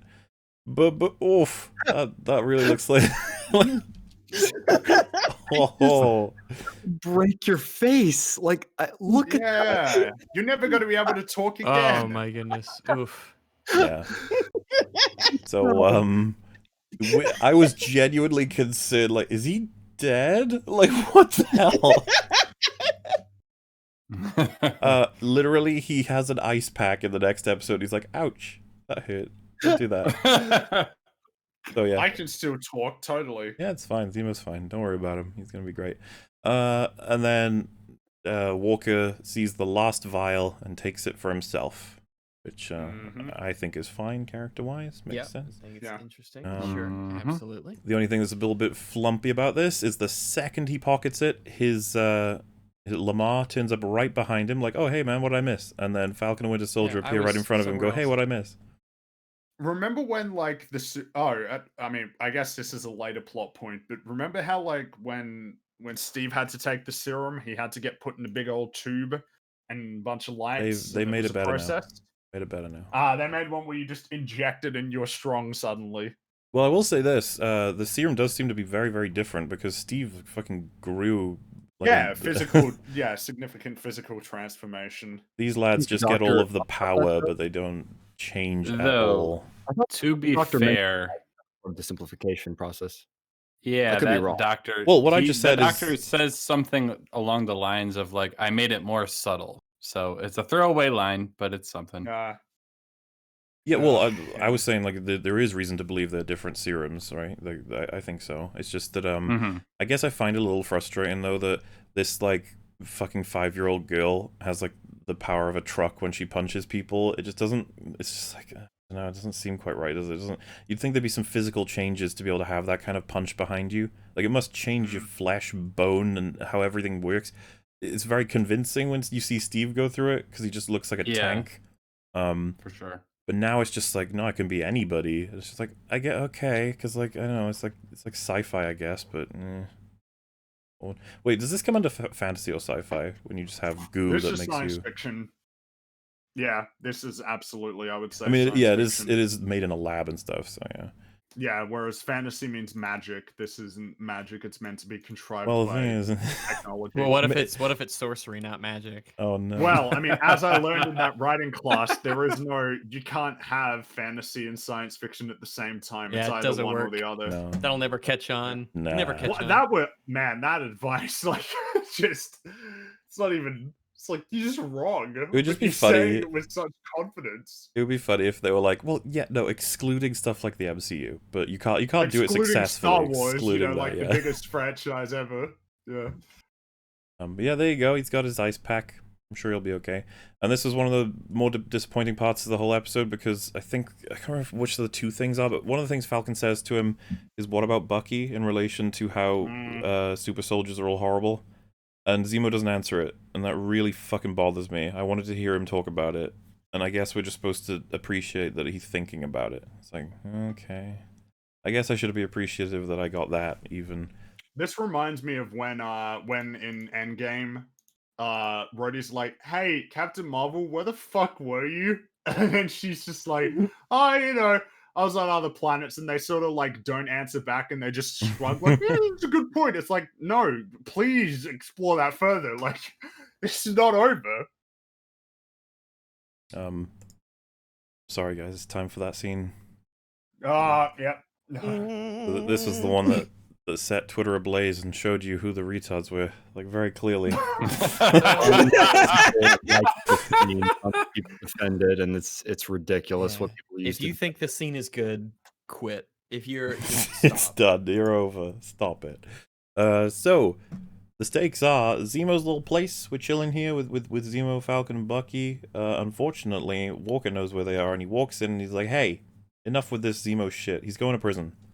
And then Falcon's like, "You know what, dude? You don't have any jurisdiction here." Which is funny, because it's like, neither do you. So I don't know why you brought that up. I don't know why jurisdiction comes up in the first place. They're in a foreign country. No one's a citizen there. I guess you could have... well, this is the weird thing about it, because of the whole, like, contracts with the government, yet also free agent. Does anybody have any say over what Falcon can do? I guess this show likes to believe that no one does. Okay? So, like, even if... Surely they would, right? Like, if the doesn't make US government, sense. like, "Oh, this is a no-fly zone, can't come here." He can't just be like, "I'm a free agent." It's like, "Oh, there's a no-fly zone here. You can't come here." I'm from Madripoor. Your laws mean nothing to me. Also, That's dude, right. look at Lamar's face right now, by the way. He's just like, what? So yeah, this is the weirdest Walker gets. There's a couple of things that Walker does in this season that are kind of weird, and it's just because the makers wanted him to be evil. He's like, "Oh, do you want to fight, Falcon? Is that it? Do you want to fight me?" It's like, what? What? You know, instead of just being like, "No, we're gonna take Zemo," he's like, "No, I'll fight you." And then he's like, "I guess I need to make it fair," and he puts down the shield. So you almost think for a moment where I just pulled the scene up. I just pulled it up on Disney Plus. Oh my god. yeah, so we put the shield down, and before we could engage with whatever that was gonna be, you saw where his head was, right, guys? He was right about here. And then he realizes someone across the room has appeared with a spear, and so he quickly moves back before the spear would have taken his fucking head off. Now, what the hell? What? You don't know anything that's going on, lady. You just nearly killed the guy. And look at Walker's face. That is the audience. Like, what? Why I'm did like, you... what the fuck? Why are you insane? The kind of international incident that this alone will cause. Hey, Wakandans just killed Captain America while he was on a mission. An agent of Wakandan royalty attempted to murder Captain America while on foreign soil. Like, are you fucking While he was nuts? trying to apprehend Zemo, who bombed the UN. Do you understand that, like, this will get the world to hate you? Like, this is nuts. What are you doing, you dumb bitch? Is that the face of someone who's like, wait, did I fuck up? Was I supposed to do that? Yeah, yes. You fucked up really, really bad. Uh-oh. You made one of the biggest fuck-ups that is ever fucked up. It's the first day on the job. Immediately after, these lasses walk in, and I like to believe that they were on a little comm thing, and they're like, "Take the head off Captain America, and we will come in." And she throws the spear, and they walk in like, "Oh, you missed him. Okay, well, hey." It's fine. How you doing?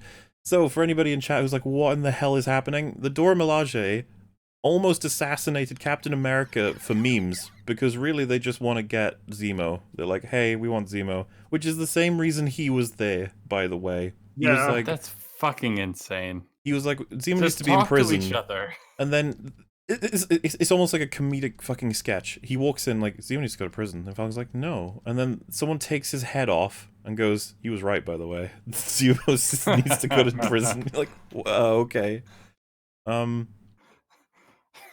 So she says, even if he's a means to your end, he's got to go to prison. Time's up.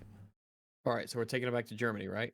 Where he was from, where he was the world in jail. Yeah, where he went to, there was like a trial and there was a court system and they took him to Germany to be in prison, and that's where it was decided that he would go. And Because T'Challa was the one who apprehended him and brought him to that prison. yeah, so Yeah. like I think, what is the Wakandan king thinking right now? If he were here, if he were watching this, he'd be tearing his hair out. Like, what the fuck are y'all doing? Imagine He's just if, trying like, to kill Captain America. Imagine he gets that phone call. Hey, so how'd your mission go? It's like, oh yeah, good. So we threw a spear at Captain America's head, and he's just like, what the fuck? He just hangs up immediately. What's He's just remarkable, and it's a point to John Walker, is they nearly killed him, and in response, he's Yeah. like, okay, clearly, Okay. we need to chill out a sec and have a chat. Yeah. Which is pretty awesome of him to do, instead of just pulling his gun and being like, fuck all of you, and shoot And then them. he's like, hey, I'm John Walker, and then they don't say anything. And then it's like, oh, cool. Can we put down the pointy sticks, which is what they are?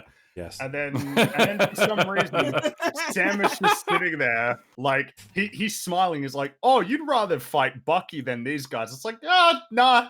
No. and then yeah, he says, you don't have jurisdiction here. And then we get the wonderful line, The big line, the wonderful, one that brilliant that line. is infamous.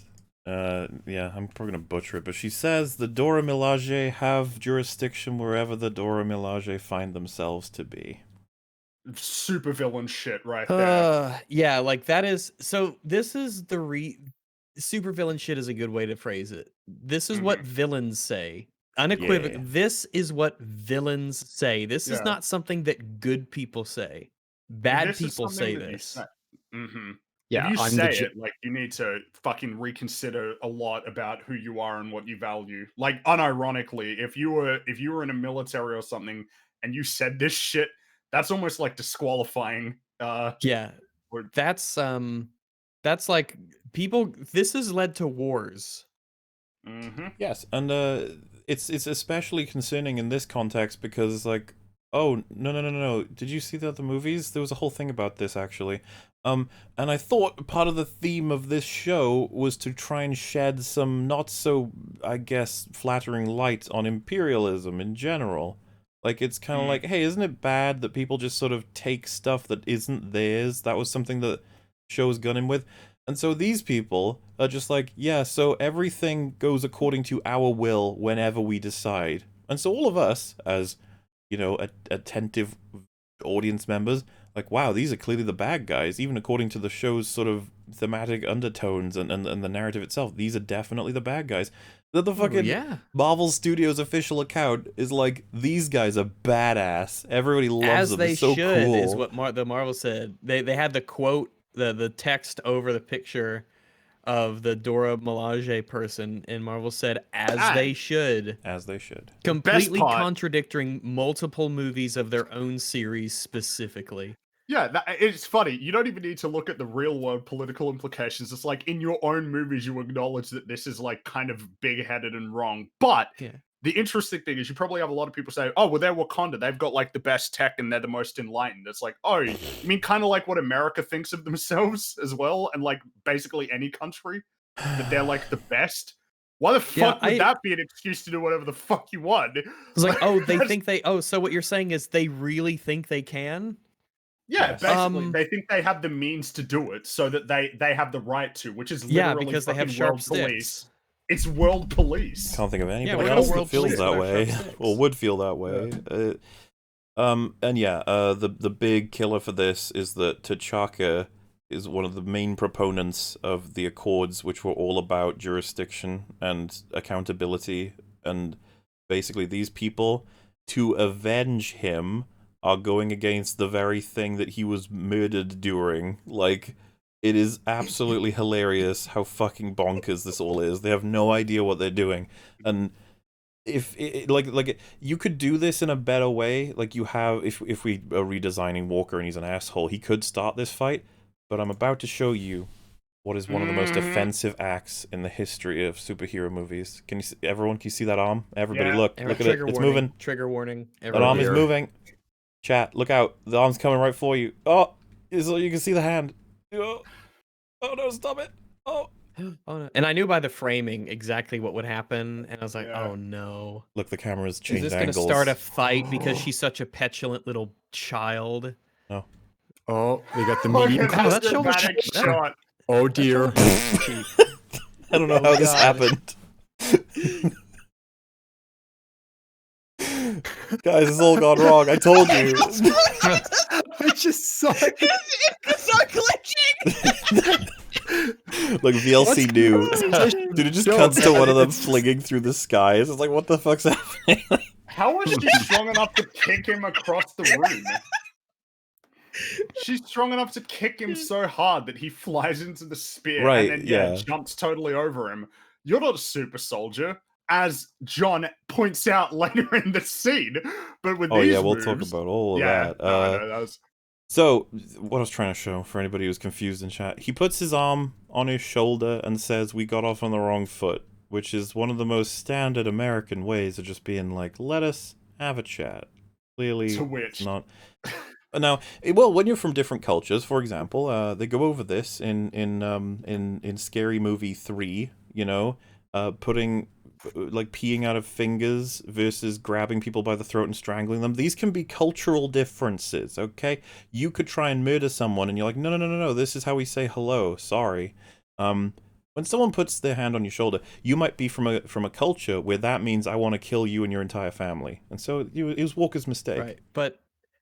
So, but obviously the incredibly enlightened Wakandans should know that if someone touches you in a non-threatening way, that is not license for you to start fighting to the death like a bunch of fucking barbarians. Because you see in the next scene that if he hadn't gotten his shield quick enough, he would have been stabbed through the heart by one of them. There's so many things. You have to go slow-mo for this. Right, because you kind of brought it up already, but the first thing she does is hits him so hard, like she hits him in the leg, then the face. And this is a vibranium fucking super spear, by the way. And yeah, he flings into his back first into the vibranium spear that's on the fucking wall and slams down. That to me is already enough to be like, oh shit, Walker, are you okay? Like that would have fucked you up, buddy. Insane. Absolutely insane. Remember, she did that because he put his hand on her shoulder. And you know what? Maybe someone in chat, there's someone in there. His name is Larry. He's like, oh yeah, well, you know what? Walker, maybe he shouldn't have overstepped his bounds. That's just a tap, you know? It's a love tap. He's fine. He's gonna be okay. To which we present the next epic moment. This lady does a retarded spin through the air because she's Palpatine, I guess. And then she's like, time to get you. Immediately... goes for the kill. Helicopter nonsense. She tries to kill him. It's Look at that. An outright act of attempted murder on a guy because he touched your arm.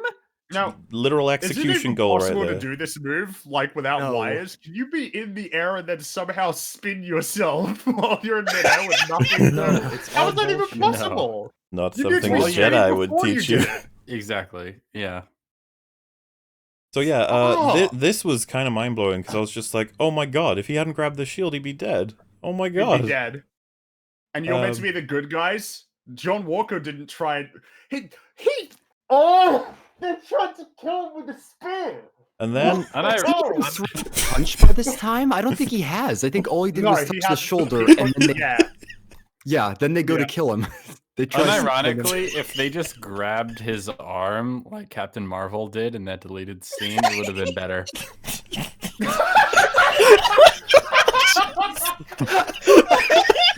Oh my god. Here's the thing, this is what they are on the inside. They're these horrific, evil, barbaric monsters. The only language they understand is violence and ferocity. So, Oh god.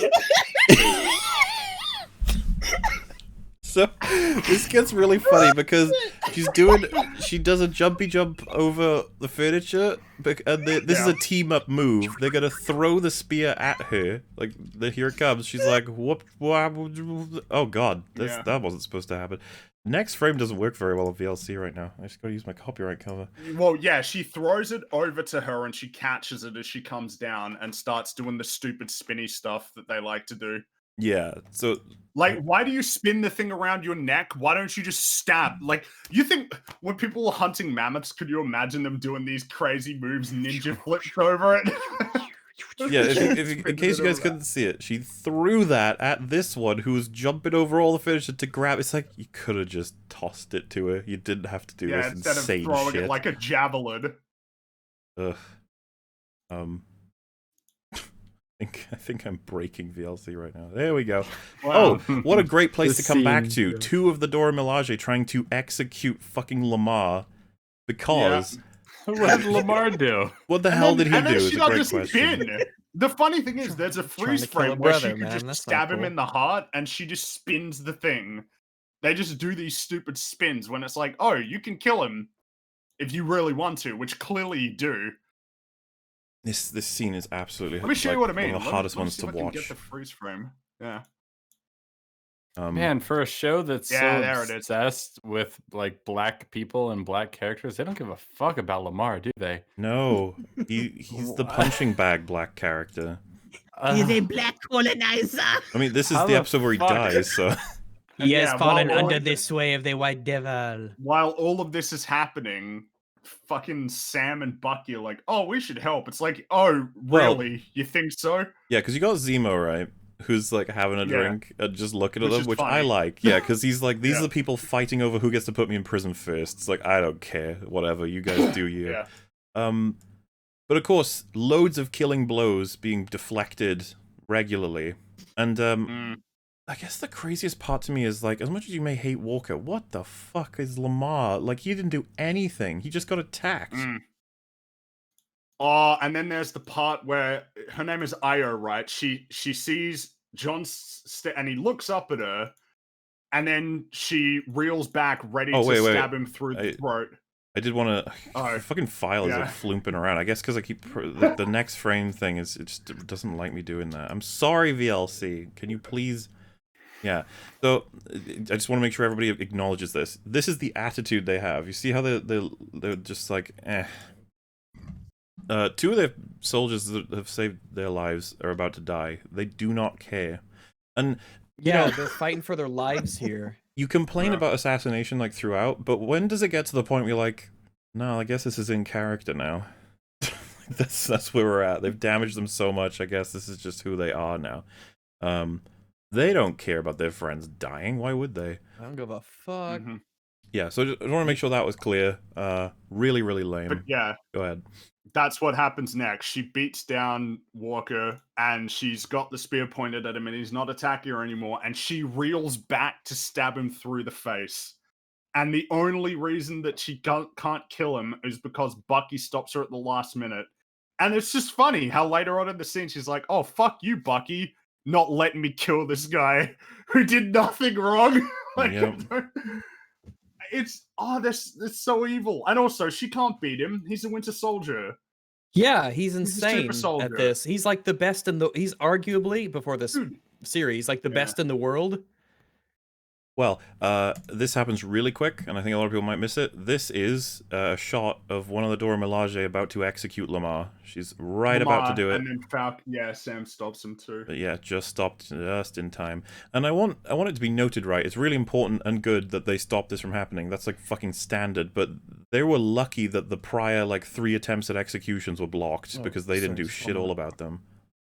Which is pretty disappointing. But what can you do? Zemo escapes because everybody in the room is retarded. It's like everybody should care about this, but nobody catches it. It's and this Yeah, is the this in- thing, the nature of flaws. Like I'm fine with Zemo. It doesn't do anything for Zemo's character in a bad way that he does this, but it does bad for everyone else. It's like nice. Because the Yeah. entire fight is about Zemo, and they just let him go because they're all just fighting because they're idiots. So it's just like, great job, guys. You let him go. I don't think I've ever looked at this properly before, but I don't know that just made sense logistically. You know the spear throw she does to lock? Yeah. Trying to see where it starts. He's there. Let's see. So she's... He was really far away from that table when he was standing up, and then he's all No, of a this sudden doesn't- incredibly close. This does not fucking work at all. I'm pretty sure... Alright, we really need to figure out this room. I need images. If you see where she is when she starts, she is... We know this area, right? This is kind of where she was when we first saw her. So if the room was a cube... Oh my god, I see what you mean. Yeah, she is in almost one of the corners. The table she's throwing this at is like that angle. She would be here, where my It's mouse not is right directly now. in front of her. Yeah. She would be like Yeah, here-ish. There's no way she can throw the spear this way. This makes no sense at all. It like hits sideways. It goes forward, and then it hits on sideways on the table. Like I think it from might the be even angle. worse than what it comes across as when they cut it. My god, this is the kind of thing that you need like scientists to get in on, okay? We gotta get all of the people to figure out how fucking floopy this is. And you know, even if it all made sense where they were standing, the luck of getting it through the bands, locking his arm in and not hurting him at all. It's like nice, I guess. It's almost like they're super soldiers. Yeah, and then there's the part where she then disables his arm. Thanks. But yeah, it Yeah. it's like a T sort of move. It's forward and then it just turns on an angle, which is impossible. Like that's essentially what happens here. But I think it even makes less sense than that. I think she teleports from where she starts the spear throw to where she ends the spear throw. So yeah, it's bad all around actually. But also Cap doesn't draw his gun at this point. He's got a free arm on the gun side, but he doesn't draw it. Yeah. You might wanna when you're at this point, mate. Yeah, you'd think so. And yeah, quite right. Next up is they disable Bucky's arm because he just lets her. Yeah. And then he's just And for stunned. what crime? The crime of preventing you from murdering somebody. Yep. Well, touching her on the shoulder. Oh Well, no, I'm no, saying that- yeah. his crime, Bucky's crime was stopping her from murdering Captain America Yeah. Oh yeah. violently. But there wouldn't have been any blood. The spear would have gone through his eyeball, and then she pulls it out, and it would be totally clean.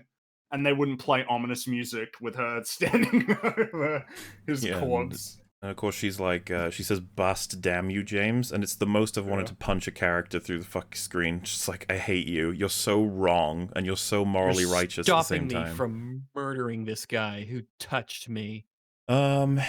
And like I said, Zemo escaping, Zemo drinking his drink, those are kind of like pluses. There's another plus Sorry. in this scene that I actually like, but go ahead. I just want to mention again the subtitles for what she says on the official subtitles are "Speaking Wakandan James." That's what it says. Yeah, she says, "Bast, damn you, James," because the person Yeah. listening couldn't understand her floopy speak. He just said Wakandan Speaking speech. Wakandan James. It's pretty hilarious. You'd think they'd have updated that by now, but oh well. Yeah. Right, and yeah, so you have this moment where Cap's on the ground and the Dora Milaje actually take his shield. She picks it up and he's just pretty much defeated. But the leader says, "Leave it. He's gone," almost implying that they would have taken the shield had Zemo been here or something. I don't know what leaving the shield or keeping the shield has anything to do with Zemo, but yeah, whatever. And a lot of people, by the way, said that you know, they should have taken the shield. It's vibranium that belongs to them. No, it doesn't. I was like, "Oh, do you want to get into a conversation about original places where materials come from? Means the people who lived there originally owed them? Like, what the? Where are we gonna get to at that point?"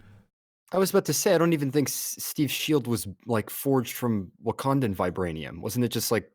I think Howard said it was like the rarest metal on Earth. So didn't they Yeah, just they get it from barely random had places? any. I don't think they got it. And also, Well, fuck all off. You vibranium- don't own a commodity. You don't own an entire element. Yeah, exactly. Oh, God.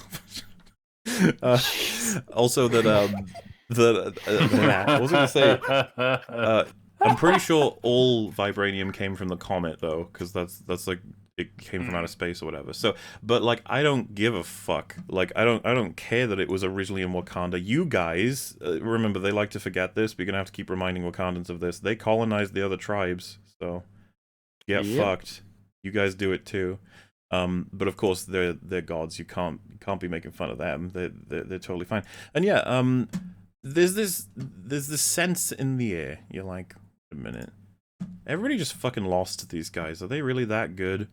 And Walker has a bit of a what you could call like an audience moment, a meta moment. He's really sad because he got defeated by people who aren't even super soldiers when we were told that this guy is like top tier. So I see it as more he's like sad at the writers. He's like, why have you done this to me? This doesn't make sense. And I feel really bad for him. Tell me it'd be like this when I signed on. Yeah. But like genuinely, because Walker's like one of the only characters that gets like a close to a proper arc, whether or not this show wanted him to. It makes sense that he keeps losing his fights. He's not Point Man, and he doesn't have his jurisdiction that he would now use the serum. I think that lines up pretty well. It's a pity how we got here, because everything's so fucking stupid. But yeah, look at him. They weren't even super soldiers. Which means that you should have won that, which you would have. But no one can beat those fuckers. I hate the Toramalachi.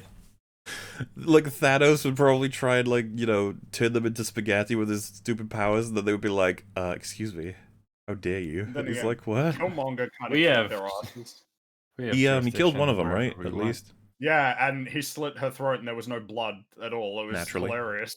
Like, it's just unreal. Well, that's because Killmonger's a good guy. Remember, you have to judge it by blood. Dude, even in the theaters, though, when I watched that scene, I'm like, what the...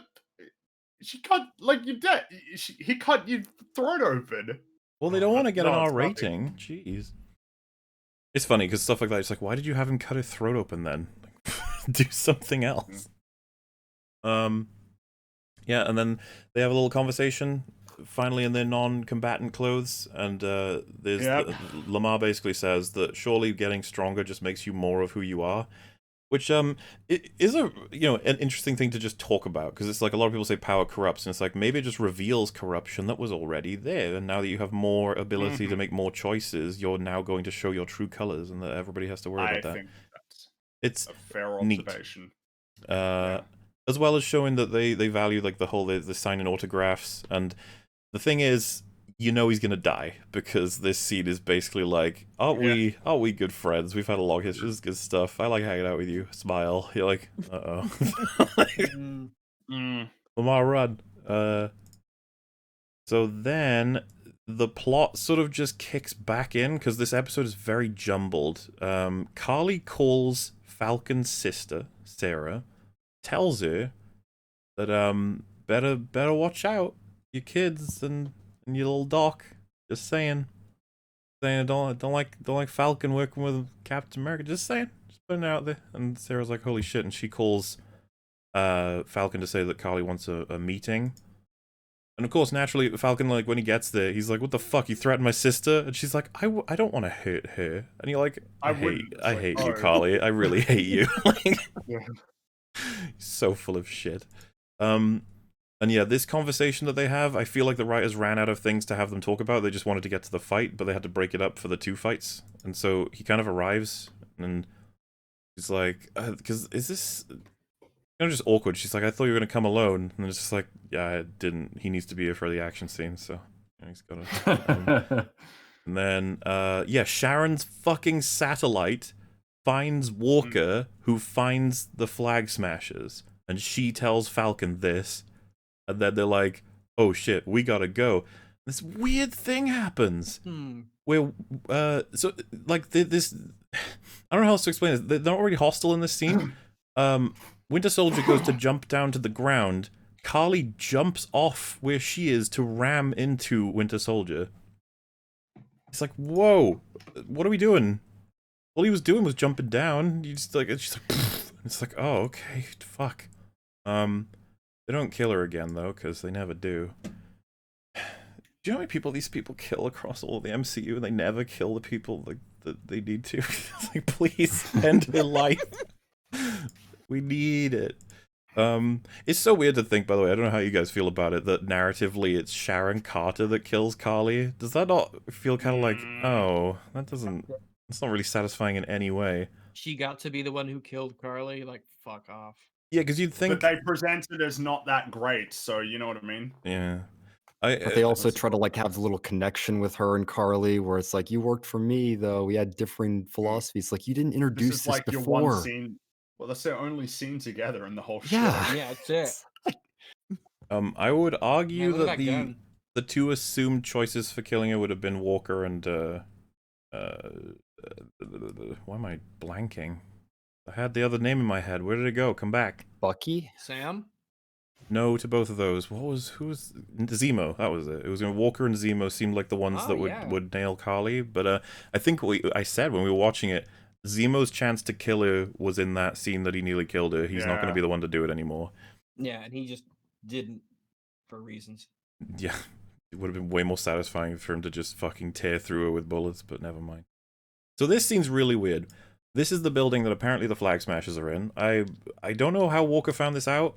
I guess I need to rewatch this fucking show to pick up these things, but he was just like, this is where they are. And so they got the guns out. That gun, by the way, he's not going to use it throughout this whole scene, except for when he opens doors and walks up staircases. That is the time you use your gun. Yeah. You don't actually use it to kill the deadly evil terrorists in front of you. Now, these two are off the books, quote-unquote, no backup, in a hostile area filled with people, by the way, that they know can beat the shit out of them. First question is, what the fuck are you doing, guys?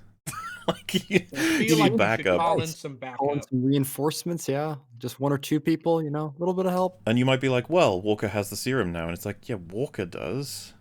But, like, even then, you know, you want backup, right? Because this is against more people who have the serum, and Lamar doesn't. Maybe look out for your wingman there. Oh, sorry, that's an offensive. Your side man. So yeah, there's this weird moment where he's like, yeah, go look. Now these, again, just the two of them. He goes just up the stairs, and it's like a second where he's gone. And then Walker's like, Lamar? Oh my god. And he's been kidnapped. It's just like, wow. What? How did that happen? He's just, and he's been kidnapped, taken to like a shower area, and tied up. It is crazy, like in terms of just logistics. It always is. The show is just like, no, this happened now, and you're like, oh, okay. Well, all right, I guess you'd that's think what happened. that they would go through this area side by side, back to back, constantly. Like, it's just you two. The second you split up, it's much worse. Like, you guys gotta be real careful. So then, I think we just get, like, Bucky and Falcon have made their way into this building as well. Oh, by the way, they leave Lamar with his knife. That's nice of them. And how do you think he escapes, guys? It's gonna be a real brain teaser. But yeah, like, I'm not sure why they wanted it to do that this way, I guess. Oh, so this is something I thought was funny when I was watching. You guys remember this one real well, because I think I said, like, I'm gonna have to go back and see this, because I don't know how the fuck this happens. Cap starts fighting this random dude in this room. It's almost like an arena room, I guess. Now, here we go. I'm gonna have to take copyright off, because you have to see this for what it is, okay? Ooh. So, Cap's fighting. Kicked into this wall. He's about to throw the shield very angrily. The point that we're given by the scene is, oh, he's taken the serum, because there's no other way he could have done that. Now, he was just kicked into the wall by this guy. Watch what happens. Please work, frames. Like, I'm mad. Here I go, throwing my shield. So, we're scanning across... Oh! What just happened? Almost like we just switched scenes. That's weird. And then... Oh, that's so bad. And that's not VLC glitching up, by the way. That's the show. Oh my god. A rough cut. The shield goes into a wall, and again, shocking, and then it cuts back to Walker, and he's like, where did the guy go? It's like, yeah, I don't know, Walker, you just fucking transferred Disappeared in scenes. thin air. Like, he vanished into thin air. He just... Yeah, like, what do you mean, why were you throwing it over there then? How did this happen? The guy disappears in the edit. It's insane. Walker's just like, whoa, it's so weird how people can just disappear. I swear to God, Walker's the most aware character I've ever seen in a shitty show. He's like, why are you writing me this way? Why are you making people disappear on me? Like, what's You happening? just want me to be bad? Doesn't make sense. No. Is this sorcery or wizardry? I do not know. Possibly both. Yeah, and then the guy just like magically turns back up again and they continue their fight. But I just, that edit is shocking. The guy who did it was ashamed of himself. He knew. He was like, this is terrible. Hopefully no one sees it. Oh, he definitely knew.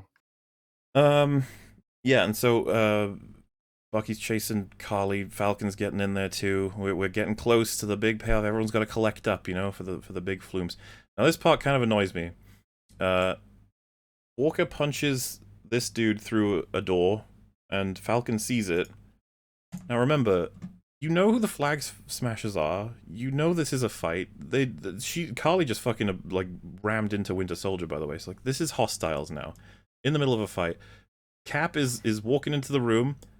Falcon just watches this. He doesn't care. He's just like, what you guys up to? You having a fight? He likes to watch this guy fight for his life. It and is do nothing. like, this is what I mean. You can't just like point it out as like oh, this is like a flaw. It's like they make him do this. What are they trying to say about his character? Why do they keep having this happen? But of course it serves a story purpose. He sees Walker bend a pipe with ease, and even this guy is like, holy shit, Walker's a super duper. And then he gets thrown, and Falcon again does nothing. He's looking at the terrorist on the floor, and he's like, I guess he just fell over. That's weird. And then he watches him run away. Like, I hate Falcon so much. So terrible. Watches him run away. Alright, we're just gonna let him go. Yeah, well, and it's worse because he's like, what did you do, Walker? It's like, are you like unaware of the situation right now? It's like, what? And then Walker has to tell him they've got Lamar. It's like, yeah, Falcon, maybe the situation's really bad and you should be helping your team instead of just going, hey, did you take the serum? How dare you? God, he's so worthless. And so Falcon's definitely up there with he's really a contender for like biggest idiot in the MCU at this point. Just the most botched character. It's probably the really greatest bad. assassination of the MCU. I don't know that anyone. Well, what do you think, Free? Wait, you're muted. This is the thing with Wanda, you mean? Like, in terms of assassination with her character? The thing with Falcon is that there's so many instances of it instead of it being like one major one, if you know what I mean. Yeah, and him and Bucky, they just turn them into buffoons. It's like a different type of assassination, but it's just like, I don't know, man. I hate when characters just turn into idiots. It's like, what were once competent characters, they just turn into clowns. It's like, great job. That's not good. It's just very indicative of his morality too. Unfortunately, if only it was him missing his shots or failing to get to people on time because he can't fly properly or whatever. Like, no, just so many scenes where it's like, oh, Bucky doesn't care about people's lives. Sorry, Falcon. Well, both of them really. So yeah, we get to the big arena room. This is the big fight room. It's kind of weird. They turn up and then two flag smashers try and jump on them to surprise attack them, but don't attack them until they turn around. It's like, okay, guys, strategies. I don't know. And then they pull out a knife, and it's just like they're trying to do more MCU memes. And Walker's like, why do they always gotta have knives? It's like, hee hee, so funny. You have a fucking gun, but yeah, it's fine. You know, don't use it. Just use the shield. Action scenes work. Lamar eventually turns up too, and I think that's about it before the thing happens. What we're all here to talk about today, okay? It's the big scene. It's the one that made everybody like, oh my goodness. So, fighting all over the place, right? Super soldiers versus good guys, and all kinds of beating up is happening. Cap is unfortunate enough to have. Oh, by the way, Bucky has a chance to kill one of them, and he chooses not to. I don't know what the show thinks it's saying. Guy with a knife tries to kill Bucky. I'm showing it now, and he manages to disarm him, I think, and throw him over to the floor. Now, he could throw the knife at his head, but he chooses to miss and avoid killing him. And I do not understand what we're doing here. Are we killing each other or not? Because if you remember, when someone dies, it's very dramatic and everybody runs away. So I don't know what's happening. They just wanted to punch each other. They just wanted to knock each other out. Like, they wanted to have a fight. I do not know what everybody's up to in this scene. I figured everyone was trying to kill each other because everyone's gonna kill you if you don't try and kill the others, sort of thing. But whatever, I guess. As we're getting up that tension, though, unfortunately, Cap is grabbed and placed into a precarious position where he can't defend himself if someone were to, let's say, stab him in the heart. Unfortunately for him, the guy who restrains him. Oh yeah. It's worth remembering the guy who restrains him. Look at what his face is. Yeah, just So- remember that face. So here it comes. He's kind of fucked here. Like, Carly's gonna get that shot right in. Oh, look, she's skidding over the tail. Here she goes. Oh, God, it's all over. Oh, Lamar, the fucking legend. Gets right in there, knocks her over. Now, that's some good old-fashioned action that tells you everything about characters. I'm sure Walker was very happy to see his best friend save his life. Good stuff. Carly, though, she's a little bit annoyed that happened. So she punches him. And he kind of gets his back broken. Dies. Sad You face. didn't mean to Weird kill him, frame though. right here. Lamar is an MVP. You're all right. He is a base Lamar, Chad Lamar. Yeah, base. Yeah, Lamar. I want to. Yeah, Lamar and Walker are the heroes of this story, with Zemo And coming in Zemo, as well. yeah. But yeah, Died saving his best friend. A lot of people don't Mhm. get to go out that way. Yep, and so the whole room is shocked by this. Kind of weird. When you're watching it, you're like, wait, but you guys kill people all the time, don't you? You were trying to kill... Carly was What was the point of the literally knives if stabbing. you weren't trying to kill them? Were you just trying to spook them with the fucking knives? Like, what is this? Oh no, we killed someone who doesn't matter. No. Fuck. So yeah, such a weird scene, and we already knew what was gonna happen when we were watching this. Like, I think when did we call this? It was like when they were entering the room. It's like we were like, Lamar's gonna die and he's gonna go nuts and do something evil. Like that was that's just it. The thing is, the show didn't make him do something evil. We're about to get to that. So, yeah, he's like, "Oh no, Lamar, are you okay?" And this sort of allows them to scatter when I don't even know that they would. Feel like if they remember, kill him now. Carly is now a she's soulless monster, not just because she's ginger. That's like a bonus. She doesn't want. She isn't sad that Lamar's dead. She's sad that she didn't get to kill Captain America because that's the one that matters. So this is prime opportunity. surprised. This is the one where you're like, oh, he goes and checks on his friend. I can fucking kill him easily now. But they all ran away.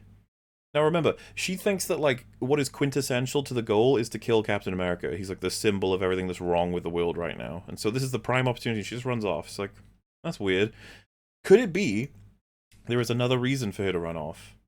Could it be that they're trying to get everybody away because they need Cap to kill one person in particular, not Carly? Oh my god. I don't know, baby. So, and maybe there was a scene earlier in the movie where that guy where this one particular person might have said, "Oh, Captain America, I love that guy. What a hero, Captain America. That shield, man, it's great. Oh yeah, Captain America, huh? I like him a lot. Would be a shame if I died by Captain America's hand. That'd be lame." Now we talk about try to figure out like what scenes are coherent or not. You have everybody in them. You think of how they're there, what they're capable of doing, what they want, all that sort of stuff. Now there's two people in here that we haven't really considered yet. We've done it for everyone else: Falcon and Bucky. Now with all of the floopers running away, and they see Walker burst out of a window chasing someone. What do you think they would do as characters? What do you think their next step is? Oh, I assume they'd help him because he's clearly chasing someone important. I feel like maybe both they'd ask Bucky, him what's going on. Like both Bucky and Falcon would follow him through that window. They'd be like, "That guy is on a rampage. We've got to go. Like, not only look out for him if he gets himself in trouble, but also possibly prevent him from doing something accidental that we wouldn't want him to do." Which, by the way, they definitely don't want him to do the thing that he does because they end up trying to fucking kill him because of it. So. Yeah. What I'm suggesting is, had they followed him, which I think they would have, the scene doesn't play out the way that it does. Unfortunately for us, they are put in a fridge, as a lot of writers tend to do with characters that are going to get in the way. They just aren't around anymore. Yeah, the camera doesn't see them, so they're not there. Shut up. That simple. And so Walker bursts out of the window. It's pretty epic. And unfortunately for the guy who held him prior, oh, there you go. They're running after someone? Question mark. They just run somewhere. I guess they lost whoever they were chasing because they're both morons and they never catch anybody. But yeah, they never caught him. They just come back empty-handed. Cap is chasing. I thought, by the way, they cut back to Lamar. I thought that they were going to have it so Lamar didn't die, and that whatever Walker does is under the assumption that Lamar died.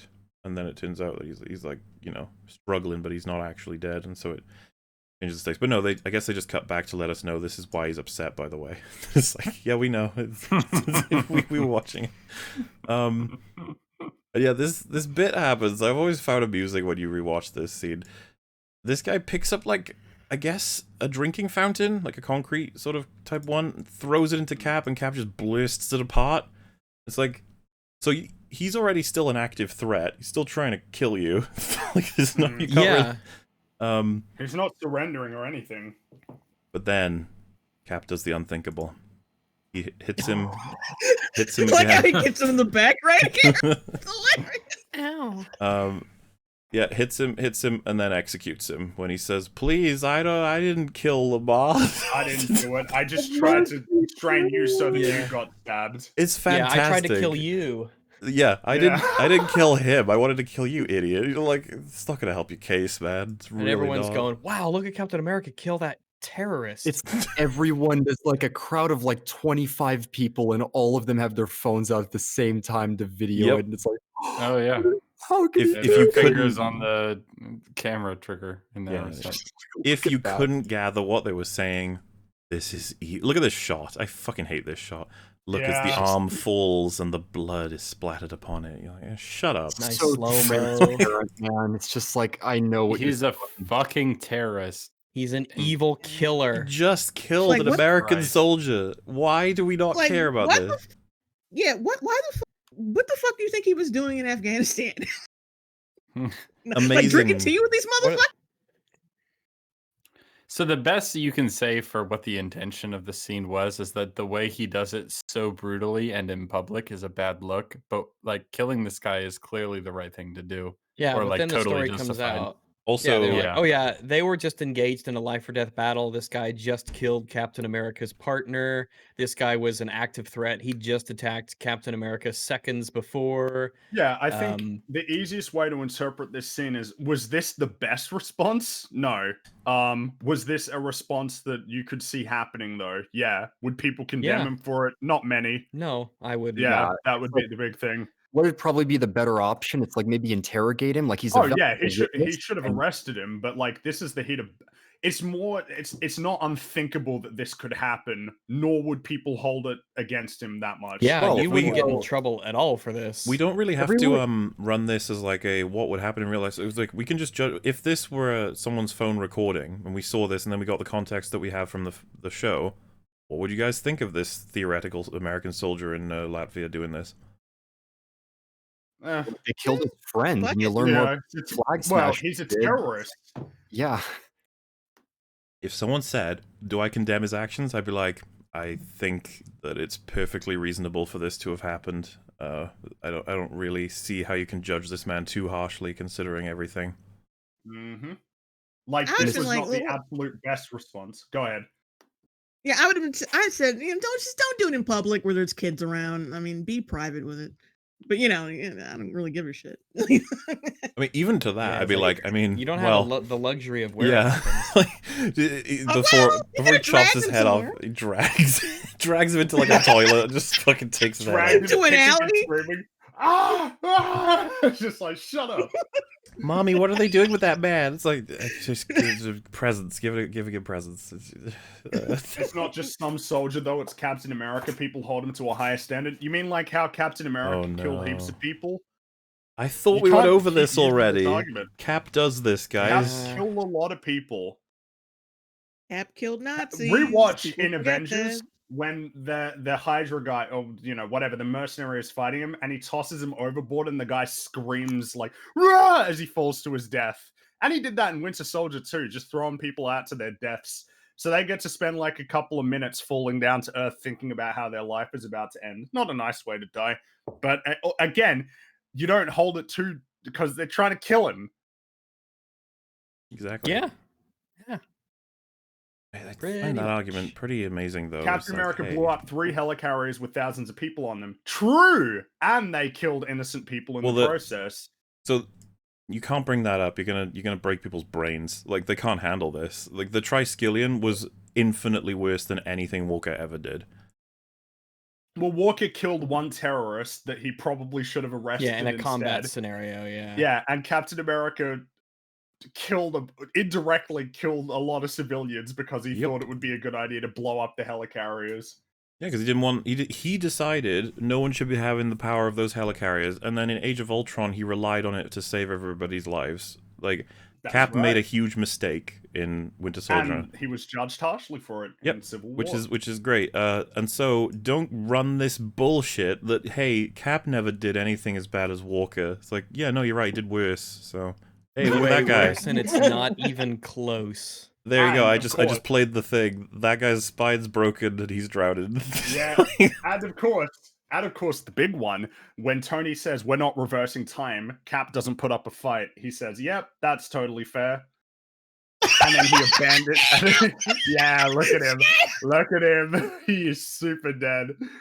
Plenty of people. Please show the Cap whole is- scene. I want you to show the whole Well, scene of how many people I die. can show it here. with the copyright up, but you have to squint a little bit to see all of the kills. He's yeah, he just knocks that And guy. I pull go up if you can the, see that guy just he's gone and he's probably not You gonna need to live. pull up the Age of Ultron one, the opening scene. I need to see the guy getting dragged behind Getting dragged is not bad at all. I would. Well, but getting hold on. dragged behind a motorbike. Wait. He's getting dragged to the side over dirt. That's not bad at all. Oh, man, I feel like I would be much bad. rather be the guy. I would not even close. I would rather be dragged than get hit or kicked or punched by him in any way. Not that not guy even wasn't close. surrendering. He didn't have a chance to surrender. He didn't even know what happened to him. He just died. Oh, look at that one. Yeah. So Cap lands and Yeah. I guess so. Hopefully I can get this in the right position. Yeah, he jumps down to this lot. All right. This is a surprise attack. They don't even know he's coming.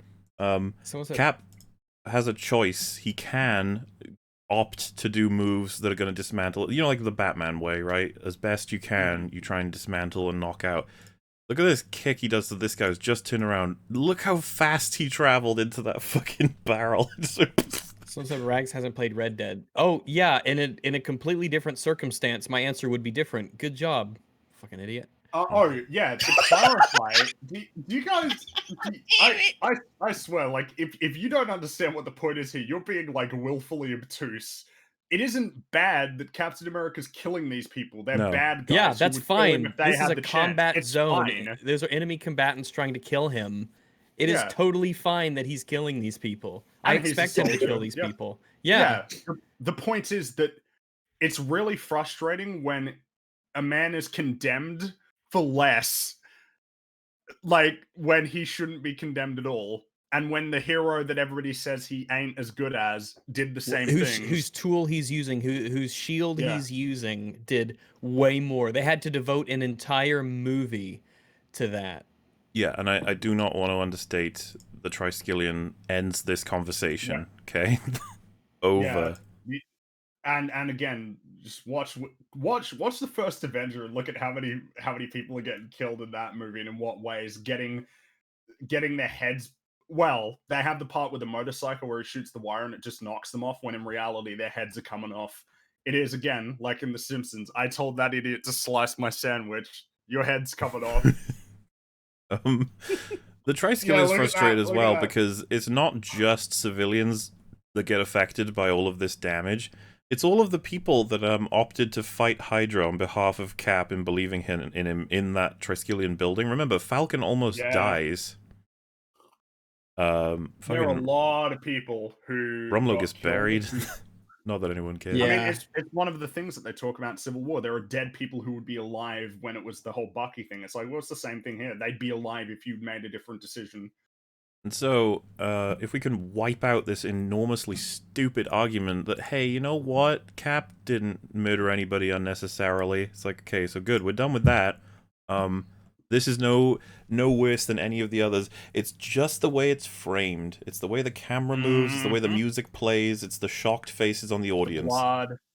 The blood, yeah. You could have done this with many of Cap's kills, and you have to be a willfully ignorant audience member to allow the show to tell you how to feel, instead of feeling about these events how you would feel from absorbing them. Yep. This is really the big thing to take away from this entire show, was that if you watched it and were like, oh, John Walker's a bad guy, it's like, the reason why you believe that is because you're not treating this like an actual sequence of events where you can make your judgments about what's happening. And when the show is doing a good job, they should be aligned. There should be some sort of alignment between what you're seeing on screen and like how you're meant to be interpreting it. But here it's just, oh, he's a bad guy. Listen to this music. And listen, look, there's blood on his shield. He's a bad guy, right? The main character's treating him like a cunt. He's a bad guy. No, again, someone said, wasn't the terrorist surrendering? I don't know that he just says, like, don't stop, please, like, standard sort of stuff. This is the thing. When you're, like, literally inches and seconds away from making all of these decisions, I don't know that it should be put upon him, like, morally, that you should have known in those seconds not to execute this man that could easily kill you if the tables were turned. Example from Saving Private Ryan, right? You have the first one where they surrender. The guy pops up and shoots immediately because it's like the heat of battle. And then you have the second one where the two guys are surrendering and the soldiers have like 10 seconds to make this decision and just kill them because they feel like it. It's clearly one of these is a lot worse than the other. And to remind you of that Cap kill I was showing earlier, or, well, I mean, it may as well be a kill from Civil War. You saying like, oh, he's surrendered. Look at this dude right here. Do you really think that this isn't... Like, when a person is literally dazed and wobbling back and forth, having dropped their gun, is that not the equivalent? Should Cap not spare this man now? He's done. He's out of the fight. No, Cap kicks him into the fucking table. And if you said to me, like, shouldn't you condemn him for that? I'd be like, no, this is a fucking this war guy's zone. not... Being dazed is not a permanent affliction. If this guy gets undazed at any point, he's going to pick up his gun and he's a deadly threat again. And now, let's go back to this example. You're like, hey, look, the guy surrendered, Cap. Leave him alone. It's like, what if he fucking tries to kill me in a second later? Also ridiculous that he doesn't. All of a sudden, he's just like, no, please have mercy. It's like, dude, you're a super soldier. Why aren't you fighting? Why are you all of a sudden, like, just helpless? Yeah. There's, Cap has quite the body count. If you inspect every single example of every time he's chosen to end someone's life, you're going to find plenty of what you saw with Walker. And so, if you find that too, like, think of Iron Man, too. The amount of people he's killed when he didn't need to. Oh yeah, remember that town that he was in? Like I forget the name of it in the first Iron Man movie. Like he punches a guy up like into a 2-story building and like it explodes when he hits the wall. It's like, yeah, he kills tons of people. Do you know why that's badass while this is horrible? Because of the music and the camera. Fucking telling you it's awesome. Framing be everything in terms of how an audience reacts to something. Yeah, and in Iron Man's case, you might be like, wait, so do you think it was bad in Iron Man's case? So, like, well, I mean, you know, these were terrorists gathering a bunch of innocent people and killing them. I don't really mind Iron Man swiping through them. Like, it's you know, not really that bad in my book, no. There's obviously, like, political elements to it, and that's part of what Iron Man ends up dealing with, or tries to, in Civil War ends up going with, but, yeah, this moment was incredibly controversial, and lots of people discussed whether or not, yes, you should consider him a bad guy or not. And I was very worried at this point that he was going to become the villain for the season. Really didn't want that to happen. Like, Carly teams up with Falcon to beat him or something. It would have been, like, the worst shit ever imaginable. But they pulled it back a little bit, right? But unfortunately, I wish I could skip to when they pulled it back.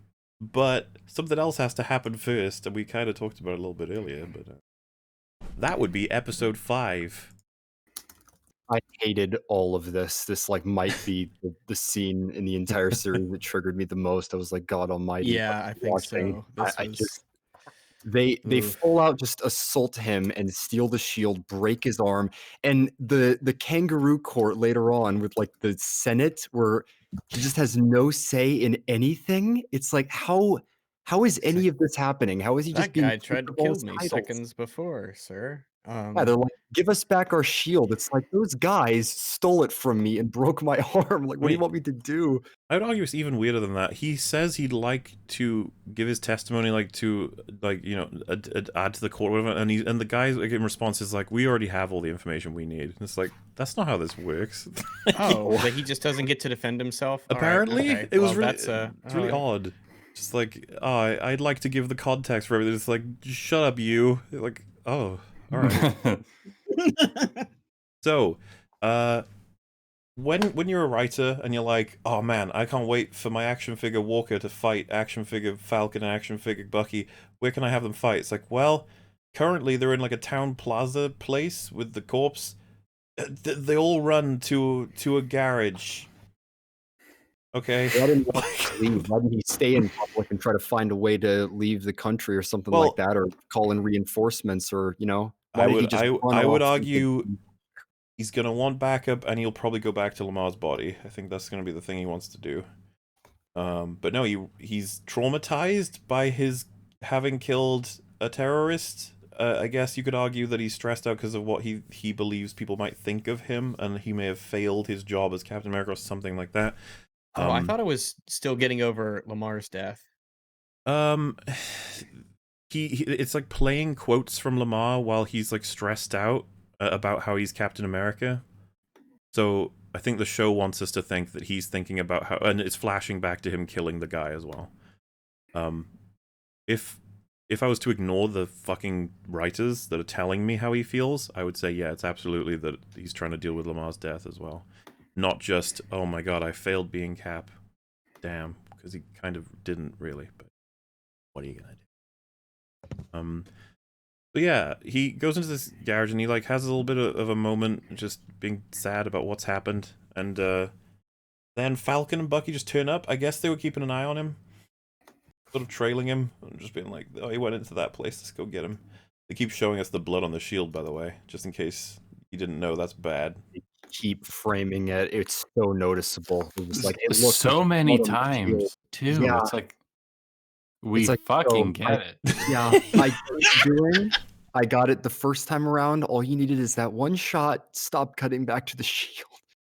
Well, I think you need to appreciate that getting blood on the shield, the Cap never did that. This guy did, though. So. Even though Cap absolutely did. No, go watch the movies. Never a drop of blood on that thing, Fringy. What? You don't know nothing. You didn't even watch the MCU, apparently. I'm sure that He when got he it threw dirty. that, yeah. This bit here, I consider very important. I'll even say I really like this shot. The guy is clearly hurting. This is not easy for him. Now, the first thought I would have if I was either Falcon or Bucky, so they're watching him, by the way, is, holy shit, he's lost his best friend. That's gotta suck. You okay? Yeah, like, Are you all right? that's the, like, how do you Person not have who's that on our thought team? first? Person who Yes. saved my life? How Like, are you all right? Hey, we can fix this. Like, this doesn't have to all fall on you. Like reassurance of some kind. Yeah, we're here for you. Also, you did nothing wrong. Probably toss that in, yeah. Yeah, so, and then he says time to go to work and gets back up, which is the thing that he said when he first put the outfit on in episode 2. Like, he's trying to move past what's happened. It's like, that's kind of nice. You know, there's more to say positively about Walker than there is to say ever about Bucky or Falcon, so I guess I'll just take those wins where I can get them.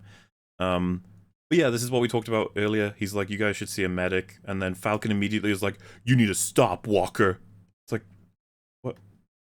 What's with the attitude? What's happening? And he's just like, we don't want people to be hurt, Walker. Put down the shield, Walker. They're both just like stressed out when Walker's pretty chill, and he's done something that I think is perfectly easy to talk about, you know? Hey, remember when Zemo killed someone and they were like, don't do it again, Zemo? And he's like, tee. Yeah, don't do that again, Zemo. That would be bad if you did that again, please. But with Walker, they're like, the show needs to stop and you need to hand us that shield, boy. It's like, oh my Treating goodness. him like he's insane, like he's got like a gun in his hand and is like erratic and is like, it's like, it's not like that though. He's he seems perfectly calm and lucid. So it's like, I don't know why you Yeah, guys are freaking out so much. If anything, he's pretty well adjusted considering Lamar just died. Like, and they don't appreciate that at all, and they don't mention it. And like I said, it really pisses me off that that's the case. They do but him whatever. dirty. He's Yes. a victim of this show. Yeah. And then Falcon's like, you know, like I said, it all chills out, it all calms down. It's a bit of a pause, and then you just have, you gotta give us the shield, okay? It's like, no. Oh God, I would have liked it so much better if they were like, "Come on, we get it. Just calm down. Let's work through this shit. Let's just work together from here on out." Yeah. And like, just come to some kind of common ground, please. Why don't you give us the shield? Just give us the shield. Come on. And you know what? The funny part is, in my ear. had he handed them it and said, you know what, like I've maybe it's best for now because I'm a little like on edge, like I just need to calm down. Had that happened, they would have fucking left with the shield and been like, see you later, Walker. Like, that would have been it. They wouldn't have been like, okay, dude, come with us, like you'll be okay, we're gonna look after you. Because they don't give a shit about him, they just want the shield, because they're selfish little pricks. Yeah, they're assholes. And so yeah, he says he's not gonna give him the shield, and so they attack him. It's kind of insane. They're going to prison, like just assaulting like a U.S. agent, like someone who like the America specifically made into Captain America. I mean, like these guys, they're going away in the slammer for a while. My face when this fight started. I knew it was happening, and when it started happening, I was like, God Almighty, you got to be kidding me. They're actually. Yeah, I was like, Walker, kick their asses. Oh, I so wanted him to win. I was so wanting him to win, but he just couldn't. My thing was just leave. Be like, I'm not fighting you. And it's just like, dude, I'm going to run and then go back to the city square, okay? Like, you can... I'm not going to fight. If you remember, Evan, as part of what I actually like, again, I'm just like, the writers, what are you up to? He says, why are you making me do this to Winter Soldier? And it's like, yeah, why are you guys making him do this?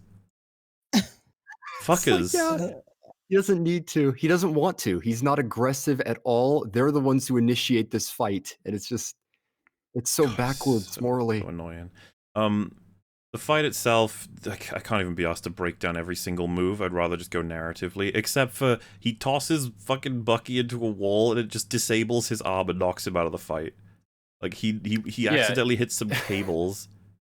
He can fall out of a plane and he's fucking fine, but he gets thrown into one wall and then he's out until the plot needs him to be back.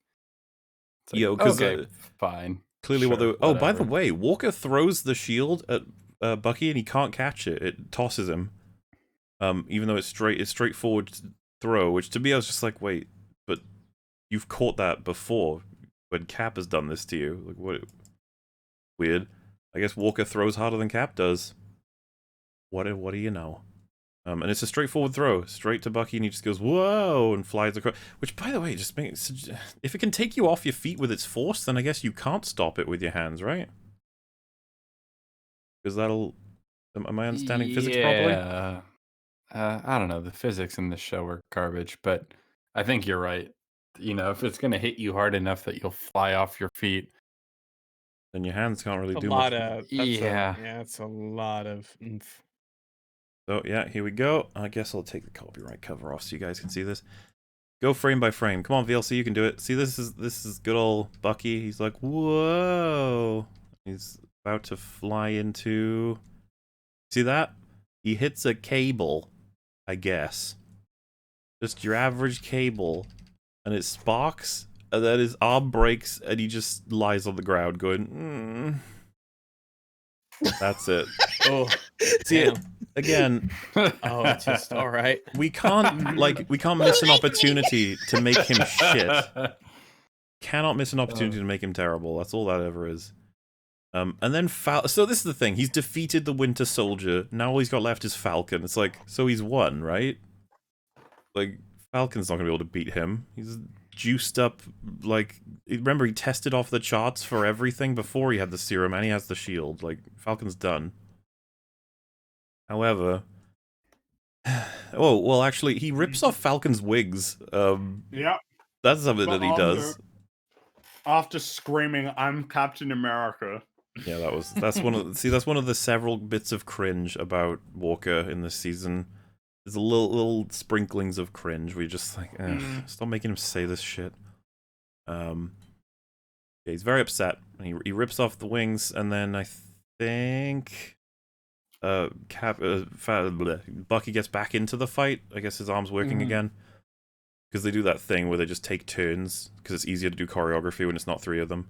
And so they just keep hitting each other until they get him locked into a position where, using the thruster and pushing on the arm, they break his arm and take the shield. And then he tries to fight back and they knock him out, finally. Thank fuck they didn't kill him. I was very gonna be unhappy if that had happened. And what I'm finding from a lot of people just who didn't enjoy this season as a whole, everybody seems to like Walker. That's what I'm gathering. Yeah, because Walker, he feels like he's been victimized by this show. Like he's the unfortunate, victim. Is this the word that keeps coming to mind? This show did him dirty when he did like almost basically all the right things, and this show treated him like shit in a nonsense way. It's very depressing. And also, like, his whole attitude and approach. I mean, except for when he, later they just have him be dumb, be kind of evil. I feel like he captures the spirit of Captain America better than fucking Falcon does in this show. Oh, heel versus babyface. Walker was a hero who was abandoned. Yeah, he was. Like, Falcon does not carry on the legacy of Captain America in any of the ways that matter. Walker does, though. Yeah, Walker's exactly. an idiot. Walker did what was right, even if it was difficult. He was legitimately slow to anger. He had. I mean, the show tries to really make him seem like he's unstable, but outside of the 1 or 2 times they just try to make that be the case, he really isn't. No. And the fact that he does the truck thing and then willfully gives up the label to go for something else, to me, just proves he's earned the label. It's like, that should be his. He should be Captain America, but yeah, whatever. Whatever you want to do, show. You do you. This is a really weird moment, by the way, where they win the fight and Winter Soldier picks up the shield only to drop it next to Falcon and leave. Like, angrily. I'm not quite sure what they're trying to say is happening here. Like, you annoyed at Falcon or something? Are you annoyed that you guys had to do this? Because if you remember later, he says to Falcon, what happened with Walker wasn't your fault, which is hilarious, by the way. That is fucking hilarious, yeah. Because I don't know if you guys instigated the event. I don't know if you forgot, but there's blood on the shield, guys. Oh yeah, the Falcon tries to wipe the blood off the shield. Yeah. Oh, in that case, yeah, he's got off easy. I need some damn Windex. So, get this blood off my shield, my window shield. Now this is important because we've mostly covered this episode already, which is pretty great because we only have 1 left after that because there's nothing in episode 5. It's like entirely filler. But there's a couple of bits that are really funny. So this is 5 the boat episode? Yes, it's the boat episode. We can skip over most of it. It's going to be great. So this building housed the flag smashers, and all of the police are here now, presumably the GRC too, because we get told by Torres that the GRC have taken jurisdiction of this area, which is hilarious. Why would they do that? Oh, because they found the flag smashers. Oh, so if Walker had simply told the GRC, hey, we found the flag smashers, can we be sent here with fucking backup? They would have agreed. They already did this now because apparently it's like a huge international event that he killed a terrorist. Nothing of this makes sense. Can you imagine? Oh my god. So, who wants a world without terrorists? I mean, there'd be nothing to do. There is this room that our characters are standing in. Cap's shield is on the table right there. If you remember later, the people of the GRC are like, hey, Walker, return the shield. It's our property. Apparently nobody here realizes the shield is with Falcon. Do they think that he hit it up his ass? Like, what do they think it is? Yeah, people don't know where it is. And how do you not know where it is? It's the fucking weirdest shit ever. For some reason, Walker didn't tell them who... How... If you are Walker, how do you not tell the GRC? Yeah, so I was attacked by both Captain fucking Falcon and Bucky. Falcon. They broke my arm, stole the shield, beat me to a pulp, and like left me for dead. So your beef is with them, not me. no one cares. Like he's Nope. in the Senate and he's unshaven. His face is all screwed up and he's got a broken arm. He's in a sling. It's like, did no one ask him what the hell happened to him? Yeah, who Like- broke your arm? Yeah, because in the Like, footage I saw oh, of you killing yeah. the terrorist, your arm seemed fine. So what happened? Yeah, it's like Yeah. maybe there's a story going on there, but apparently no one cares. And like, give us back our shield. It's like, dude, you can get a search warrant for my house. I don't have the damn thing. So There's workers moving through this room where the shield's right there. How do you GRC fuckers not know? It's right there. So insane. And yeah, he's like, "Oh, your wings broke. Do you want them?" And Falcon's like, "No, you can keep them." Yeah, because in the comics he's Falcon. He's gonna be the new Falcon, I guess, when they continue this shit. While Maybe. Captain Falcon, America man with silly outfit, you know, he's gonna be the new and improved, because he has a shield too. So, Bucky goes and does. Is this the last thing that I want to compliment that we haven't actually talked about yet? I just want to get to the Zemo scene. A little bit weird that basically Bucky goes to the Sokovian Memorial and Zemo's just there. It's like, was Zemo waiting for Bucky, or was he? I assumed that was the case. I'm just like, why would he want to be wouldn't he captured? to escape? Does he want to escape or does he want to be in prison? Like, Does he? I assumed he doesn't want to go to prison. He doesn't think that what he did was like really wrong, and maybe Well, does he want to do Sokovia stuff and be a baron?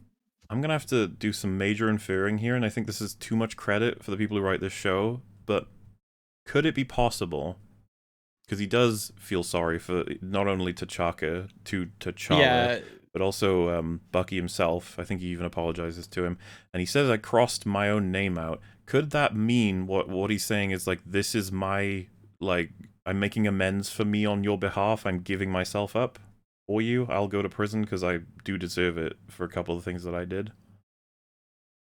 Could that be it? maybe. Maybe, but again, that's giving them a lot of credit. It really is. And Yeah. that I've never felt that I could infer that much from this shit, you know? Like on looking into the subtext that much for this terrible show. Like, I don't know. But yeah, unfortunately Bucky ruins the scene because Zemo is doing pretty great. The fact that he said, "I've crossed my own name out" in your book as well, it was pretty neat. And the fact that he's at the Sokovia Memorial, it's all great. Bucky fake kills him for some reason. He's like, "Lol, I didn't actually shoot you." I don't know why you'd want to do this Yeah, between I don't these two actually characters. get it. I don't. Yeah, I don't. Nation, is that it? Like, I don't know. It's weird. It's weird. But then, as if that wasn't enough, Bucky wants to show Zemo and the audience. Right, so when you know when you shoot a gun and there's no bullets in it, it's not hard to infer there's no bullets in it. Like, you're like, or you haven't loaded it, whatever. You've done something that means the gun no longer is able to shoot people when you fucking pull the trigger. Fine. You don't need to pull out the bullets and drop them one by one to the floor to show me that. And like, yeah, he's like, yes, the bullets are not in the gun. It is such a weird get it. moment. I don't know what they were doing. I don't know if it's supposed to represent something, but Bucky takes the time to like look at all the... It's like, dude, you're gonna want to pick those up and put them back in. Like, it's a It gun. represents the descent in quality of this series. This pointless slow motion. I don't... It's such a weird... Zemo's just thinking, it's like, yeah, when you load your gun, it tends to work better, Bucky. I don't know if you knew that. So, yeah, I was just curious if anybody has any idea why Bucky did that. No, A lot of people saying No. trailer shot. It could have been a trailer shot, yeah. it was It a was a trailer trailer. shot. It was in a lot of trailers. Oh, well, Is it wait. like I think maybe. cool? Oh, I'm sorry. I'm thinking maybe this was to show him that yeah, not all super soldiers are just mindless killers and. But you don't Prove need you wrong, bitch. That is achieved when you fucking pulled the trigger and didn't shoot. You didn't need to drop the fucking bullets.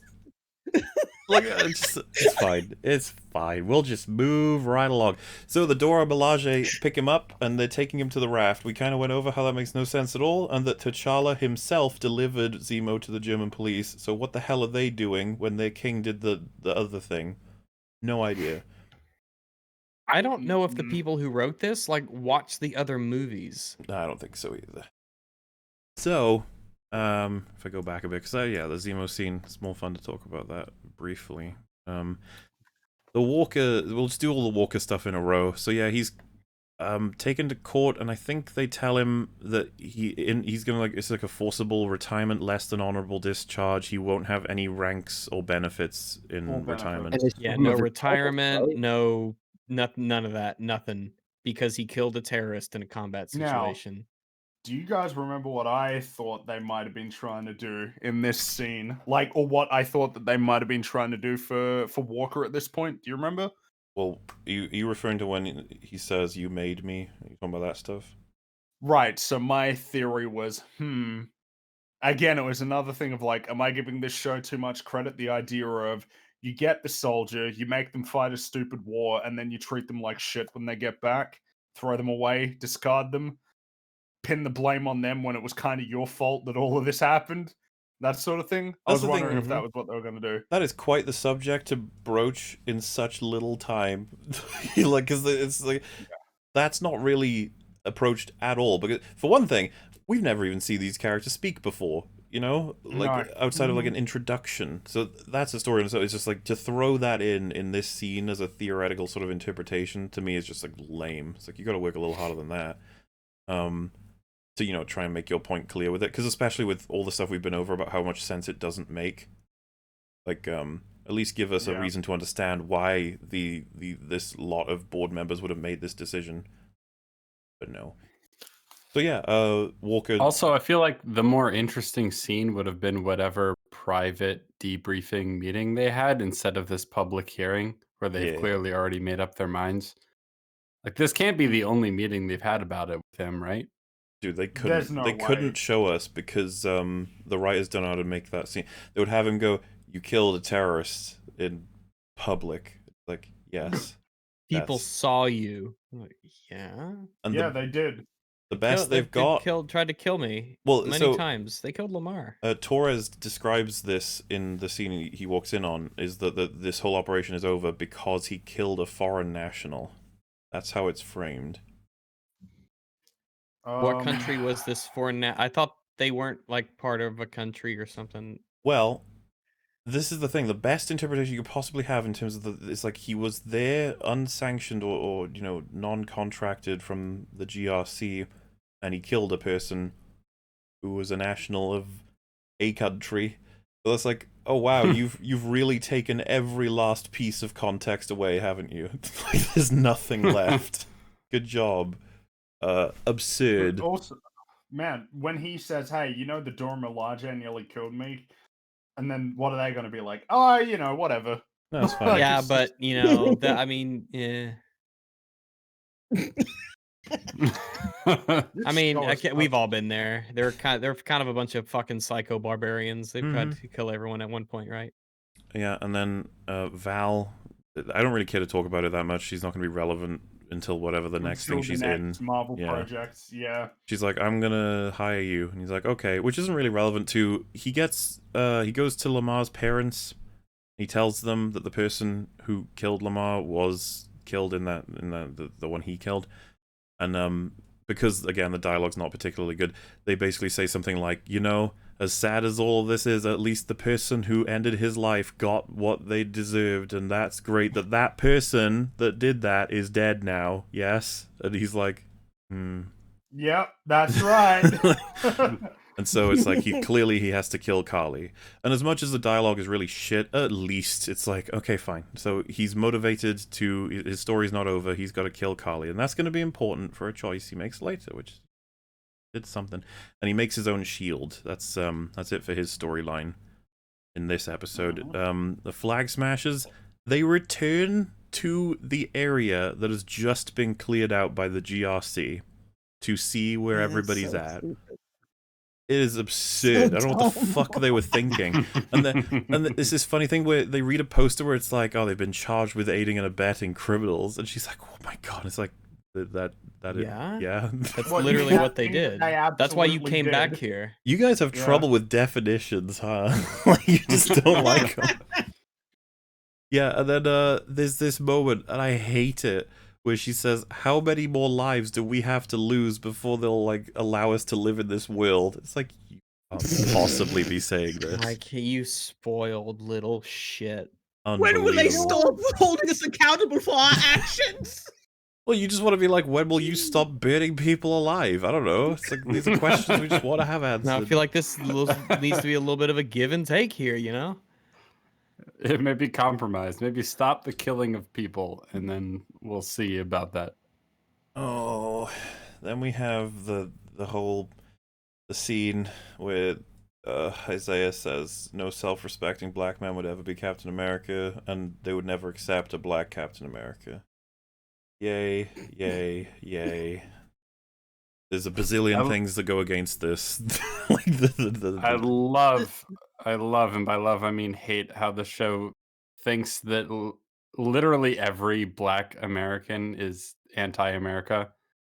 They act like they all, like every single black American hates America. I don't know why. Well, it's insane. Look, Isaiah has his reasons, okay? America were really mean to him. As much as that whole history was confusing as hell and didn't really match anything, it's not like they crafted this angry black man who fucking hates America for its racism out of nowhere. That would be ridiculous, and I can't believe you've implied it. Now, you should have cut this whole plot line out. Just cut the whole fucking thing out. It's too fucking much to watch. You're just embarrassed on behalf of the people who wrote this. So yeah, he's like, I think he just tells him the whole history. I think we went over this. I don't give a fuck. We're moving through. We're going great. Such a pace. Then we get the boat gets fixed. Woohoo! We can skip all the way over to when oh yeah, Sharon's the power broker. I really don't care. They talk about this is the scene that a couple people were sharing. It's like simultaneously really good dialogue and then horrible dialogue. Of course, I'm gunning for horrible because it's just completely out of character and also makes no sense. Bucky says that Steve and himself, they didn't know what it meant to hand this shield to a black man. God, fucking this stupid show. They got a literal fucking slave apologizing for being white. In his whiteness. I think people want us to mention Iron Patriot, by the way. Yes, we've got over Iron Patriot. Iron Patriot is Iron Man 3. It's when the government made their own little superhero with Rhodey, covered in stars and stripes, called the Iron Patriot. This show kind of wants to ignore that, okay? That gets in the way. Because they want to ignore all the history of this universe while creating brand new history. Yeah, they want to say how bad America is and how much they hate black people. I'm like, okay. The social commentary comes first, before world building, before characters, before continuity. Yes. Literally comes everything before else. Everything. The funny thing is that the discussion online, there was this like fucking tornado of, you don't get it, idiots. Being the Iron Patriot doesn't really matter. It's the moniker of Captain America. That is like entirely different from Iron Patriot. Now, hang on. So you think about that. Somebody left me a comment saying, "Well, no, it's the Iron Patriot's not the same as Captain America because Iron Patriot was used as like mindless propaganda." Oh well, guess fucking what? So was Captain America. Captain America is fucking dumb shit. The most propagandist of all the MCU heroes. That's his origin. But whatever. Where I was going with this was that was only episode 5 was out, right? So that's all they had to work with, was arguing it's not about like the stars and stripes. It's about the name Captain America being attached to a black person. It's not Iron, nothing like that. And then literally in his speech in episode 6, he's like, "I'm a black man in stars and stripes." It's like, oh. Like, I guess it's more about the stars and stripes, and they really did forget Iron Patriot, which I don't blame them. Everyone likes to forget Iron Man 3 to some degree, but you can't. It's part of the history. Wasn't the president locked inside the Iron Patriot suit at one point as well? Mm-hmm. Yep. Rhodey saved his life. Yeah, New Air Force One. Speaking of presidents, you know where I'm going with that.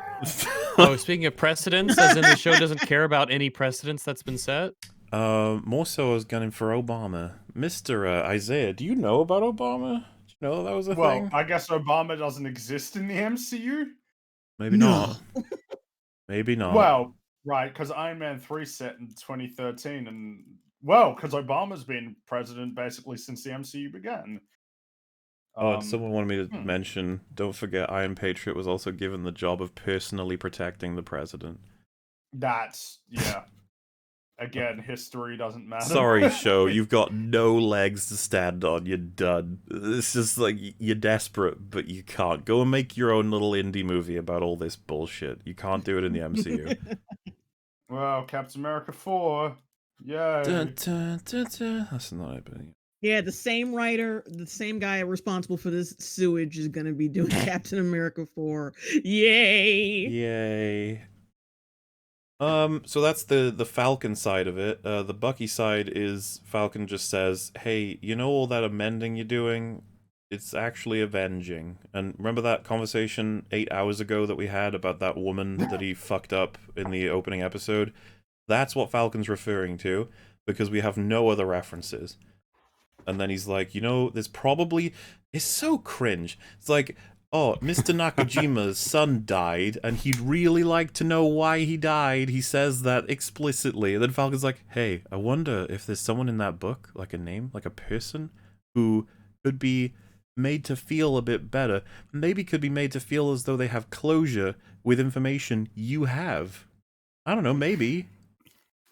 And the audience, like, there's literally a fucking drooling 5-year-old in the audience that's like, wait, Nakajima!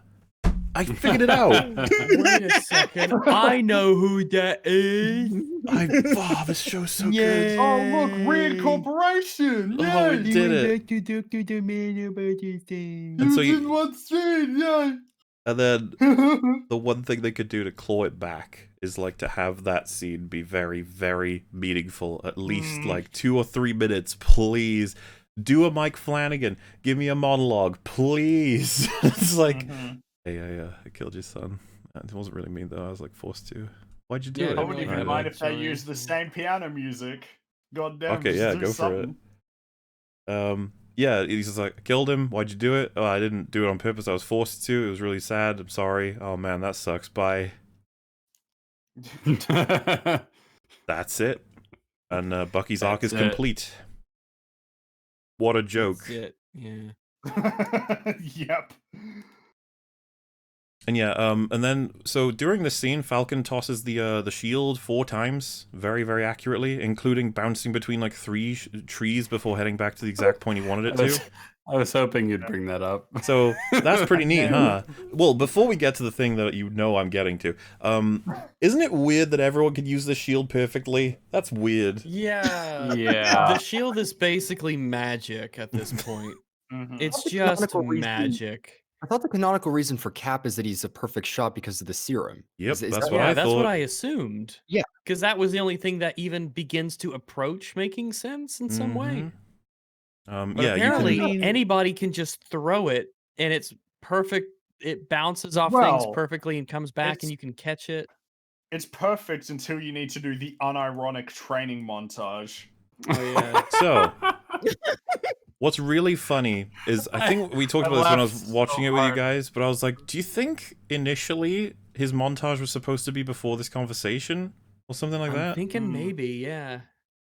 And they moved it Or around maybe because this it's more was epic? the end of the montage. Like the montage happens and then this scene happens. Always. Where he's fade out here wrapping in up his them. training and Bucky shows up. Yeah, or something, And but... they were like, hey, remember how we fucking beat up Walker? That was kind of like, I've been It's thinking pretty about fucked it. and up, yeah. But I Yeah. think we're the baddies. I mean, the scene where the scene where Bucky's apologizing for his whiteness does seem a bit out of place.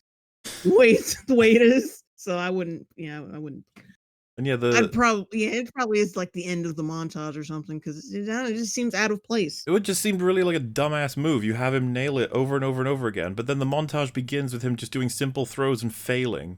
Like, look at this. Look at this throw. It's just like, what are you doing? Why are you fucking that up so much compared to all the other ones you did? What's happening? Always fade out in a montage. Fast in a montage. Yeah. So to address it It's probably... so inept. It's the most inept editing. Like, who the fuck did that? I don't know. We have the collection of scenes involve him throwing the shield and it either bouncing wrong or him failing to catch it. Yeah. Him And then running, gradually. and getting tired from running. Right? We're talking about all of the initial starts. him doing press-ups and sweating a whole bunch and being like, "Oof, Yeah. these push-ups are hard." And then by the time we get to the end, he's running real good, no stops. He's throwing that shield and catching it. He's even doing flips. Yeah, he's doing flipping. flips while he's running. It is a fucking Yeah. joke. What were you thinking? This is so embarrassing. Dude, I- it's The way like that this it's was edited, parodied it's like 20 a years. day. It was parodied like 50 years. Like South Park was parodying this in the early 2000s. He does little Flips, flips. man. Yeah. What are you doing? What's weird as well is when this started up, and we were all sort of laughing at it when we were first watching this. I'm pretty sure I was like, "Wait, isn't this just standard training for him? Wouldn't he need to do all of these other things anyway? Because he's Falcon. Like, why?" It's like, "Oh, he's doing a lot of jogging now." It's like, what? Why wouldn't he do that anyway? Why is that special? Like, what? Now he's back in the fight. It's just amusing because he doesn't need a training montage. He's already pretty good at fighting people. Yep. Yeah, and the plot takes care of the rest. I just love that he goes from throwing the shield so perfectly to like, oh, I don't know what I'm doing. Oh no, I'm throwing it and Like, it's what? doing all kinds of crazy What the things. fuck? Gotta stop. You need a montage. That's so embarrassing. We had a Montage. montage. Montage. Always. Fade out in a montage. It Wait, feels does this like fade more out? time has It feels like more time has passed. Actually, now I've had a thought. So, how long is it safe to assume that it's been since Carly escaped and decided to go to New York? Well, so there's a whole gap here that's pretty big, and we can do whatever we want with it because of the stupid montage. Like, whatever time you needed to pass has passed, basically. But, like, surely it would take more than a week to get really good at throwing that thing. Ah, Well, that's no, it. because it's actually quite simple. this is the problem. Remember, Walker was just tossing around with these already too. Like, Well, but I guess it's. Oh, yeah, because how long did he get to spend training with that?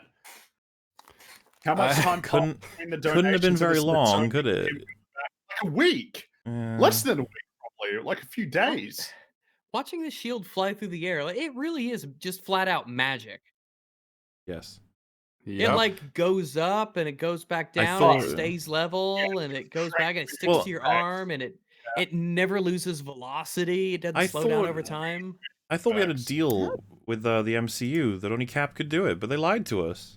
They welched on the deal. Like, it should have been just Cap and any other serum people, alright? I'll allow that too, but no. How Just about does the shield stick to his arm anyway? I don't Well, get so it. this is the other Because it's a bullshit. hook. This is the other part of it Still that's thinking bullshit, right? about it. I think I was talking to Rags about this. The way you would try to make this work is like, as it's coming towards you, it's gonna be like, maybe if you had attached to your forearm some kind of magnetic device that attaches to the inner part of the shield, meaning at any point in the spin, it would be able to connect back, and it would have to be a pretty powerful magnet as well.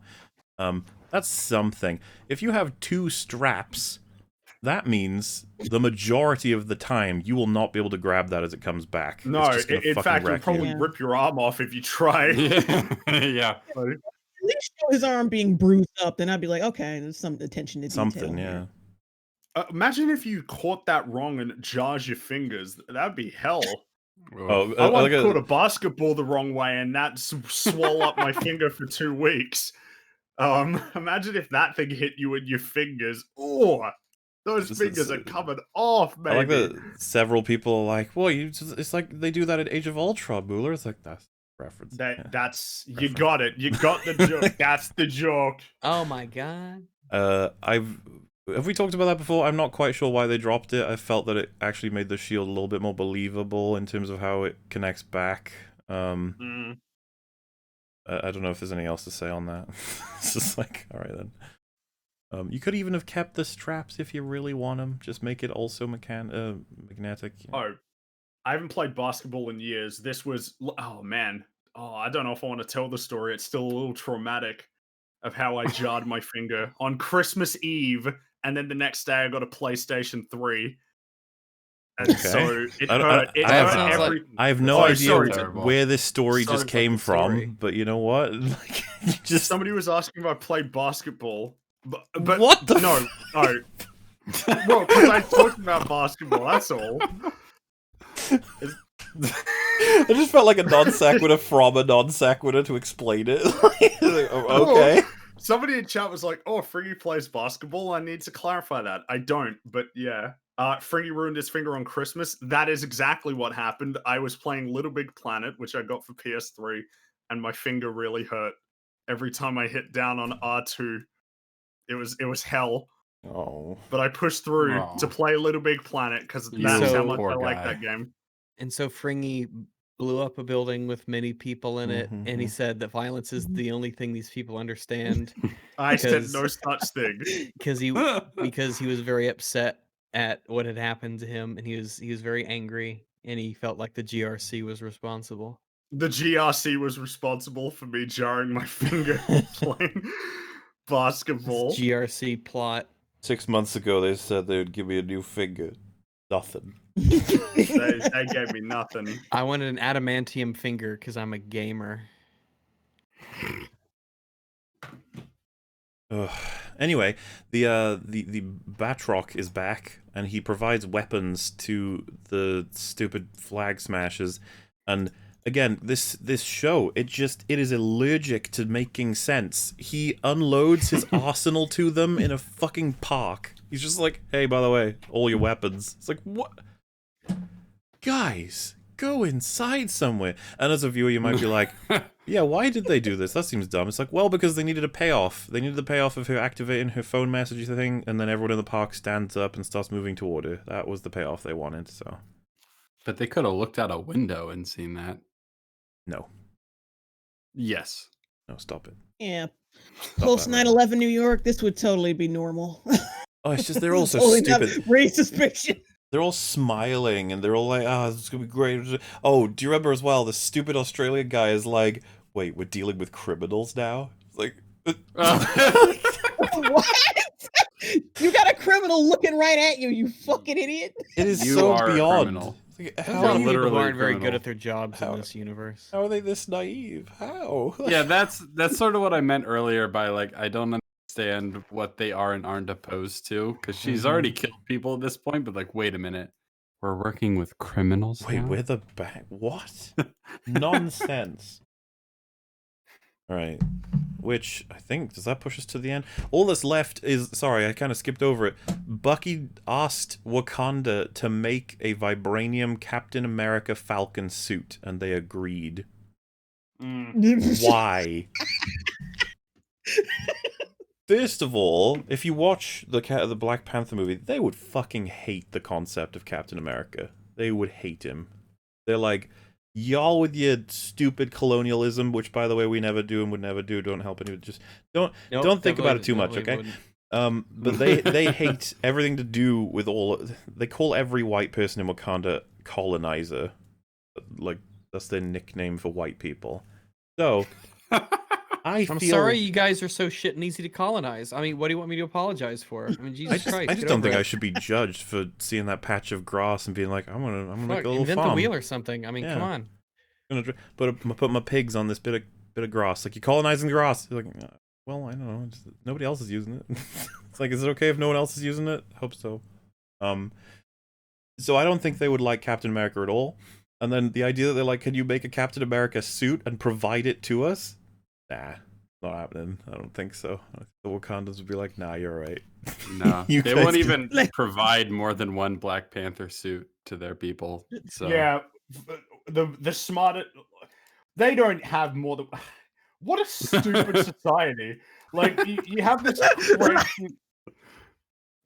Whatever. Stupid. No, you're absolutely right. Why the fuck would we do that, colonizer? Why do you think? Well, it's just like, do you hey, you know how like you have this really badass suit. Well, you had a really good one until you made one that could be disabled. Unlike that other one, which was just completely perfect. The Black Panther Civil War suit is way better, but. You know, it would still be really useful. Imagine if the Dora Milaje had Black Panther suits. It's over. Yeah. They're already perfect. That's true. They'd be perfect. What good would come from being impossible to have your throat slits or had stuff thrown at you or shot? Oh, it's Why don't they so have more bloody than one stupid.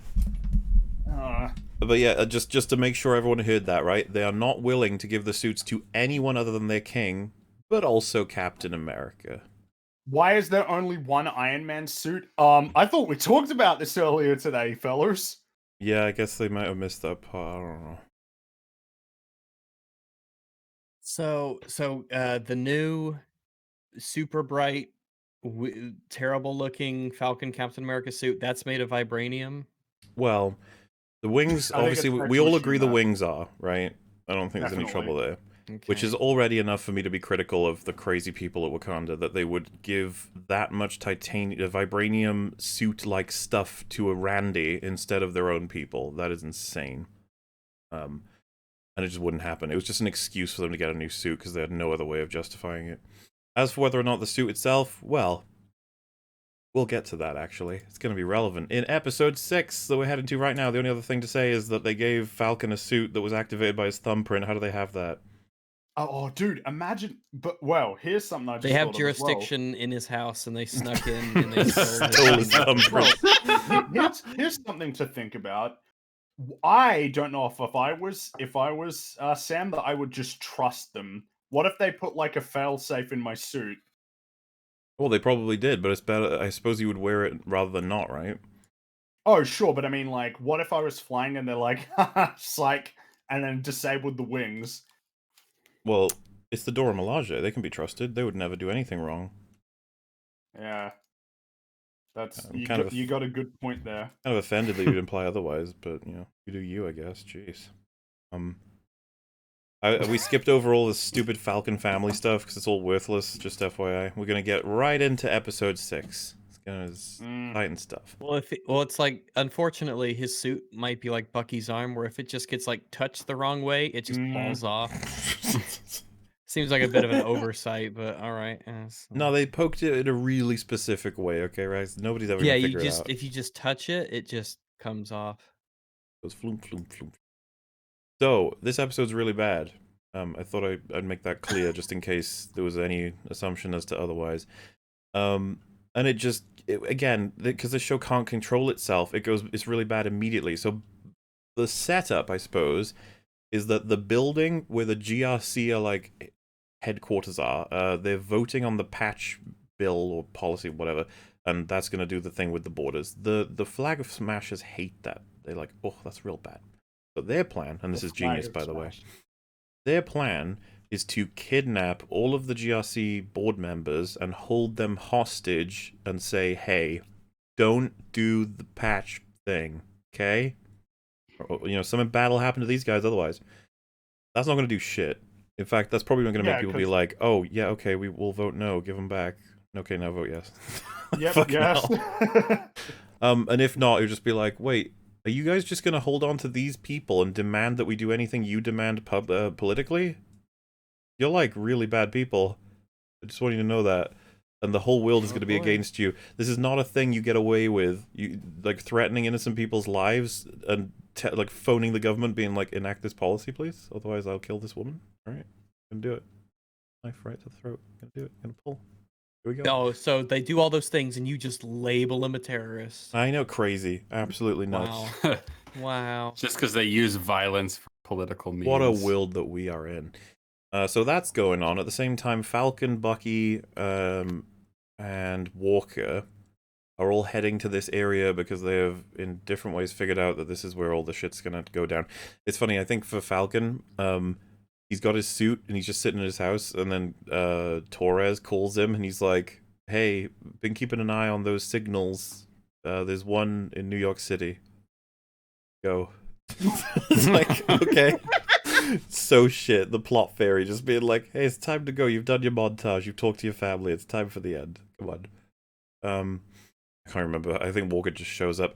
And so the first question that's on everyone's minds is, when all of this chaos is taking place, can you think of any New York-based superheroes that would be invested in possibly helping? Oh, well, yeah, a lot of them. Iron Boy, maybe. And for those wondering, this takes place 2 months before Far From Home. So he is in New York City doing stuff. Fortunately, he's Maybe not he's here. sleeping. Yeah, he's just asleep. He's on a school trip again. Mm-hmm. Someone said Rhodey. That's a good shout as well. You'd think Rhodey might have got involved. Doctor In fact, Strange. you'd think that Rhodey would be very well. Oh yeah, and Doctor Strange too, maybe. Oh, Depends I have on what another his- one. What about the police? No. No. What about the crows? Are the crows here? Oh, the crows. Well, honestly, you know what? I'd trust the crows over some of these guys. Fuck yeah. The crow. Well, Jacob, get him to come in and save the day. dude, With I his would watch shotgun, the yeah. shit out of him Give him the shotgunning Captain Carly to America death. Falcon suit. He'll kick everybody's asses. Oh, imagine he shot Carly through the head with a Desert Eagle. So Can fucking shoot cool. through anything, including your thick skull. So, yeah, all of that's wiped out. Sorry, guys, no Spooderman, even though it totally would be a Spooderman, but no Spooderman. And yeah, I guess that's about it for all of the players. We've got the GRC, like I said, board members, and then there's the police, the NYPD are mainly around for like as a force for, you know, trying to stop the evil people. Unfortunately, the Flag Smashers have infiltrated. There's a whole bunch of them that are posing as NYPD, and I'm not even 100% clear on how they managed to do that, but they did that. And the episode opens. Because I was gonna mention another player, but I was like, no, I'll let her introduce herself. So, Bucky's walking into the place he needs to go, and this guy right here is like, hey, you supposed to be here? And then Bucky's like, huh? Turns around. I'm gonna have to pause for copyright. Even it's like glitch VLC, help me out. And so immediately takes off her mask and covering to reveal it's Sharon Carter. So question. A lot of questions. If you have a disguise in order to prevent yourself from being captured as you are wanted still in America, why would you take it off, you dumbass? So the actress can act. Yeah, basically it's so that the actress can be in the scene because there were, and also just in general, why are you not wearing this all the time? We talked about this earlier. But if you have this tech, you're not a fugitive. Well, what's You're funny good. Those masks affect the other movies, man. Winter Soldier introduces them, and it's like, dude, this technology. Yeah, it's almost like Winter Soldier, man. God damn, Winter It's flawed Soldier. for certain, my friend. I will agree with you there. Yeah. Yeah, some pretty big issues. So, More so she lampshades it. She says, "Oh, don't worry. No one here is looking for me." Like, wait, what? Why would you're you? so sure? Are you, Sharon? It's such a confusing. It's like, wait, but why were you wearing it then? If you're so sure that no one's looking for you, shut up. Like, you're just full of shit. You just want to have the fun little reveal. I hate the show so much sometimes. Say that she was wanted and then she would be arrested as soon as she hit American soil. She fucking said that. Nobody here is looking for her, okay? They're all too busy with the stupid flag smashers. It's gonna be fine. Shut up. Stop notice the talking about fugitive. it. It's not like they're looking for people who are criminals in this place. Not like she's well known. It's fine. It's fine. And so yeah, they're just talking about how they're gonna be doing the big old plan. It looks like, I mean, it's like the episode starts and already you're like, my head. Stop. I need a break. Can't you just make something happen that's normal? Beg you. So they gas the room that all of the board members are in, and the idea is to essentially get them to evacuate into vehicles. That's what they want. But it's kind of weird. This escape plan is bizarre. It's kind of weird. Like there's a flag smasher that turns up before they even do all of that, and Falcon knocks him out. It's like, wait, what was that flag smasher supposed to be doing? Because if the plan is to get them into the vehicles, then all you're doing is just getting in the way, right? Yeah or no? The whole plan is to get them. I don't know why he's there, but it's like, well, Falcon gets to beat him up. You're like, yeah, I guess that's why he was there.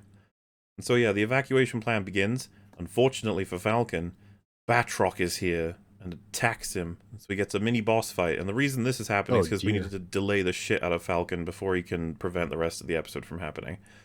You need the helicopter chase, and you can only have that if the helicopter gets out, because he has no reason to fight Batroc. He can just leave. He could just fly away at any time, but he chooses to fight. You know what else is pretty dumb, Evan? Is And Batroc wants him is just a dead. guy, right? Yeah, he's just a guy. And he wants Falcon dead. Desperate to kill him. Desperate. And he's like a huge... He's into all kinds of weaponry. Sells it on all kinds of markets. All about that mercenary life. Doesn't have a gun or a knife. Come on, Mauler. He wanted to fight him. He wanted to beat him with his fist, make it hurt. You know. On average, a gun's too more- good for him. I'm more heavily armed than this guy is.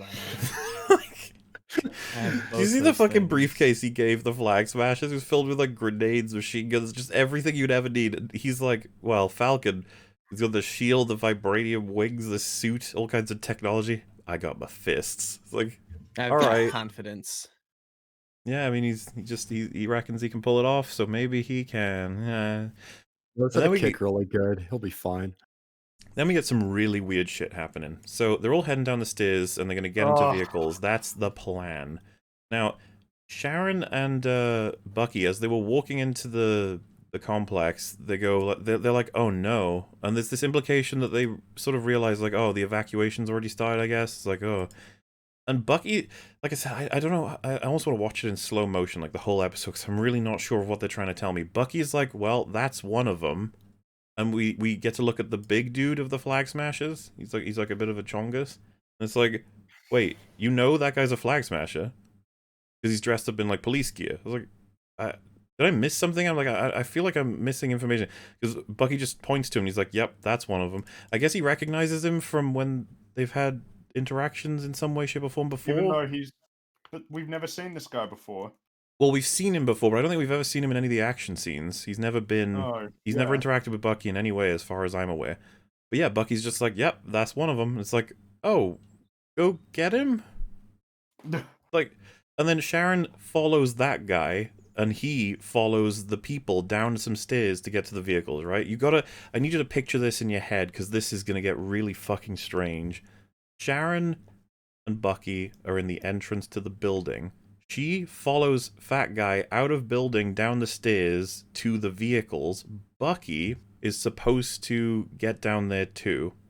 He's supposed to stop the vehicles too. Like, that's part of the evacuation plan. But he doesn't go with her.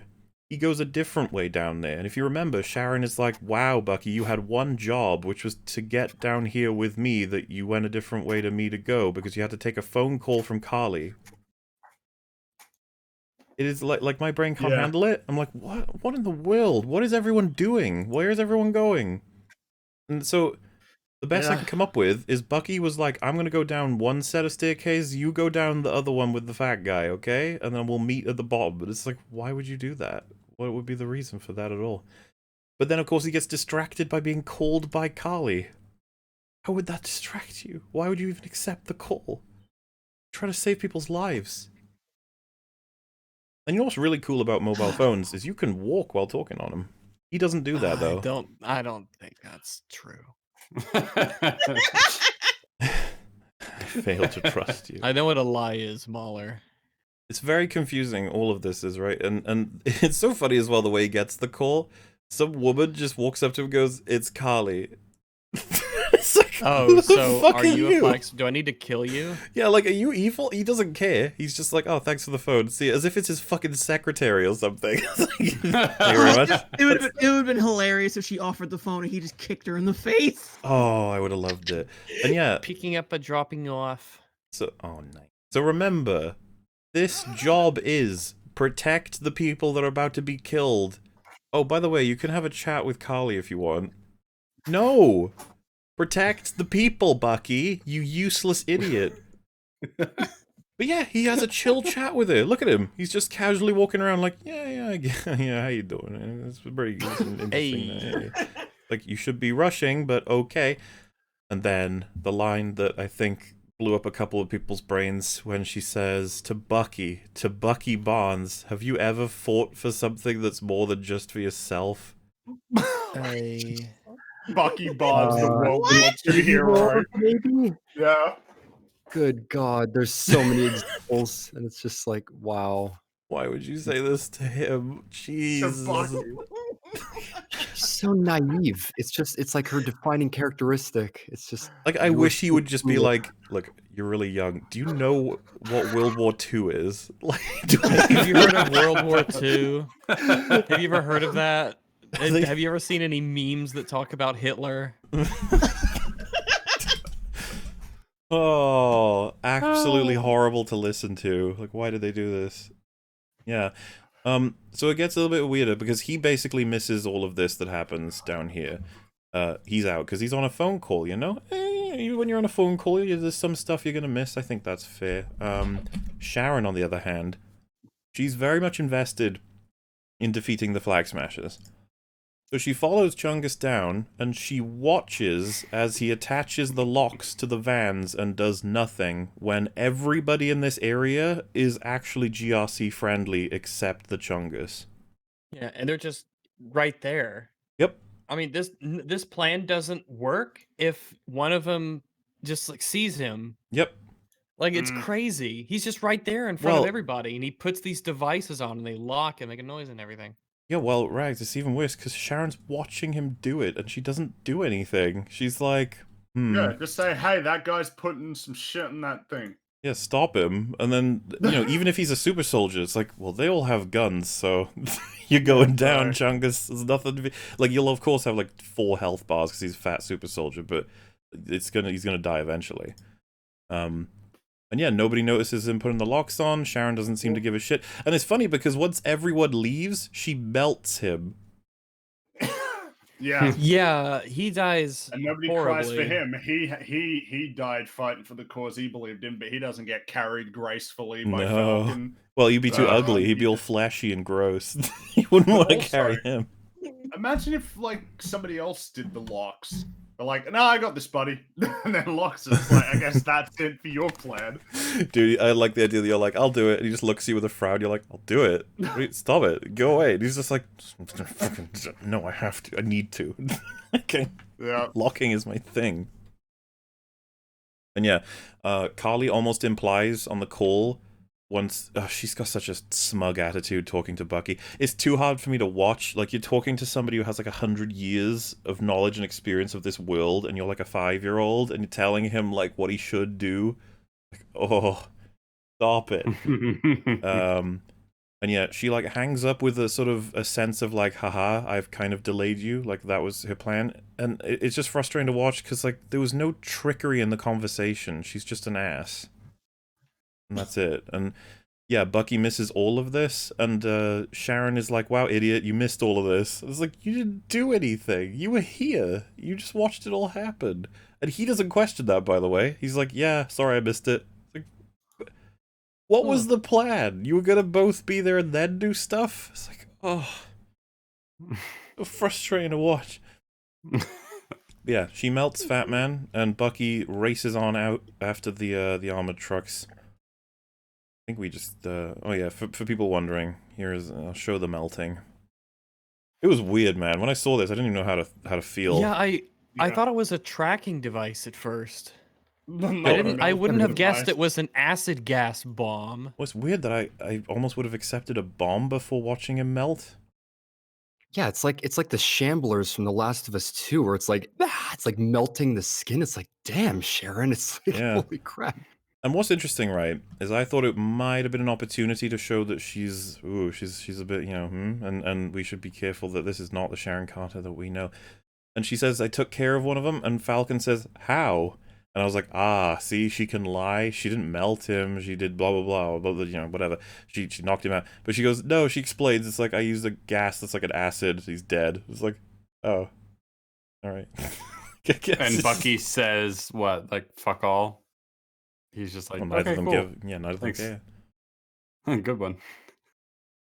And yeah, so Falcon is delayed just an do you guys remember the shield that can basically, it can tank a helicopter, it can chop off trees, but if it has to battle the infamous chair, well, Yeah, that chair gets it. That cheap plastic chair. Yeah, convention seating is. it's such a This is- design. Oh, no. I know he just kicks the chair too. Like, that would hurt like a bitch.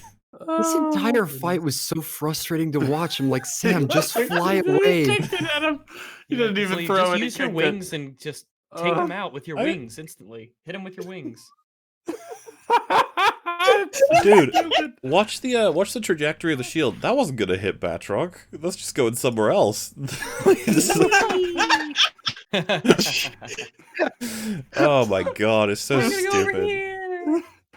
That flip he does right before he kicks it is so fucking funny.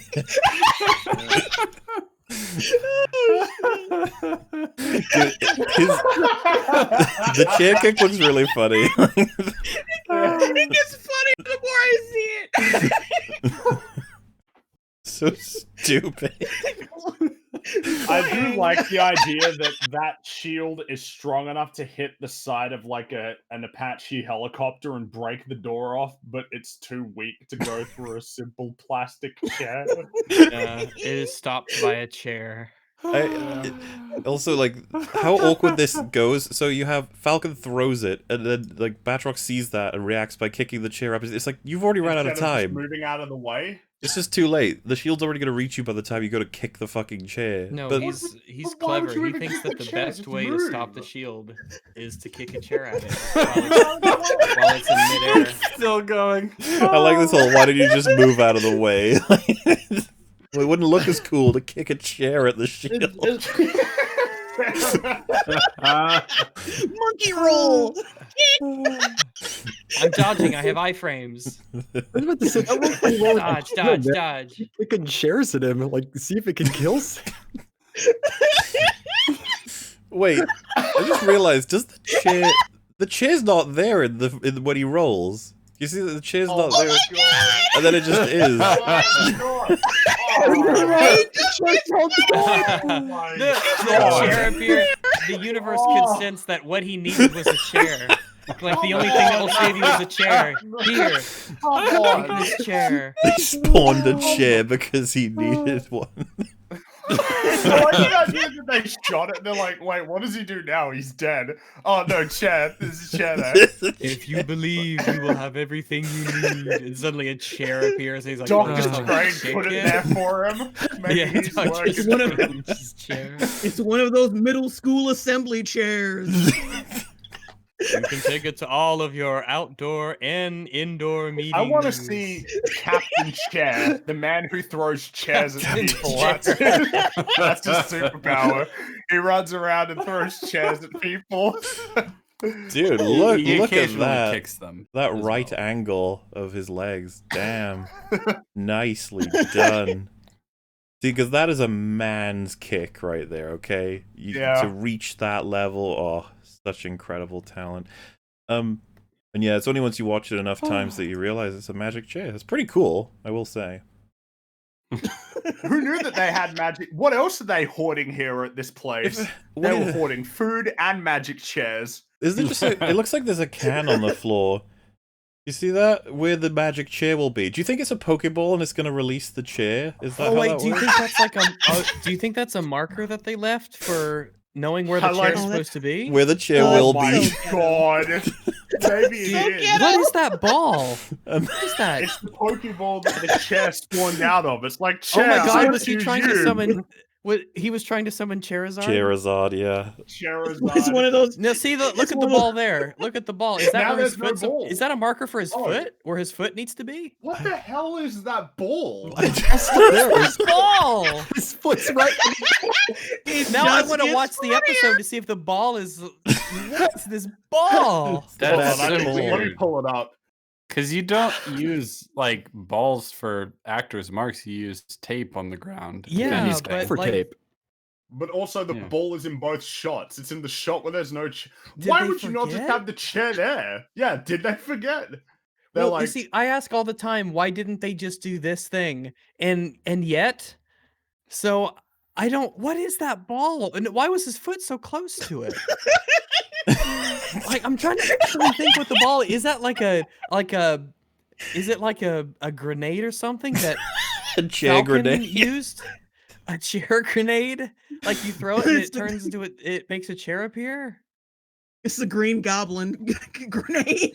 Chair will return in Avengers 5. Yes. I Yeah. am legitimately curious what the fuck that chair is, or what that ball is. I know what chairs are, but what that strange sphere on the ground is. So I'm really confused because I pulled up a prior shot and the ball is still there. The ball is there throughout.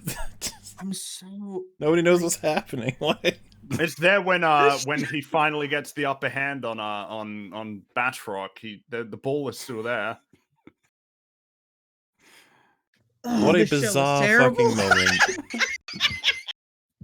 Maybe could it be that the secret ball is like one of the chair wheels from the chairs over to the right? maybe it was Agatha all along. Yeah, maybe. I think so. Like the wheel of Yeah. the chairs. Could be. Oh, it might have been a chair, but the chairs. Oh, yeah, it might have. Maybe yeah, that's and the it, ball hold. It holds secret magic about how to Spawn I don't chairs? know, turn everything Well, into is the balls. Power Stone in there? Oh, maybe it is. Yeah, maybe that was where Hulk returned it. Oh wait, no, it was Steve who returned it. I really do love the idea of the universe spawned him with chairs. Like, quickly, he's gonna throw the shield at you. Use this. And who knew? Who knew? And see Falcon's face? He's like, you can spawn chairs? That is fucking incredible. Oh, cinema, He's a ladies and medic gentlemen. in Damn it. hospital. Cinema. Yeah. So, they do a little fight, and Falcon finally. It's funny because, like, if he had defeated Batroc like completely and then went for the helicopter, you could at least make the argument that he wanted to get rid of him first for whatever reason. But no, he just knocks him and then leaves. And it's like, why didn't you do that fucking 10 minutes ago, you ass? So annoying. Bad at your job.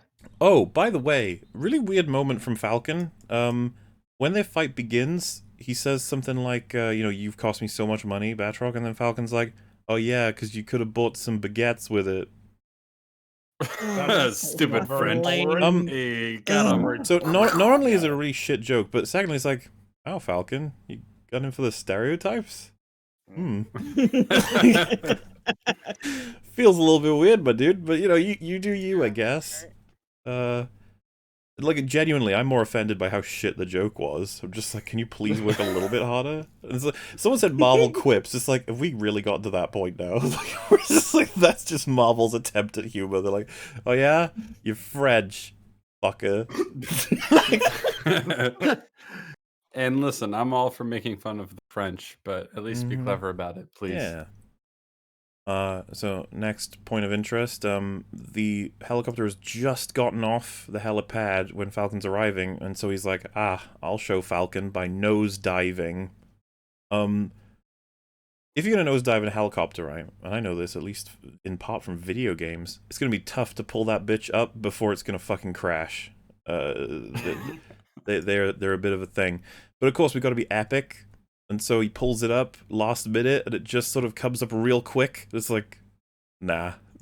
You crashed that. I don't Sorry. believe that. Yeah. Gravity is going to love you in that moment. It's like, yeah, come down, buddy. Right down. And then the helicopter's like, actually, I don't want to crash. And gravity's like, yeah, that's going nice. up. Going down. Down. This helicopter thing lasts way longer than it should, and it's really awkward because basically he's trying to find a way to get rid of the pilot while saving all of the people in the helicopter because they're hostages. It's like, what could be? Yeah, I don't know. I have no idea. An NYPD helicopter gets caught in the fray, and before it can crash, he has Red Wing blast open the door, attach a wire to the pilot, and pull him out straight away to safety. It's like, oh, why didn't you do that with a terrorist? Yeah, all right. Just Maybe he only had one. It was like that would Oh. he. Oh, he does the stupid thing from episode 1. At least they keep it in character. His first decision with the helicopter is to climb onto it and poke his head into the cockpit. Just like Which the seems first dumb one. because of the deadly spinning blades. But Well, yes, also, yeah. that there is a terrorist in there with a gun, and he ends up trying to shoot him. It's like, oh, damn it. What are the odds?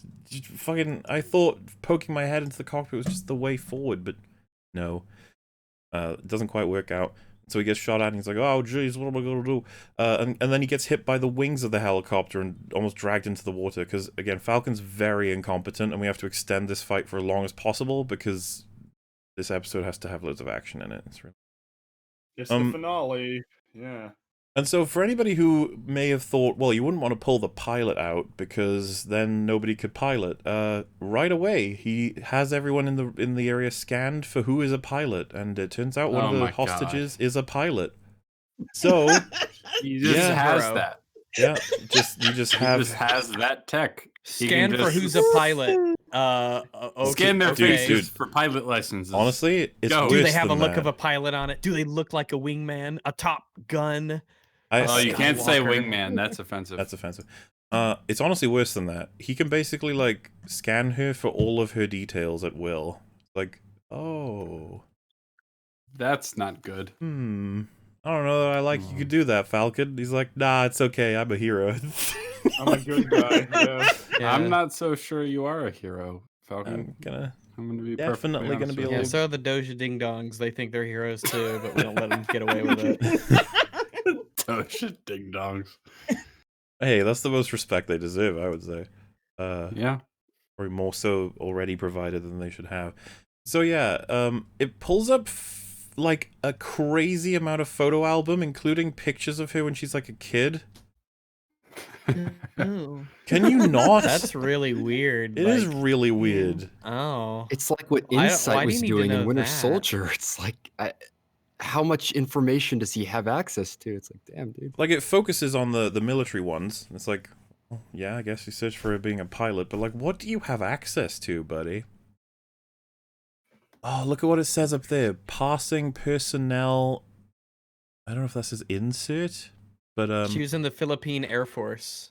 Personnel file matching search criteria, VFR qualification wing. Just find out everything you want. Nationality, consultant, diplomat, advisor, aviation safety officer course. This feels weird.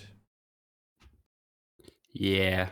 She served active It's like duty as a Watch captain Dogs. from 89 to 93. From 93 to Yeah. 97, she was a reserve lieutenant colonel. You're like, cool. I guess I know all of What this kind of about you now. dildo? I bet if Walker had this tech, he'd be maligned as a villain, but all right. You know what? What I do like is just her face, and I feel like this would be her reaction to all of this happening. Yeah. It's like, like, you're looking at what are you? Well, the fact You know what is, kind like, of dildo I use? Imagine he wanted to come across as normal, and he just contacts her and goes, "So, are you like a pilot, or?" Like, I'm just asking a random question. I just need to know if anyone is a pilot. It's not that I've searched all of your private information or anything. Well, you know what? I needed it to save the day. Seriously, you just sounded really pilot. You seemed really piloty. I just Yeah. knew you had to be the one. I'm from the Air Force. I can tell. Remember, there's a lot of stuff like writers are fucking incompetent where they do this. It's like a casual power they needed in the moment. It's like, oh my god, the implications of this. And it's like, no, fine, it's fine. Don't think about it. We just need. It's like, yeah, you probably shouldn't have you should just not have done this at all. Maybe you should have had Falcon go, oh, I know her. She's blah blah blah. She's a trained pilot. I know this because I pay attention to stuff to do with piloting. Instead of just getting all of the information. Yeah, so the plan isn't, again, like, it takes him fucking ages to engage with it, but it's just yank the guy out with Red Wing and then get her to pilot it. And it's not for another, like, 10 minutes until he actually manages to pull that off. That's not what he even does, though. No, it's not.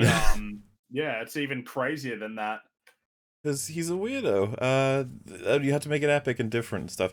But, yeah, we get this moment. We've kind of talked about it before, but it's the first time where basically all of them are like, oh, Carly's insane. We made a huge mistake following her. We should do something. Nah. Carly basically says, hey, if we don't get to threaten to kill the hostages, we'll just kill them. That's good enough, because it'll send the message. And they're all like, oh. A bit.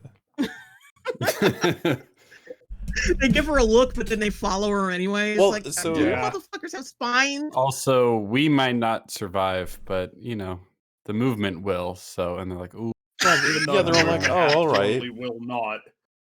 I don't know about that. It's really weird. And she just goes, one world. One world, ... one world. And they're like, I don't really want to say the one. One people, yeah.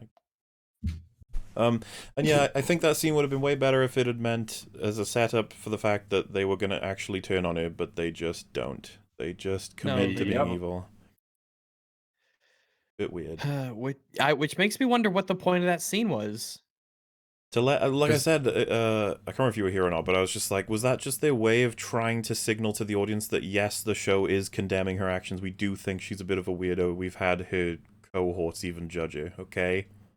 Like, oh, okay. Well, it's weird because there's several scenes like that. Some are more subtle than others, but it's like they keep doing that thing. So it's like it feels like setup for a payoff, but it's all just setup. So it's like, oh, we gonna get any resolution? I guess not. And you could feel a little bit bad of the fact that they're blown up, but it's just like, well, you guys kind of committed to being evil. It's almost like you're worse than Carly because you saw that it was evil, but then you did it anyway. You did it anyway. Like, you didn't even really believe in it, but you just still did. Yeah, spineless. Yeah, then comes kinda this legendary bit. I guess I'll just play it and, well, see what everyone thinks. Boom. Oh, thoughts? Opinions? Sorry, say that one more time. I'm playing this part. Oh yeah, I just saw that. Oh yeah, So- we were talking about this earlier. Yeah, this was the thing. This is fucking nonsense, and he should be dead. Wait, I'm sorry, Rags. Also, Which Wing part managing of to the carry entire show are you pilot, talking it's about? like Which part of the 10 million times he should have been dead are you talking about, Rags? I can't tell the difference anymore. The latest, the latest one. So, for those, he also just lets it crash straight into the bridge. Yep. So putting other people at risk, which is great. Yeah, love it. Well, I shouldn't have to say, but good thing he was right underneath the crash zone. Oh, well, this is the thing. Let's do a bit of breaky downy here. So, they're surrounded by water. There's this one bit of bridge. How unfortunate that it crashed onto the bridge, specifically onto Falcon of all things. Like, damn. It's not very good. I love how the spotlight hits him perfectly. He's an angel.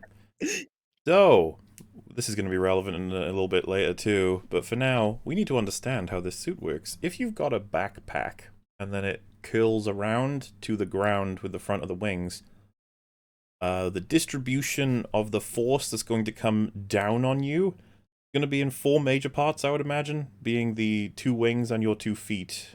Or maybe your back, because it's going to drive the pack down. But that's kind of where it's going to be distributed. It's going to hit like fuck when you get hit by this. Falcon be dead. Yeah. No, it isn't. No, it isn't. It's fine. No, it isn't. Yeah, The we just fact solved that the helicopter just digs off of it, like Yeah. just That's gotta Instead be of like, what, crumpling 2 or all 3 around tons? it after plummeting from the sky. How much does a helicopter weigh? Wait, we got plenty of people probably in chat several already. tons. I almost want chat to figure this one out for themselves. Many people are saying it's vibranium wings. Now, chat, I expect you to fight back against chat for saying that. There's plenty of smart people in there. Come on now. Yes. Do it. We shouldn't have to handhold you through every one of these floors, all right? That's terrible. Yeah, I mean, I want you to use mean, your I'm pretty sure- brains, like we told you, like we've been teaching you. What have we got here? Logic is not your friend. That's really dumb. Legs crushed. Something. Yeah. All right, something there. Simple. The wings are made of chairs.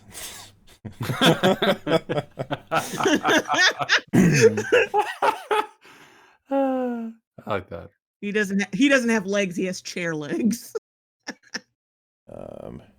Aluminium helicopter. Rhodey was covered in vibranium. Oh, well, no, he wasn't. But Rhodey. I don't know what's that. Why not? Pick a chair into the helicopter. The bridge should have been obliterated by now. Iron Man got knocked down by cars. Seems that we got scattered thoughts here. So, he had his jetpack on, off camera, and he was using the lift to soften the blow. Oh, That's not going to do much of What? anything. I There is a fucking helicopter falling on you at full speed. That's not really going to do much of anything to save you. So, when you make a dome, right, all the weight is going to be distributed around that dome. This is not a dome. This is 2 wings curling around So how the force works when it comes down is a little bit more complicated. They'd like you to believe it's like a dome. You see, it comes down on force here, and so it's going to spread out, and it's going to crush anything in between it once it hits the solid spots, which would be all the concrete, right? It's going to be where it breaks, and so anything in between is going to have, you know, the what's it called? Something's got to give. That's the saying. So which thing gives? Well, each reaction gives an equal and opposite, you know. Yeah, and the path exactly. of least Now, don't think resistance. Now, don't think about that whenever somebody throws the shield I did and it feel makes the so person it hits better. fly back, but the person who threw it's okay. Don't think about it then. don't think about that, yeah. So Don't think about that. one wing comes around and locks in here. One wing comes around and locks in here. So that covers sort of this half. What's going on behind? Well, there's no wings behind. It's just his pack. And then the shield on top. So the force that comes down on him is going to come down on almost honestly specifically what connects the pack to his back. Like that's going to like come down real hard. So if it's connected fully, that shit is going to wreck his back, if not his knees, if not his feet. Because of the force. It's going to wreck like fuck. If it were an actual dome, he'd probably be okay, but it ain't. Oz. He is super dead, and this is only one of a few instances in this episode where he's very, very, very dead. Oh, and yeah, so to clarify, it being vibranium changes nothing about everything I just said.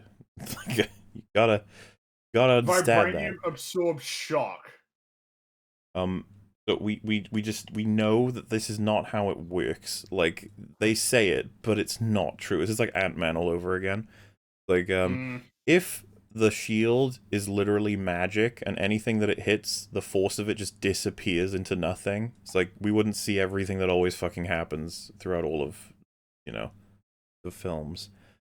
But it is pretty amusing, the idea that the helicopter is, like, you could drop a planet onto the shield and it'll just bounce off, because that's just, like, how it works. It's like, well, I don't know, just fucking shut up, it's magic. Shield's really good at deflecting stuff, but it has its limits, and even people who are holding the shield will get pushed back, or they'll experience a lot of, like, shudder of force, stuff like that. And weight, of course, will still fuck you up. It's going to be relevant a little bit later. Also, the helicopter, when crashing into this, would fucking crumble apart and fall around them. It wouldn't dink off and land in the background. Yeah. That's very fucking dumb. His skull should be crushed. His legs should be broken at the very least. Also, people actually citing that the chair stopped the shield, so hey, it can't absorb. Like... So it can't absorb the shock of the shield, yeah. But yeah, this was pretty funny. But it's not as bad as the one to come, at least in the sense of the payoff, because this is like a quick, like, it's fine, I just deflected myself from damage. Anyway, moving on, we gotta go. Like, okay. So yeah, Falcon's done his helicopter mission now. No, wait, he hasn't even finished it yet. He has to get the other people, because that was just the NYPD portion of it. So yeah, we're getting there. He's gonna go finish off that half. Meanwhile, this is pretty fucking dumb. The Flag Smashers drop some concrete blockades in front of these guys' cars. Or trucks, I guess. So the first thing I think I was saying when we were watching this, I was like, reverse, reverse, Yeah, reverse, just reverse. hit the brakes and go in reverse, because you can't keep going forwards. You definitely don't want to just drive right up to it. That would be really so dumb. dumb Especially if you that. just drove right up to it and then just stopped and sat there. That would be really dumb if you did that. What a mistake that would be if you made that mistake. Yeah, What a horrible mistake. You think they'd train you for things like this there's no as an way. armored car driver, or just common sense. Mm-hmm. So all of the Flag Smashers very slowly make their way to the doors. Now, the armored truck drivers, they got their big brains on. They're like, well, as much as these super soldiers may be able to breach our doors, we have guns. So we'll just aim them right in the door, because this is going to be easy. Shooting fish in a barrel. Yeah, this they is open easy. That door. You wouldn't be able to miss if you were blind, yeah. Yep. The door swings open any moment now. There it is. See? Oh no, this guy hadn't gotten his gun out yet. Oh, that's makes you wonder what you were doing, because you certainly weren't focused on driving. So, And then he has a clear shot. It's Look just at this. like Look at to this. right. Look at that. He moves his gun forward, right to him. He pull puts it, his gun pull it, right up pull to it, him. pull it. pull the trigger. Pull You it. had I one don't- job Please to take do. my gun, please. It's Carly too. If he had shot, that would go right through her throat, and she would suffer and die. Good. Please. He would have been the great. He would have been single-handedly the best character in the MCU. Yeah. Shooting Carly in the He fucking did what terrorist three throat. he did what like the greatest soldiers ever could, just have a gun. He and just pull pointed a the gun and trigger. shot her, and then he's like, "Well, yeah." He's confused why he's hailed as such a hero, like he did something amazing. He's like, "Well, yeah, I shot her with my gun. That's why we have him." Do you guys not She do was that? really dumb. Yeah, surprised she's made it this far. Honestly, And yeah, so they've taken the truck. They're about to leave, but here he is, Bucky, coming to save the day. Does a wheelie and launches himself into, I think that's the Australian one, to start fighting. And I remember when we were watching this, I was like, this is the finale episode. These are the bad guys. He's the good guy. Can he finally be competent? Can he beat them, please? Can he finally punch them and actually like make a difference? And he kind of does. It's not as satisfying as I would have wanted. But yeah, he's getting a little tangled up with the one guy, and I think Carly decides that it's time to burn one of the fucking trucks because she's insane. She's like, I think she says something like, we gotta distract him. So she wants to set one on fire to get him to go after it while they take the other, right? Is that the idea? yeah, like we got to Yeah. give him people to rescue or something so we get off our case. These pesky let's superheroes, let's threaten some civilians. We're not the bad guys, by the way. No. Yeah, burn civilians for This a is for a good distraction. That ought to cause. work. So yeah, obviously Bucky's like, holy fuck, there's a fire on the truck, and because Bucky hasn't like been completely assassinated, he actually cares, which is nice. Immediately runs up to it. I thought it was a little bit weird, right? So you've got the truck is on fire, the civilians are screaming, I get it, you want to save them. It's surrounded by like 5 super soldiers. Do you immediately go and try and open the door, or do you think like, I guess Probably worthwhile to try and kill the super soldiers. I feel like you kind of have to, right? But Yeah, because they'll stop you. they kind of disappear. If you look at the shot, they're just gone. I mean, it's almost kind of like, you know, the whole put the little mask that drops down on your head first, because if you're dead, you can't help anyone. Yeah. So, I think we're supposed to believe that they're kind of leaving. Which is like, okay, Bucky's busy with this truck now. So what are we going to do? How are they going to stop the people? What hero can save the day while Bucky is busy? You know what? Lord Jeebus answers that Spider-Man, call. though. Here he is. John fucking Walker with his own shield, too. And I think he does like a Morgan thou. Yeah, he does. It's really great. And then comes the bit. We talked about this a little bit earlier, but she's like, look, you need to understand, your friend didn't matter. Oh, well, in that case. Oh, well, like, in that case, go right ahead.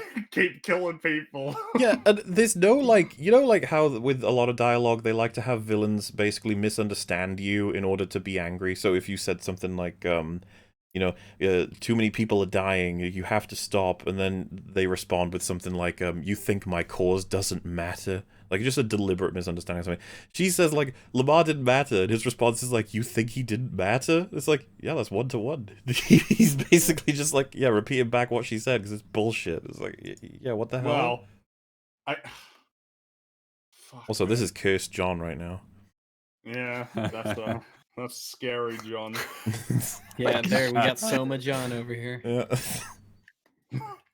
So yeah, knowing that he has the serum and he's on his, like, if you could say, an uplift. We were still worried that because of this show, you could have him like still go nuts and like tear her apart and then be covered in blood, screaming, saying "I'm Captain America" still. He'd be like, let's hope that they do it all right. But they do pretty okay and good. He has a full-on fight. He honestly like tangles with multiple of them at the same time, and he even fights sort of with Bucky, which is nice too. And just oh my god, dude, Carly hits his shield with her foot away, and it's like it like bounced on the floor. This is her face after doing it. She's like, yeah, bitch. She's smiling. I hate her so much. She's so smug. She's a terrible human being. And she acts like she's above it all. She like thinks she's the hero of this story, and it's like, dude, how can you be this naive and blind? It's just like, I don't buy that someone like this could possibly exist. Yeah. Yeah, so Walker literally takes on, I think, 3 or 4 of them at once while Winter Soldier's trying to save the innocent civilians while Carly fucking cackles in the background. It is like, we're very strictly clear on who's the bad and who's the good now. It's, Yeah. You would think so. yeah. So I think Winter Soldier blasts it open, and this is where you could sort of make a criticism of character. I don't know really what it means exactly. Instead of going to save the people in the other one, he decides to help Walker. I think you could say that there's an argument for either choice there. Yeah. Maybe. It's a tough one, especially because Walker is honestly getting beaten the fuck out with these people, because they're all kicking his shield, by the way. Which is weird, considering that he's not only a super soldier, but also was a really good soldier beforehand. Well, he gets a bit of a second wind, and he does beat the shit out of them again. So it's like it's a weird like cat and mouse thing going on in terms of like what's happening, who's winning what. Yeah. And you get this little moment, I'm pretty sure is very deliberate, where someone says like, "Thank you for saving our lives" to Bucky, and Bucky's like, "Whoa." I'm guessing like what they're probably going for here is like, you see, Bucky's being recognized as a hero now, not as the Winter Soldier. It's like, yeah, he's done this a lot. Done a lot of good things. I'll allow it, I guess. I have to keep turning the copyright on and off just to protect us from the evilness. Oh no, the evil Disnoids. Oh no. Yeah, and so then Bucky does kind of save Walker from possibly getting hit by something big, and it's just like, oh my god, this is nice. They're finally fighting together against the actual bad guys. Because that was nice. What it they've should have been been many in- episodes ago. this is the thing, they've been in action scenes together before, but this never felt like they're working together. It's always felt like Bucky reluctantly accepts that Walker is in the room with him. It's just like, okay. So this is... there's a part where Bucky hits Carly in the face with a bunch of chains. It's very satisfying. Oh yeah, that felt good. Every hit she sustains is like, yes. I think we laughed when this happened. So oh yeah, the construction site, like it's gonna suddenly be a like huge 80 drop. feet. So It's yeah, basically, I'll take the copyright off of this. Also, I'm getting very tired, but we're all of us getting there. It's all good. So Oh, Bucky gets knocked off. Oh wait, we got knocked really far back now. Damn it! I can't control all of these things all at once. He gets kicked, I guess, and he just falls off into a construction site. He falls really far down. Before you can accept that, you know, like, oh no, Bucky's out of the fight now. Is he okay? You don't really know. It's quite the fall. He looks up and this happens. It's such a fucking hilarious image. You're like, what the hell? Like, here he comes. This man is committed. It's like, okay, but I don't know. I feel like this might cause problems for you. Why would you want to jump down? Would you want to stay up? That is such a huge fall with that giant like piece of construction equipment that's probably weighing you down, making your fall worse. It's like that does not seem like a good plan of attack. There goes his legs. Yep. It's like 80 feet. Like usually when Steve or Bucky like jumped high distances, like they would tuck and roll. There's none of that. He lands on his legs. I'm like, that should break him. I know he's like a super soldier, but dude, you wouldn't walk after that. No. They have to have limits. Jesus. Remember, bullets kill them. Like, you can't be doing this shit. Yeah, we like, again... Oh yeah, this is a bit of a weird part. Falcon is flying right next to the helicopter. And like, it starts to head towards him. Now he has a bazillion options here. The main one being, you deactivate the wings and the thrusters so you just fall. He's done this many times in Winter Soldier and Civil War and whatever else. Pretty good tactic. But instead, because he's a dumbass, he just looks at it and goes, oh no. And then it hits him. Because he's just an idiot. And he crashes into like these concrete tube things with enough force that it just completely knocks them out of whatever system they're in. It's just like, wait, what was it made of? And it's like this moment where they're trying to bait you into thinking like, is he dead? No. I hate this shit when they really think they can try and bait it. And yeah, I don't get it. I don't know why. He knows how to dodge shit like this. He's really experienced. It's like, well, I don't know. We got to delay him. He spends so long on this fucking helicopter.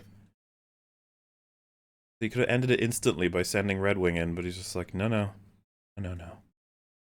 No, this is movies. I can't do something twice. That'd be That's stupid. right. I gotta show the people Charizard. Yeah. Awake a beauty. Yeah, I feel like it's gonna fuck up a shield at least. I feel like that's what's missing in the artwork is like a broken dead shield on the floor. The chair's dominated. Yeah, it's cracked. Yeah. You see, chair types, furniture types are very strong against shield types. Yeah. It only makes sense. Yeah. He eventually gets back out, saves the day. Helicopter stuff is done. We really don't care. Walker, I think I even said whenever it cut back to Falcon, I was like, I don't care. He's gonna save the helicopter people. Can you go back to Walker fighting Carly, please? That's like the most investment I have in this show at this point, please. And, Oh yeah, easily, without a doubt. It does cut back to it, and he manages to knock the fuck out of like all of them except Carly. She starts running away. There is a bit though. You know, in a lot of stories, they will have, and I think I told you guys about before, you might think I'm referencing something else here, but I'm not. When you have a moment where two very obvious visual things represent a choice, and the character like struggles with it, and then goes, and commits to one, and it's going to tell you everything about them. Obviously, Walker goes through one. There's a different one that I'm much more interested in, and I find absolutely hilarious from like a storytelling point of view. Carly. I think I know which one you're talking about. Carly's hit a couple times. Everyone's down. Walker's really happy. She gets up and she looks, right? And this is her villain choice moment, and it's hilarious to think about, okay? She looks at Walker, then she looks at the NYPD truck, and she hears screaming. Now, with everything we know about her, what's going through her head right now is, damn it, either I kill the hero or I kill all the innocent people. I can't have both. And it's like, what will she choose, everyone? And it's like, are you fucking kidding me right now? This is insane. It's like a stressful moment for her. She has to choose who she's not going to be able to kill. You're like, what the fuck? She's going to have to choose who she won't be able to kill. She's It's like, so, oh no. like, this is what I mean about how she's like wall. absolutely reprehensible. She's this horrible. The screaming of innocent people made her go like, "Oh no, I've been too distracted with Walker to kill all the innocent people."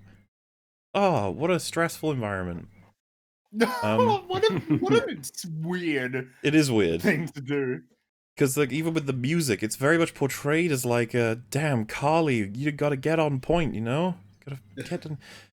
Quick, you got people to kill. Exactly, yeah. And so really frustratingly, she kicks Walker in the head, and he's basically out for a moment.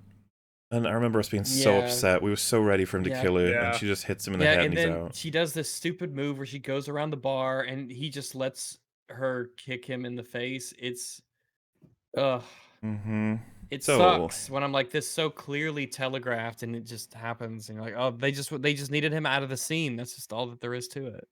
Well, at least they give us something for that, right, Ranks? We get a payment for this. So, Bucky's still battling, I guess, Steel Thing Man down there, having fun. But Carly crashes the armored truck with hopes of having it fall down the construction site, the 80-foot fucking drop. But it gets caught on a steel beam that it somehow tears open. Pretty sure steel beams are monsters. Like, yeah, that you will. Well, you know, they use them to like construct buildings. Like they're really. I've heard, they can, and I've heard that their biggest weakness is a fuel of some sort. One that plot would be fuel. Yeah, the plot needs them to be weak so that it can continue forwards. Yes. But yeah, to rip them Wake up, open. I don't know if you've ever seen like there's always like, well, funny / horrifying, depends on where you're going.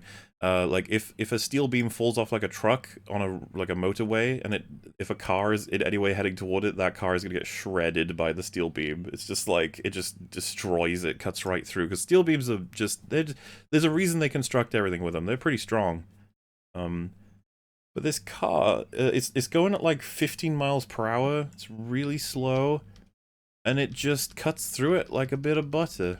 Now, There's probably some arguments to be... It looks like it disconnects it in that moment there, but then they show a better shot, and you can see it just tears through it. It's a bit of a weird... it's obviously to give us this epic moment of them slowly falling. It's all setting up for a certain thing to happen. At the same time, doesn't seem like the car will be able to pull this off. Like sparks through and just tears it open. Poor steel beam. Actually, from this shot, it looks like two different steel beams that have been connected by a metal plate with like bolts. But I don't think they commit to that because it looks different at different angles. Like it's been torn open. Well, either way, it doesn't really matter because what we're getting at here is that the truck is gonna fall. Everyone in there is gonna die. What can be done about this, everyone? We gotta have something happen. And everyone's very stressed out looking at this scenario. It's like, oh god, who's gonna save the day? And then of course the flag smashers are all like jumping up and down with joy, so happy to see all these innocent people die. It's like, yes, our plans. So glad. Yeah, that thing that we were nervous about this before, but we're totally on board now. So Walker arrives, and we get this moment. And again, this was another one of those like, oh it was god. a nail biter. It was Yeah, a nail biter. I So- was sweating bullets. As you can see, truck is falling. Walker sees that. He also sees Carly is right there. He could kill her. He could take his revenge. And he even stresses out a little bit and becomes Cursed John again because VLC's See, he's trying to get rid of the possession that is evil Walker. It's trying to get him. But yeah, he has a resolve. He lifts his head up and he pulls that truck back. He even tosses the shield down. The best scene in the whole series. Yay. Throws the shield down. And he's just like, you know what? It's the best scene in the whole series. Yeah. Yeah. It's Yeah. good. It's like I It's really like did. legit good. Yeah. Yeah, it is. After episode 4, I really did think they were going to turn him into like Homelander, Captain America. I thought he was going to just be full out evil, and it's like this caught me off guard. I was like, wow, like it seems like you care about him to some extent. It's like you gave him And this. seriously, we cannot undermine his efforts. Had he not done this, they would have died because Yep. Falcon couldn't have made it in time. Yeah. Yeah. And he doesn't take any of the credit at all. No, he Sam gets doesn't. all of it, He and doesn't it's just take like, any of the credit. Yeah. yeah, that's awesome. It's like, It seriously though, like I like unironically like this scene. Well, I like John Walker, even though this show Yeah. is terrible. I like the character. I hope they don't destroy him in future stuff. I hope he keeps doing what he believes is right and fights for truth and justice and the American way. Because Yeah. what makes this even tougher is he's pulling it up. He's about to get it safe because you can hook it behind one of the prior beams. Unfortunately, fucking goblin people start attacking him. Yeah. Look at him go. Yeah, goblin people. And these hideous monsters. What's legendary about John is he holds on with one arm and tries to punch them off with the other. Because this man is not letting go. Fucking legend. Yeah. That the is so hero awesome. of the show, man. And screaming no as he falls down because he can't save them. Yep. The fuckers pull him off and drag him down. Yeah. God, I meant to feel sad when like they're jumping. Yeah, it's not like God. that he didn't win the fight with them. It's that he couldn't save them. It's like that he thinks he let them down. It's like, it's completely And yeah, humanizing. he drops the shield, as you mentioned earlier, which it's funny, kind of makes it so that he kind of earns it. You know? Yes, He drops- exactly. It's like He drops it- the mantle because he needs to save these people, which is what Captain America would certainly do. Which I seriously doubt is something the writers meant to convey. I wonder No. if that's because that's the thing is Sam, it's all about the shield for him. He's like, give me back the shield, and he has the shield at the ending. It's like I feel like they meant Walker like realizes he doesn't earn this and he gives it up because he doesn't deserve the shield or something. But I'm like, dude, he does this action. It's like this he is does. way Yeah, bigger this than you was- understand. Yeah, I feel like that maybe they were thinking that there would be a contest of sorts between Walker and Sam to see who was really Captain America. And this was their visual way of saying, oh, no, Walker's not Captain America. Don't worry. Sam's getting the real Yeah. shield. He gets to really be Captain But- America. seriously though, like, because the scene plays great music from Civil War, but it plays the wrong track if they're trying to do the reincorporation. They play the track when Bucky's ripping out the arc reactor. It's a great song, but it would have been better if they played the song that they played when Cap drops the shield when Tony keeps telling him it doesn't belong to him. Part of the problem with Or just the Captain America March, like his Captain America's classic theme, that could have been awesome too. Yeah, but again, they've reserved the happy music for Falcon. Yeah. That's the thing. So part of the problem with the whole leitmotif thing is that you can basically do all kinds of mental gymnastics to argue why that was the perfect song for that scene when you just pull different details and apply them different ways. I honestly would have preferred a new soundtrack, like, potentially. I feel like a lot of the music in Civil War was very much Civil War stuff, and I could see them bringing it back if there were another Civil War story and it had related sort of things that passed through. But, like, I don't know that Walker maybe should have gotten his own theme for this. Like, well, he got that Star Spangled Remix one that they play when he goes, which is a really cool song. Like, I actually really like, but it's too happy, and he's kind of maybe an anti-hero, even though he's literally not an anti-hero. He just saved people's lives. He's just a hero. Yeah, he's a regular hero. Yeah, a good anti-villain guy. He's not a villain. He's a hero. And so he's an anti-villain. Then this happens. Oh yeah. So if you thought it was crazy that he didn't get killed by that helicopter, he's got his head underneath this truck. He's holding it up with his arms, like he's actually supporting it with his arms. There's like, so much. There's so much wrong with this. We need to have a talk. We need to have a discussion about how like the universe works. Like we're talking basic laws. So if you have, I don't know, let's say you have you have a dumbbell, or what's the ring on a barbell is called? The weights, right? You have one of those in one hand and you have one in the other hand, right? Mm-hmm. And in the middle you have a Twinkie, right? And so you put the Twinkie in between these two big heavy metal discs and you push one of them towards the other. The Twinkie is going to get squished. Our boy here, Sam, he is the soft, weak, vulnerable jelly in between two extremely hard metallic objects that are not going to give. Well, I was like, the thrusters are pushing his fucking arms into the force of this truck. His arms should be giving out, and he should be basically like the truck should have fallen, and he should be crushed underneath it, basically. Yeah. So, relating to that what Rags just said, there's someone out there who'd be like, Rags, you fail to understand. That Twinkie, it's got a vibranium cloth around it, so it's fine. Oh, okay. Well, in that case, so the vibranium cloth will be perfectly fine. It will be totally reusable. However, the thing that the cloth surrounds is going to be squished like a pancake. It's going to be flattened. I like the idea of a Twinkie preparing for war with his little vibranium sort of cloth that just squished immediately. If you had if you put aluminum foil around a muffin and you squeezed with your hand, you could still reuse the foil. The foil's fine. It's not damaged at all.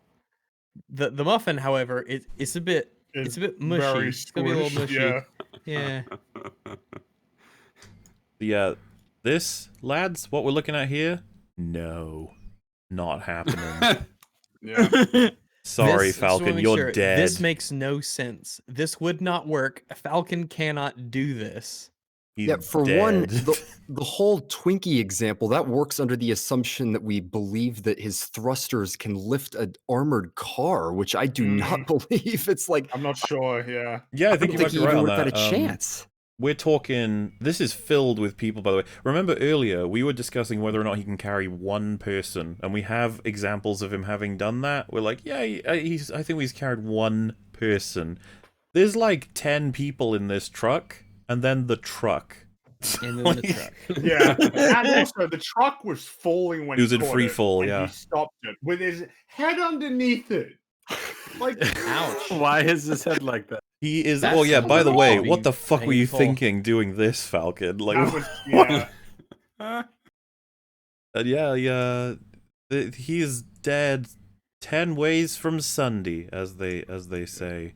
And so yeah, having all of the pressure going from the thrusters of his back through to the arms, his hands, to the truck, his whole body is getting crushed. This poor man is dead several times over. I feel bad for you, buddy. And then I think as we were watching this, and we were just like, how the fuck? I was just like, this was Walker's scene. I don't even care what Falcon's doing right now. Fuck you. Like, this was Walker's win. You win because you have plot armor, Falcon. Good job, buddy. Walker had to make the sacrifice, like hardcore. Not only just you giving showed up what he up wanted. late. He was the one who gave you the time. He set this up for you to win the day. So, And yeah, for Well, those who are again, still, he couldn't have done it if not. Yeah. those who are still a little bit like, oh, okay, Iron Man could do it, but he can't. So Iron Man's suit is like a mech suit, and it's what you would call an exoskeleton in a sense, that it's all connected via like plates and you know, pieces that basically exert all of the pressure to rely exclusively on the suit, not the body inside. This is why, like in Iron Man 1, where the car is like sent to him, he can grab it and it forces him to go on one knee, I think, and he's stressed out as fuck, but that's the suit that's carrying it. The little fleshy body inside is basically directing where it wants the suit to go. We already have this in IRL stuff. Wasn't like suits where it just makes you stronger. What's the Call of Duty that first introduced that shit? Where it was like, was it The exosuits. Yeah. In, Yeah, that was Warfare. an Infinite. Advanced Warfare. Advanced right? Warfare. Yeah, power armor is like the same idea. That's kind of how it works. Now, if you look at Falcon here, he's got cloth on. That is not an exoskeleton. Not even close. and he doesn't have Even super if it's strength. vibranium, even if And it his is fingers are vibranium, bare. Well, His fingers he's are got bare yeah, fingers. the fingers are bare. Yeah, there's no exoskeleton or even cloth. But the thing with the cloth, and I think we covered this, but we'll just do another example just in case. You have your slab of butter, you drop the anvil on it, splat. However, someone's like, well, if I put a vibranium series of cloths over it, what'll happen? It's like, splat. Why wouldn't it be splat? Why do you think anything else would happen? It's vibranium cloth. Yeah, the cloth is not rigid. It will not support the force. It will not bear that force in place of the muffin or the butter. Unless it's some What'd you crazy use, butter? nanotech suit, maybe. Even like if it was capable of becoming rigid, like some kind of thing, or it activates and then it could do that, that would be fair. But like we can tell from the shit we're seeing, that's not the case. Not happening. No. He's dead. And we can just sit here and highlight how fucking dumb this outfit is. By the way, like the all of this space on his face that isn't covered. If you want to argue to me that they made him out of vibranium to protect him from shit, they leave all of this exposed. Why would you want your fingers exposed if the whole point was he's got like holes for his ears to stick out of? It's like, why is the helmet designed this way? I don't know. But if it don't leave his fingers exposed, then he can't send text messages. So someone said, "Isn't Black Panther?" Hey, I have gloves. I have gloves that have the little thingies on the fingers. Yeah, but where you're you can not use fucking them. picking up armored cars. Like you'll be okay. I think it'll make sense for you to have that. So someone said, "Isn't Black Panther's suit vibranium cloth?" Yes, it is, which means I'm totally fine with it blocking bullets, like John Wick's crazy sci-fi fucking suit does too. But John Wick or Black Panther has more of an excuse because he's a super soldier that he would be able to deal with. For example, if you replace Falcon right now with Cap, and he's doing the exact same thing, I think it's a bit much. But I can be like, all right, yeah, he is a super soldier. I you know, enhanced tisms. It's a lot of weight, that armored car, but okay. Well, yeah, that's the that'd be a problem here with, stretch, like, maybe. As a regular human, Sam can't do shit, like, at all. He can't even impact this vehicle. You know what I mean? Like, it's like if I tried to lift a car, it doesn't matter how strong I am. As a human being, this is impossible. And like they clearly want to argue that it's like, oh, you know, well, it was hard for him. You know, he had some trouble. He was exerting a lot of stress. He's dead. Stop it. It's like, no, it was really You hard. cannot do this. You can't survive this. This will crush you. This will crumple you up. His fingers should be pointing in the opposite direction. Now, right if now.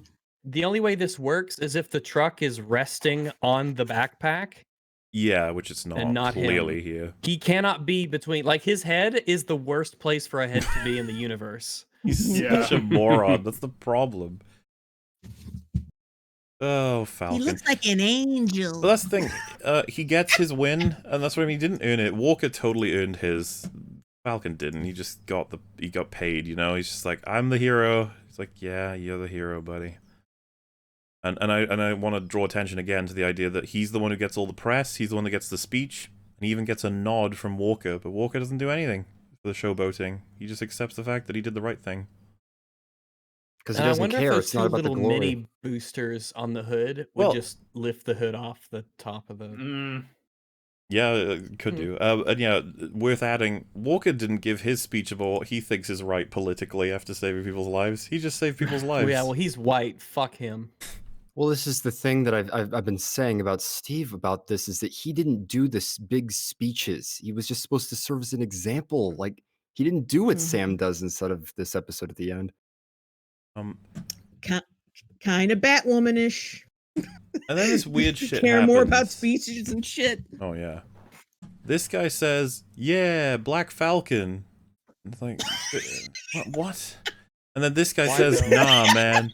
Nah, that's Captain America. Like, okay, both of you are wrong. It's just Falcon. That's Falcon. I love how there's an amalgamation of black people just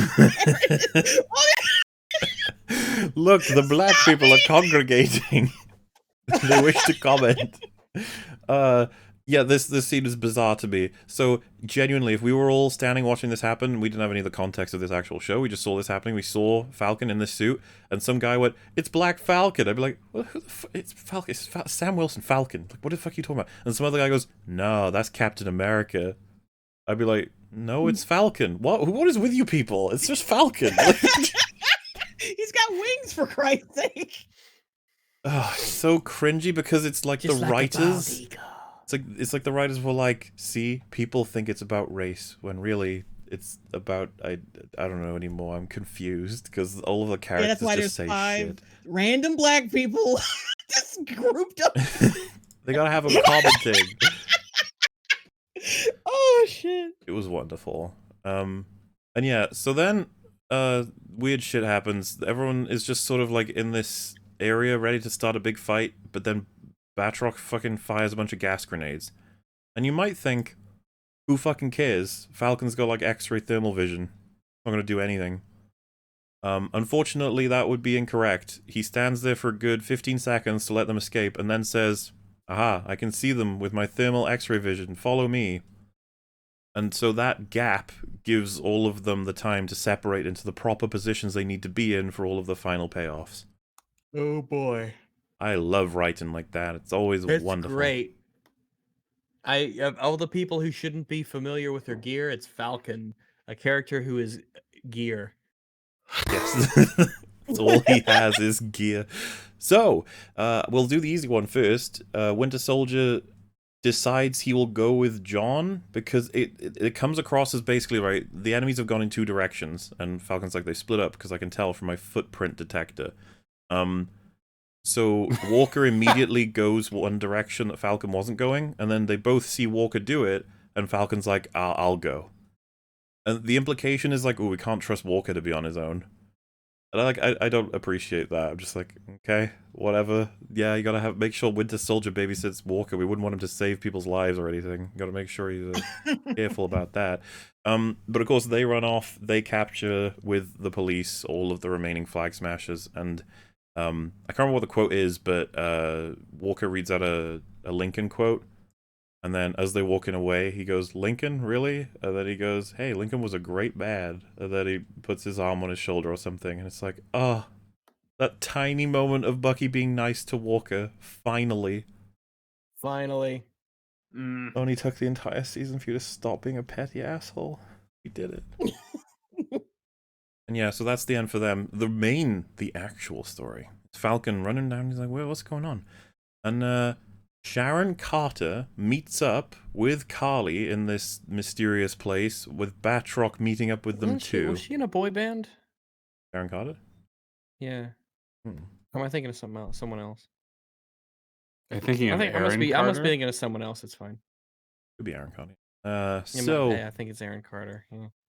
There's really bad exposition again. I didn't want to shock you guys too much there. I know I should have warned you. So Sharon's like, no, Carly says, I'm disappointed in you. And then she's like, I'm disappointed in you. You came to Madripoor and you were a great student, but then you betrayed me. And then she's like, I didn't want to do what you were doing. I wanted to do my own thing. Like, well, isn't that something? You should come and work for me think again. These characters would know these things and they wouldn't need to say them to each other. They're not characters, the problem. The writers would probably just like, oh, we should probably explain their history at this point, I guess. Like, I don't know. Does anyone care? But I think what I really liked about this scene is just how fucking dumb this shit is. So Sharon pulls a gun on Carly to open this scene up, and she's like, drop yours, before Carly's even realized what's happening, right? Typically with that, it's like, I have leverage over you now. If you make any wrong move, I shoot you, like, and I win. Yeah. Carly decides, nah, I'm gonna aim my gun at you. And nothing changes. And Sharon allows this to happen. Yep, it's just like, okay then. And then Sharon... I feel with me, the moment she raises her gun, she's dead. I've got bullets in her. Yeah. And so if she was chill with that, it's like, why'd you even pull the gun on her in the first place? Because she eventually puts the gun down. Sharon does. Oh, like, no. why'd you pull the gun on her in the first place? You're just gonna... Then it gets even weirder, because Batroc shows up, and he pulls a gun on Carly. Not quite sure why. He says he wants more money from Sharon, and if she doesn't give him the money, he will reveal to the world that she is the power broker. Which has nothing to do with killing Carly. Yeah, but he pulls the gun on Carly, and it's really strange. I really don't get why he does it. I've seen this scene like 3 times, and I'm just like, why are you doing that? He's like, I want 4 times what you said you would pay me. And then she says like, well, I'm not okay with extortion, right? And so this happens. Like, try and follow along here, because it's really weird. He's got his gun on Carly. Sharon raises hers to shoot Batroc. She kills him, I think. I can't remember if he's definitely dead, but it doesn't really matter. I think he's dead. Pretty sure, at least. So Carly then raises her gun and shoots Sharon. I'm sorry, can we pause it right? So I want you to look at how Batroc is holding this gun. Uh-huh. Oh, God. Gangster. So I don't know if y'all know how guns work. Batroc certainly should. But if you have a gun and you don't know, never, ever, ever, ever, ever, ever hold a gun like this. Because if you pull that trigger and there's a round in there, then the slide of that gun is going to fly back right onto your thumb and will very possibly break it or bruise you or injure you significantly. You do not hold the gun with your finger at the back of the slide. Well, but not to mention that he's holding it like gangsta style. To it's like, cool though. Left. It's like Rags it's is not a good cool. way to shoot a gun, dude. Doesn't it deal double damage if you aim it like that? Yeah. Double damage? I don't know. Maybe he's got a perk where it's like the more damage you take, the more damage your bullet does, and so he purposefully damages himself to make this do extra bullet damage to. It's called Blood Merchant. Yeah, that slide cut. Ooh, boy, yeah, that's. Oof. I don't even know why he's using a gun, man. He should have just brought some chairs down here, started kicking those things around. Yeah, that'd be funny. He's like, before they're done with their conversation, they hear the sound of like a guy in 4 chairs scraping against the walls and the floor. And he walks in with like 6 chairs. He's holding them all awkward. Just dumps them out on the floor. Gets in a kicking position. All right, now put the gun down. You make me think of scenarios that just always involve. He's like a chair arsenal person. Like, you know, when he opens up his big briefcase full of weapons for them, it's just 6 chairs. And it's just like, well, these are top of the line. You know, like, what else do you need? It's like, I will kick them at you. It's like metal fold-out ones. He just like slaps them up and just kicks them along. He has like little chair grenades. He throws in loads of chairs, just appear and fly around. You're just like, oh fuck, like, yeah, these are really expensive, top of the line. So anyway, he's gonna kill Carly. Okay, I don't know why. Sharon kills him. I guess that's because he's trying to extort her. She says, I'm not into extortion, so that makes sense. But then Carly shoots Sharon. Why? Yeah, she's not the one you need to be worried about. She's the one who's apparently okay with giving up her position of power over you, letting you pull a gun, and then she even put her gun down. And he's the guy you need to worry about. Because he's weirdly pointing one at you for no reason. Dude, look at this shot. I think he's holding the gun with both arms now. It's kind of a distant shot, but you can see she's raised hers. She's going to shoot him dead. And then Carly's going to raise hers and shoot Sharon. Why? She saved your life, you bitch. I don't get it. I'll never understand this stupid show. It's the only language these people understand. Stop saying that. Oh, and so when we first watched this, right, you have Sharon is down, bleeding, and the power broker stuff is not something Sam knows about. Sam walks into this room. All he sees is Carly aiming the gun at Sharon while she's bleeding out. I thought, this will be cool. Sam's going to go into a bit of a rage, and he might even kill Carly because she's done something horrible to Sharon. And he's going to have to think about how he and Walker are not very different, and that he shouldn't have been so judgmental. I think I might have been on a bit of a high from enjoying Walker's scene, because that was never going to happen, and I don't know why I thought it. You fool, you idiots. Part of it, I think, is this fundamental understanding I have for when your friend is bleeding to death, thanks to some asshole, you want to kind of fuck up that asshole, if you have the chance. But he doesn't actually care about Sharon. This is canon, okay? He said earlier in the season, yeah, sorry, I forgot about you. He then baited help from her by giving her pardon. He's like, yeah, I can get it for you if you help us. It's like, oh, you hate her, don't you? you think she's a piece of shit. And then whenever he talks to her, he's like, yeah, hey, Sharon, yeah, how you doing? So he sees the love of his life, Carly, having shot Sharon, and he's like, oh my god, I'm even more in love with you. Sharon's so annoying. If only now I can de-radicalize you so that we can make babies. That's gotta be it. I don't see how it could make sense in any other way. And so, yeah, he's like, hey, please be nice. You gotta... I think he says, like, how many more people have to die before you stop? Instead of just being like, yeah, so you're insane. You're actually just you're a bad insane. person. We need to discuss your psychopathy. So I think their fight begins because she goes to shoot Sharon, like to finish her off, and so Falcon has to tackle her before she can. She would have killed Sharon. And then he keeps trying to kill Falcon, and he keeps saying, I'm not gonna fight you. Fucking why, you coward. I'm not gonna fight you. I snatched other people out of helicopters. I blew up Remember the first scene of the series was him blowing and shooting up terrorists with missiles and machine guns and so this I know is you threatened it. Why is this show trying to like generate so much empathy for her character? It's like, what has she done to earn any sense of empathy at all? It's just because the writer agrees with her, just not her methods.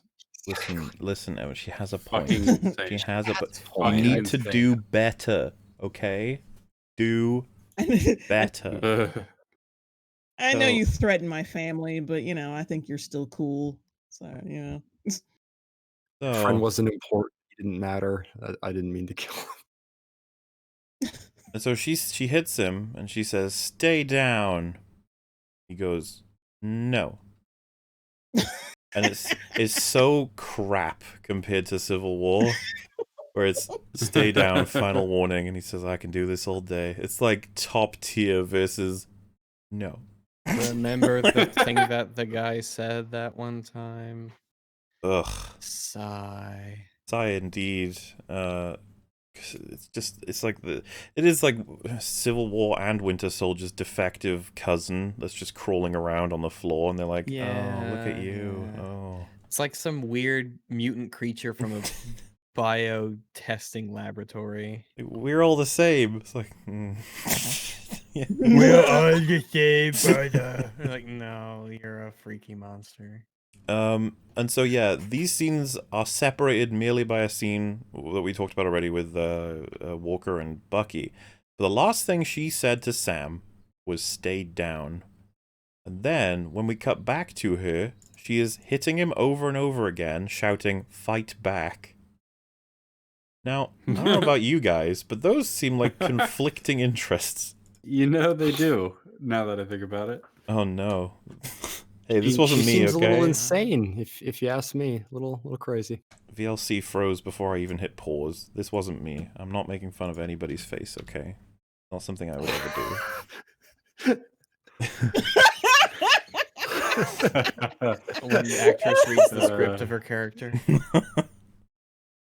I'm making a difference. So yeah, she just keeps trying to fucking kill him, and he's not doing fuck all because, again, like, especially with how he cradles her, I think he has a thing for her a little bit. He's probably turned on by all of the killing and burning. You know, that does stuff for some people. Some people are into it. I don't know. So he loses the shield. Unfortunate. And they portray this as like, holy shit, here comes, like, the big moment. He picks up a gun and aims it at him.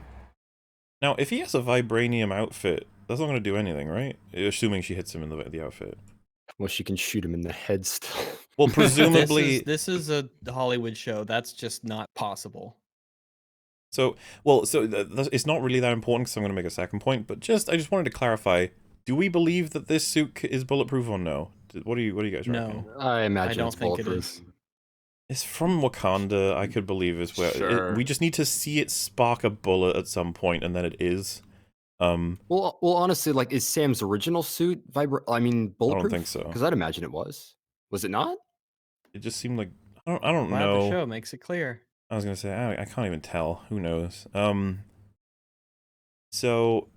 the other thing that I was awkwardly watching, I was like, oh man, Falcon, if only ever you've been in a situation where someone tries to shoot at you while you have your Falcon wings. It's like, nothing I can think of that he can do. So this scene is very high tension, you see, because he's gonna get shot and die, right? There's nothing he can do to defend himself. A little bit awkward, because we know he can. But then, you know, he's an idiot, lost his mind, and Sharon managed to crawl across to this side of the fucking room despite having her guts pouring out to finish the job that he should have finished ages ago. Thank fuck. Yeah, saving his life as well from this psychopath who was literally about to shoot him. Yeah, Sharon shoots her 3 times, I think. And then happens what I think everyone can pick different parts for what infuriates them the most, but I think I said earlier, this is the one that really pissed me off. Carly's gonna die now, thankfully, and he's gonna cradle her until the light leaves her fucking everything, until she goes away. Meanwhile, Sharon is just in the background bleeding, waiting for them to finish their moment. Unbelievable. Yeah, and he just does not care. He could Don't not give a care fuck. less about her. It's like, what? I can't... It's like, what were you thinking? I feel so bad for Sharon. If someone's like, well, she's a power broker, she's evil. It's like, he doesn't know that. He's just a dumbass. Oh, you're right. He doesn't know that. I He forgot. does know that she's evil, man. Or at He least does know how should evil know. Carly is, yes. It's absolutely insane to watch. It's like your friend who has nearly died for you several times, who sacrificed so much of her life for you, just saved your life again, and you're letting her watch her blood pour across the floor. I hate you so much. Such an awful human being. And if there was something to distract him, something really significant, you might be able to make the argument. It's saying goodbye to the worst human being in the MCU. Like, I'm gonna miss you so much, Carly. All those times we spent with you trying to kill me. It's gonna be so sad that they're All those over. All the civilians you innocent murdered. people, yeah, all the people that All you those burned in the attempted- trucks and the I bomb that wish you I could set have off. done better by you. You And- could have killed more, and I could have chased you around. It could have been I'm so sorry great. I made you threaten. I'm sorry I made you threaten my family. And you have this look from Sharon that I think sums it up. Watch this. She's like, oh, don't. She's like, oh, they're actually having a moment. I'll just sit here and suffer. It's fine. That is her face. She's looking down at her wound. She's like, yep, I'm gonna have to sit here for a little longer before he realizes. Terrible, terrible, terrible, terrible. His character just going up in flames. How does it feel? Such and such. Red letter media. Yes. I will say, I wasn't hugely invested in Falcon as a character to begin with, but anybody who was, I don't know how you could be now. I really liked Falcon, man. I love Winter Soldier. I liked love him. Civil I did. War, and it's like, he's largely attached to Steve as a character. You kind of like need them to create a dynamic. So I wasn't sure how they're gonna continue along, but good God, I what they guess did that's to the his start, character. right? Well, yeah, I think You this know? season could have elevated him to a character I really like instead of just sort of like, Could've. yeah, he's cool. I hate Yeah. you.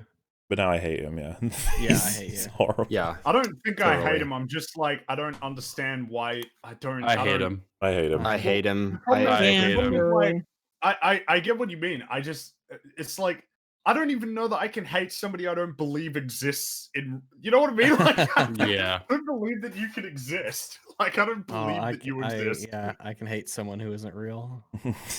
Yeah, no, I know. It's just, yeah. No, My I know what you hatred mean, is- Fringy. Like he just doesn't seem just- like He a doesn't real seem like person a at real all. Human being, yeah. Like, No. I totally agree that he sucks. It's just like, I don't know, man. Like, what a waste as well. Sam could have been like, because I liked him. He just needed more, but then we got more, but it was really crap. It's time. And seriously, that It's judgmental look, It is that time. I can feel it.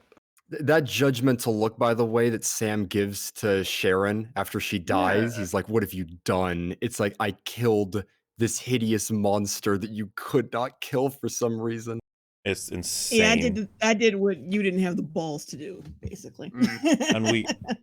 And chat, if you can just appreciate this along with us, you get this imagery right here.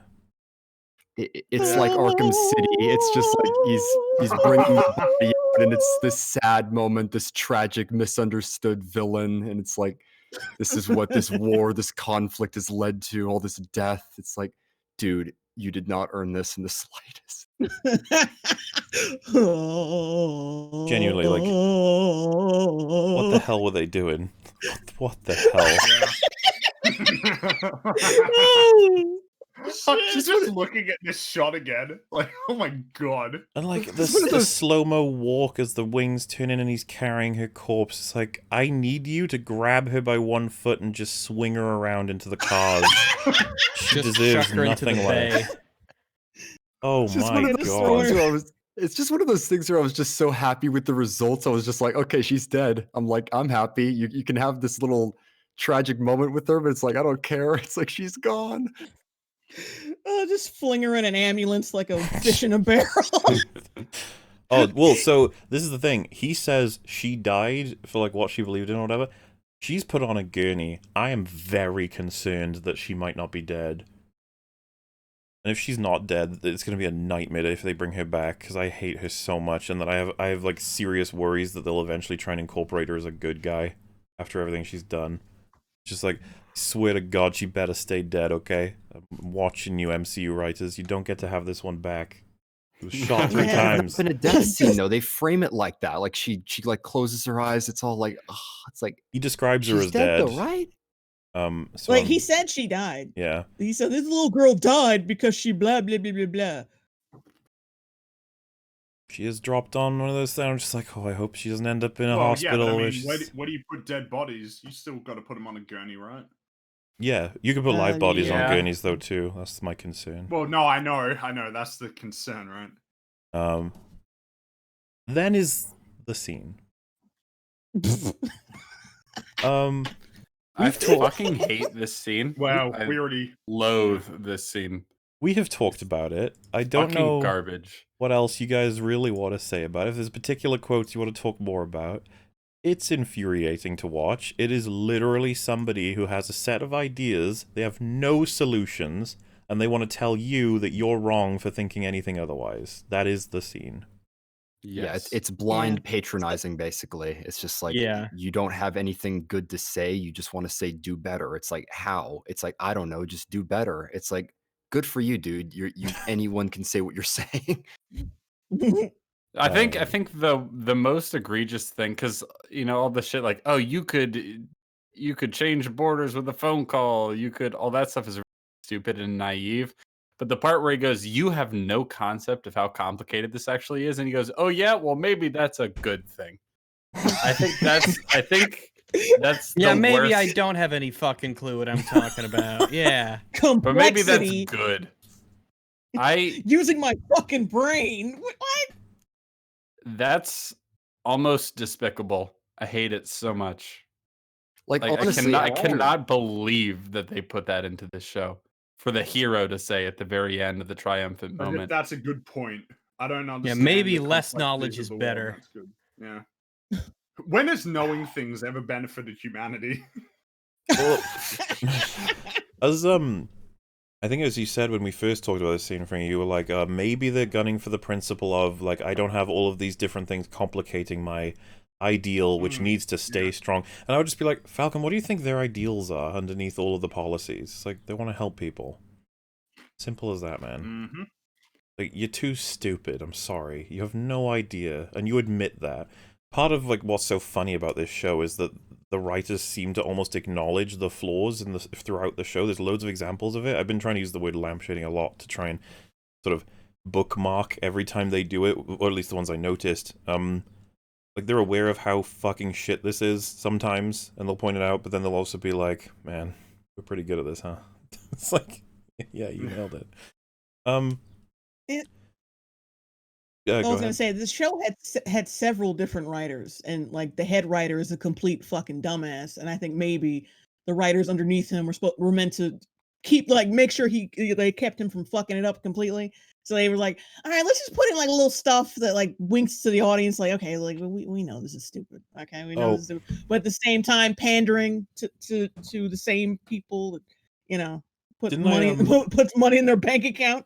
I'm pretty sure I said to you guys as well when we were watching, I think episode 5, I was like, we still got time for this show to pull back a little bit, and I think you guys were like, well, no, after what Isaiah has said, you know, it's done. And I was like, no, they might have it, because I said, we know that he's going to end up with the stupid everything. He'll end up being Captain America, probably be on TV, and Isaiah will probably be at home watching it as he says stuff that goes kind of against what Isaiah said. It's literally that, but like, they don't go too far. They're like, you know, everything you'd want to keep it safe. You're like, no, Isaiah was right about every single thing he said, but also I'm Captain America. We would never not say Isaiah was wrong. No, that's not our patron saint. Crotchety old man.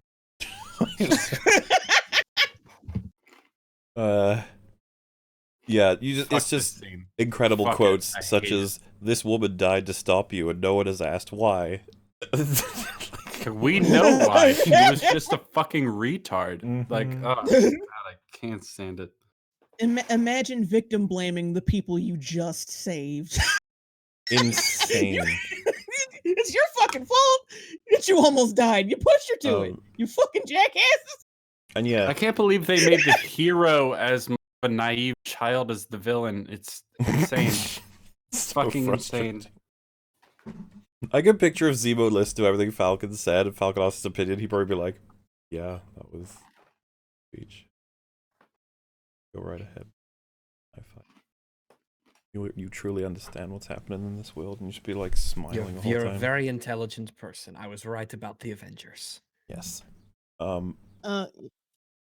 was gonna say Falcon saves this woman from being raped, and she yells out, "Oh, that guy's a predator!" And he's like, "Whoa! You ever think about why they're a predator? Like, what's up with all these labels?" Okay. Yeah. You ever think about why I want to rape you? I could have raped all kinds of women, but I chose you. Maybe it's because you got two big titties. I don't know. Maybe you need to just cover up a bit, bitch. Maybe they have a point for it. about boobies. You know, maybe they got a point.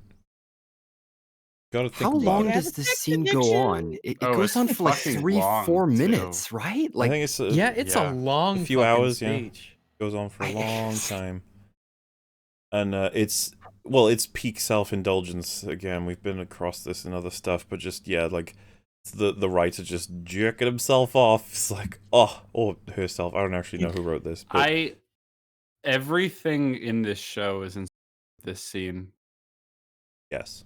I really do feel that. I think, you know, everything about the world building being awful, the character motivations making no sense, is just in service of this stupid fucking monologue. Mm-hmm. And loads of people loved it. They also make this dig. Yeah, they also make this dig at Steve Rogers, like, I'm not here blonde hair, blue eyes. I'm a black. Blah, blah, blah. like that was the only thing that made like the only reason why Steve Rogers was picked is because he was a white boy, and not the fact that he just had like he was just so special in his ideals, if and you his watch temperament as a man.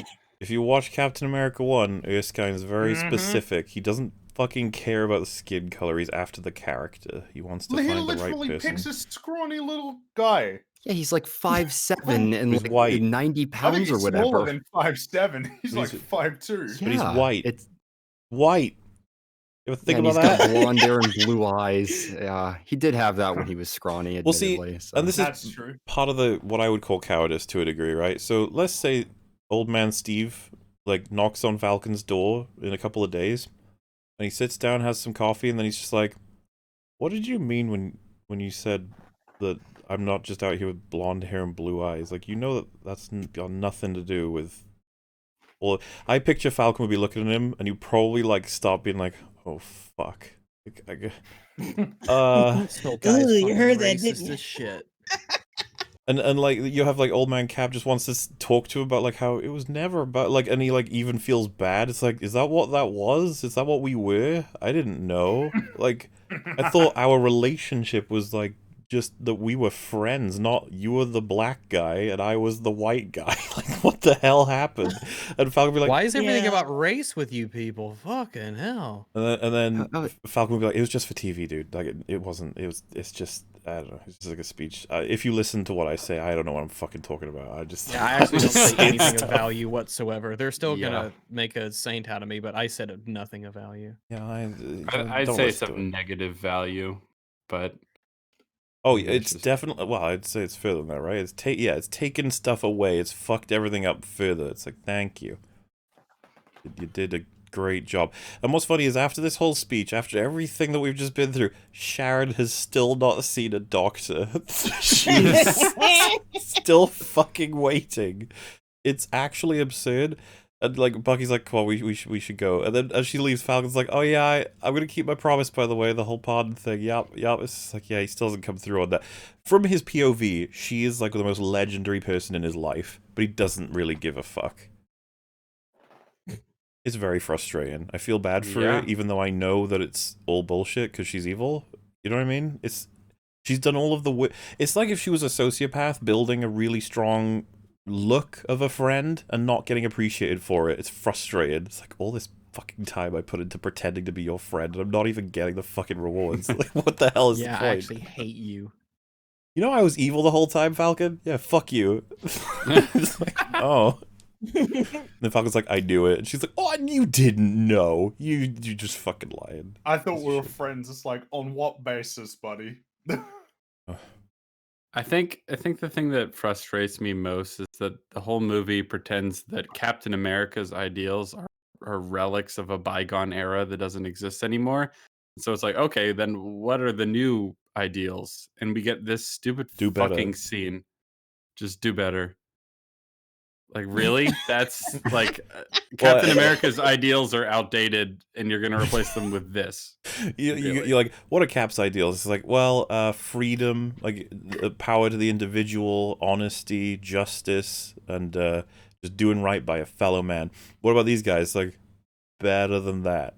That's their thing. Do better. They're like, we're like that, but better. And you're like, that's not really anything, is it? It's like, well, it's better than that. As is categorical at this point. Do better. Like, you guys suck. Man, that's how you teach people shit. Just tell them to do better.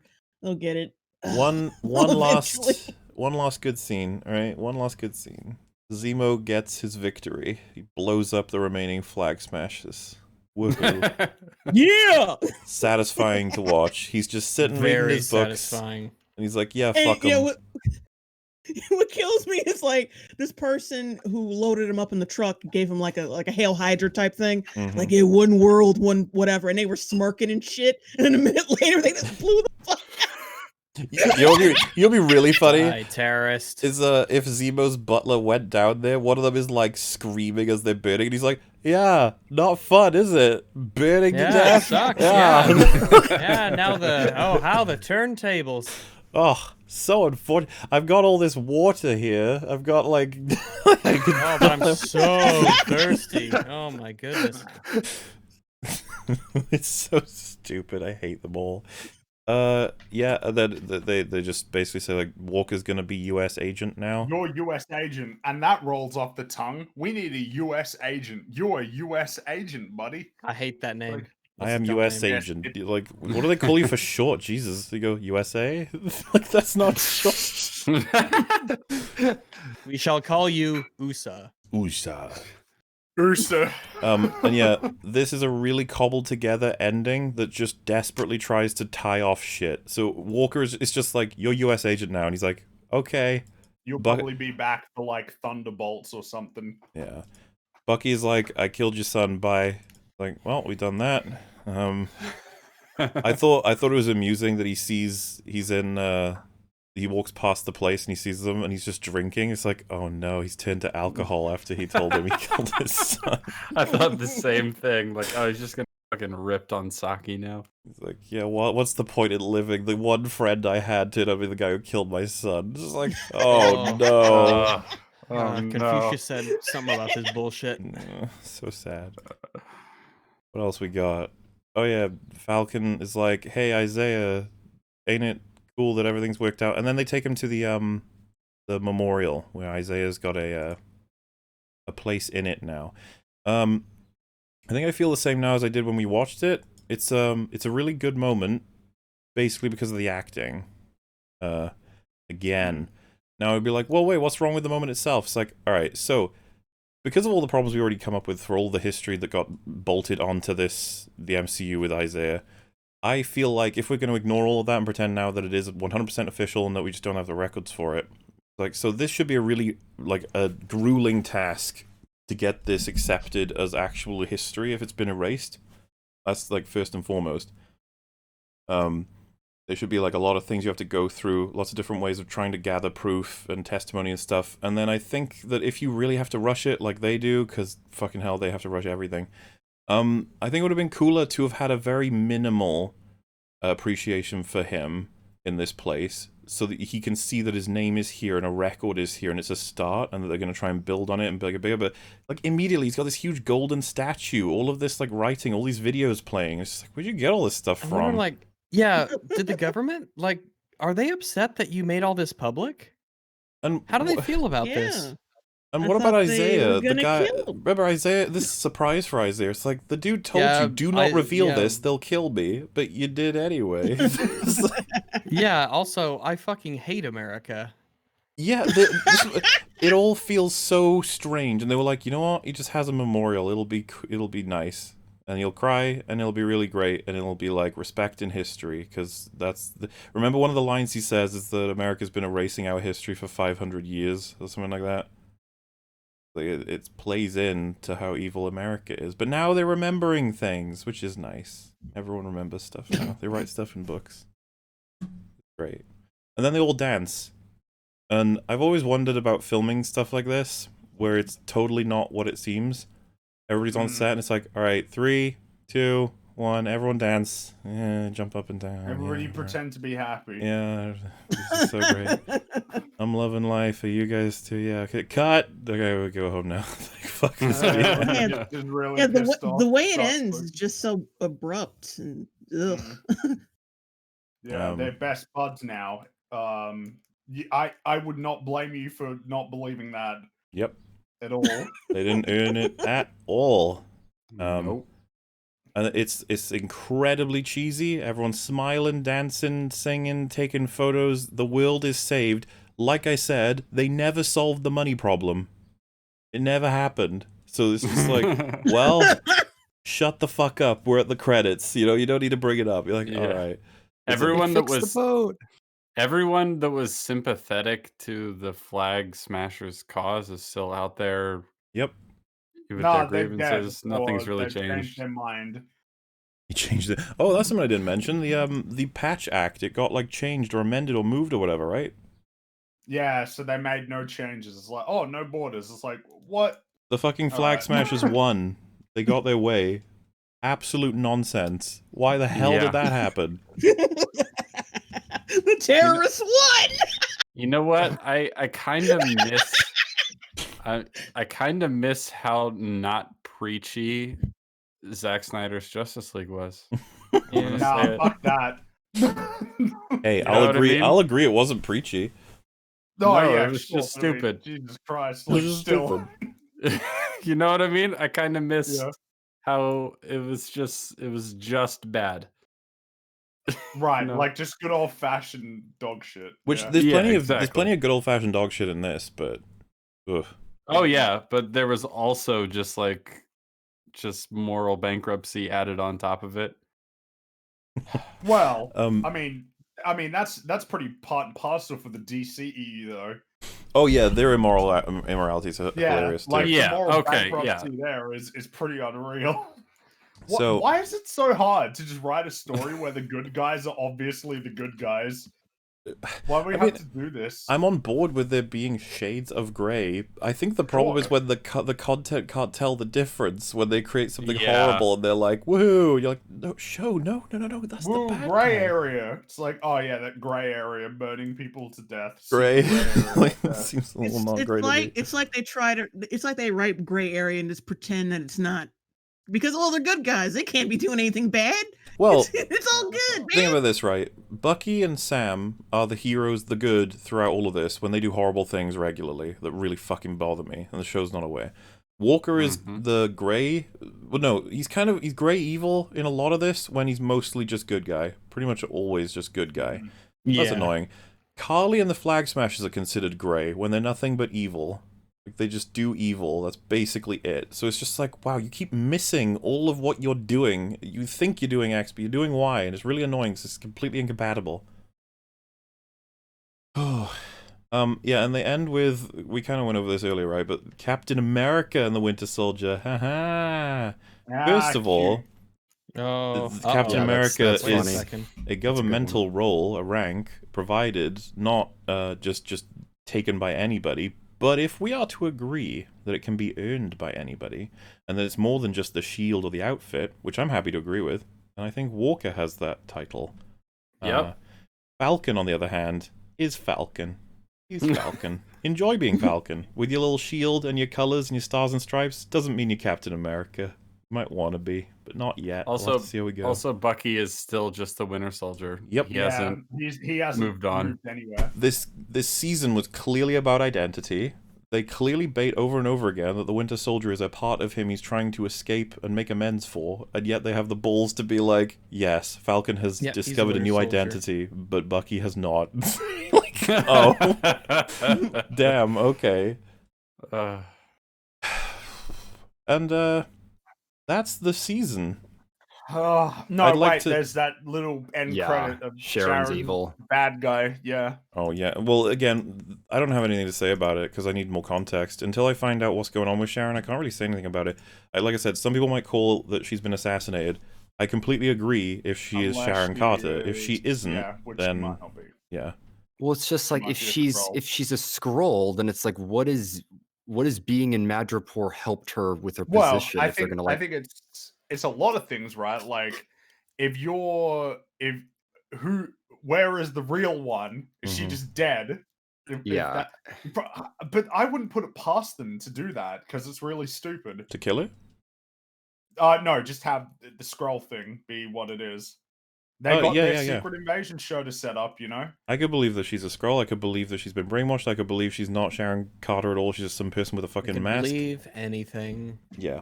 So This she's is- got a double mask. God damn. This is part of why I don't even want to talk about it, because there's like a bazillion things that could make it, and until we have it, I can't judge it. So for now, I'm just like, yeah, she's this weird creature doing weird things. I don't know. Kind of lame. Can't really Or judge what anything. if she's brainwashed? Maybe because that happened in the comics once. Yeah, she's a chair. Oh my god. Oh no, She's the deadliest Jazz weapon. Ellen she- guys. You can't have I was that. about to say, yeah, she killed Carly, so it's like I No wouldn't put way it she past isn't her, a her Skrull. secretly being a Yeah. chair. Secret. It's the chair invasion. That's what the secret chair invasion's all invasion. about. The chairs are taking over. The world doesn't But stand yeah, a she's chance. probably a scroll. About 10 hours ago, we said, right then, time to get to references. There are your references. Oh, 10 hours of references, okay? Like, with a few discussions in between. Show is awful. just top to bottom bad, and it might be like, wow, so really all the new stuff you guys have been watching is really, really, really bad. It's like, listen, we call it as we see it. What do you want us to do? What do you want us to do? It's bad. I don't want it to be Yeah. bad. I would like things to be good. I think we all would.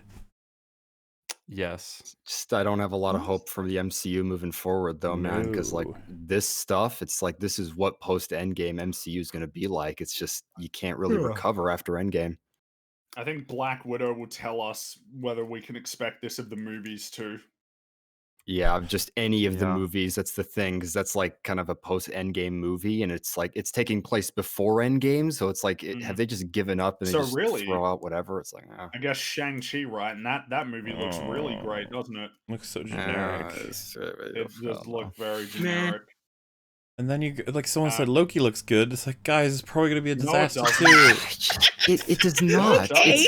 It is about an irrelevant version of Loki from Endgame who escaped with the Tesseract. It's like, why would we follow his story? Well, he's gonna get back. He'll be integrated back in. I swear to God, they'll do it. Oh, it's gonna be Yeah, so they bad. will. And then we're gonna have our fucking A-Force movie as well, and all this shit. We'll No have one's like ever really gone. no, and no, not when there's money to be made. So, yeah, that's that, everybody. There's no way. Unfortunately, we are another EFAP where we can't get to super chats because, funnily enough, we're close to hitting the cap again. I say close. Oh, no. 40 minutes, I'd say. What a chunky This EFAP. makes up for the short, last one, yeah. Yeah, goddamn. Rags and I will have to find something. It's gonna be just a lot of catching ups. I'm afraid. Just lots of different circumstances over the past few EFAPs that have prevented super chats from being read out. But I do think that anybody who just wanted some good old fashioned EFAP content, you just got a giant sandwich, jelly in between. Oh boy! Enjoy that. Hopefully, it'll get put out on Mooler as soon as I'm allowed to, from how processing works. But obviously, if you hang on to this link, listening now, you can get the unlisted version for as soon as you want it. Yeah, I think that before heading out, thank you all, cast people, for hanging out with us Absolutely. today. Thanks everybody thanks for for sticking having me. around. You're very being welcome. here. Quite a bit of fun. If you want, Yep. before we go, Thanks for having me. let's talk about what's on coming down the horn. That's what the kids say. We'll go with Cap Low first. What are you up to, buddy? What's happening on your channel? By the way, guys, links in description for any of these channels if you subscribe Baruno to all of them and any of them at your discretion. But go right ahead. Oh, thanks. I have a YouTube channel. Cool. Been very busy with work, but I have some time off and I'm going to make more videos for it. So stay tuned for that. That's all I got. Thanks for having me. What? Do you want more specifics? I can get more. I just wanted to tell them that they need to subscribe to you to see what's going to happen, and it's this big You exciting have to. thing. You need to. There's a very intense EFAP meme coming to the channel soon. As soon as I finish it. Intense. Oh, Intense, very intensive, and it's taking way too long, but it's gonna be funny, I hope. So My God. stay tuned for that. And reviews of devs. And I'm probably gonna make a video ranting about how Mank won the best cinematography Oscar, even though it looks like dog shit. So stay tuned for that. Yay. Yeah, the Oscars were That's happening all. while this was going on. They Yeah. sure were. I noticed that one. I was like, oh wow, that's a thing. Yeah. So you have to subscribe or else I will find you. And things will happen that you won't enjoy if you don't. My God. Alrighty then, Evan. What are you up to? I'm working on my video, The Last of Us Part 2. I'm editing it right now. So I played the games again and got my footage and recorded my audio. Not sure when it's going to be out, but I'm in the process of making it essentially. And after that, I'm planning to make a video on El Camino, a Breaking Bad movie. So don't know when I'll start writing that one, but those are the two videos that are on the horizon. Sweet. Hey, All Frankie, right. what are you up to? Endgame video. Why? mainly. What's wrong with Endgame? What the fuck? Yeah. Wow. Too much, man. This script is ballooning. It's very intimidating. There is a lot to talk about. Well, it only took us what, like 11 hours to talk about a 6-hour Ugh. thing. So how long will it take you to talk about a 3-hour thing? You tell me it's going to take me 5 hours to talk about anything. No, please, no. It'll be Anything 3 but once that. that's edited down. That's probably actually like reasonable. That probably might be what it is. Who knows? Christ. Yeah, maybe. Fuck. Yeah, that's what I'm working on. And I've been streaming and working on the comic. And by working on it, I mean not, but I will. Excellent. Jay Longbone, what are you up to these days? Well, I was working on a review for the Craft Legacy, and I still am, but I'm setting it aside for a Falcon and the Winter Soldier review because that's got my Ooh. attention right now. And yeah, I still got to get out episode 11 of Batwoman, that reaction. I have to start working on that. And yeah, I got some other stuff coming out too. Sweet. Me, what are you up to? It's like, oh, I mean, all kinds of things. It's funny, there's so much stuff recorded for EFAP that just still needs to be processed, edited, and gotten out. Obviously, the DC EU arc is soldiering on. Falcon the Winter Soldier got right in the way because, you know, it's just so awful that it just interrupts everything for everybody. The Boys is still being tooled away at, and there's just more things. All kinds of things. And as far as I know now, how long have we got before something new comes out? Anybody? How are we looking? Loki comes out in early June, I think. What else is on the horizon? So Does that mean we have Black a Widow. month? Depressing. A month of no new movies or TV shows? That'd be nice, please. Well, we still got to watch Godzilla vs. Kong, though. Oh yeah, we need to do That's that. We watched, I always feel like, is this kind of a secret? I don't think so. We should be okay.